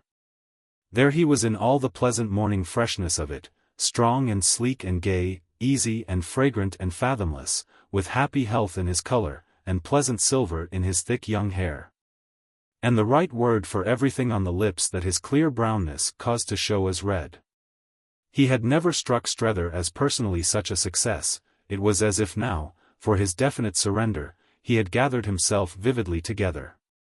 This, sharply and rather strangely, was the form in which he was to be presented to Woollett. Our friend took him in again. He was always taking him in and yet finding that parts of him still remained out, though even thus his image showed through a mist of other things. "I've had a cable," Strether said, "from your mother." "I dare say, my dear man. I hope she's well." Strether hesitated. "No, she's not well, I'm sorry to have to tell you." "Ah," said Chad, "I must have had the instinct of it. All the more reason then that we should start straight off." Strether had now got together hat, gloves and stick, but Chad had dropped on the sofa as if to show where he wished to make his point. He kept observing his companion's things. He might have been judging how quickly they could be packed. He might even have wished to hint that he'd send his own servant to assist. "What do you mean?" Strether inquired, "by straight off?" "Oh, by one of next week's boats. Everything at this season goes out so light that berths will be easy anywhere." Strether had in his hand his telegram, which he had kept there after attaching his watch, and he now offered it to Chad, who, however, with an odd movement, declined to take it. "Thanks, I'd rather not. Your correspondence with mother's your own affair. I'm only with you both on it, whatever it is." Strether, at this, while their eyes met, slowly folded the missive and put it in his pocket, after which, before he had spoken again, Chad broke fresh ground. "Has Miss Gostrey come back?" But when Strether presently spoke it wasn't in answer. "It's not, I gather, that your mother's physically ill. Her health, on the whole, this spring, seems to have been better than usual. But she's worried, she's anxious, and it appears to have risen within the last few days to a climax. We've tired out, between us, her patience." "Oh, it isn't you," Chad generously protested. "I beg your pardon, it is me." Strether was mild and melancholy, but firm. He saw it far away and over his companion's head. "It's very particularly me." "Well then, all the more reason." "Marchins, said the young man gaily. His host, however, at this, but continued to stand agaze, and he had the next thing repeated his question of a moment before. "Has Miss Gostrey come back?" "Yes, 2 days ago." Then you've seen her? No, I'm to see her today. But Strether wouldn't linger now on Miss Gostrey. Your mother sends me an ultimatum. If I can't bring you, I'm to leave you. I'm to come at any rate myself. Ah, but you can bring me now, Chad, from his sofa, reassuringly replied. Strether had a pause. I don't think I understand you. Why was it that, more than a month ago, you put it to me so urgently to let Madame de Vignet speak for you? Why? Chad considered, but he had it at his fingers' ends. Why but because I knew how well she'd do it. It was the way to keep you quiet and, to that extent, do you good. Besides, he happily and comfortably explained, I wanted you really to know her and to get the impression of her, and you see the good that has done you. Well, said Strether, the way she has spoken for you, all the same, so far as I've given her a chance, has only made me feel how much she wishes to keep you. If you make nothing of that, I don't see why you wanted me to listen to her. Why, my dear man, Chad exclaimed, I make everything of it. How can you doubt? I doubt only because you come to me this morning with your signal to start. Chad stared, then gave a laugh. And isn't my signal to start just what you've been waiting for? Strether debated. He took another turn. This last month I've been awaiting, I think, more than anything else, the message I have here. You mean you've been afraid of it? Well, I was doing my business in my own way. And I suppose your present announcement, Strether went on, isn't merely the result of your sense of what I've expected. Otherwise you wouldn't have put me in relation, but he paused, pulling up. At this Chad rose. Ah, her wanting me not to go has nothing to do with it. It's only because she's afraid of the way that, over there, I may get caught. But her fear's groundless. He had met again his companion's sufficiently searching look. Are you tired of her? Chad gave him in reply to this, with a movement of the head, the strangest slow smile he had ever had from him. Never. It had immediately, on Strether's imagination, so deep and soft an effect that our friend could only for the moment keep it before him. Never? Never, Chad obligingly and serenely repeated. It made his companion take several more steps. Then you're not afraid? Afraid to go? Strether pulled up again. Afraid to stay? The young man looked brightly amazed. You want me now to stay? If I don't immediately sail, the pococs will immediately come out. That's what I mean, said Strether, by your mother's ultimatum. Chad showed a still livelier, but not an alarmed interest. She has turned on Sarah and Jim? Strether joined him for an instant in the vision. Oh, and you may be sure Mamie. That's whom she's turning on. This also Chad saw, he laughed out. Mamie, to corrupt me? Ah, said Strether, she's very charming. So you've already more than once told me. I should like to see her. Something happy and easy, something above all unconscious, in the way he said this, brought home again to his companion the facility of his attitude and the enviability of his state. See her then by all means. And consider too, Strether went on, that you really give your sister a lift in letting her come to you. You give her a couple of months of Paris, which she hasn't seen, if I'm not mistaken, since just after she was married, and which I'm sure she wants but the pretext to visit. Chad listened, but with all his own knowledge of the world. She has had it, the pretext, these several years, yet she has never taken it. Do you mean you? Strether after an instant inquired. Certainly, the lone exile.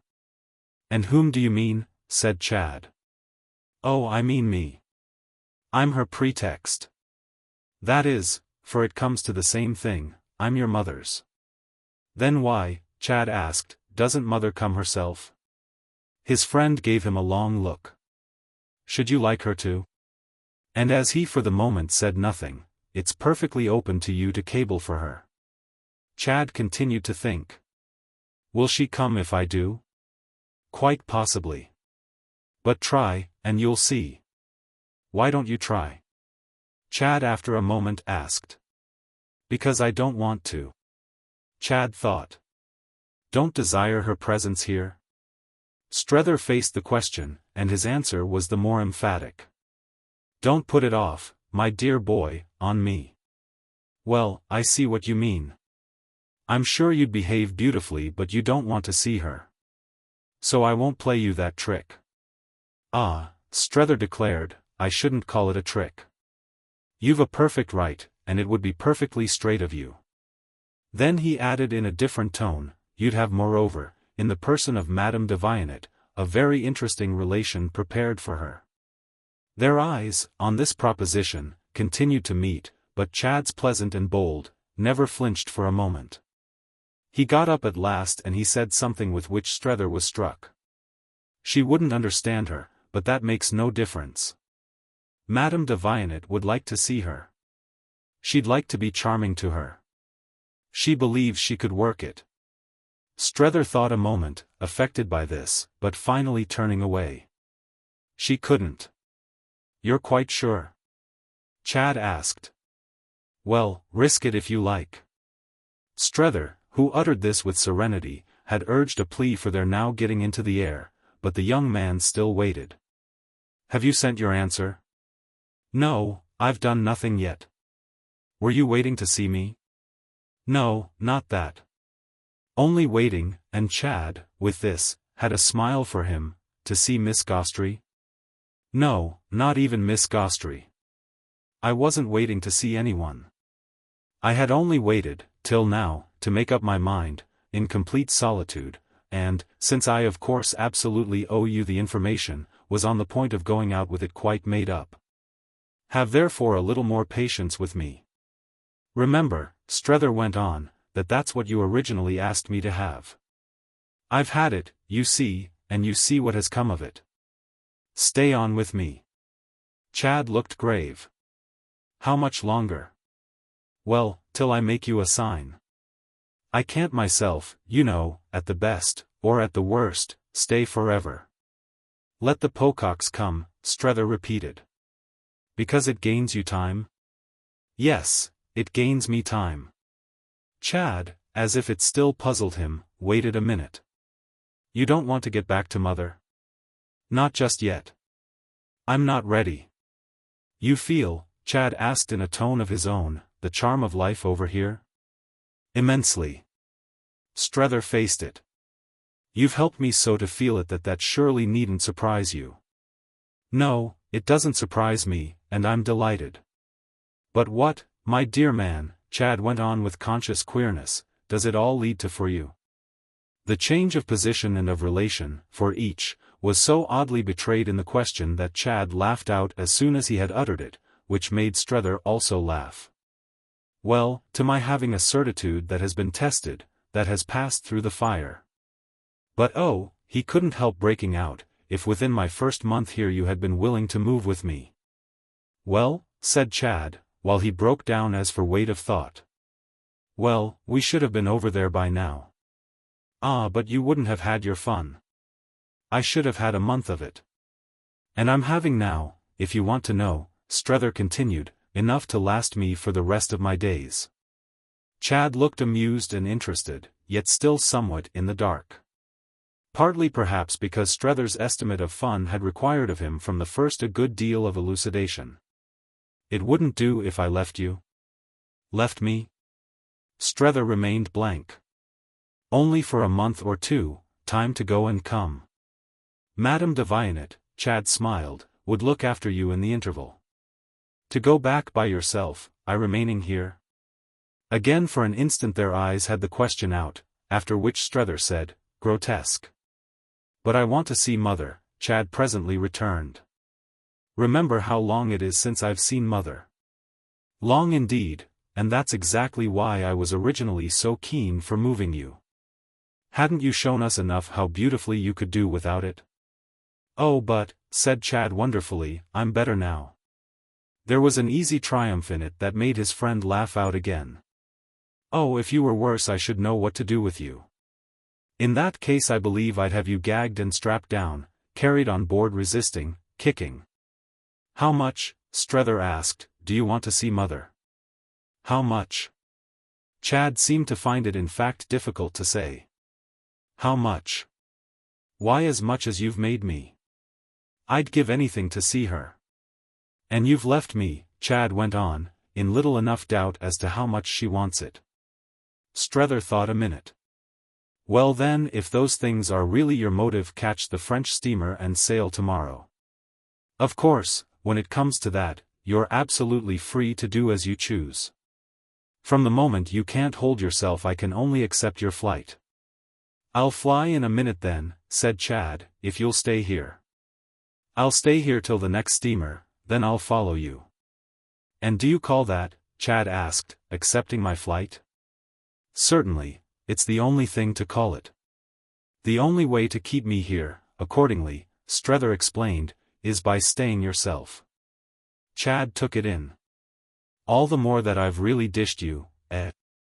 Dished me? Strether echoed as inexpressively as possible.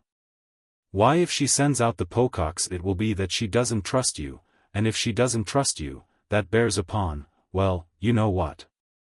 Strether decided after a moment that he did know what, and in consonance with this he spoke. You see then all the more what you owe me. Well, if I do see, how can I pay? By not deserting me. By standing by me. Oh, I say. But Chad, as they went downstairs, clapped a firm hand, in the manner of a pledge, upon his shoulder. They descended slowly together and had, in the court of the hotel, some further talk, of which the upshot was that they presently separated. Chad Newsome departed, and Strether, left alone, looked about, superficially, for Waymarsh. But Waymarsh hadn't yet, it appeared, come down, and our friend finally went forth without sight of him. Chapter 3. At 4 o'clock that afternoon he had still not seen him, but he was then, as to make up for this, engaged in talk about him with Miss Gostrey. Strether had kept away from home all day, given himself up to the town and to his thoughts, wandered and mused. Been at once restless and absorbed, and all with the present climax of a rich little welcome in the Quartier Marboeuf. Waymarsh has been, unbeknown to me, I'm convinced, for Miss Gostrey had inquired, in communication with Woollett, the consequence of which was, last night, the loudest possible call for me. Do you mean a letter to bring you home? No, a cable, which I have at this moment in my pocket, come back by the first ship. Strether's hostess, it might have been made out, just escaped changing color. Reflection arrived but in time and established a provisional serenity. It was perhaps exactly this that enabled her to say with duplicity, and you're going? You almost deserve it when you abandon me so. She shook her head as if this were not worth taking up. My absence has helped you, as I've only to look at you to see. It was my calculation, and I'm justified. You're not where you were. And the thing, she smiled, was for me not to be there either. You can go of yourself. Oh, but I feel today, he comfortably declared, that I shall want you yet. She took him all in again. Well, I promise you not again to leave you, but it will only be to follow you. You've got your momentum and can toddle alone. He intelligently accepted it. Yes, I suppose I can toddle. It's the sight of that in fact that has upset Waymarsh. He can bear it, the way I strike him as going, no longer. That's only the climax of his original feeling. He wants me to quit. And he must have written to Woollett that I'm in peril of perdition. Ah, good, she murmured. But is it only your supposition? I make it out, it explains. Then he denies? Or you haven't asked him? I've not had time, Strether said, I made it out but last night, putting various things together, and I've not been since then face to face with him. She wondered. Because you're too disgusted? You can't trust yourself? He settled his glasses on his nose. Do I look in a great rage? You look divine. There's nothing, he went on, to be angry about. He has done me on the contrary a service. She made it out. By bringing things to a head? How well you understand, he almost groaned. Waymarsh won't in the least, at any rate, when I have it out with him, deny or extenuate. He has acted from the deepest conviction, with the best conscience and after wakeful nights. He'll recognize that he's fully responsible, and will consider that he has been highly successful. So that any discussion we may have will bring us quite together again, bridge the dark stream that has kept us so thoroughly apart. We shall have at last, in the consequences of his act, something we can definitely talk about. She was silent a little. How wonderfully you take it. But you're always wonderful. He had a pause that matched her own, then he had, with an adequate spirit, a complete admission. It's quite true. I'm extremely wonderful just now. I dare say in fact I'm quite fantastic, and I shouldn't be at all surprised if I were mad. Then tell me, she earnestly pressed. As he, however, for the time answered nothing, only returning the look with which she watched him, she presented herself where it was easier to meet her. What will Mr. Waymarsh exactly have done? Simply have written a letter. One will have been quite enough. He has told them I want looking after. And do you? She was all interest. Immensely. And I shall get it. By which you mean you don't budge? I don't budge. You've cabled? No, I've made Chad do it. That you decline to come? That he declines. We had it out this morning and I brought him round. He had come in, before I was down, to tell me he was ready, to return. And he went off, after 10 minutes with me, to say he wouldn't. Miss Gostrey followed with intensity. Then you've stopped him? Strether settled himself afresh in his chair. I've stopped him. That is for the time.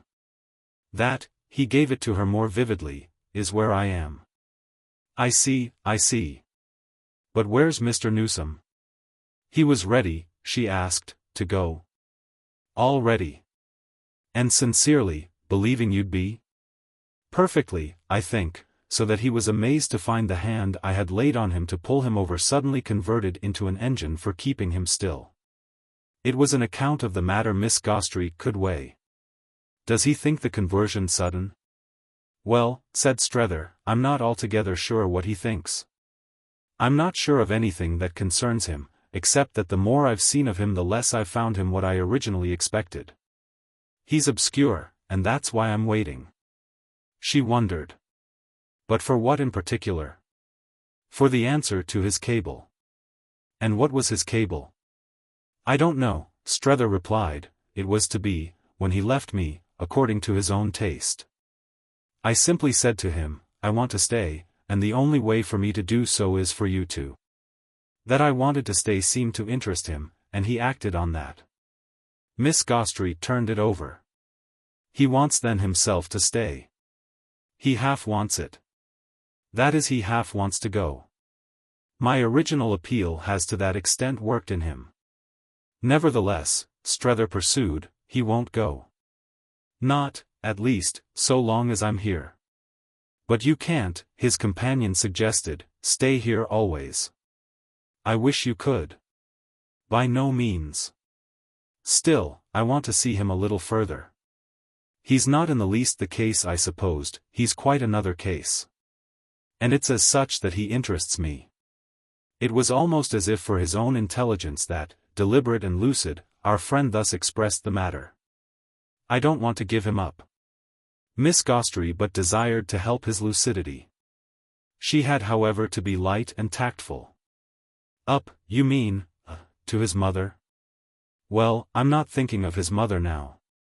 I'm thinking of the plan of which I was the mouthpiece, which, as soon as we met, I put before him as persuasively as I knew how, and which was drawn up, as it were, in complete ignorance of all that, in this last long period, has been happening to him. It took no account whatever of the impression I was here on the spot immediately to begin to receive from him, impressions of which I feel sure I'm far from having had the last. Miss Gostrey had a smile of the most genial criticism. So your idea is, more or less, to stay out of curiosity. Call it what you like. I don't care what it's called. So long as you do stay. Certainly not then. I call it, all the same, immense fun, Maria Gostrey declared, and to see you work it out will be one of the sensations of my life. It is clear you can toddle alone. He received this tribute without elation. I shan't be alone when the Pococks have come. Her eyebrows went up. The Pococks are coming? That, I mean, is what will happen, and happen as quickly as possible, in consequence of Chad's cable. They'll simply embark. Sarah will come to speak for her mother, with an effect different from my muddle. Miss Gostrey more gravely wondered. She then will take him back?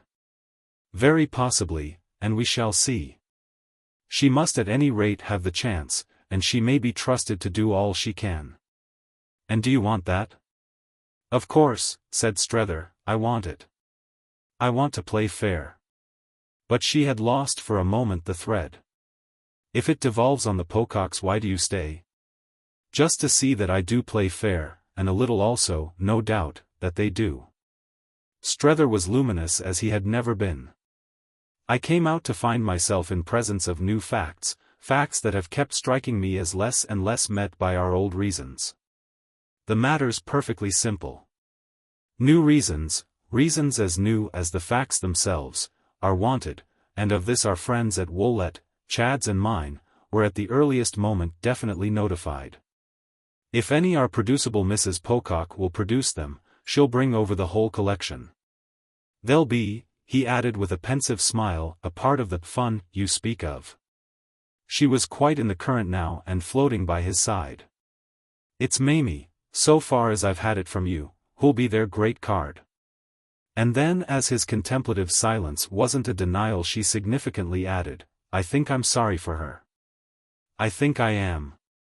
And Strether sprang up, moving about a little as her eyes followed him. But it can't be helped. You mean her coming out can't be? He explained after another turn what he meant. The only way for her not to come is for me to go home, as I believe that on the spot I could prevent it. But the difficulty as to that is that if I do go home. I see, she had easily understood. Mr. Newsome will do the same, and that's not, she laughed out now, to be thought of. Strether had no laugh, he had only a quiet, comparatively placid look that might have shown him as proof against ridicule. Strange, isn't it? They had, in the matter that so much interested them, come so far as this without sounding another name, to which however their present momentary silence was full of a conscious reference. Strether's question was a sufficient implication of the weight it had gained with him during the absence of his hostess. And just for that reason a single gesture from her could pass for him as a vivid answer. Yet he was answered still better when she said in a moment, Will Mr. Newsome introduce his sister? To Madame de Vionnet?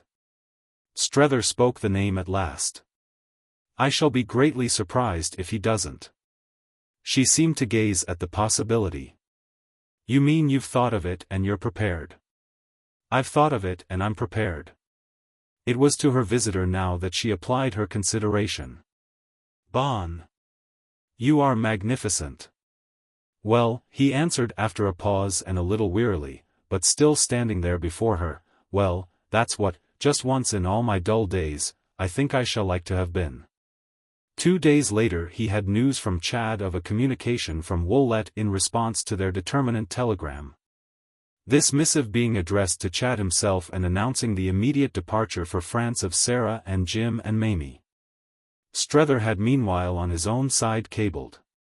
He had but delayed that act till after his visit to Miss Gostrey, an interview by which, as so often before, he felt his sense of things cleared up and settled. His message to Mrs.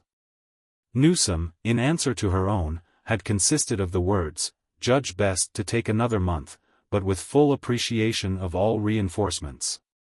He had added that he was writing, but he was of course always writing. It was a practice that continued, oddly enough, to relieve him, to make him come nearer than anything else to the consciousness of doing something, so that he often wondered if he hadn't really, under his recent stress, acquired some hollow trick, one of the specious arts of make-believe. Wouldn't the pages he still so freely dispatched by the American post have been worthy of a showy journalist, some master of the great new science of beating the sense out of words? Wasn't he writing against time, and mainly to show he was kind, since it had become quite his habit not to like to read himself over? On those lines he could still be liberal, yet it was at best a sort of whistling in the dark.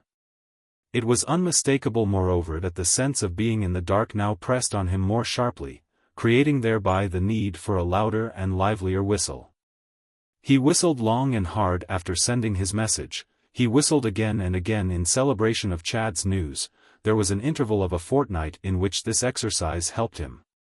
He had no great notion of what, on the spot, Sarah Pocock would have to say, though he had indeed confused premonitions. But it shouldn't be in her power to say, it shouldn't be in anyone's anywhere to say, that he was neglecting her mother.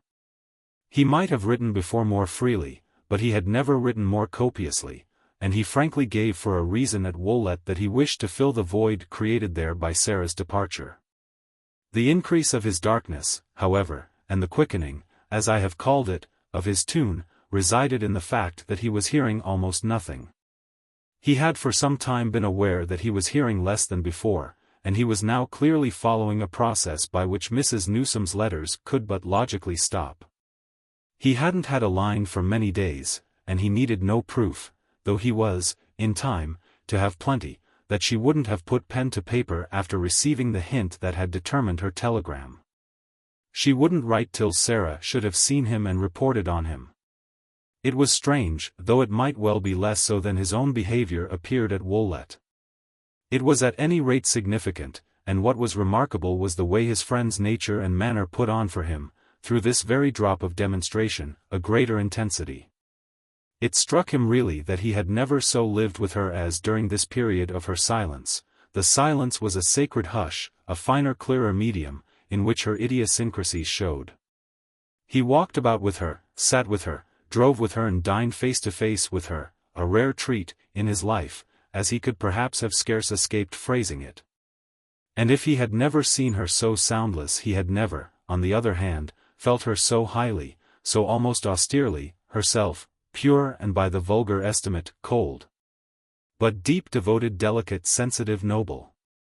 Her vividness in these respects became for him, in the special conditions, almost an obsession.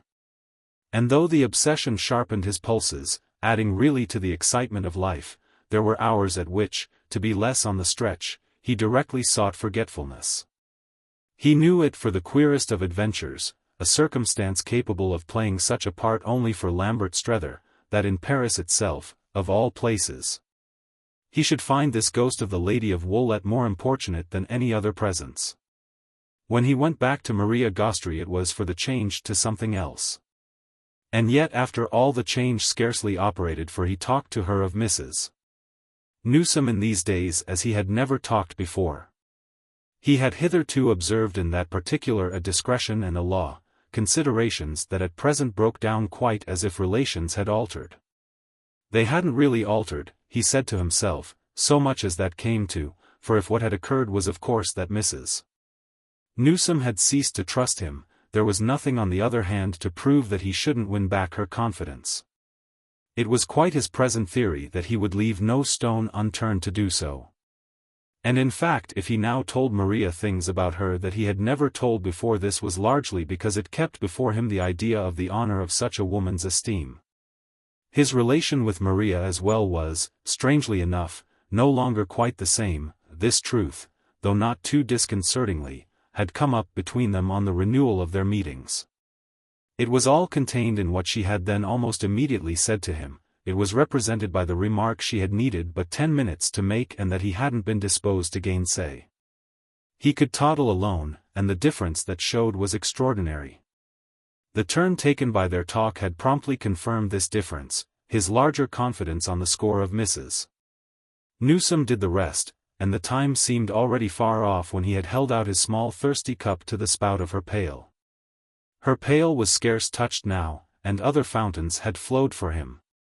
She fell into her place as but one of his tributaries, and there was a strange sweetness, a melancholy mildness that touched him, in her acceptance of the altered order. It marked for himself the flight of time, or at any rate what he was pleased to think of with irony and pity as the rush of experience. It having been but the day before yesterday that he sat at her feet and held on by her garment and was fed by her hand. It was the proportions that were changed, and the proportions were at all times, he philosophized, the very conditions of perception, the terms of thought.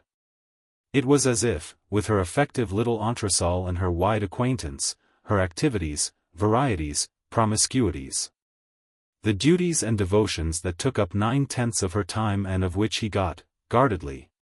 But the side wind, it was as if she had shrunk to a secondary element and had consented to the shrinkage with the perfection of tact. This perfection had never failed her, it had originally been greater than his prime measure for it. It had kept him quite apart, kept him out of the shop, as she called her huge general acquaintance, made their commerce as quiet.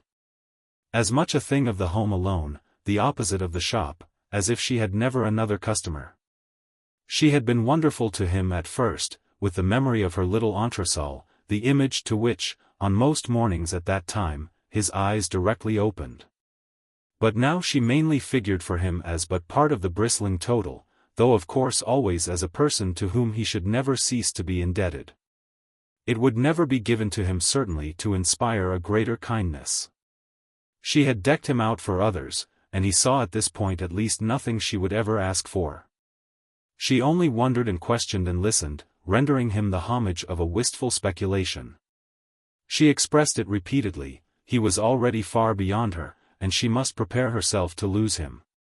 There was but one little chance for her. Often as she had said it he met it, for it was a touch he liked, each time the same way. My coming to grief? Yes, then I might patch you up. Oh, for my real smash, if it takes place, there will be no patching. But you surely don't mean it will kill you? No, worse. It will make me old. Ah, nothing can do that. The wonderful and special thing about you is that you are, at this time of day, youth. Then she always made, further, one of those remarks that she had completely ceased to adorn with hesitations or apologies, and that had, by the same token, in spite of their extreme straightness, ceased to produce in Strether the least embarrassment. She made him believe them, and they became thereby as impersonal as truth itself. It's just your particular charm. His answer too was always the same. Of course I'm youth for the trip to Europe. I began to be young, or at least to get the benefit of it, the moment I met you at Chester, and that's what has been taking place ever since. I never had the benefit at the proper time, which comes to saying that I never had the thing itself. I'm having the benefit at this moment. I had it the other day when I said to Chad, wait. I shall have it still again when Sarah Pocock arrives. It's a benefit that would make a poor show for many people. And I don't know who else but you and I, frankly, could begin to see in it what I feel. I don't get drunk, I don't pursue the ladies, I don't spend money, I don't even write sonnets. But nevertheless I'm making up late for what I didn't have early. I cultivate my little benefit in my own little way. It amuses me more than anything that has happened to me in all my life. They may say what they like, it's my surrender, it's my tribute, to youth. One puts that in where one can, it has to come in somewhere, if only out of the lives, the conditions, the feelings of other persons. Chad gives me the sense of it, for all his grey hairs, which merely make it solid in him and safe and serene. And she does the same, for all her being older than he, for all her marriageable daughter, her separated husband, her agitated history. Though they're young enough, my pair, I don't say they're, in the freshest way, their own absolutely prime adolescence, for that has nothing to do with it. The point is that they're mine. Yes, they're my youth, since somehow at the right time nothing else ever was. What I meant just now therefore is that it would all go before doing its work, if they were to fail me. On which, just here, Miss Gostrey inveterately questioned. What do you, in particular, call its work? Well, to see me through. But through what? She liked to get it all out of him. Why through this experience? That was all that would come. It regularly gave her none the less the last word. "Don't you remember how in those first days of our meeting it was I who was to see you through? Remember?" Tenderly, deeply, he always rose to it. "You're just doing your part in letting me maunder to you thus. Ah, don't speak as if my part were small, since whatever else fails you. You won't, ever, ever, ever?" He thus took her up. "Oh, I beg your pardon, you inevitably will. Your conditions, that's what I mean, won't allow me anything to do for you. Let alone, I see what you mean, that I'm dreadfully old. I am, but there's a service, possible for you to render, that I know, all the same, I shall think of." "And what will it be?" This, in fine, however, she would never tell him. "You shall hear only if your smash takes place. As that's really out of the question, I won't expose myself," a point at which, for reasons of his own, Strether ceased to press. He came round, for publicity, it was the easiest thing, to the idea that his smash was out of the question, and this rendered idle the discussion of what might follow it. He attached an added importance, as the days elapsed, to the arrival of the Pococks. He had even a shameful sense of waiting for it insincerely and incorrectly. He accused himself of making believe to his own mind that Sarah's presence, her impression, her judgment would simplify and harmonize. He accused himself of being so afraid of what they might do that he sought refuge, to beg the whole question, in a vain fury. He had abundantly seen at home what they were in the habit of doing, and he had not at present the smallest ground. His clearest vision was when he made out that what he most desired was an account more full and free of Mrs. Newsome's state of mind than any he felt he could now expect from herself. That calculation at least went hand in hand with the sharp consciousness of wishing to prove to himself that he was not afraid to look his behavior in the face. If he was by an inexorable logic to pay for it, he was literally impatient to know the cost, and he held himself ready to pay in installments. The first installment would be precisely this entertainment of Sarah, as a consequence of which, moreover, he should know vastly better how he stood. Book. Chapter 8. Chapter 1. Strether rambled alone during these few days, the effect of the incident of the previous week having been to simplify in a marked fashion his mixed relations with Waymarsh. Nothing had passed between them in reference to Mrs. Newsome's summons, but that our friend had mentioned to his own the departure of the deputation actually at sea, giving him thus an opportunity to confess to the occult intervention he imputed to him. Waymarsh, however, in the event confessed to nothing. And though this falsified in some degree Strether's forecast, the latter amusedly saw in it the same depth of good conscience out of which the dear man's impertinence had originally sprung. He was patient with the dear man now and delighted to observe how unmistakably he had put on flesh.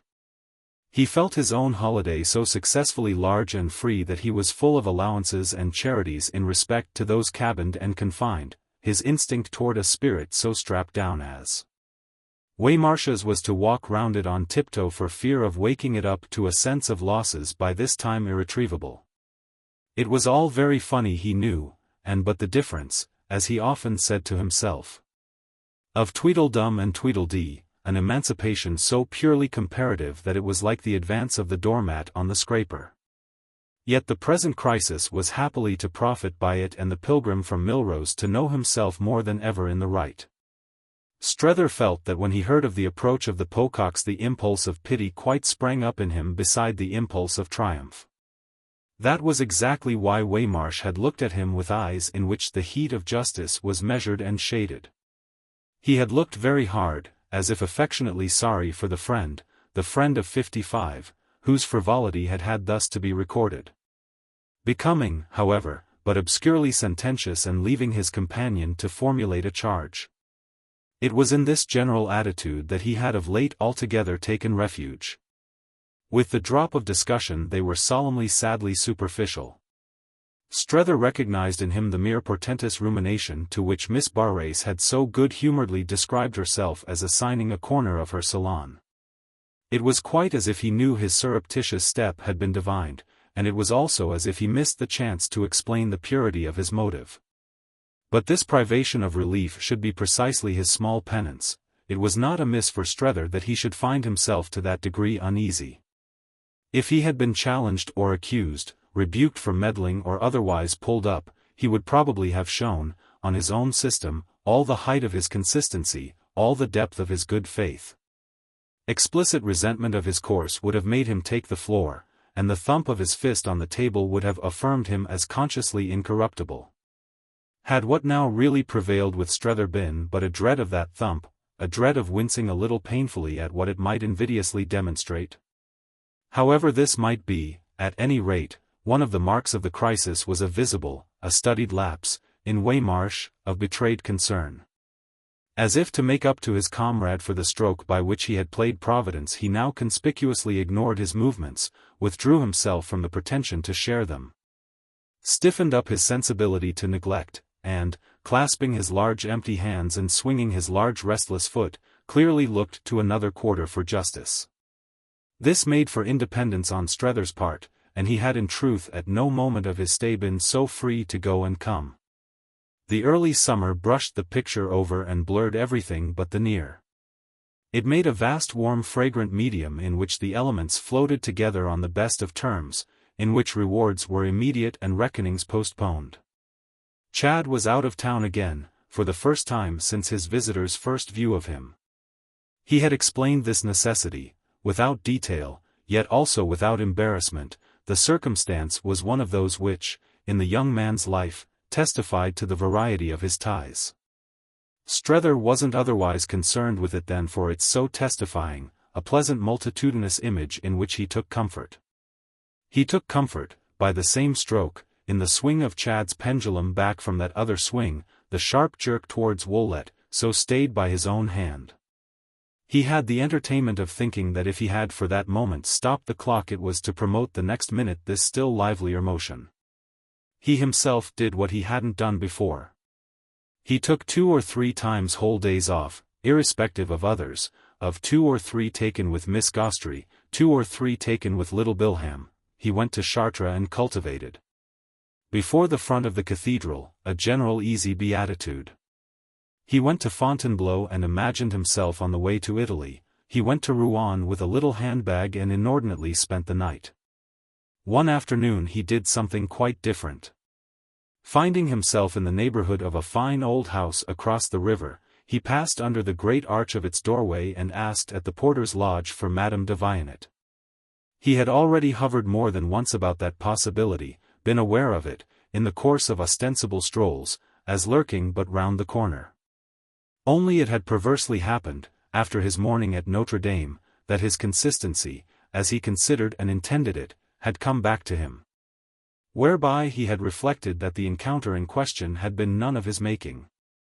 Clinging again intensely to the strength of his position, which was precisely that there was nothing in it for himself. From the moment he actively pursued the charming associate of his adventure, from that moment his position weakened, for he was then acting in an interested way. It was only within a few days that he had fixed himself a limit. He promised himself his consistency should end with Sarah's arrival. It was arguing correctly to feel the title to a free hand conferred on him by this event. If he wasn't to be let alone he should be merely a dupe to act with delicacy. If he wasn't to be trusted he could at least take his ease. If he was to be placed under control he gained leave to try what his position might agreeably give him. An ideal rigor would perhaps postpone the trial till after the Pococks had shown their spirit, and it was to an ideal rigor that he had quite promised himself to conform. Suddenly, however, on this particular day, he felt a particular fear under which everything collapsed. He knew abruptly that he was afraid of himself, and yet not in relation to the effect on his sensibilities of another hour of Madame de Vionnet. What he dreaded was the effect of a single hour of Sarah Pocock, as to whom he was visited, in troubled nights, with fantastic waking dreams. She loomed at him larger than life. She increased in volume as she drew nearer.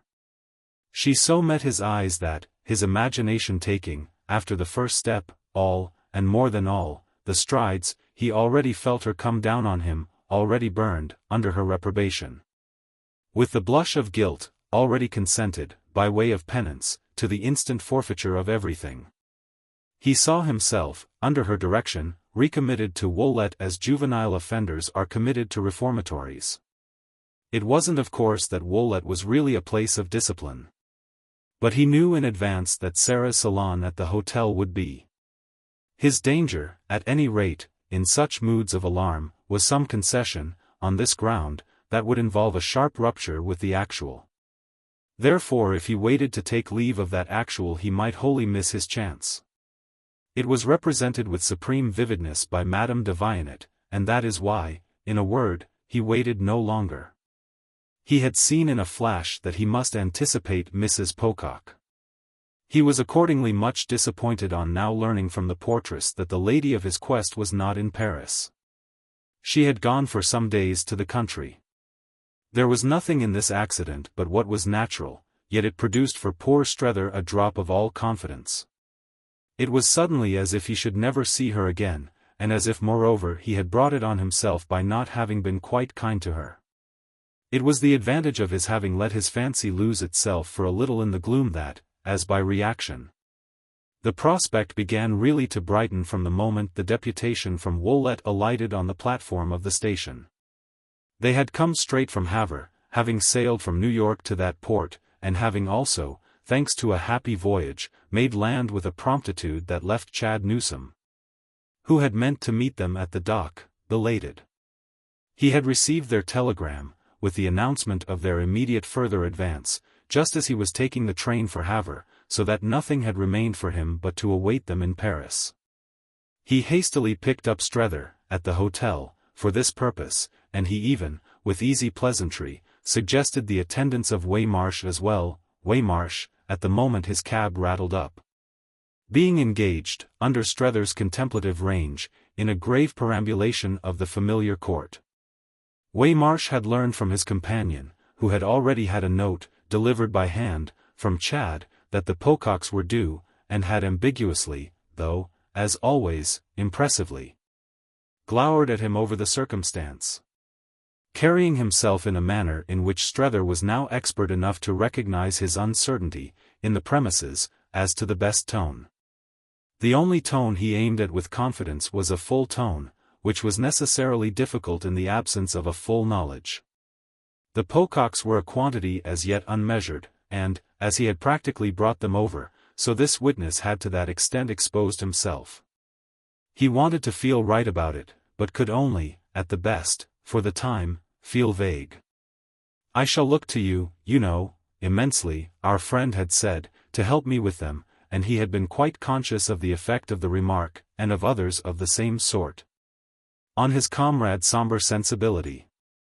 He had insisted on the fact that Waymarsh would quite like Mrs. Pocock, one could be certain he would be with her about everything, and she would also be with him, and Miss Barris' nose, in short, would find itself out of joint. Strether had woven this web of cheerfulness while they waited in the court for Chad. He had sat smoking cigarettes to keep himself quiet while, caged and leonine, his fellow traveller paced and turned before him. Chad Newsome was doubtless to be struck, when he arrived, with the sharpness of their opposition at this particular hour. He was to remember, as a part of it, how Waymarsh came with him and with Strether to the street and stood there with a face half wistful and half rueful. They talked of him, the two others, as they drove, and Strether put Chad in possession of much of his own strained sense of things. He had already, a few days before, named to him the wire he was convinced their friend had pulled, a confidence that had made on the young man's part quite hugely for curiosity and diversion. The action of the matter, moreover, Strether could see, was to penetrate. He saw, that is, how Chad judged a system of influence in which Waymarsh had served as a determinant, an impression just now quickened again, with the whole bearing of such a fact on the youth's view of his relatives. As it came up between them that they might now take their friend for a feature of the control of these latter now sought to be exerted from Woollett. Strether felt indeed how it would be stamped all over him, half an hour later for Sarah Pocock's eyes, that he was as much on Chad's side as Waymarsh had probably described him. He was letting himself at present go, there was no denying it, it might be desperation, it might be confidence. He should offer himself to the arriving travelers bristling with all the lucidity he had cultivated. He repeated to Chad what he had been saying in the court to Waymarsh. How there was no doubt whatever that his sister would find the latter a kindred spirit, no doubt of the alliance, based on an exchange of views, that the pair would successfully strike up. They would become as thick as thieves, which moreover was but a development of what Strether remembered to have said in one of his first discussions with his mate. Struck as he had then already been with the elements of affinity between that personage and Mrs. Newsome herself. I told him, one day, when he had questioned me on your mother, that she was a person who, when he should know her, would rouse in him, I was sure, a special enthusiasm. And that hangs together with the conviction we now feel, this certitude that Mrs. Pocock will take him into her boat. For it's your mother's own boat that she's pulling. Ah, said Chad, mother's worth 50 of Sally. 1,000, but when you presently meet her, all the same you'll be meeting your mother's representative, just as I shall. I feel like the outgoing ambassador, said Strether, doing honor to his appointed successor. A moment after speaking as he had just done he felt he had inadvertently rather cheapened Mrs. Newsome to her son, an impression audibly reflected, as at first seen, in Chad's prompt protest. He had recently rather failed of apprehension of the young man's attitude and temper, remaining principally conscious of how little worry, at the worst, he wasted. And he studied him at this critical hour with renewed interest. Chad had done exactly what he had promised him a fortnight previous, had accepted without another question his plea for delay. He was waiting cheerfully and handsomely, but also inscrutably and with a slight increase perhaps of the hardness originally involved in his acquired high polish. He was neither excited nor depressed, was easy and acute and deliberate, unhurried, unflurried, unworried, only at most a little less amused than usual. Strether felt him more than ever a justification of the extraordinary process of which his own absurd spirit had been the arena. He knew as their cab rolled along, knew as he hadn't even yet known, that nothing else than what Chad had done and had been would have led to his present showing. They had made him, these things, what he was, and the business hadn't been easy, it had taken time and trouble, it had cost, above all, a price. The result at any rate was now to be offered to Sally. Which Strether, so far as that was concerned, was glad to be there to witness. Would she in the least make it out or take it in, the result, or would she in the least care for it if she did? He scratched his chin as he asked himself by what name, when challenged, as he was sure he should be, he could call it for her. Oh, those were determinations she must herself arrive at. Since she wanted so much to see, let her see then and welcome. She had come out in the pride of her competence, yet it hummed in Strether's inner sense that she practically wouldn't see. That this was moreover what Chad shrewdly suspected was clear from a word that next dropped from him. They're children, they play at life. And the exclamation was significant and reassuring.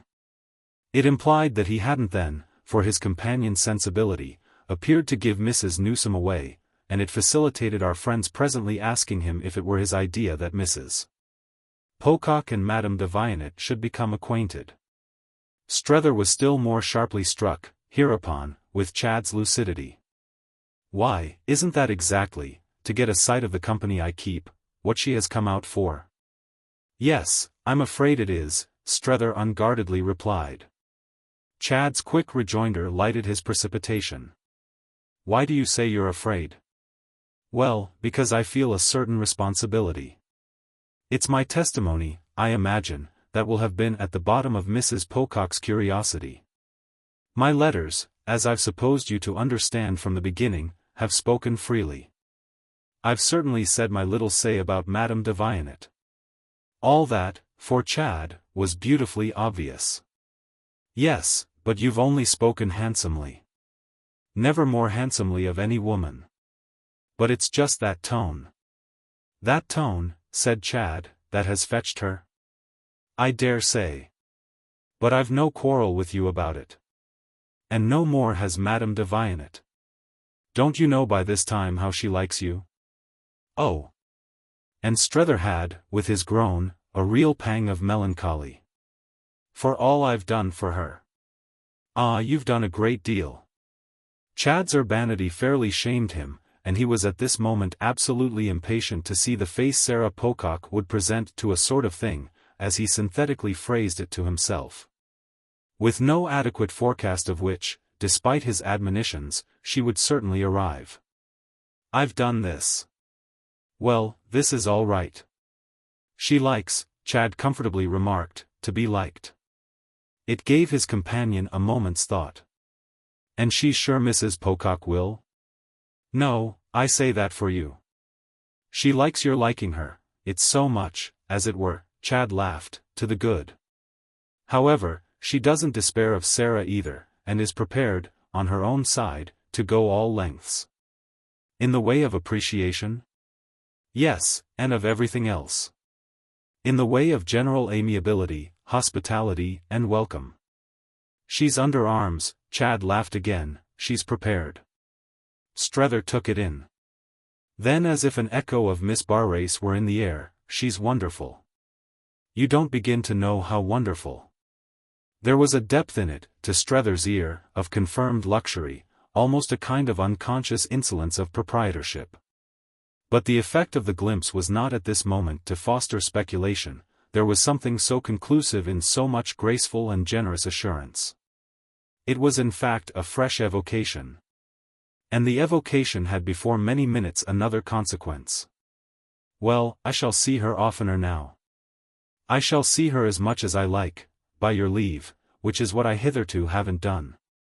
It has been, said Chad, but without reproach, only your own fault. I tried to bring you together, and she, my dear fellow, I never saw her more charming to any man. But you've got your extraordinary ideas. Well, I did have, Strether murmured, while he felt both how they had possessed him and how they had now lost their authority. He couldn't have traced the sequence to the end, but it was all because of Mrs. Pocock. Mrs. Pocock might be because of Mrs. Newsome, but that was still to be proved. What came over him was the sense of having stupidly failed to profit where profit would have been precious. It had been open to him to see so much more of her, and he had but let the good days pass. Fierce in him almost was the resolve to lose no more of them, and he whimsically reflected, while at Chad's side he drew nearer to his destination, that it was after all Sarah who would have quickened his chance. What her visit of inquisition might achieve in other directions was as yet all obscure, only not obscure that it would do supremely much to bring two earnest persons together. He had but to listen to Chad at this moment to feel it. For Chad was in the act of remarking to him that they of course both counted on him, he himself and the other earnest person, for cheer and support. It was brave to Strether to hear him talk as if the line of wisdom they had struck out was to make things ravishing to the Pococks. No, if Madame de Viollet compassed the ravishment of the Pococks, Madame de Viollet would be prodigious. It would be a beautiful plan if it succeeded, and it all came to the question of Sarah's being really bribable. The precedent of his own case helped Strether perhaps but little to consider she might prove so, it being distinct that her character would rather make for every possible difference. This idea of his own bribability set him apart for himself, with the further mark in fact that his case was absolutely proved. He liked always, where Lambert Strether was concerned, to know the worst, and what he now seemed to know was not only that he was bribable, but that he had been effectually bribed. The only difficulty was that he couldn't quite have said with what. It was as if he had sold himself, but hadn't somehow got the cash. That, however, was what, characteristically, would happen to him. It would naturally be his kind of traffic. While he thought of these things he reminded Chad of the truth they mustn't lose sight of, the truth that, with all deference to her susceptibility to new interests, Sarah would have come out with a high firm definite purpose. She hasn't come out, you know, to be bamboozled. We may all be ravishing, nothing perhaps can be more easy for us, but she hasn't come out to be ravished. She has come out just simply to take you home. Oh well, with her I'll go, said Chad good-humoredly. I suppose you'll allow that. And then as for a minute Strether said nothing, or is your idea that when I've seen her I shan't want to go? As this question, however, again left his friend silent. He presently went on, "My own idea at any rate is that they shall have while they're here the best sort of time." It was at this that Strether spoke. "Ah, there you are. I think if you really wanted to go." "Well," said Chad to bring it out. "Well, you wouldn't trouble about our good time. You wouldn't care what sort of a time we have." Chad could always take in the easiest way in the world any ingenious suggestion. "I see. But can I help it? I'm too decent." "Yes, you're too decent." Strether heavily sighed. And he felt for the moment as if it were the preposterous end of his mission. It ministered for the time to this temporary effect that Chad made no rejoinder. But he spoke again as they came in sight of the station. "Do you mean to introduce her to Miss Gostrey?" As to this Strether was ready. "No. But haven't you told me they know about her?" "I think I've told you your mother knows." "And won't she have told Sally?" "That's one of the things I want to see." "And if you find she has?" "Will I then, you mean, bring them together?" "Yes," said Chad with his pleasant promptness, "to show her there's nothing in it." Strether hesitated. "I don't know that I care very much what she may think there's in it. Not if it represents what mother thinks." "Ah, what does your mother think?" There was in this some sound of bewilderment. But they were just driving up, and help, of a sort, might after all be quite at hand. "Isn't that, my dear man, what we're both just going to make out?" Chapter 2. Strether quitted the station half an hour later in different company. Chad had taken charge, for the journey to the hotel, of Sarah, Mamie, the maid and the luggage, all spaciously installed and conveyed. And it was only after the four had rolled away that his companion got into a cab with Jim. A strange new feeling had come over Strether, in consequence of which his spirits had risen. It was as if what had occurred on the alighting of his critics had been something other than his fear, though his fear had yet not been of an instant scene of violence. His impression had been nothing but what was inevitable, he said that to himself, yet relief and reassurance had softly dropped upon him. Nothing could be so odd as to be indebted for these things to the look of faces and the sound of voices that had been with him to satiety, as he might have said, for years. But he now knew, all the same, how uneasy he had felt, that was brought home to him by his present sense of a respite. It had come moreover in the flash of an eye, it had come in the smile with which Sarah, whom, at the window of her compartment, they had effusively greeted from the platform, rustled down to them a moment later, fresh and handsome from her cool June progress through the charming land. It was only a sign, but enough. She was going to be gracious and unelusive, she was going to play the larger game, which was still more apparent, after she had emerged from Chad's arms. In her direct greeting to the valued friend of her family. Strether was then as much as ever the valued friend of her family, it was something he could at all events go on with. And the manner of his response to it expressed even for himself how little he had enjoyed the prospect of ceasing to figure in that likeness. He had always seen Sarah gracious, had in fact rarely seen her shy or dry, her marked thin-lipped smile, intense without brightness and as prompt to act as the scrape of a safety match. The protrusion of her rather remarkably long chin, which in her case represented invitation and urbanity, and not, as in most others, pugnacity and defiance. The penetration of her voice to a distance, the general encouragement and approval of her manner, were all elements with which intercourse had made him familiar.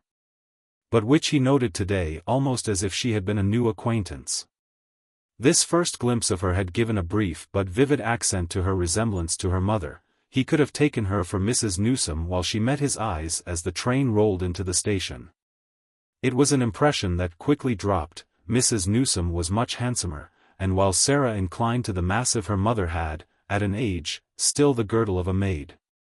Also the latter's chin was rather short, than long, and her smile, by good fortune, much more, oh ever so much more, mercifully vague. Strether had seen Mrs. Newsome reserved. He had literally heard her silent, though he had never known her unpleasant. It was the case with Mrs. Pocock that he had known her unpleasant, even though he had never known her not affable. She had forms of affability that were in a high degree assertive. Nothing, for instance, had ever been more striking than that she was affable to Jim. What had told in any case at the window of the train was her high clear forehead, that forehead which her friends, for some reason, always thought of as a brow. The long reach of her eyes, it came out at this juncture in such a manner as to remind him, oddly enough, also of that of Waymarsh's. And the unusual gloss of her dark hair, dressed and hatted, after her mother's refined example, with such an avoidance of extremes that it was always spoken of at Woollett as their own. Though this analogy dropped as soon as she was on the platform, it had lasted long enough to make him feel all the advantage, as it were, of his relief. The woman at home, the woman to whom he was attached, was before him just long enough to give him again the measure of the wretchedness, in fact really of the shame, of their having to recognize the formation, between them, of a split. He had taken this measure in solitude and meditation, but the catastrophe, as Sarah steamed up, looked for its seconds unprecedentedly dreadful, or proved, more exactly, altogether unthinkable. So that his finding something free and familiar to respond to brought with it an instant renewal of his loyalty. He had suddenly sounded the whole depth, had gasped at what he might have lost. Well, he could now, for the quarter of an hour of their detention, hover about the travelers as soothingly as if their direct message to him was that he had lost nothing. He wasn't going to have Sarah write to her mother that night that he was in any way altered or strange. There had been times enough for a month when it had seemed to him that he was strange, that he was altered, in every way, but that was a matter for himself. He knew at least whose business it was not at all events such a circumstance as Sarah's own unaided lights would help her to. Even if she had come out to flash those lights more than yet appeared, she wouldn't make much headway against mere pleasantness. He counted on being able to be merely pleasant to the end, and if only from incapacity moreover to formulate anything different. He couldn't even formulate to himself his being changed and queer. It had taken place, the process, somewhere deep down. Maria Gostrey had caught glimpses of it, but how was he to fish it up, even if he desired, for Mrs. Pocock? This was then the spirit in which he hovered. And with the easier throb in it, much indebted furthermore to the impression of high and established adequacy as a pretty girl promptly produced in him by Mamie. He had wondered vaguely, turning over many things in the fidget of his thoughts, if Mamie were as pretty as Woollett published her. As to which issue seeing her now again was to be so swept away by Woollett's opinion that this consequence really let loose for the imagination an avalanche of others. There were positively 5 minutes in which the last word seemed of necessity to abide with a Woollett represented by a Mamie. This was the sort of truth the place itself would feel. It would send her forth in confidence, it would point to her with triumph, it would take its stand on her with assurance. It would be conscious of no requirements she didn't meet, of no question she couldn't answer. Well, it was right, Strether slipped smoothly enough into the cheerfulness of saying, granted that a community might be best represented by a young lady of 22. Mamie perfectly played the part, played it as if she were used to it, and looked and spoke and dressed the character. He wondered if she mightn't, in the high light of Paris, a cool full studio light, becoming yet treacherous, show as too conscious of these matters. But the next moment he felt satisfied that her consciousness was after all empty for its size, rather too simple than too mixed. And that the kind way with her would be not to take many things out of it, but to put as many as possible in. She was robust and conveniently tall, just a trifle too bloodlessly fair perhaps, but with a pleasant public familiar radiance that affirmed her vitality. She might have been receiving for Woollett, wherever she found herself, and there was something in her manner, her tone, her motion, her pretty blue eyes, her pretty perfect teeth and her very small, too small, nose, that immediately placed her, to the fancy, between the windows of a hot bright room in which voices were high, up at that end to which people were brought to be presented. They were there to congratulate, these images, and Strether's renewed vision, on this hint, completed the idea. What Mamie was like was the happy bride, the bride after the church and just before going away. She wasn't the mere maiden, and yet was only as much married as that quantity came to. She was in the brilliant acclaimed festal stage. Well, might it last her long? Strether rejoiced in these things for Chad, who was all genial attention to the needs of his friends, besides having arranged that his servant should reinforce him. The ladies were certainly pleasant to see, and Mamie would be at any time and anywhere pleasant to exhibit. She would look extraordinarily like his young wife, the wife of a honeymoon, should he go about with her, but that was his own affair, or perhaps it was hers. It was at any rate something she couldn't help. Strether remembered how he had seen him come up with Jean de Vianet in Gloriani's garden, and the fancy he had had about that, the fancy obscured now, thickly overlaid with others. The recollection was during these minutes his only note of trouble. He had often, in spite of himself, wondered if Chad but too probably were not with Jean the object of a still and shaded flame. It was on the cards that the child might be tremulously in love, and this conviction now flickered up not a bit the less for his disliking to think of it, for its being, in a complicated situation. A complication the more, and for something indescribable in Mamie, something at all events straightway lent her by his own mind, something that gave her value, gave her intensity and purpose. As the symbol of an opposition. Little Jean wasn't really at all in question, how could she be? Yet from the moment Miss Pocock had shaken her skirts on the platform, touched up the immense bows of her hat and settled properly over her shoulder the strap of her Moroccoan gilt travelling satchel, from that moment little Jean was opposed. It was in the cab with Jim that impressions really crowded on Strether, giving him the strangest sense of length of absence from people among whom he had lived for years. Having them thus come out to him was as if he had returned to find them, and the droll promptitude of Jim's mental reaction through his own initiation far back into the past. Whoever might or mightn't be suited by what was going on among them, Jim, for one, would certainly be. His instant recognition, frank and whimsical, of what the affair was for him gave Strether a glow of pleasure. "I say, you know, this is about my shape, and if it hadn't been for you," so he broke out as the charming streets met his healthy appetite. And he wound up, after an expressive nudge, with a clap of his companion's knee and an, "Oh you are doing it," that was charged with rich meaning. Strether felt in it the intention of homage, but, with a curiosity otherwise occupied, postponed taking it up. What he was asking himself for the time was how Sarah Pocock, in the opportunity already given her, had judged her brother, from whom he himself, as they finally, at the station, separated for their different conveyances, had had a look into which he could read more than one message. However Sarah was judging her brother, Chad's conclusion about his sister, and about her husband and her husband's sister, was at the least on the way not to fail of confidence. Strether felt the confidence, and that, as the look between them was an exchange, what he himself gave back was relatively vague. This comparison of notes however could wait. Everything struck him as depending on the effect produced by Chad. Neither Sarah nor Mamie had in any way, at the station, where they had had after all ample time, broken out about it. Which, to make up for this, was what our friend had expected of Jim as soon as they should find themselves together. It was queer to him that he had that noiseless brush with Chad. An ironic intelligence with this youth on the subject of his relatives, an intelligence carried on under their nose and, as might be said, at their expense. Such a matter marked again for him strongly the number of stages he had come. Albeit that if the number seemed great the time taken for the final one was but the turn of a hand. He had before this had many moments of wondering if he himself weren't perhaps changed even as Chad was changed. Only what in Chad was conspicuous improvement, well, he had no name ready for the working, in his own organism, of his own more timid dose. He should have to see first what this action would amount to.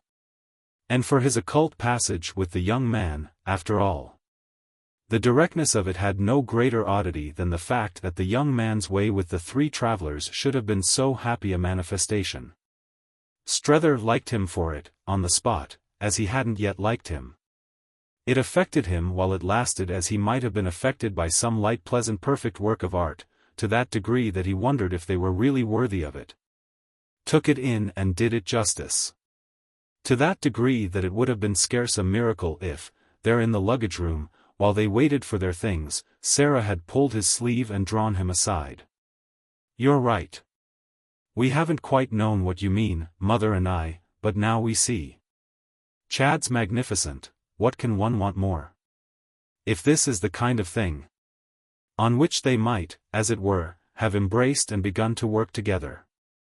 Ah, how much, as it was, for all her bridling brightness, which was merely general and noticed nothing, would they work together?"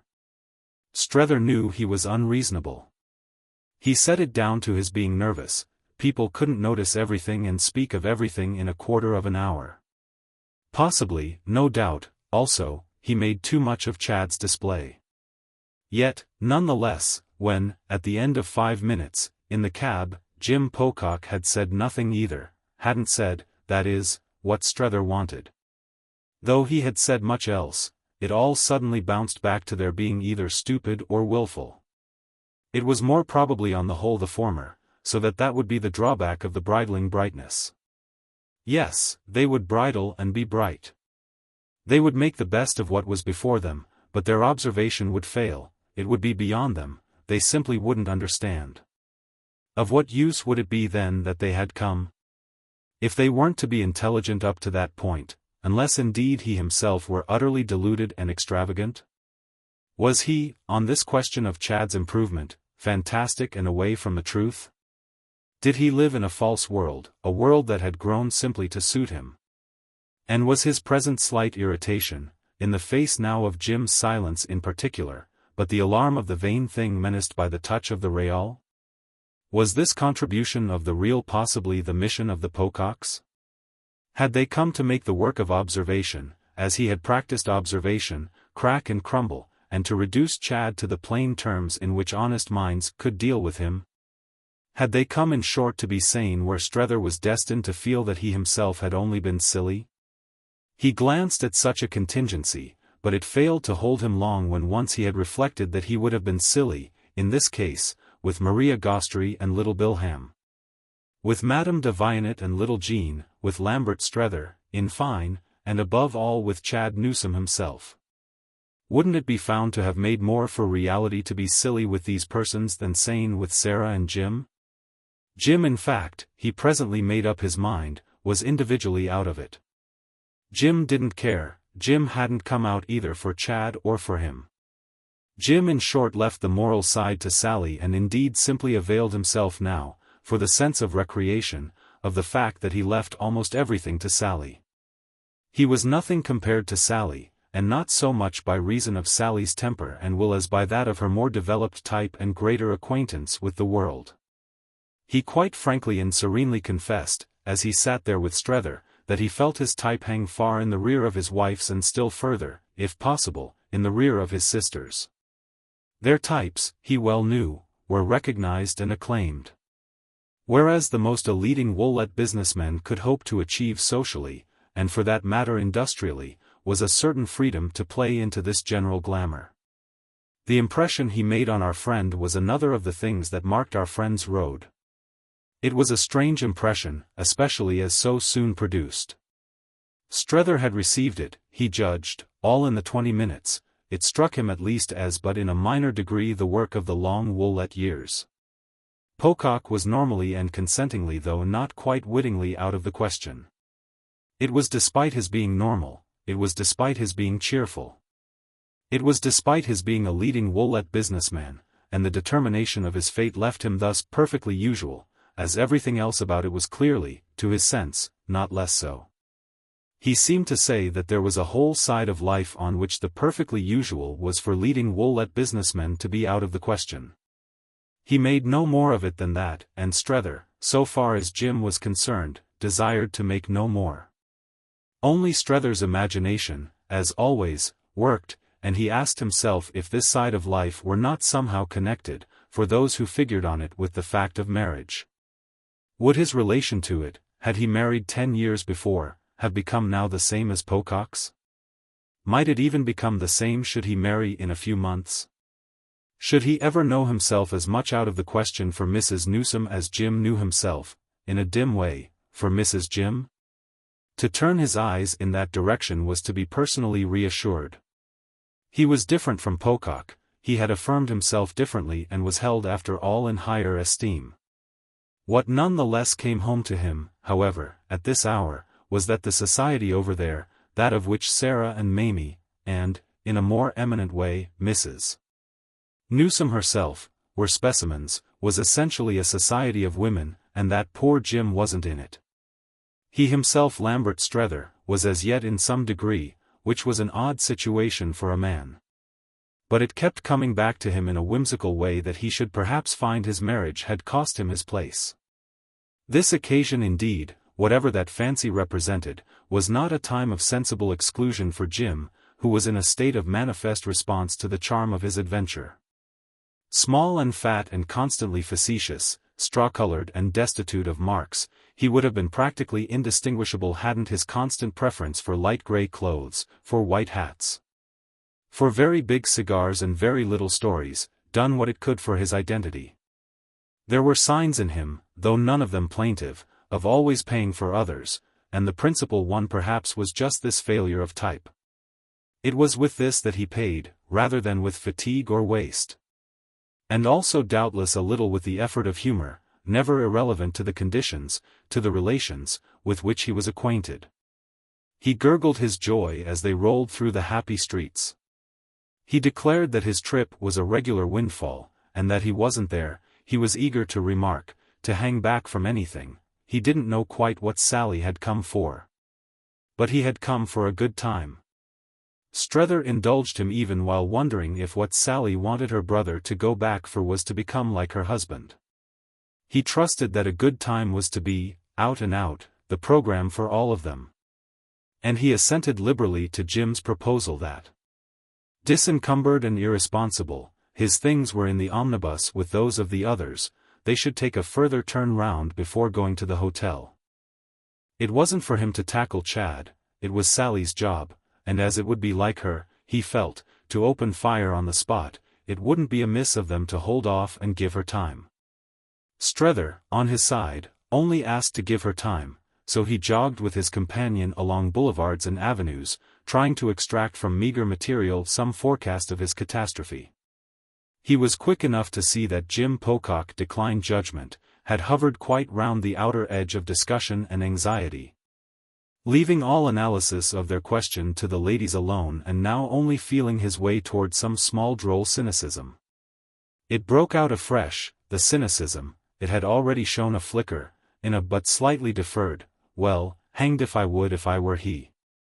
You mean you wouldn't in Chad's place? Give up this to go back and boss the advertising? Poor Jim, with his arms folded and his little legs out in the open fiacre, drank in the sparkling Paris noon and carried his eyes from one side of their vista to the other.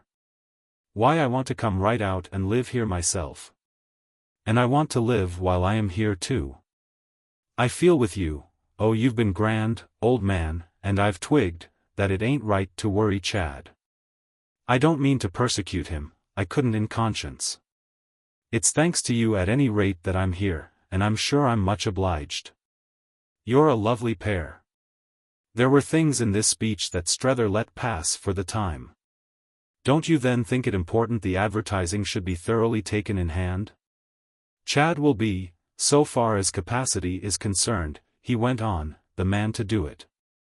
Where did he get his capacity? Jim asked. Over here. He didn't get it over here, and the wonderful thing is that over here he hasn't inevitably lost it.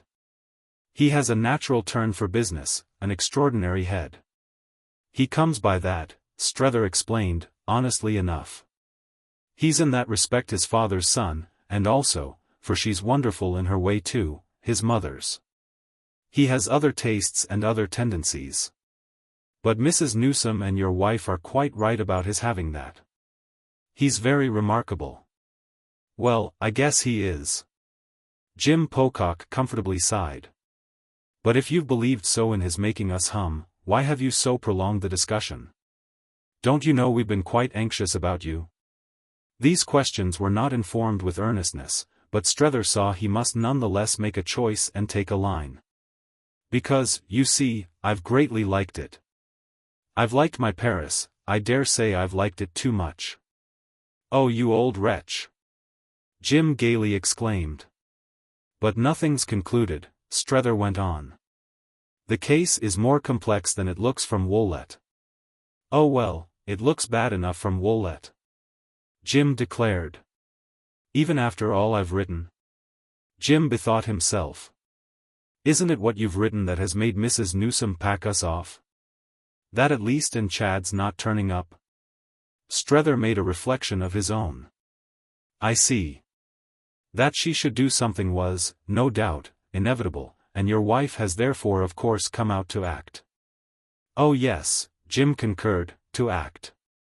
But Sally comes out to act, you know, he lucidly added, every time she leaves the house. She never comes out but she does act. She's acting moreover now for her mother, and that fixes the scale. Then he wound up, opening all his senses to it, with a renewed embrace of pleasant Paris. We haven't all the same at Woollett got anything like this. Strether continued to consider. I'm bound to say for you all that you strike me as having arrived in a very mild and reasonable frame of mind. You don't show your claws. I felt just now in Mrs. Pocock no symptom of that. She isn't fierce, he went on. I'm such a nervous idiot that I thought she might be. Oh, don't you know her well enough, Pocock asked, to have noticed that she never gives herself away, any more than her mother ever does? They ain't fierce, either of 'em. They let you come quite close. They wear their fur the smooth side out, the warm side in. Do you know what they are?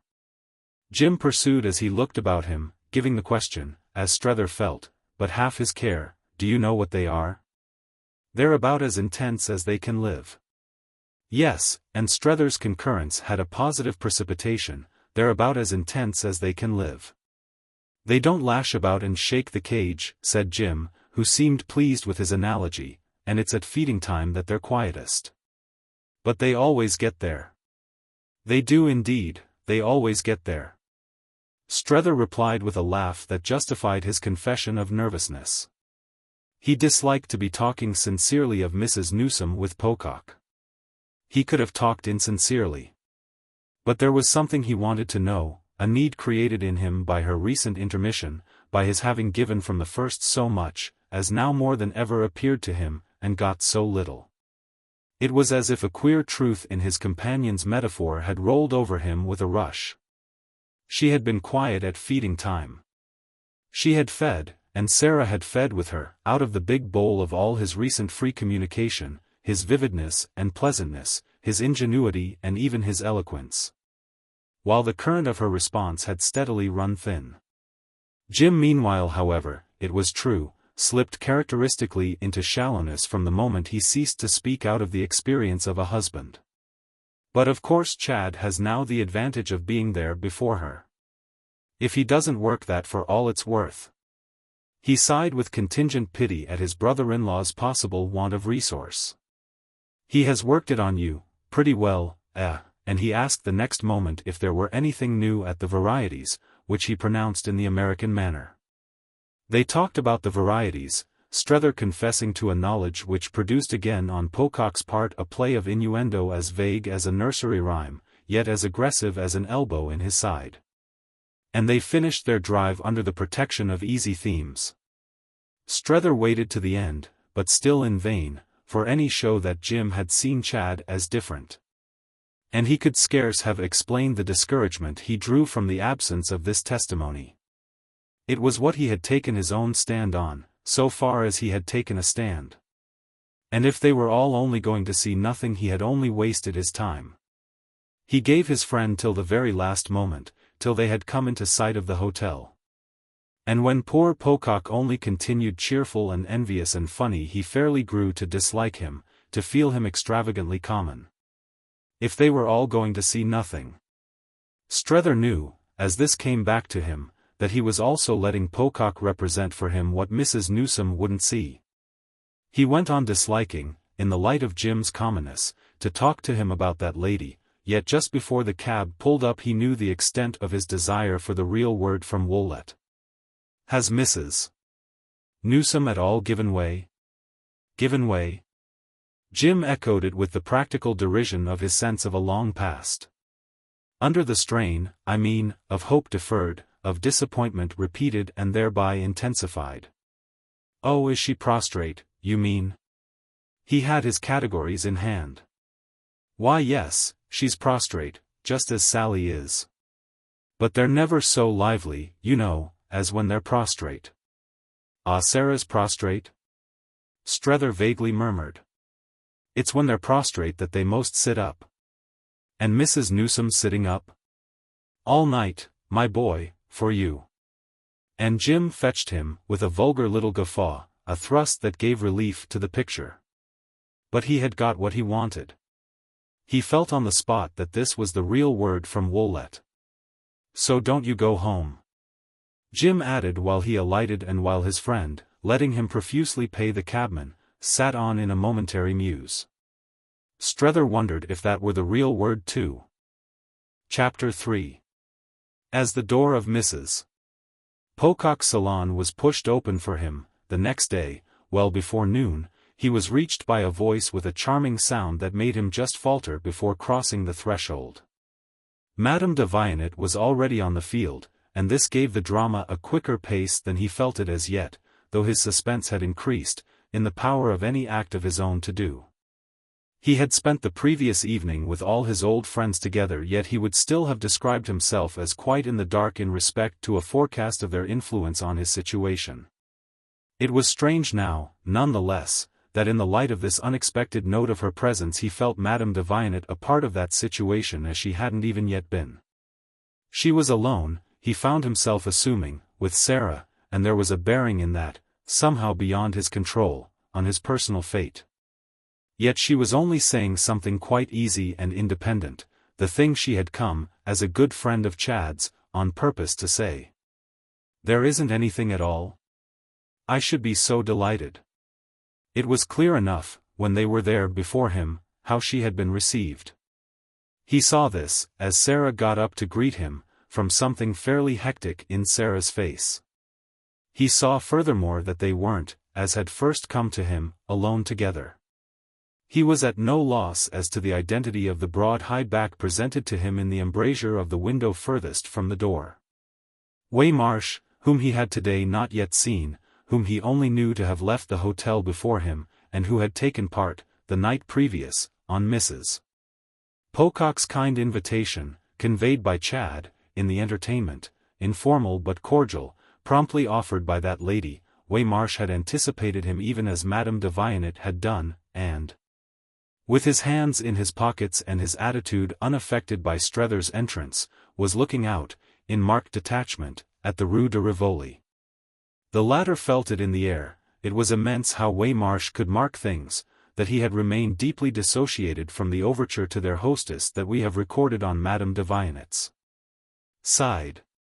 He had, conspicuously, tact, besides a stiff general view, and this was why he had left Mrs. Pocock to struggle alone. He would outstay the visitor, he would unmistakably wait. To what had he been doomed for months past but waiting? Therefore she was to feel that she had him in reserve.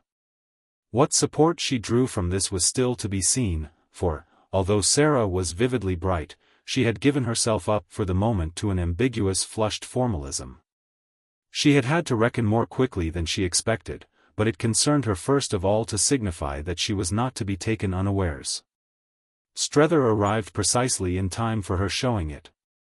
"Oh, you're too good, but I don't think I feel quite helpless. I have my brother, and these American friends. And then you know I've been to Paris." "I know Paris," said Sally Pocock in a tone that breathed a certain chill on Strether's heart. "Ah, but a woman, in this tiresome place where everything's always changing, a woman of goodwill," Madame de Vionnet threw off, "can always help a woman. I'm sure you know, but we know perhaps different things." She too, visibly, wished to make no mistake, but it was a fear of a different order and more kept out of sight. She smiled in welcome at Strether, she greeted him more familiarly than Mrs. Pocock, she put out her hand to him without moving from her place. And it came to him in the course of a minute and in the oddest way that, yes, positively, she was giving him over to ruin. She was all kindness and ease, but she couldn't help so giving him. She was exquisite, and her being just as she was poured for Sarah a sudden rush of meaning into his own equivocations. How could she know how she was hurting him? She wanted to show as simple and humble, in the degree compatible with operative charm, but it was just this that seemed to put him on her side. She struck him as dressed, as arranged, as prepared infinitely to conciliate, with the very poetry of good taste in her view of the conditions of her early call. She was ready to advise about dressmakers and shops. She held herself wholly at the disposition of Chad's family. Strether noticed her card on the table, her coronet and her countess, and the imagination was sharp in him of certain private adjustments in Sarah's mind. She had never, he was sure, sat with a countess before, and such was the specimen of that class he had been keeping to play on her. She had crossed the sea very particularly for a look at her. But he read in Madame de Vionnet's own eyes that this curiosity hadn't been so successfully met as that she herself wouldn't now have more than ever need of him. She looked much as she had looked to him that morning at Notre Dame. He noted in fact the suggestive sameness of her discreet and delicate dress. It seemed to speak, perhaps a little prematurely or too finely, of the sense in which she would help Mrs. Pocock with the shops. The way that lady took her in, moreover, added depth to his impression of what Miss Gostrey, by their common wisdom, had escaped. He winced as he saw himself but for that timely prudence ushering in Maria as a guide and an example. There was however a touch of relief for him in his glimpse, so far as he had got it, of Sarah's line. She knew Paris. Madame de Vionnet had, for that matter, lightly taken this up. Ah, then you've a turn for that, an affinity that belongs to your family. Your brother, though his long experience makes a difference, I admit, has become one of us in a marvelous way. And she appealed to Strether in the manner of a woman who could always glide off with smoothness into another subject. Wasn't he struck with the way Mr. Newsome had made the place his own, and hadn't he been in a position to profit by his friend's wondrous expertness?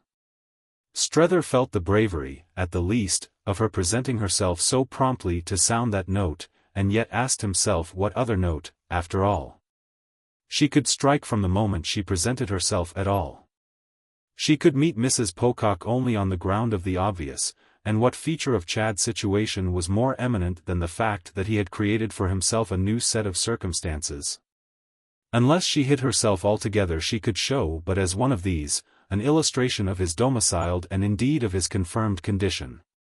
And the consciousness of all this in her charming eyes was so clear and fine that as she thus publicly drew him into her boat she produced in him such a silent agitation as he was not to fail afterwards to denounce as pusillanimous.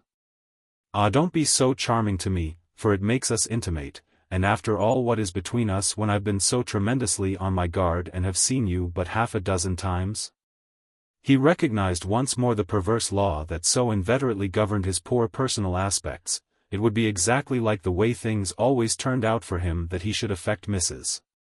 Pocock and Waymarsh as launched in a relation in which he had really never been launched at all.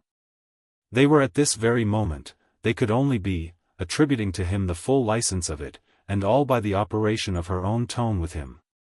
Whereas his sole license had been to cling with intensity to the brink, not to dip so much as a toe into the flood.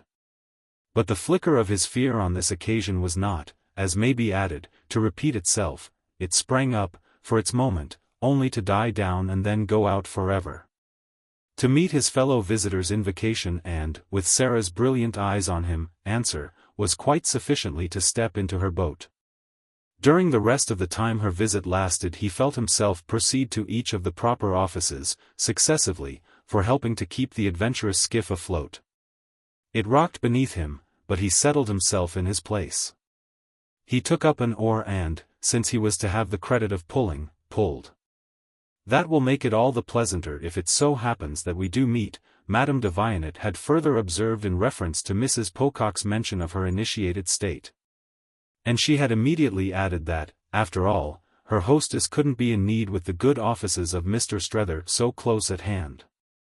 It's he, I gather, who has learnt to know his Paris, and to love it, better than anyone ever before in so short a time. So that between him and your brother, when it comes to the point, how can you possibly want for good guidance? The great thing, Mr. Strether will show you, she smiled, is just to let one's self go. Oh, I've not let myself go very far, Strether answered, feeling quite as if he had been called upon to hint to Mrs. Pocock how Parisians could talk. I'm only afraid of showing I haven't let myself go far enough. I've taken a good deal of time, but I must quite have had the air of not budging from one spot. He looked at Sarah in a manner that he thought she might take as engaging, and he made, under Madame de Vionnet's protection, as it were, his first personal point. What has really happened has been that, all the while, I've done what I came out for. Yet it only at first gave Madame de Vionnet a chance immediately to take him up. You've renewed acquaintance with your friend, you've learnt to know him again. She spoke with such cheerful helpfulness that they might, in a common cause, have been calling together and pledged to mutual aid. Waymarsh, at this, as if he had been in question, straightway turned from the window. Oh yes, Countess, he has renewed acquaintance with me, and he has, I guess, learnt something about me, though I don't know how much he has liked it. It's for Strether himself to say whether he has felt it justifies his course. Oh, but you, said the Countess gaily, are not in the least what he came out for, is he really, Strether? And I hadn't you at all in my mind. I was thinking of Mr. Newsome, of whom we think so much and with whom, precisely, Mrs. Pocock has given herself the opportunity to take up threads. What a pleasure for you both. Madame de Vionnet, with her eyes on Sarah, bravely continued. Mrs. Pocock met her handsomely, but Strether quickly saw she meant to accept no version of her movements or plans from any other lips. She required no patronage and no support, which were but other names for a false position. She would show in her own way what she chose to show, and this she expressed with a dry glitter that recalled to him a fine Woollett winter morning. I've never wanted for opportunities to see my brother. We've many things to think of at home, and great responsibilities and occupations, and our home's not an impossible place. We've plenty of reasons, Sarah continued a little piercingly, for everything we do, and in short she wouldn't give herself the least little scrap away. But she added as one who was always bland and who could afford a concession, I've come because, well, because we do come. Ah, then fortunately. Madame de Vionnet breathed it to the air. 5 minutes later they were on their feet for her to take leave, standing together in an affability that had succeeded in surviving a further exchange of remarks. Only with the emphasized appearance on Waymarsh's part of a tendency to revert, in a ruminating manner and as with an instinctive or a precautionary lightening of his tread, to an open window and his point of vantage. The glazed and gilded room, all red damask, ormolu, mirrors, clocks, looked south, and the shutters were bowed upon the summer morning. But the Tuileries garden and what was beyond it, over which the whole place hung, were things visible through gaps. So that the far-spreading presence of Paris came up in coolness, dimness and invitation, in the twinkle of gilt-tipped palings, the crunch of gravel, the click of hoofs, the crack of whips.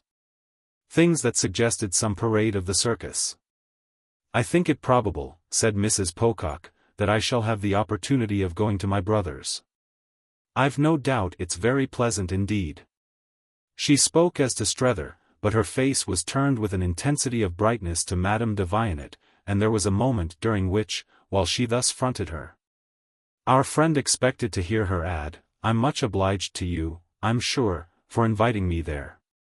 He guessed that for 5 seconds these words were on the point of coming, he heard them as clearly as if they had been spoken. But he presently knew they had just failed, knew it by a glance, quick and fine, from Madame de Vionnet, which told him that she too had felt them in the air. But that the point had luckily not been made in any manner requiring notice. This left her free to reply only to what had been said. That the Boulevard Malherbe may be common ground for us offers me the best prospect I see for the pleasure of meeting you again. Oh, I shall come to see you, since you've been so good, and Mrs. Pocock looked her invader well in the eyes. The flush in Sarah's cheeks had by this time settled to a small definite crimson spot that was not without its own bravery. She held her head a good deal up, and it came to Strether that of the two, at this moment, she was the one who most carried out the idea of a countess. He quite took in, however, that she would really return her visitor's civility. She wouldn't report again at Woollett without at least so much producible history as that in her pocket. "I want extremely to be able to show you my little daughter," Madame de Vionnet went on, "and I should have brought her with me if I hadn't wished first to ask your leave. I was in hopes I should perhaps find Miss Pocock, of whose being with you I've heard from Mr. Newsome and whose acquaintance I should so much like my child to make. If I have the pleasure of seeing her and you do permit it, I shall venture to ask her to be kind to Jean. Mr. Strether will tell you," she beautifully kept it up, "that my poor girl is gentle and good and rather lonely. They've made friends, he and she, ever so happily, and he doesn't, I believe, think ill of her. As for Jean herself, he has had the same success with her that I know he has had here wherever he has turned." She seemed to ask him for permission to say these things, or seemed rather to take it, softly and happily, with the ease of intimacy, for granted.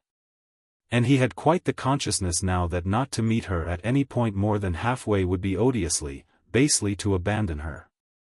Yes, he was with her, and, opposed even in this covert, this semi-safe fashion to those who were not, he felt, strangely and confusedly, but excitedly, inspiringly, how much and how far. It was as if he had positively waited in suspense for something from her that would let him in deeper, so that he might show her how he could take it. And what did in fact come as she drew out a little her farewell served sufficiently the purpose. "As his success is a matter that I'm sure he'll never mention for himself, I feel, you see, the less scruple. Which it's very good of me to say, you know, by the way," she added as she addressed herself to him, "considering how little direct advantage I've gained from your triumphs with me. When does one ever see you? I wait at home and I languish. You'll have rendered me the service, Mrs. Pocock, at least," she wound up, "of giving me one of my much too rare glimpses of this gentleman. I certainly should be sorry to deprive you of anything that seems so much, as you describe it, your natural due. Mr.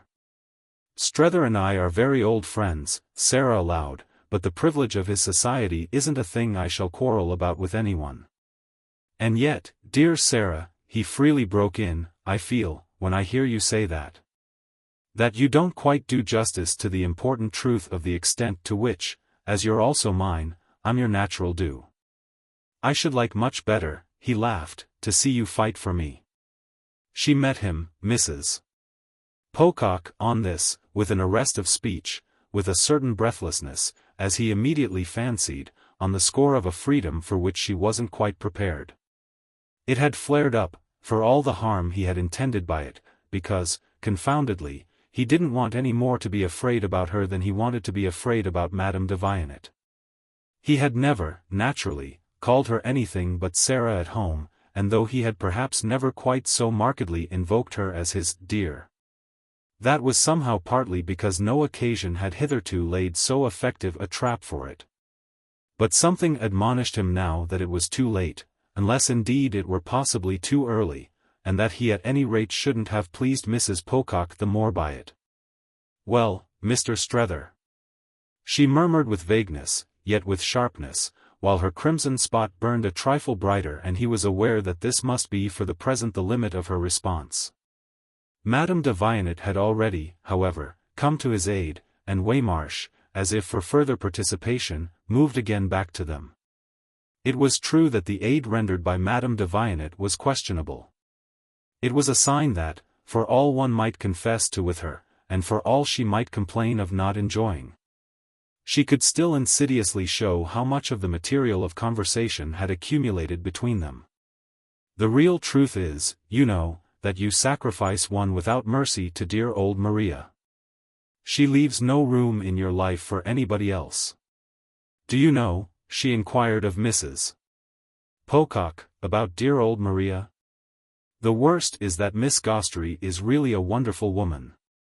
"Oh yes indeed," Strether answered for her, "Mrs. Pocock knows about Miss Gostrey. Your mother, Sarah, must have told you about her. Your mother knows everything," he sturdily pursued. And I cordially admit," he added with his conscious gaiety of courage, "that she's as wonderful a woman as you like."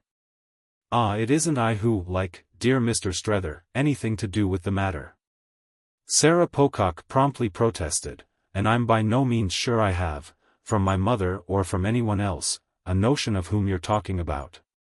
"Well, he won't let you see her, you know," Madame de Vionnet sympathetically threw in.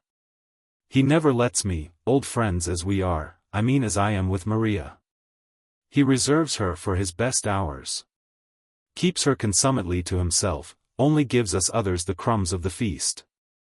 "Well, Countess, I've had some of the crumbs," Waymarsh observed with weight and covering her with his large look.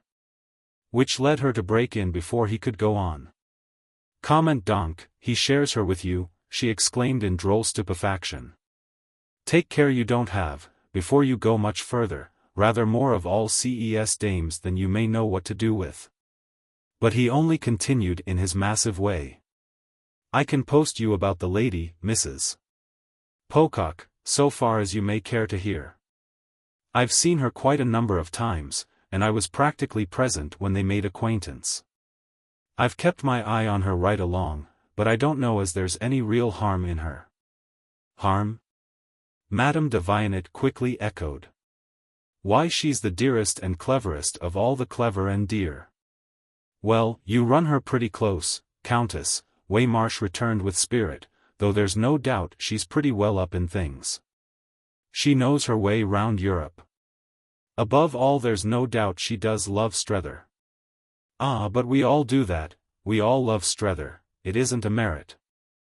Their fellow visitor laughed, keeping to her idea with a good conscience at which our friend was aware that he marvelled, though he trusted also for it, as he met her exquisitely expressive eyes. To some later light. The prime effect of her tone, however, and it was a truth which his own eyes gave back to her in sad ironic play, could only be to make him feel that, to say such things to a man in public, a woman must practically think of him as 90 years old. He had turned awkwardly, responsively red, he knew, at her mention of Maria Gostrey, Sarah Pocock's presence, the particular quality of it, had made this inevitable. And then he had grown still redder in proportion as he hated to have shown anything at all. He felt indeed that he was showing much, as, uncomfortably and almost in pain, he offered up his redness to Waymarsh, who, strangely enough, seemed now to be looking at him with a certain explanatory yearning. Something deep, something built on their old relation, passed, in this complexity, between them. He got the side wind of a loyalty that stood behind all actual queer questions. Waymarsh's dry bare humor, as it gave itself to be taken, gloomed out to demand justice. "Well, if you talk of Miss Barrace, I've my chance too," it appeared stiffly to nod, and it granted that it was giving him away, but struggled to add that it did so only to save him. The somber glow stared it at him till it fairly sounded out, "To save you, poor old man, to save you in spite of yourself." Yet it was somehow just this communication that showed him to himself as more than ever lost. Still another result of it was to put before him as never yet that between his comrade and the interest represented by Sarah there was already a basis. Beyond all question now, yes, Waymarsh had been in occult relation with Mrs. Newsome, out it all came in the very effort of his face. "Yes, you're feeling my hand," he as good as proclaimed it. "But only because this at least I shall have got out of the damned old world, that I shall have picked up the pieces into which it has caused you to crumble." It was as if in short, after an instant, Strether had not only had it from him, but had recognized that so far as this went the instant had cleared the air. Our friend understood and approved. He had the sense that they wouldn't otherwise speak of it. This would be all, and it would mark in himself a kind of intelligent generosity. It was with grim Sarah then, Sarah grim for all her grace, that Waymarsh had begun at 10 o'clock in the morning to save him. Well, if he could, poor dear man, with his big bleak kindness. The upshot of which crowded perception was that Strether, on his own side, still showed no more than he absolutely had to. He showed the least possible by saying to Mrs. Pocock after an interval much briefer than our glance at the picture reflected in him, oh, it's as true as they please, there's no Miss Gostrey for anyone but me, not the least little peep. I keep her to myself. Well, it's very good of you to notify me, Sarah replied without looking at him, and thrown for a moment by this discrimination, as the direction of her eyes showed. Upon a dimly desperate little community with Madame de Vionnet. But I hope I shan't miss her too much. Madame de Vionnet instantly rallied. And you know, though it might occur to one, it isn't in the least that he's ashamed of her. She's really, in a way, extremely good-looking. Ah, but extremely. Strether laughed while he wondered at the odd part he found thus imposed on him. It continued to be so by every touch from Madame de Vionnet. Well, as I say, you know, I wish you would keep me a little more to yourself. Couldn't you name some day for me, some hour, and better soon than late? I'll be at home whenever it best suits you. There, I can't say fairer. Strether thought a moment while Waymarsh and Mrs. Pocock affected him as standing attentive. I did lately call on you. Last week, while Chad was out of town. Yes, and I was away, as it happened, too. You choose your moments well. But don't wait for my next absence, for I shan't make another, Madame de Vionnet declared, while Mrs. Pocock's here. That vow needn't keep you long, fortunately, Sarah observed with reasserted suavity. I shall be at present but a short time in Paris. I have my plans for other countries. I meet a number of charming friends, and her voice seemed to caress that description of these persons. Ah then, her visitor cheerfully replied, all the more reason. Tomorrow, for instance, or next day, she continued to Strether. Tuesday would do for me beautifully. Tuesday then with pleasure. And at 5:30, or at 6. It was ridiculous, but Mrs. Pocock and Waymarsh struck him as fairly waiting for his answer. It was indeed as if they were arranged, gathered for a performance, the performance of Europe by his confederate and himself. Well, the performance could only go on. Say 5:45. 5:45, good. And now at last Madame de Vionnet must leave them, though it carried, for herself, the performance a little further. I did hope so much also to see Miss Pocock. Mayn't I still? Sarah hesitated, but she rose equal. She'll return your visit with me. She's at present out with Mr. Pocock and my brother. I see, of course Mr. Newsome has everything to show them. He has told me so much about her. My great desires to give my daughter the opportunity of making her acquaintance. I'm always on the lookout for such chances for her.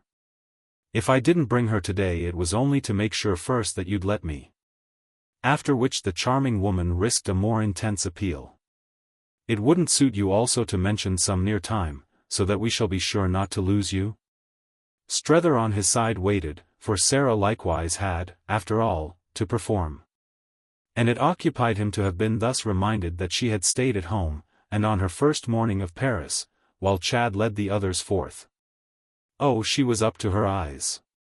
If she had stayed at home she had stayed by an understanding, arrived at the evening before, that Waymarsh would come and find her alone.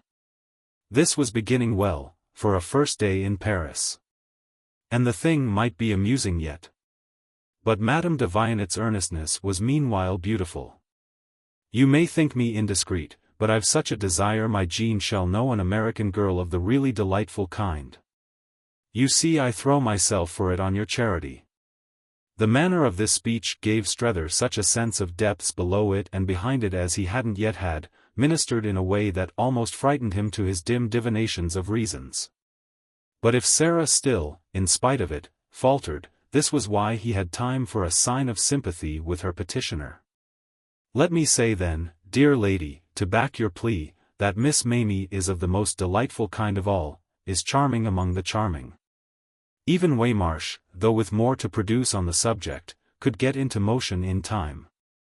Yes, Countess, the American girl's a thing that your country must at least allow ours the privilege to say we can show you. But her full beauty is only for those who know how to make use of her. Ah then, smiled Madame de Vionnet, that's exactly what I want to do. I'm sure she has much to teach us. It was wonderful, but what was scarce less so was that Strether found himself, by the quick effect of it, moved another way. Oh, that may be. But don't speak of your own exquisite daughter, you know, as if she weren't pure perfection. I at least won't take that from you. Mademoiselle de Vionnet, he explained, in considerable form, to Mrs. Pocock, is pure perfection. Mademoiselle de Vionnet is exquisite. It had been perhaps a little portentous, but, Sarah simply glittered. Waymarsh himself, for that matter, apparently recognized, in respect to the facts, the need of a larger justice, and he had with it an inclination to Sarah. Miss Jane strikingly handsome, in the regular French style. It somehow made both Strether and Madame de Vionnet laugh out, though at the very moment he caught in Sarah's eyes, as glancing at the speaker, a vague but unmistakable, "You too?" It made Waymarsh in fact look consciously over her head.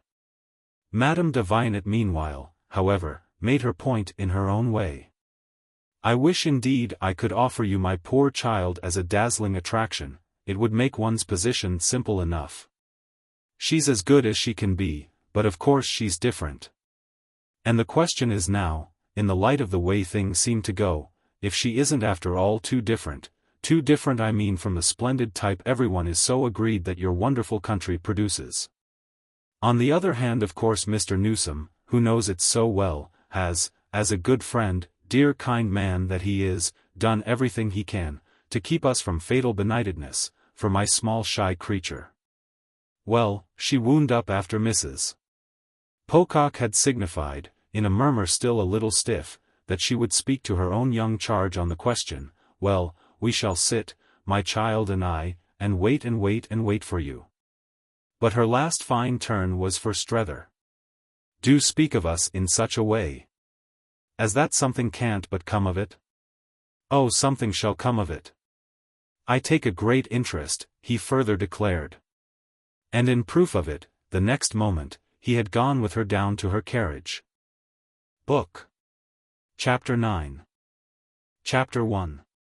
"The difficulty is," Strether said to Madame de Vionnet a couple of days later, "that I can't surprise them into the smallest sign of his not being the same old Chad they've been for the last 3 years glowering at across the sea. They simply won't give any, and as a policy, you know, what you call a part 1 a deep game, that's positively remarkable." It was so remarkable that our friend had pulled up before his hostess with the vision of it. He had risen from his chair at the end of 10 minutes and begun, as a help not to worry, to move about before her quite as he moved before Maria. He had kept his appointment with her to the minute and had been intensely impatient, though divided in truth between the sense of having everything to tell her and the sense of having nothing at all. The short interval had, in the face of their complication, multiplied his impressions, it being meanwhile to be noted, moreover, that he already frankly, already almost publicly, viewed the complication as common to them. If Madame de Vionnet, under Sarah's eyes, had pulled him into her boat, there was by this time no doubt whatever that he had remained in it and that what he had really most been conscious of for many hours together was the movement of the vessel itself. They were in it together this moment as they hadn't yet been, and he hadn't at present uttered the least of the words of alarm or remonstrance that had died on his lips at the hotel. He had other things to say to her than that she had put him in a position, so quickly had his position grown to affect him as quite excitingly, altogether richly, inevitable. That the outlook, however, given the point of exposure, hadn't cleared up half so much as he had reckoned was the first warning she received from him on his arrival. She had replied with indulgence that he was in too great a hurry, and had remarked soothingly that if she knew how to be patient surely he might be. He felt her presence, on the spot, he felt her tone and everything about her, as an aid to that effort. And it was perhaps one of the proofs of her success with him that he seemed so much to take his ease while they talked. By the time he had explained to her why his impressions, though multiplied, still baffled him, it was as if he had been familiarly talking for hours. They baffled him because Sarah was deeper than she had ever yet had a chance to show herself. He didn't say that this was partly the effect of her opening so straight down, as it were, into her mother, and that, given Mrs. Newsome's profundity, the shaft thus sunk might well have a reach. But he wasn't without a resigned apprehension that, at such a rate of confidence between the two women, he was likely soon to be moved to show how already, at moments, it had been for him as if he were dealing directly with Mrs. Newsome. Sarah, to a certainty, would have begun herself to feel it in him, and this naturally put it in her power to torment him the more. From the moment she knew he could be tormented. But why can you be? His companion was surprised at his use of the word. Because I'm made so, I think of everything. Ah, one must never do that, she smiled. One must think of as few things as possible. Then, he answered, one must pick them out right. But all I mean is, for I express myself with violence, that she's in a position to watch me. There's an element of suspense for me, and she can see me wriggle.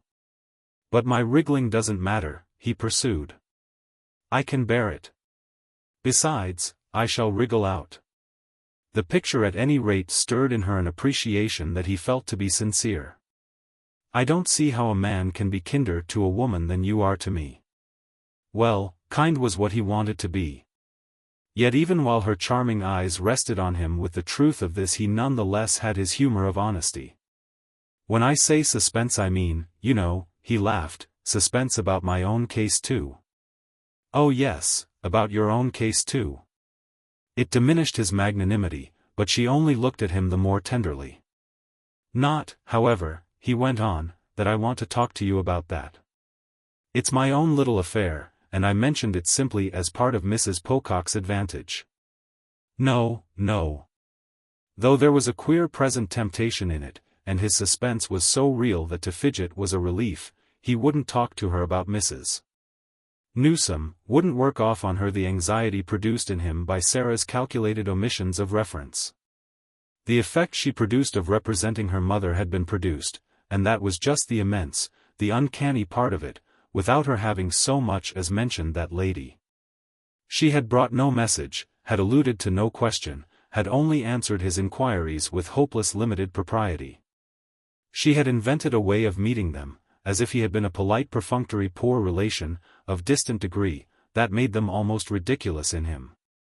He couldn't moreover on his own side ask much without appearing to publish how he had lately lacked news, a circumstance of which it was Sarah's profound policy not to betray a suspicion.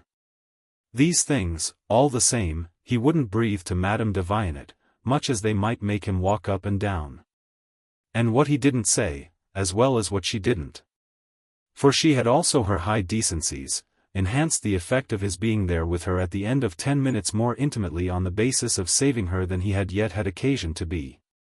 It ended in fact by being quite beautiful between them, the number of things they had a manifest consciousness of not saying.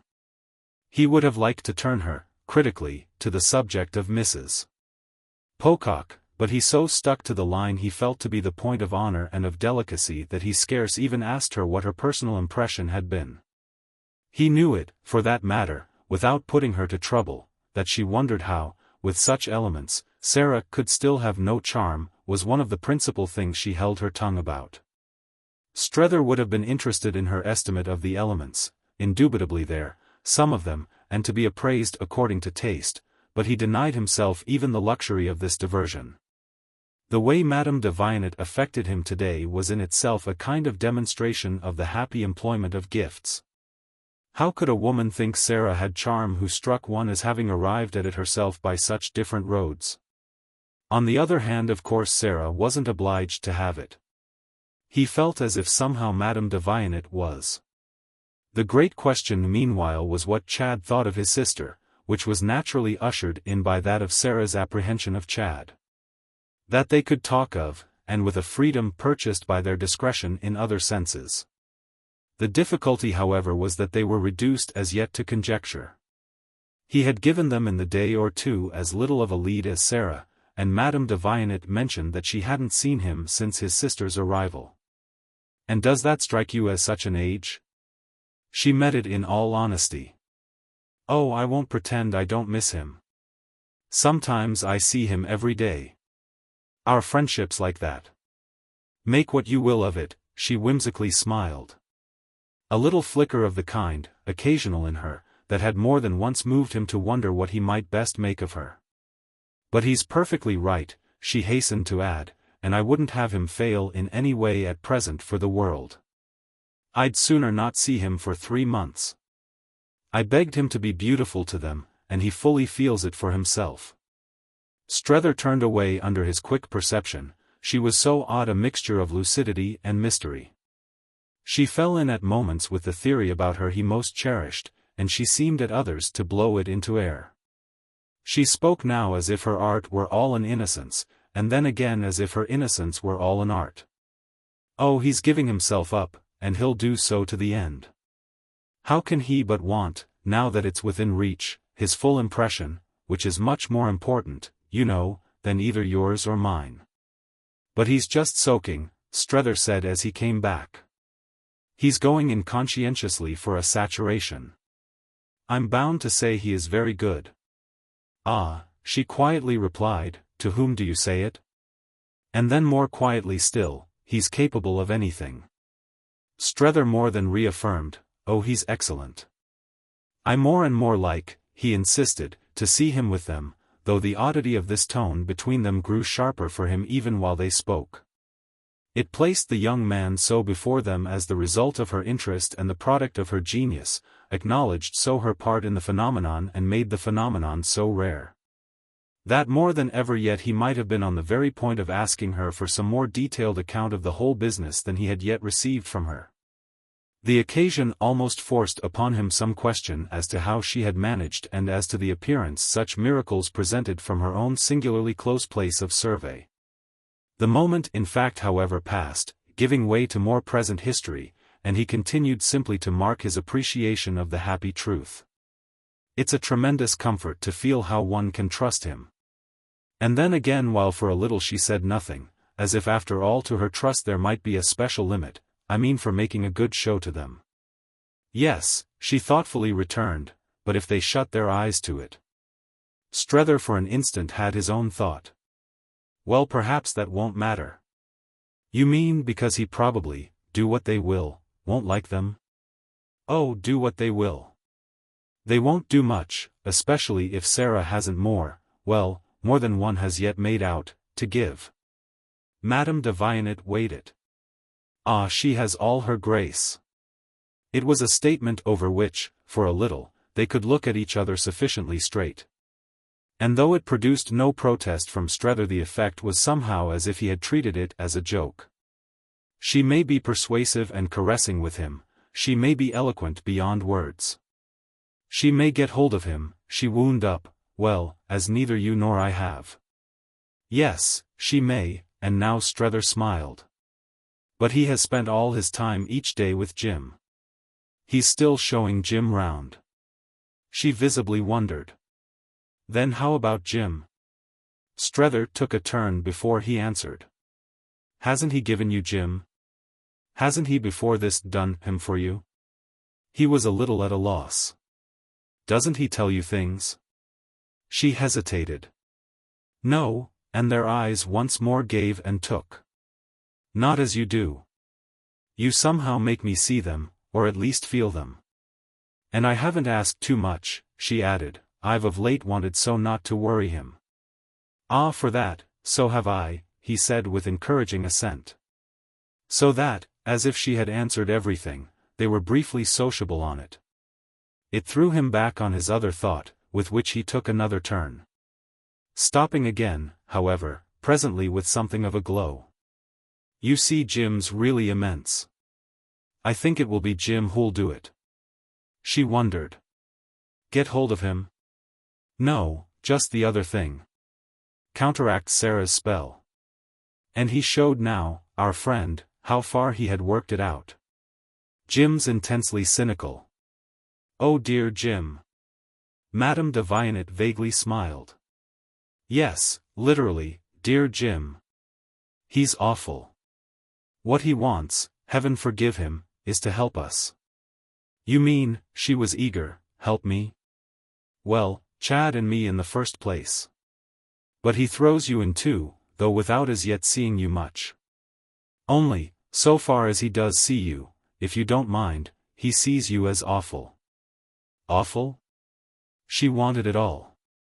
A regular bad one, though of course of a tremendously superior kind.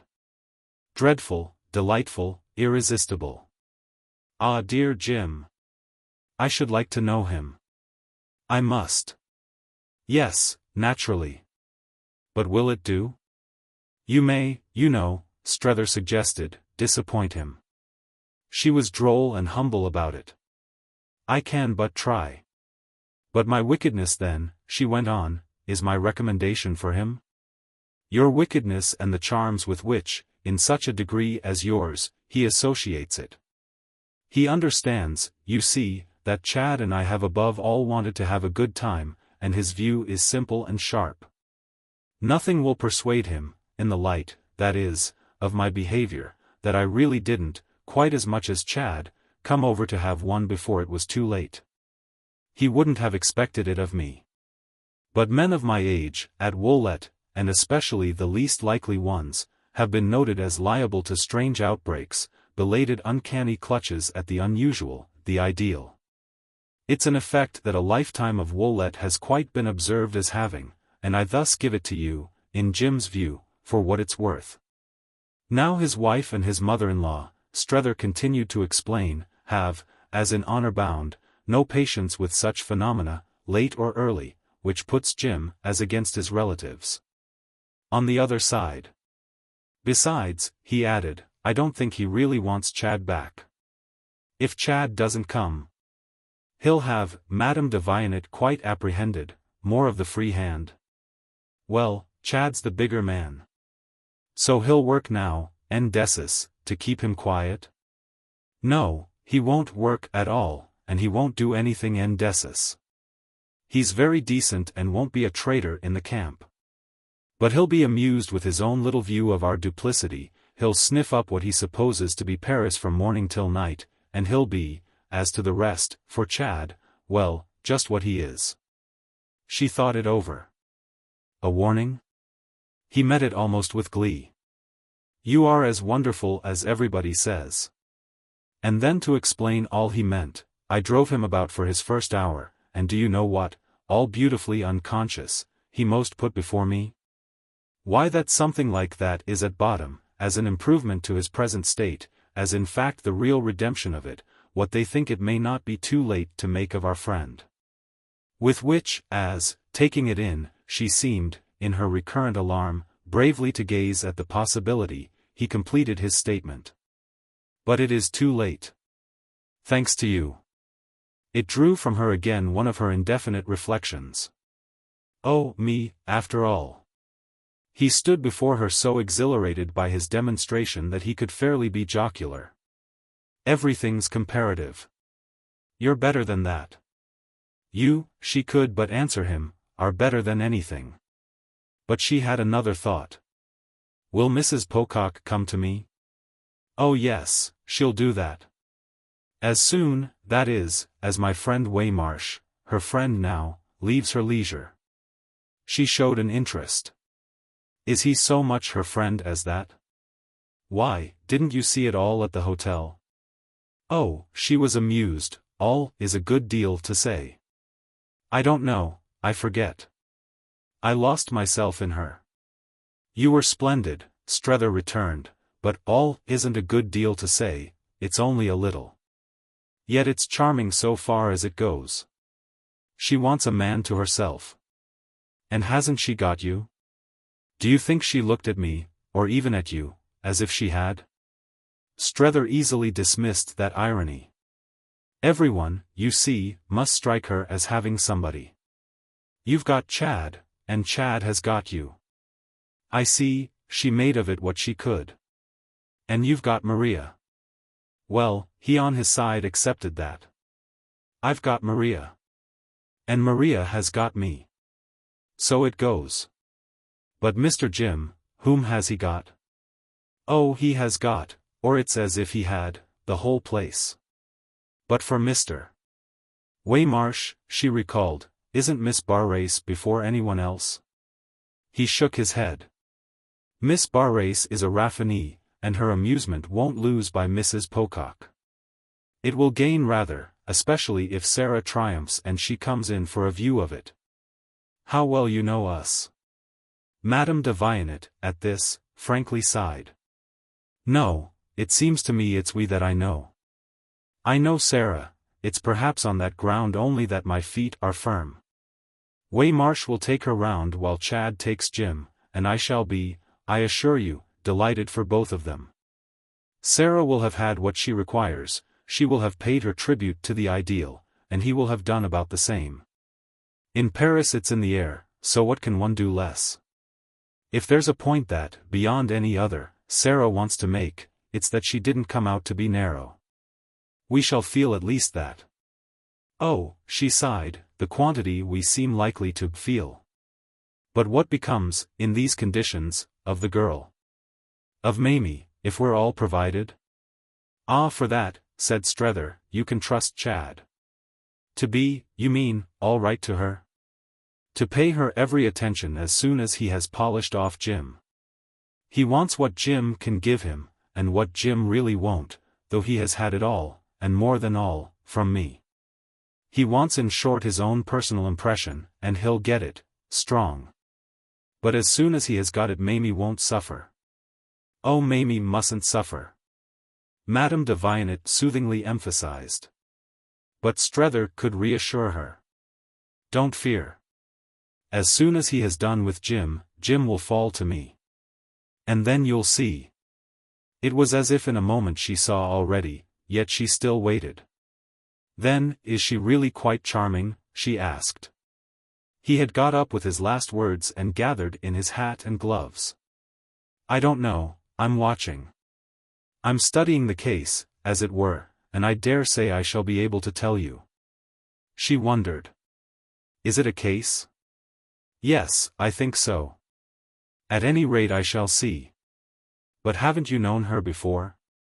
Yes, he smiled, but somehow at home she wasn't a case.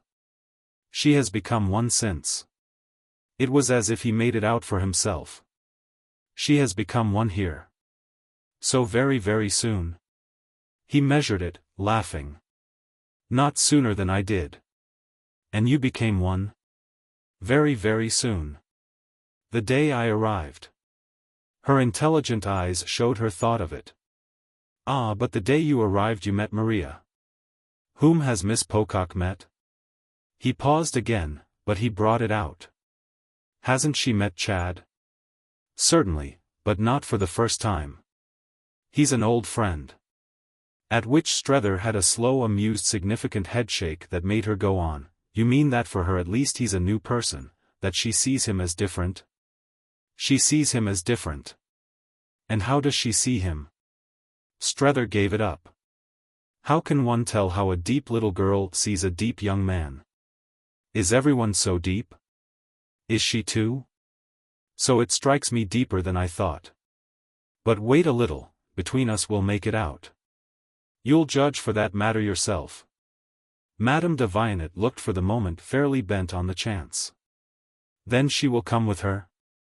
I mean Mamie with Mrs. Pocock? Certainly. Her curiosity, if nothing else, will in any case work that. But leave it all to Chad.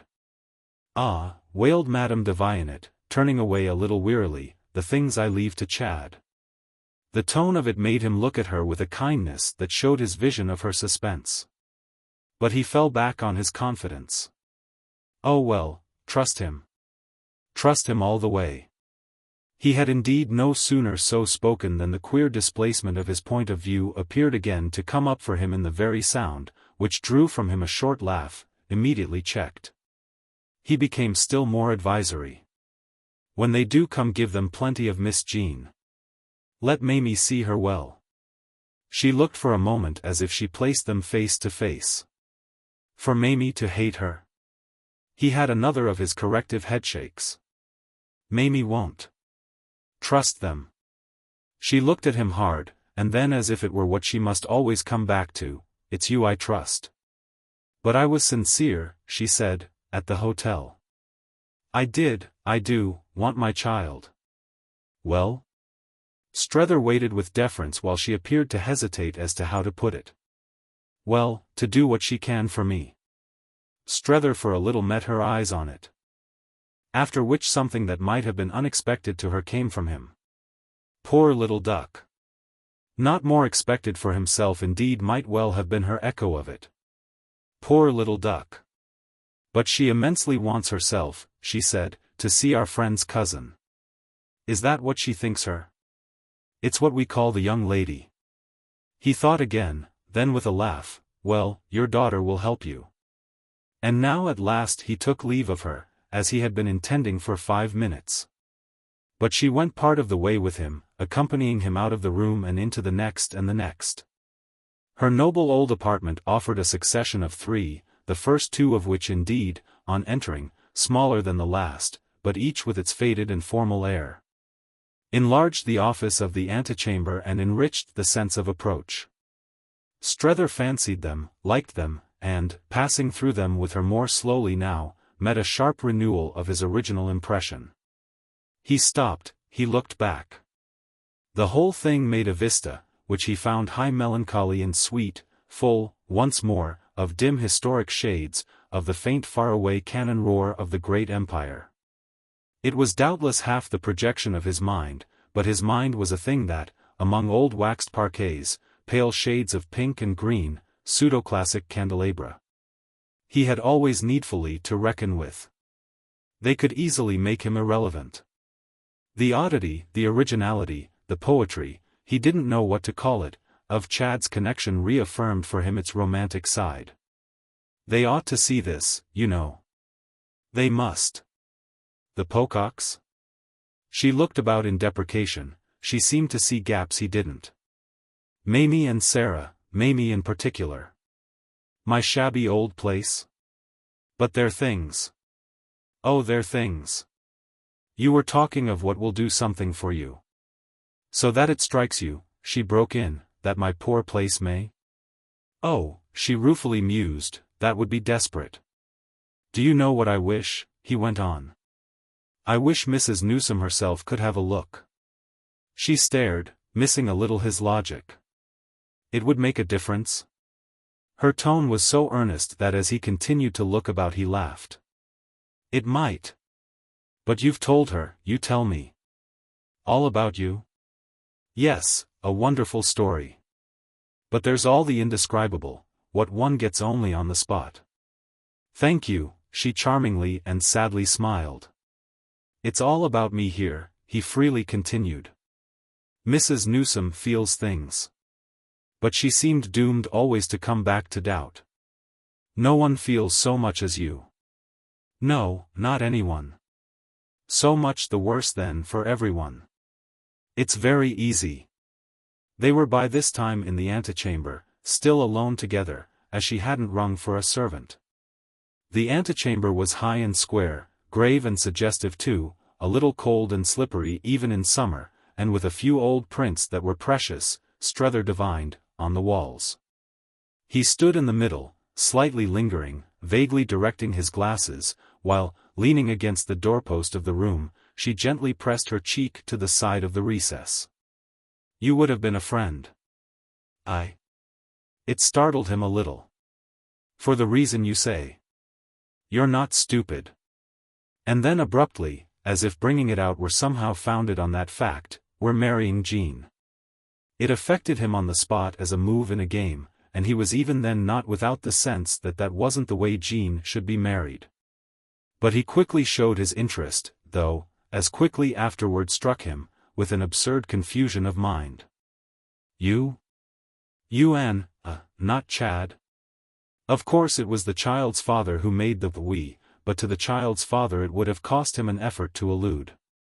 Yet didn't it seem the next minute that Monsieur de Vionnet was after all not in question? Since she had gone on to say that it was indeed to Chad she referred and that he had been in the whole matter kindness itself. If I must tell you all, it is he himself who has put us in the way. I mean in the way of an opportunity that, so far as I can yet see, is all I could possibly have dreamed of. For all the trouble Monsieur de Vionnet will ever take. It was the first time she had spoken to him of her husband, and he couldn't have expressed how much more intimate with her it suddenly made him feel. It wasn't much, in truth, there were other things in what she was saying that were far more. But it was as if, while they stood there together so easily in these cold chambers of the past, the single touch had shown the reach of her confidence. "But our friend," she asked, "hasn't then told you?" "He has told me nothing." "Well, it has come with rather a rush, all in a very few days. And hasn't moreover yet taken a form that permits an announcement. It's only for you, absolutely you alone, that I speak. I so want you to know." The sense he had so often had, since the first hour of his disembarkment, of being further and further in, treated him again at this moment to another twinge. But in this wonderful way of her putting him in there continued to be something exquisitely remorseless. Monsieur de Vionnet will accept what he must accept. He has proposed half a dozen things, each one more impossible than the other, and he wouldn't have found this if he lives to 100. Chad found it, she continued with her lighted, faintly flushed, her conscious confidential face, in the quietest way in the world. Or rather it found him, for everything finds him. I mean finds him right. You'll think we do such things strangely, but at my age, she smiled, one has to accept one's conditions. Our young man's people had seen her. One of his sisters, a charming woman, we know all about them, had observed her somewhere with me. She had spoken to her brother, turned him on. And we were again observed, poor Jean and I, without our in the least knowing it. It was at the beginning of the winter, it went on for some time, it outlasted our absence. It began again on our return, and it luckily seems all right. The young man had met Chad, and he got a friend to approach him, as having a decent interest in us. Mr. Newsome looked well before he leaped. He kept beautifully quiet and satisfied himself fully, then only he spoke. "It's what has for some time past occupied us. It seems as if it were what would do. Really, really all one could wish. There are only 2 or 3 points to be settled, they depend on her father. But this time I think we're safe." Strether, consciously gaping a little, had fairly hung upon her lips. "I hope so with all my heart."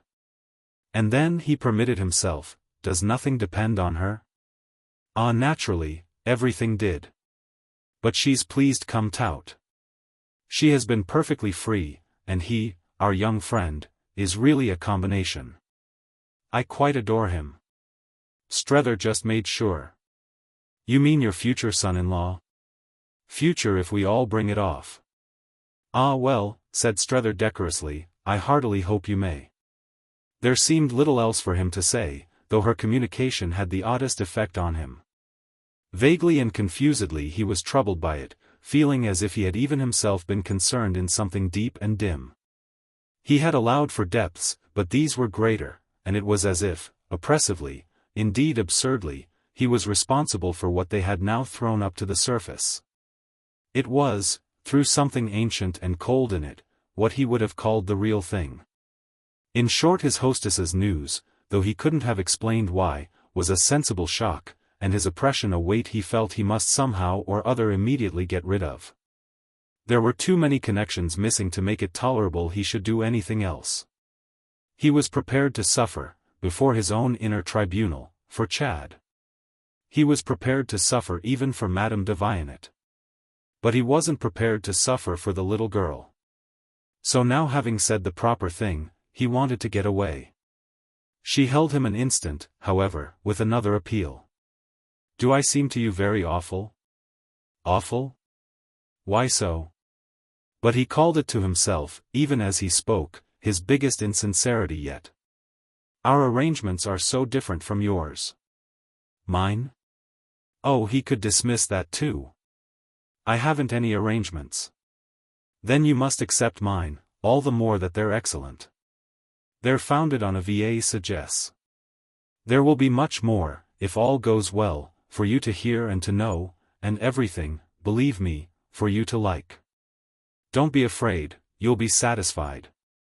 Thus she could talk to him of what, of her innermost life, for that was what it came to, he must accept. Thus she could extraordinarily speak as if in such an affair his being satisfied had an importance. It was all a wonder and made the whole case larger.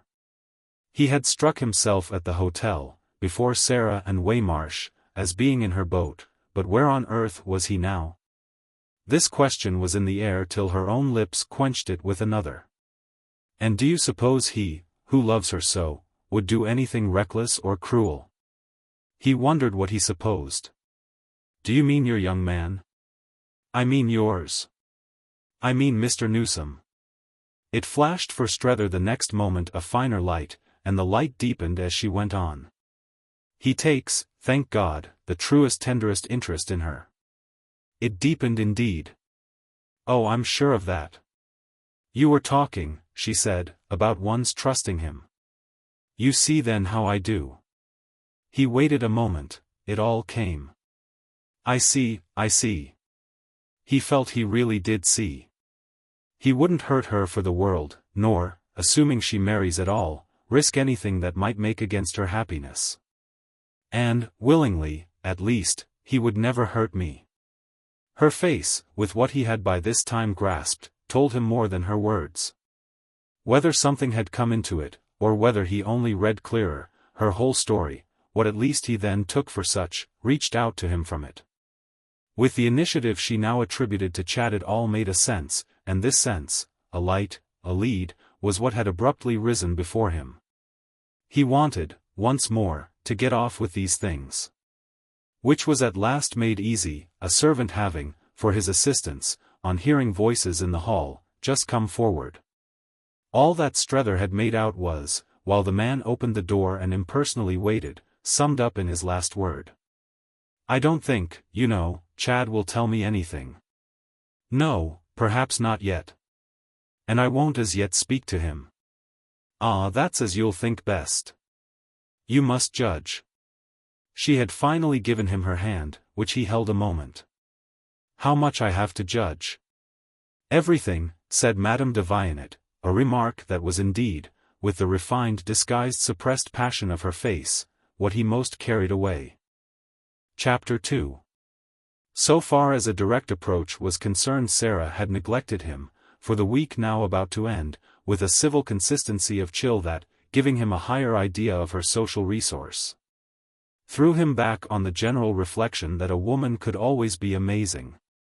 It indeed helped a little to console him that he felt sure she had for the same period also left Chad's curiosity hanging. Though on the other hand, for his personal relief, Chad could at least go through the various motions, and he made them extraordinarily numerous, of seeing she had a good time. There wasn't a motion on which, in her presence, poor Strether could so much as venture, and all he could do when he was out of it was to walk over for a talk with Maria. He walked over of course much less than usual, but he found a special compensation in a certain half-hour during which, toward the close of a crowded empty expensive day, his several companions seemed to him so disposed of as to give his forms and usages a rest. He had been with them in the morning and had nevertheless called on the Pococks in the afternoon. But their whole group, he then found, had dispersed after a fashion of which it would amuse Miss Gostrey to hear.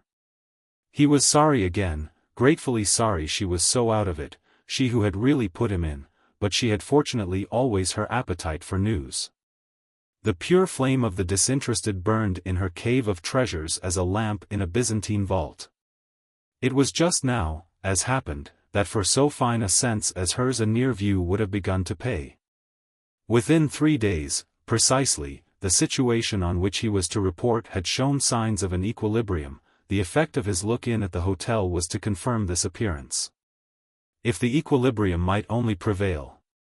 Sarah was out with Waymarsh, Mamie was out with Chad, and Jim was out alone.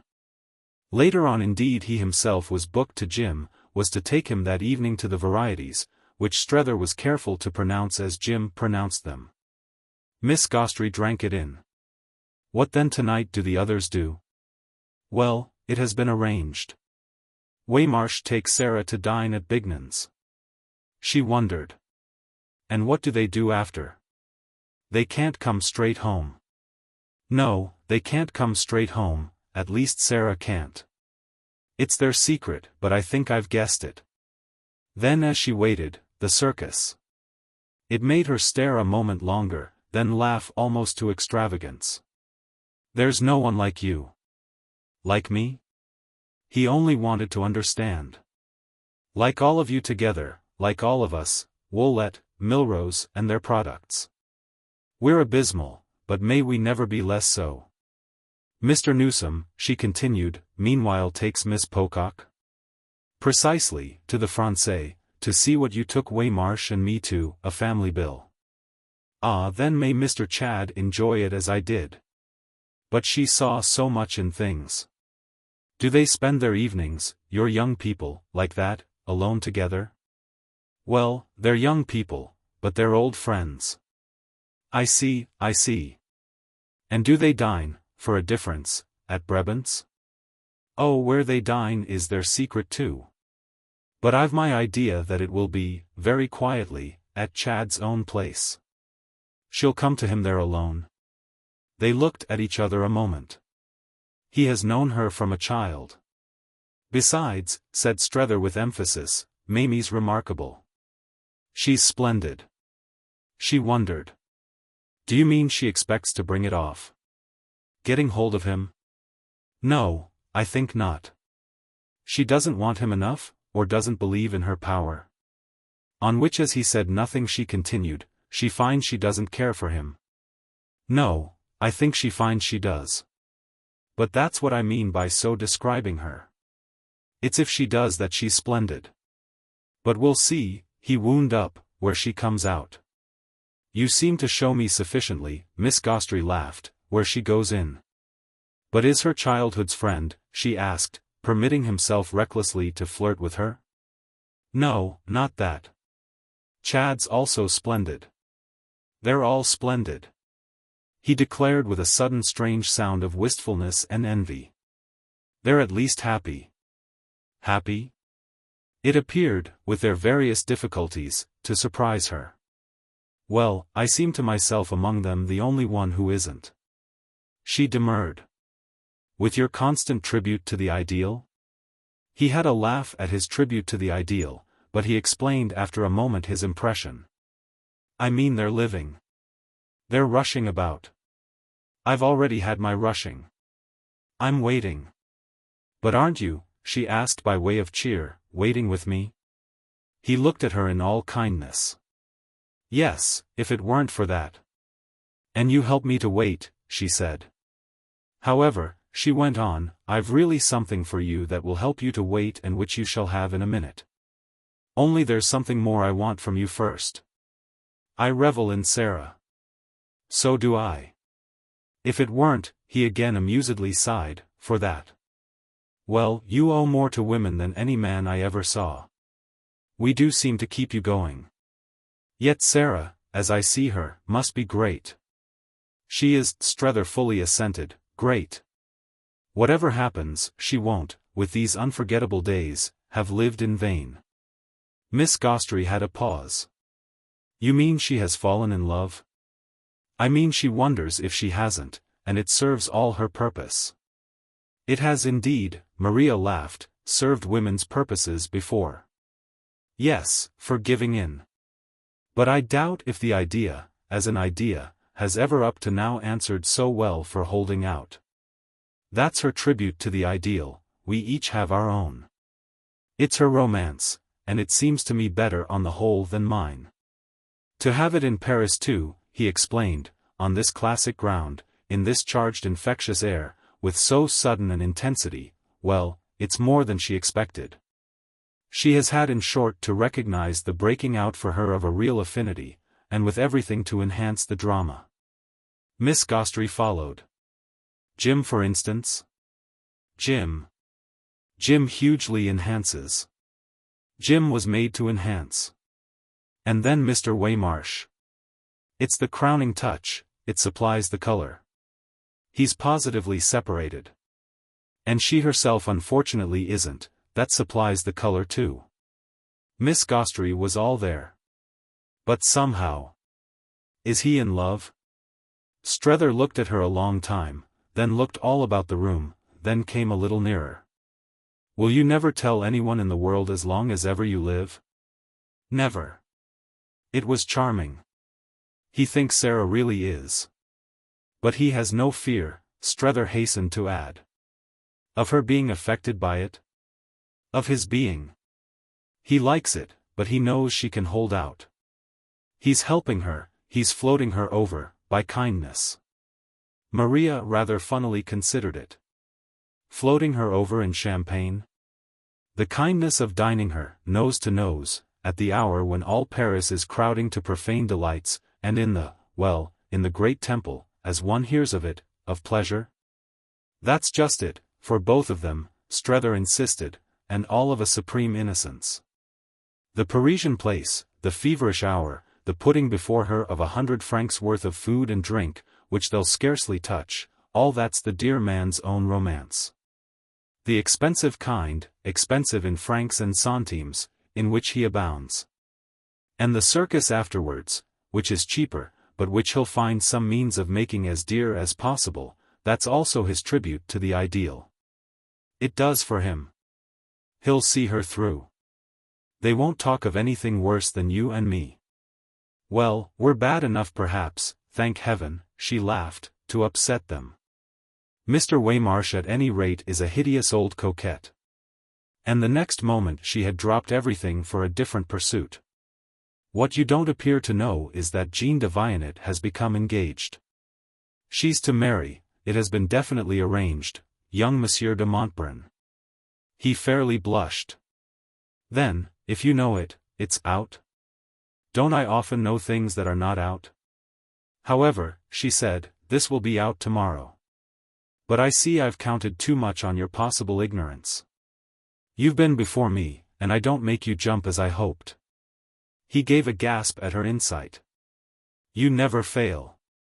I've had my jump. I had it when I first heard. Then if you knew, why didn't you tell me as soon as you came in? Because I had it from her as a thing not yet to be spoken of. Miss Gostrey wondered. From Madame de Vionnette herself? As a probability, not quite a certainty, a good cause in which Chad has been working. So I've waited.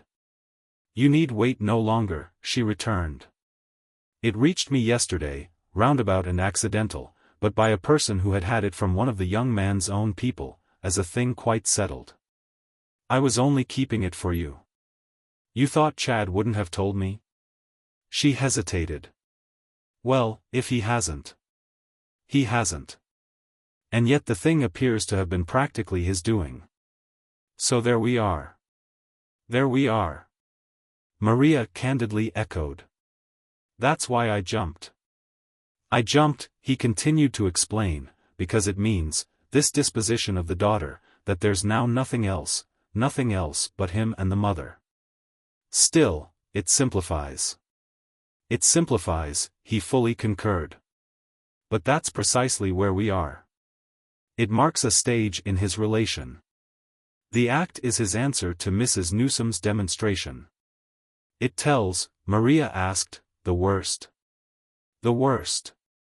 But is the worst what he wants Sarah to know? He doesn't care for Sarah. At which Miss Gostrey's eyebrows went up. You mean she has already dished herself? Strether took a turnabout. He had thought it out again and again before this, to the end, but the vista seemed each time longer. He wants his good friend to know the best. I mean the measure of his attachment. She asked for a sign, and he thought of that one. There it is. A concession to her jealousy? Strether pulled up. Yes, call it that. Make it lurid, for that makes my problem richer. Certainly, let us have it lurid, for I quite agree with you that we want none of our problems poor. But let us also have it clear. Can he, in the midst of such a preoccupation, or on the heels of it, have seriously cared for Jean, as a young man at liberty would have cared? Well, Strether had mastered it. I think he can have thought it would be charming if he could care. It would be nicer. Nicer than being tied up to Marie? Yes, than the discomfort of an attachment to a person he can never hope, short of a catastrophe, to marry. And he was quite right, said Strether. It would certainly have been nicer. Even when a thing's already nice, there mostly is some other thing that would have been nicer, or as to which we wonder if it wouldn't. But his question was all the same a dream. He couldn't care in that way. He is tied up to Marie. The relation is too special and has gone too far. It's the very basis, and his recent lively contribution toward establishing Jean in life has been his definite and final acknowledgement to Madame de Vionnet that he has ceased squirming. I doubt meanwhile, he went on, if Sarah has at all directly attacked him. His companion brooded. But won't he wish for his own satisfaction to make his ground good to her? No, he'll leave it to me, he'll leave everything to me. I sort of feel, he worked it out, that the whole thing will come upon me. Yes, I shall have every inch and every ounce of it. I shall be used for it. And Strether lost himself in the prospect. Then he fancifully expressed the issue.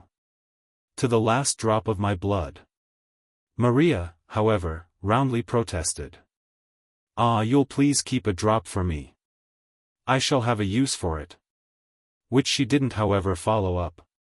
She had come back the next moment to another matter. Mrs. Pocock, with her brother, is trusting only to her general charm? So it would seem. And the charm's not working? Well, Strether put it otherwise, she's sounding the note of home, which is the very best thing she can do. The best for Madame de Vionnet? The best for home itself. The natural one. The right one. Right? Maria asked, when it fails. Strether had a pause. The difficulty's Jim. Jim's the note of home. She debated. Ah, surely not the note of Mrs. Newsome. But he had it all. The note of the home for which Mrs. Newsome wants him, the home of the business.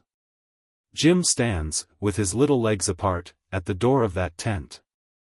And Jim is, frankly speaking, extremely awful. Maria stared. And you in, you poor thing, for your evening with him? Oh, he's all right for me. Strether laughed. Anyone's good enough for me. But Sarah shouldn't, all the same, have brought him. She doesn't appreciate him. His friend was amused with this statement of it. Doesn't know, you mean, how bad he is? Strether shook his head with decision. Not really. She wondered. Then doesn't Mrs. Newsome? It made him frankly do the same. Well, no, since you ask me. Maria rubbed it in. Not really either. Not at all. She rates him rather high. With which indeed, immediately, he took himself up. Well, he is good too, in his way. It depends on what you want him for. Miss Gostrey, however, wouldn't let it depend on anything, wouldn't have it, and wouldn't want him, at any price. It suits my book, she said, that he should be impossible. And it suits it still better, she more imaginatively added, that Mrs. Newsome doesn't know he is. Strether, in consequence, had to take it from her, but he fell back on something else. I'll tell you who does really know. Mr. Waymarsh? Never. Never indeed. I'm not always thinking of Mr. Waymarsh, in fact I find now I never am. Then he mentioned the person as if there were a good deal in it. Mamie. His own sister. Oddly enough it but let her down. What good will that do? None perhaps. But there, as usual, we are. Chapter 3. There they were yet again, accordingly, for 2 days more, when Strether, on being, at Mrs. Pocock's hotel, ushered into that lady's salon, found himself at first assuming a mistake on the part of the servant who had introduced him and retired. The occupants hadn't come in, for the room looked empty as only a room can look in Paris, of a fine afternoon when the faint murmur of the huge collective life, carried on out of doors, strays among scattered objects even as a summer air idles in a lonely garden. Our friend looked about and hesitated. Observed, on the evidence of a table charged with purchases and other matters, that Sarah had become possessed, by no aid from him, of the last number of the salmon-colored review. Noted further that Mamie appeared to have received a present of Fromentin's Maîtresse d'Autrefois from Chad, who had written her name on the cover. And pulled up at the sight of a heavy letter addressed in a hand he knew. This letter, forwarded by a banker and arriving in Mrs. Pocock's absence, had been placed in evidence, and it drew from the fact of its being unopened a sudden queer power to intensify the reach of its author. It brought home to him the scale on which Mrs. Newsome, for she had been copious indeed this time, was writing to her daughter while she kept him in durance. And it had altogether such an effect upon him as made him for a few minutes stand still and breathe low. In his own room, at his own hotel, he had dozens of well-filled envelopes superscribed in that character. And there was actually something in the renewal of his interrupted vision of the character that played straight into the so frequent question of whether he weren't already disinherited beyond appeal. It was such an assurance as the sharp downstrokes of her pen hadn't yet had occasion to give him, but they somehow at the present crisis stood for a probable absoluteness in any decree of the writer. He looked at Sarah's name and address, in short, as if he had been looking hard into her mother's face, and then turned from it as if the face had declined to relax. But since it was in a manner as if Mrs. Newsome were thereby all the more, instead of the less, in the room, and were conscious, sharply and sorely conscious, of himself, so he felt both held and hushed. Summoned to stay at least and take his punishment. By staying, accordingly, he took it, creeping softly and vaguely about and waiting for Sarah to come in. She would come in if he stayed long enough, and he had now more than ever the sense of her success in leaving him a prey to anxiety. It wasn't to be denied that she had had a happy instinct, from the point of view of Woollett, in placing him thus at the mercy of her own initiative. It was very well to try to say he didn't care, that she might break ground when she would, might never break it at all if she wouldn't. And that he had no confession whatever to wait upon her with. He breathed from day to day an air that damnably required clearing. And there were moments when he quite ached to precipitate that process. He couldn't doubt that, should she only oblige him by surprising him just as he then was, a clarifying scene of some sort would result from the concussion.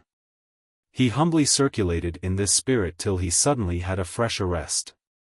Both the windows of the room stood open to the balcony, but it was only now that, in the glass of the leaf of one of them, folded back, he caught a reflection quickly recognized as the color of a lady's dress.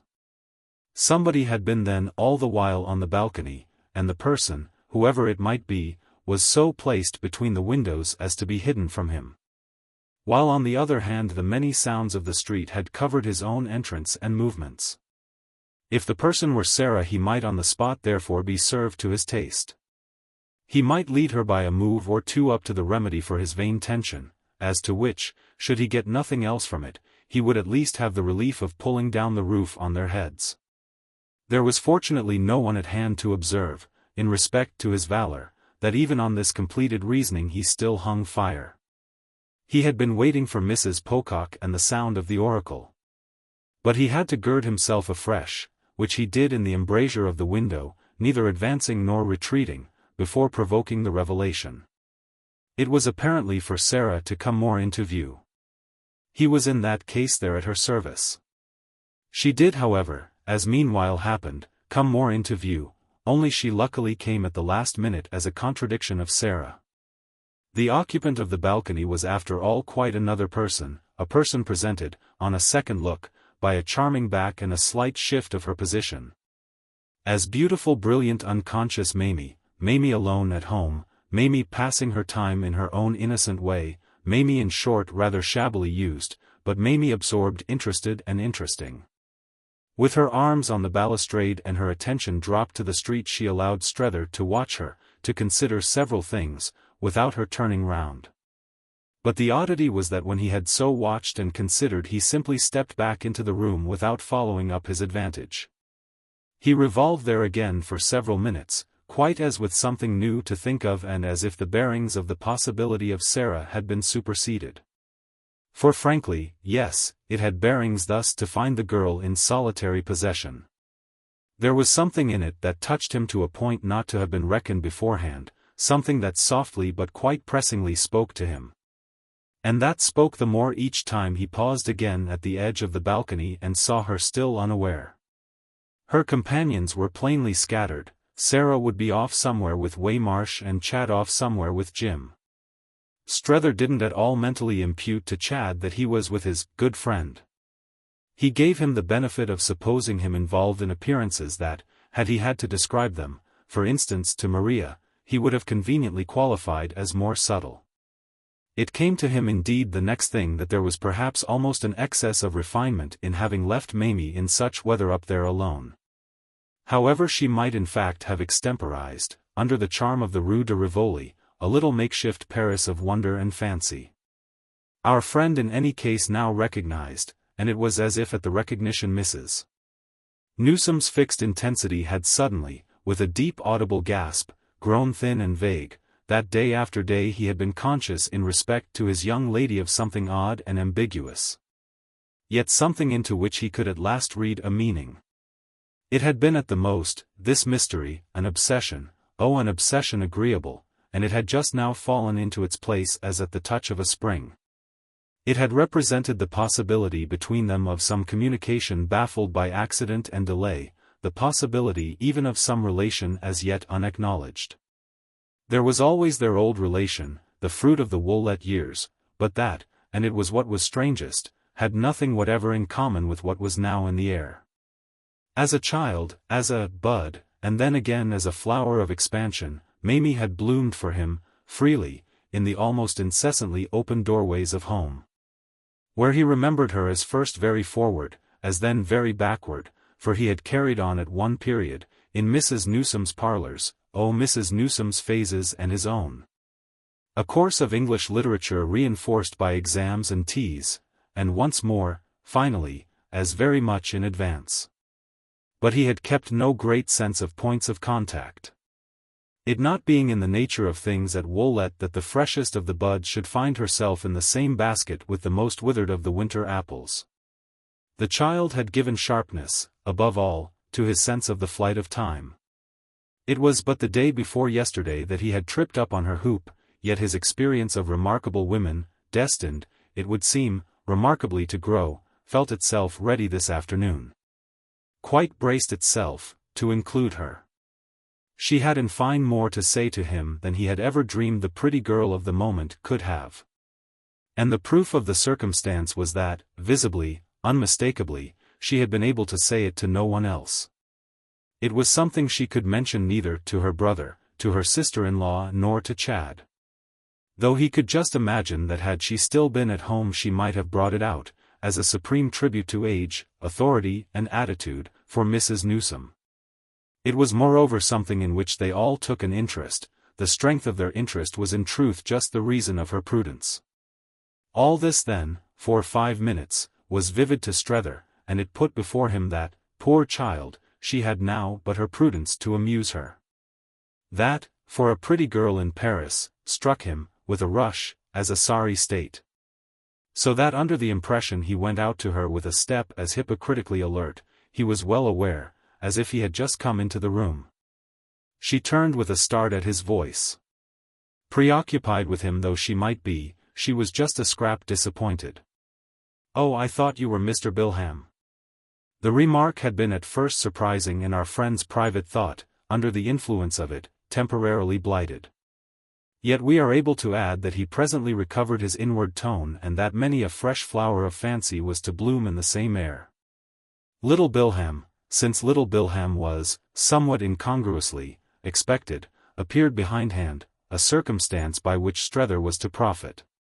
They came back into the room together after a little, the couple on the balcony, and amid its crimson and gold elegance, with the others still absent.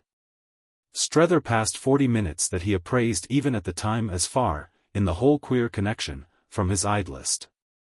Yes indeed, since he had the other day so agreed with Maria about the inspiration of the lurid. Here was something for his problem that surely didn't make it shrink and that was floated in upon him as part of a sudden flood. He was doubtless not to know till afterwards, on turning them over in thought, of how many elements his impression was composed. But he none the less felt, as he sat with the charming girl, the signal growth of a confidence. For she was charming, when all was said, and none the less so for the visible habit and practice of freedom and fluency. She was charming, he was aware, in spite of the fact that if he hadn't found her so he would have found her something he should have been in peril of expressing as funny. Yes, she was funny, wonderful Mamie, and without dreaming it, she was bland, she was bridal, with never, that he could make out as yet, a bridegroom to support it. She was handsome and portly and easy and chatty, soft and sweet and almost disconcertingly reassuring. She was dressed, if we might so far discriminate, less as a young lady than as an old one, had an old one been supposable to Strether as so committed to vanity. The complexities of her hair missed moreover also the looseness of youth. And she had a mature manner of bending a little, as to encourage and reward. While she held neatly together in front of her a pair of strikingly polished hands, the combination of all of which kept up about her the glamour of her receiving. Placed her again perpetually between the windows and within sound of the ice cream plates, suggested the enumeration of all the names, all the Mr. Brookses and Mr. Snookses, gregarious specimens of a single type, she was happy to meet.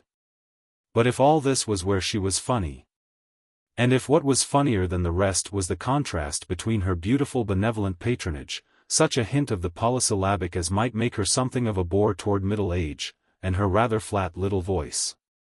The voice, naturally, unaffectedly yet, of a girl of 15. So Strether, none the less, at the end of 10 minutes, felt in her a quiet dignity that pulled things bravely together. If quiet dignity, almost more than matronly, with too voluminous clothes, was the effect she proposed to produce. That was an ideal one could like in her when once one had got into relation. The great thing now for her visitor was that this was exactly what he had done, it made so extraordinary a mixture of the brief and crowded hour. It was the mark of a relation that he had begun so quickly to find himself sure she was, of all people, as might have been said, on the side and of the party of Mrs. Newsome's original ambassador. She was in his interest and not in Sarah's, and some sign of that was precisely what he had been feeling in her, these last days, as imminent. Finally placed, in Paris, in immediate presence of the situation and of the hero of it, by whom Strether was incapable of meaning anyone but Chad, she had accomplished. And really in a manner all unexpected to herself, a change of base. Deep still things had come to pass within her, and by the time she had grown sure of them Strether had become aware of the little drama. When she knew where she was, in short, he had made it out. And he made it out at present still better, though with never a direct word passing between them all the while on the subject of his own predicament. There had been at first, as he sat there with her, a moment during which he wondered if she meant to break ground in respect to his prime undertaking. That door stood so strangely ajar that he was half prepared to be conscious, at any juncture, of her having, of anyone's having, quite bounced in. But, friendly, familiar, light of touch and happy of tact, she exquisitely stayed out.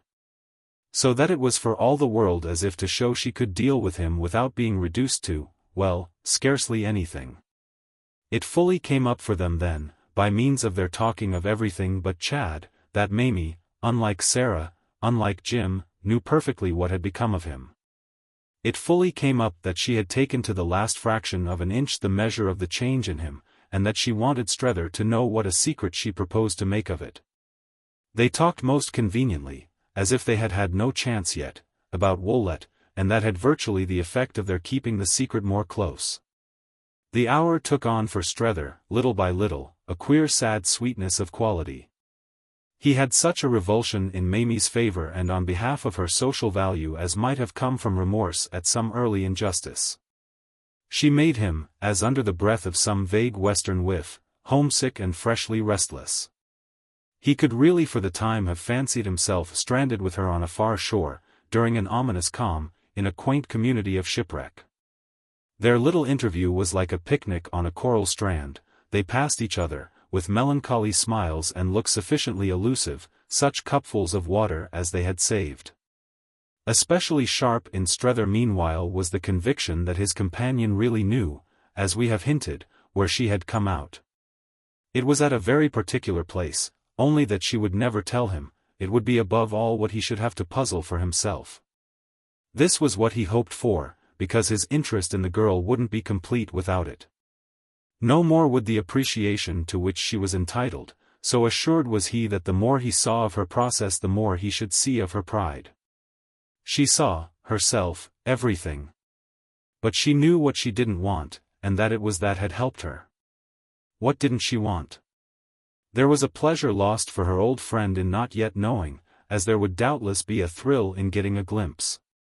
Gently and sociably she kept that dark to him, and it was as if she soothed and beguiled him in other ways to make up for it.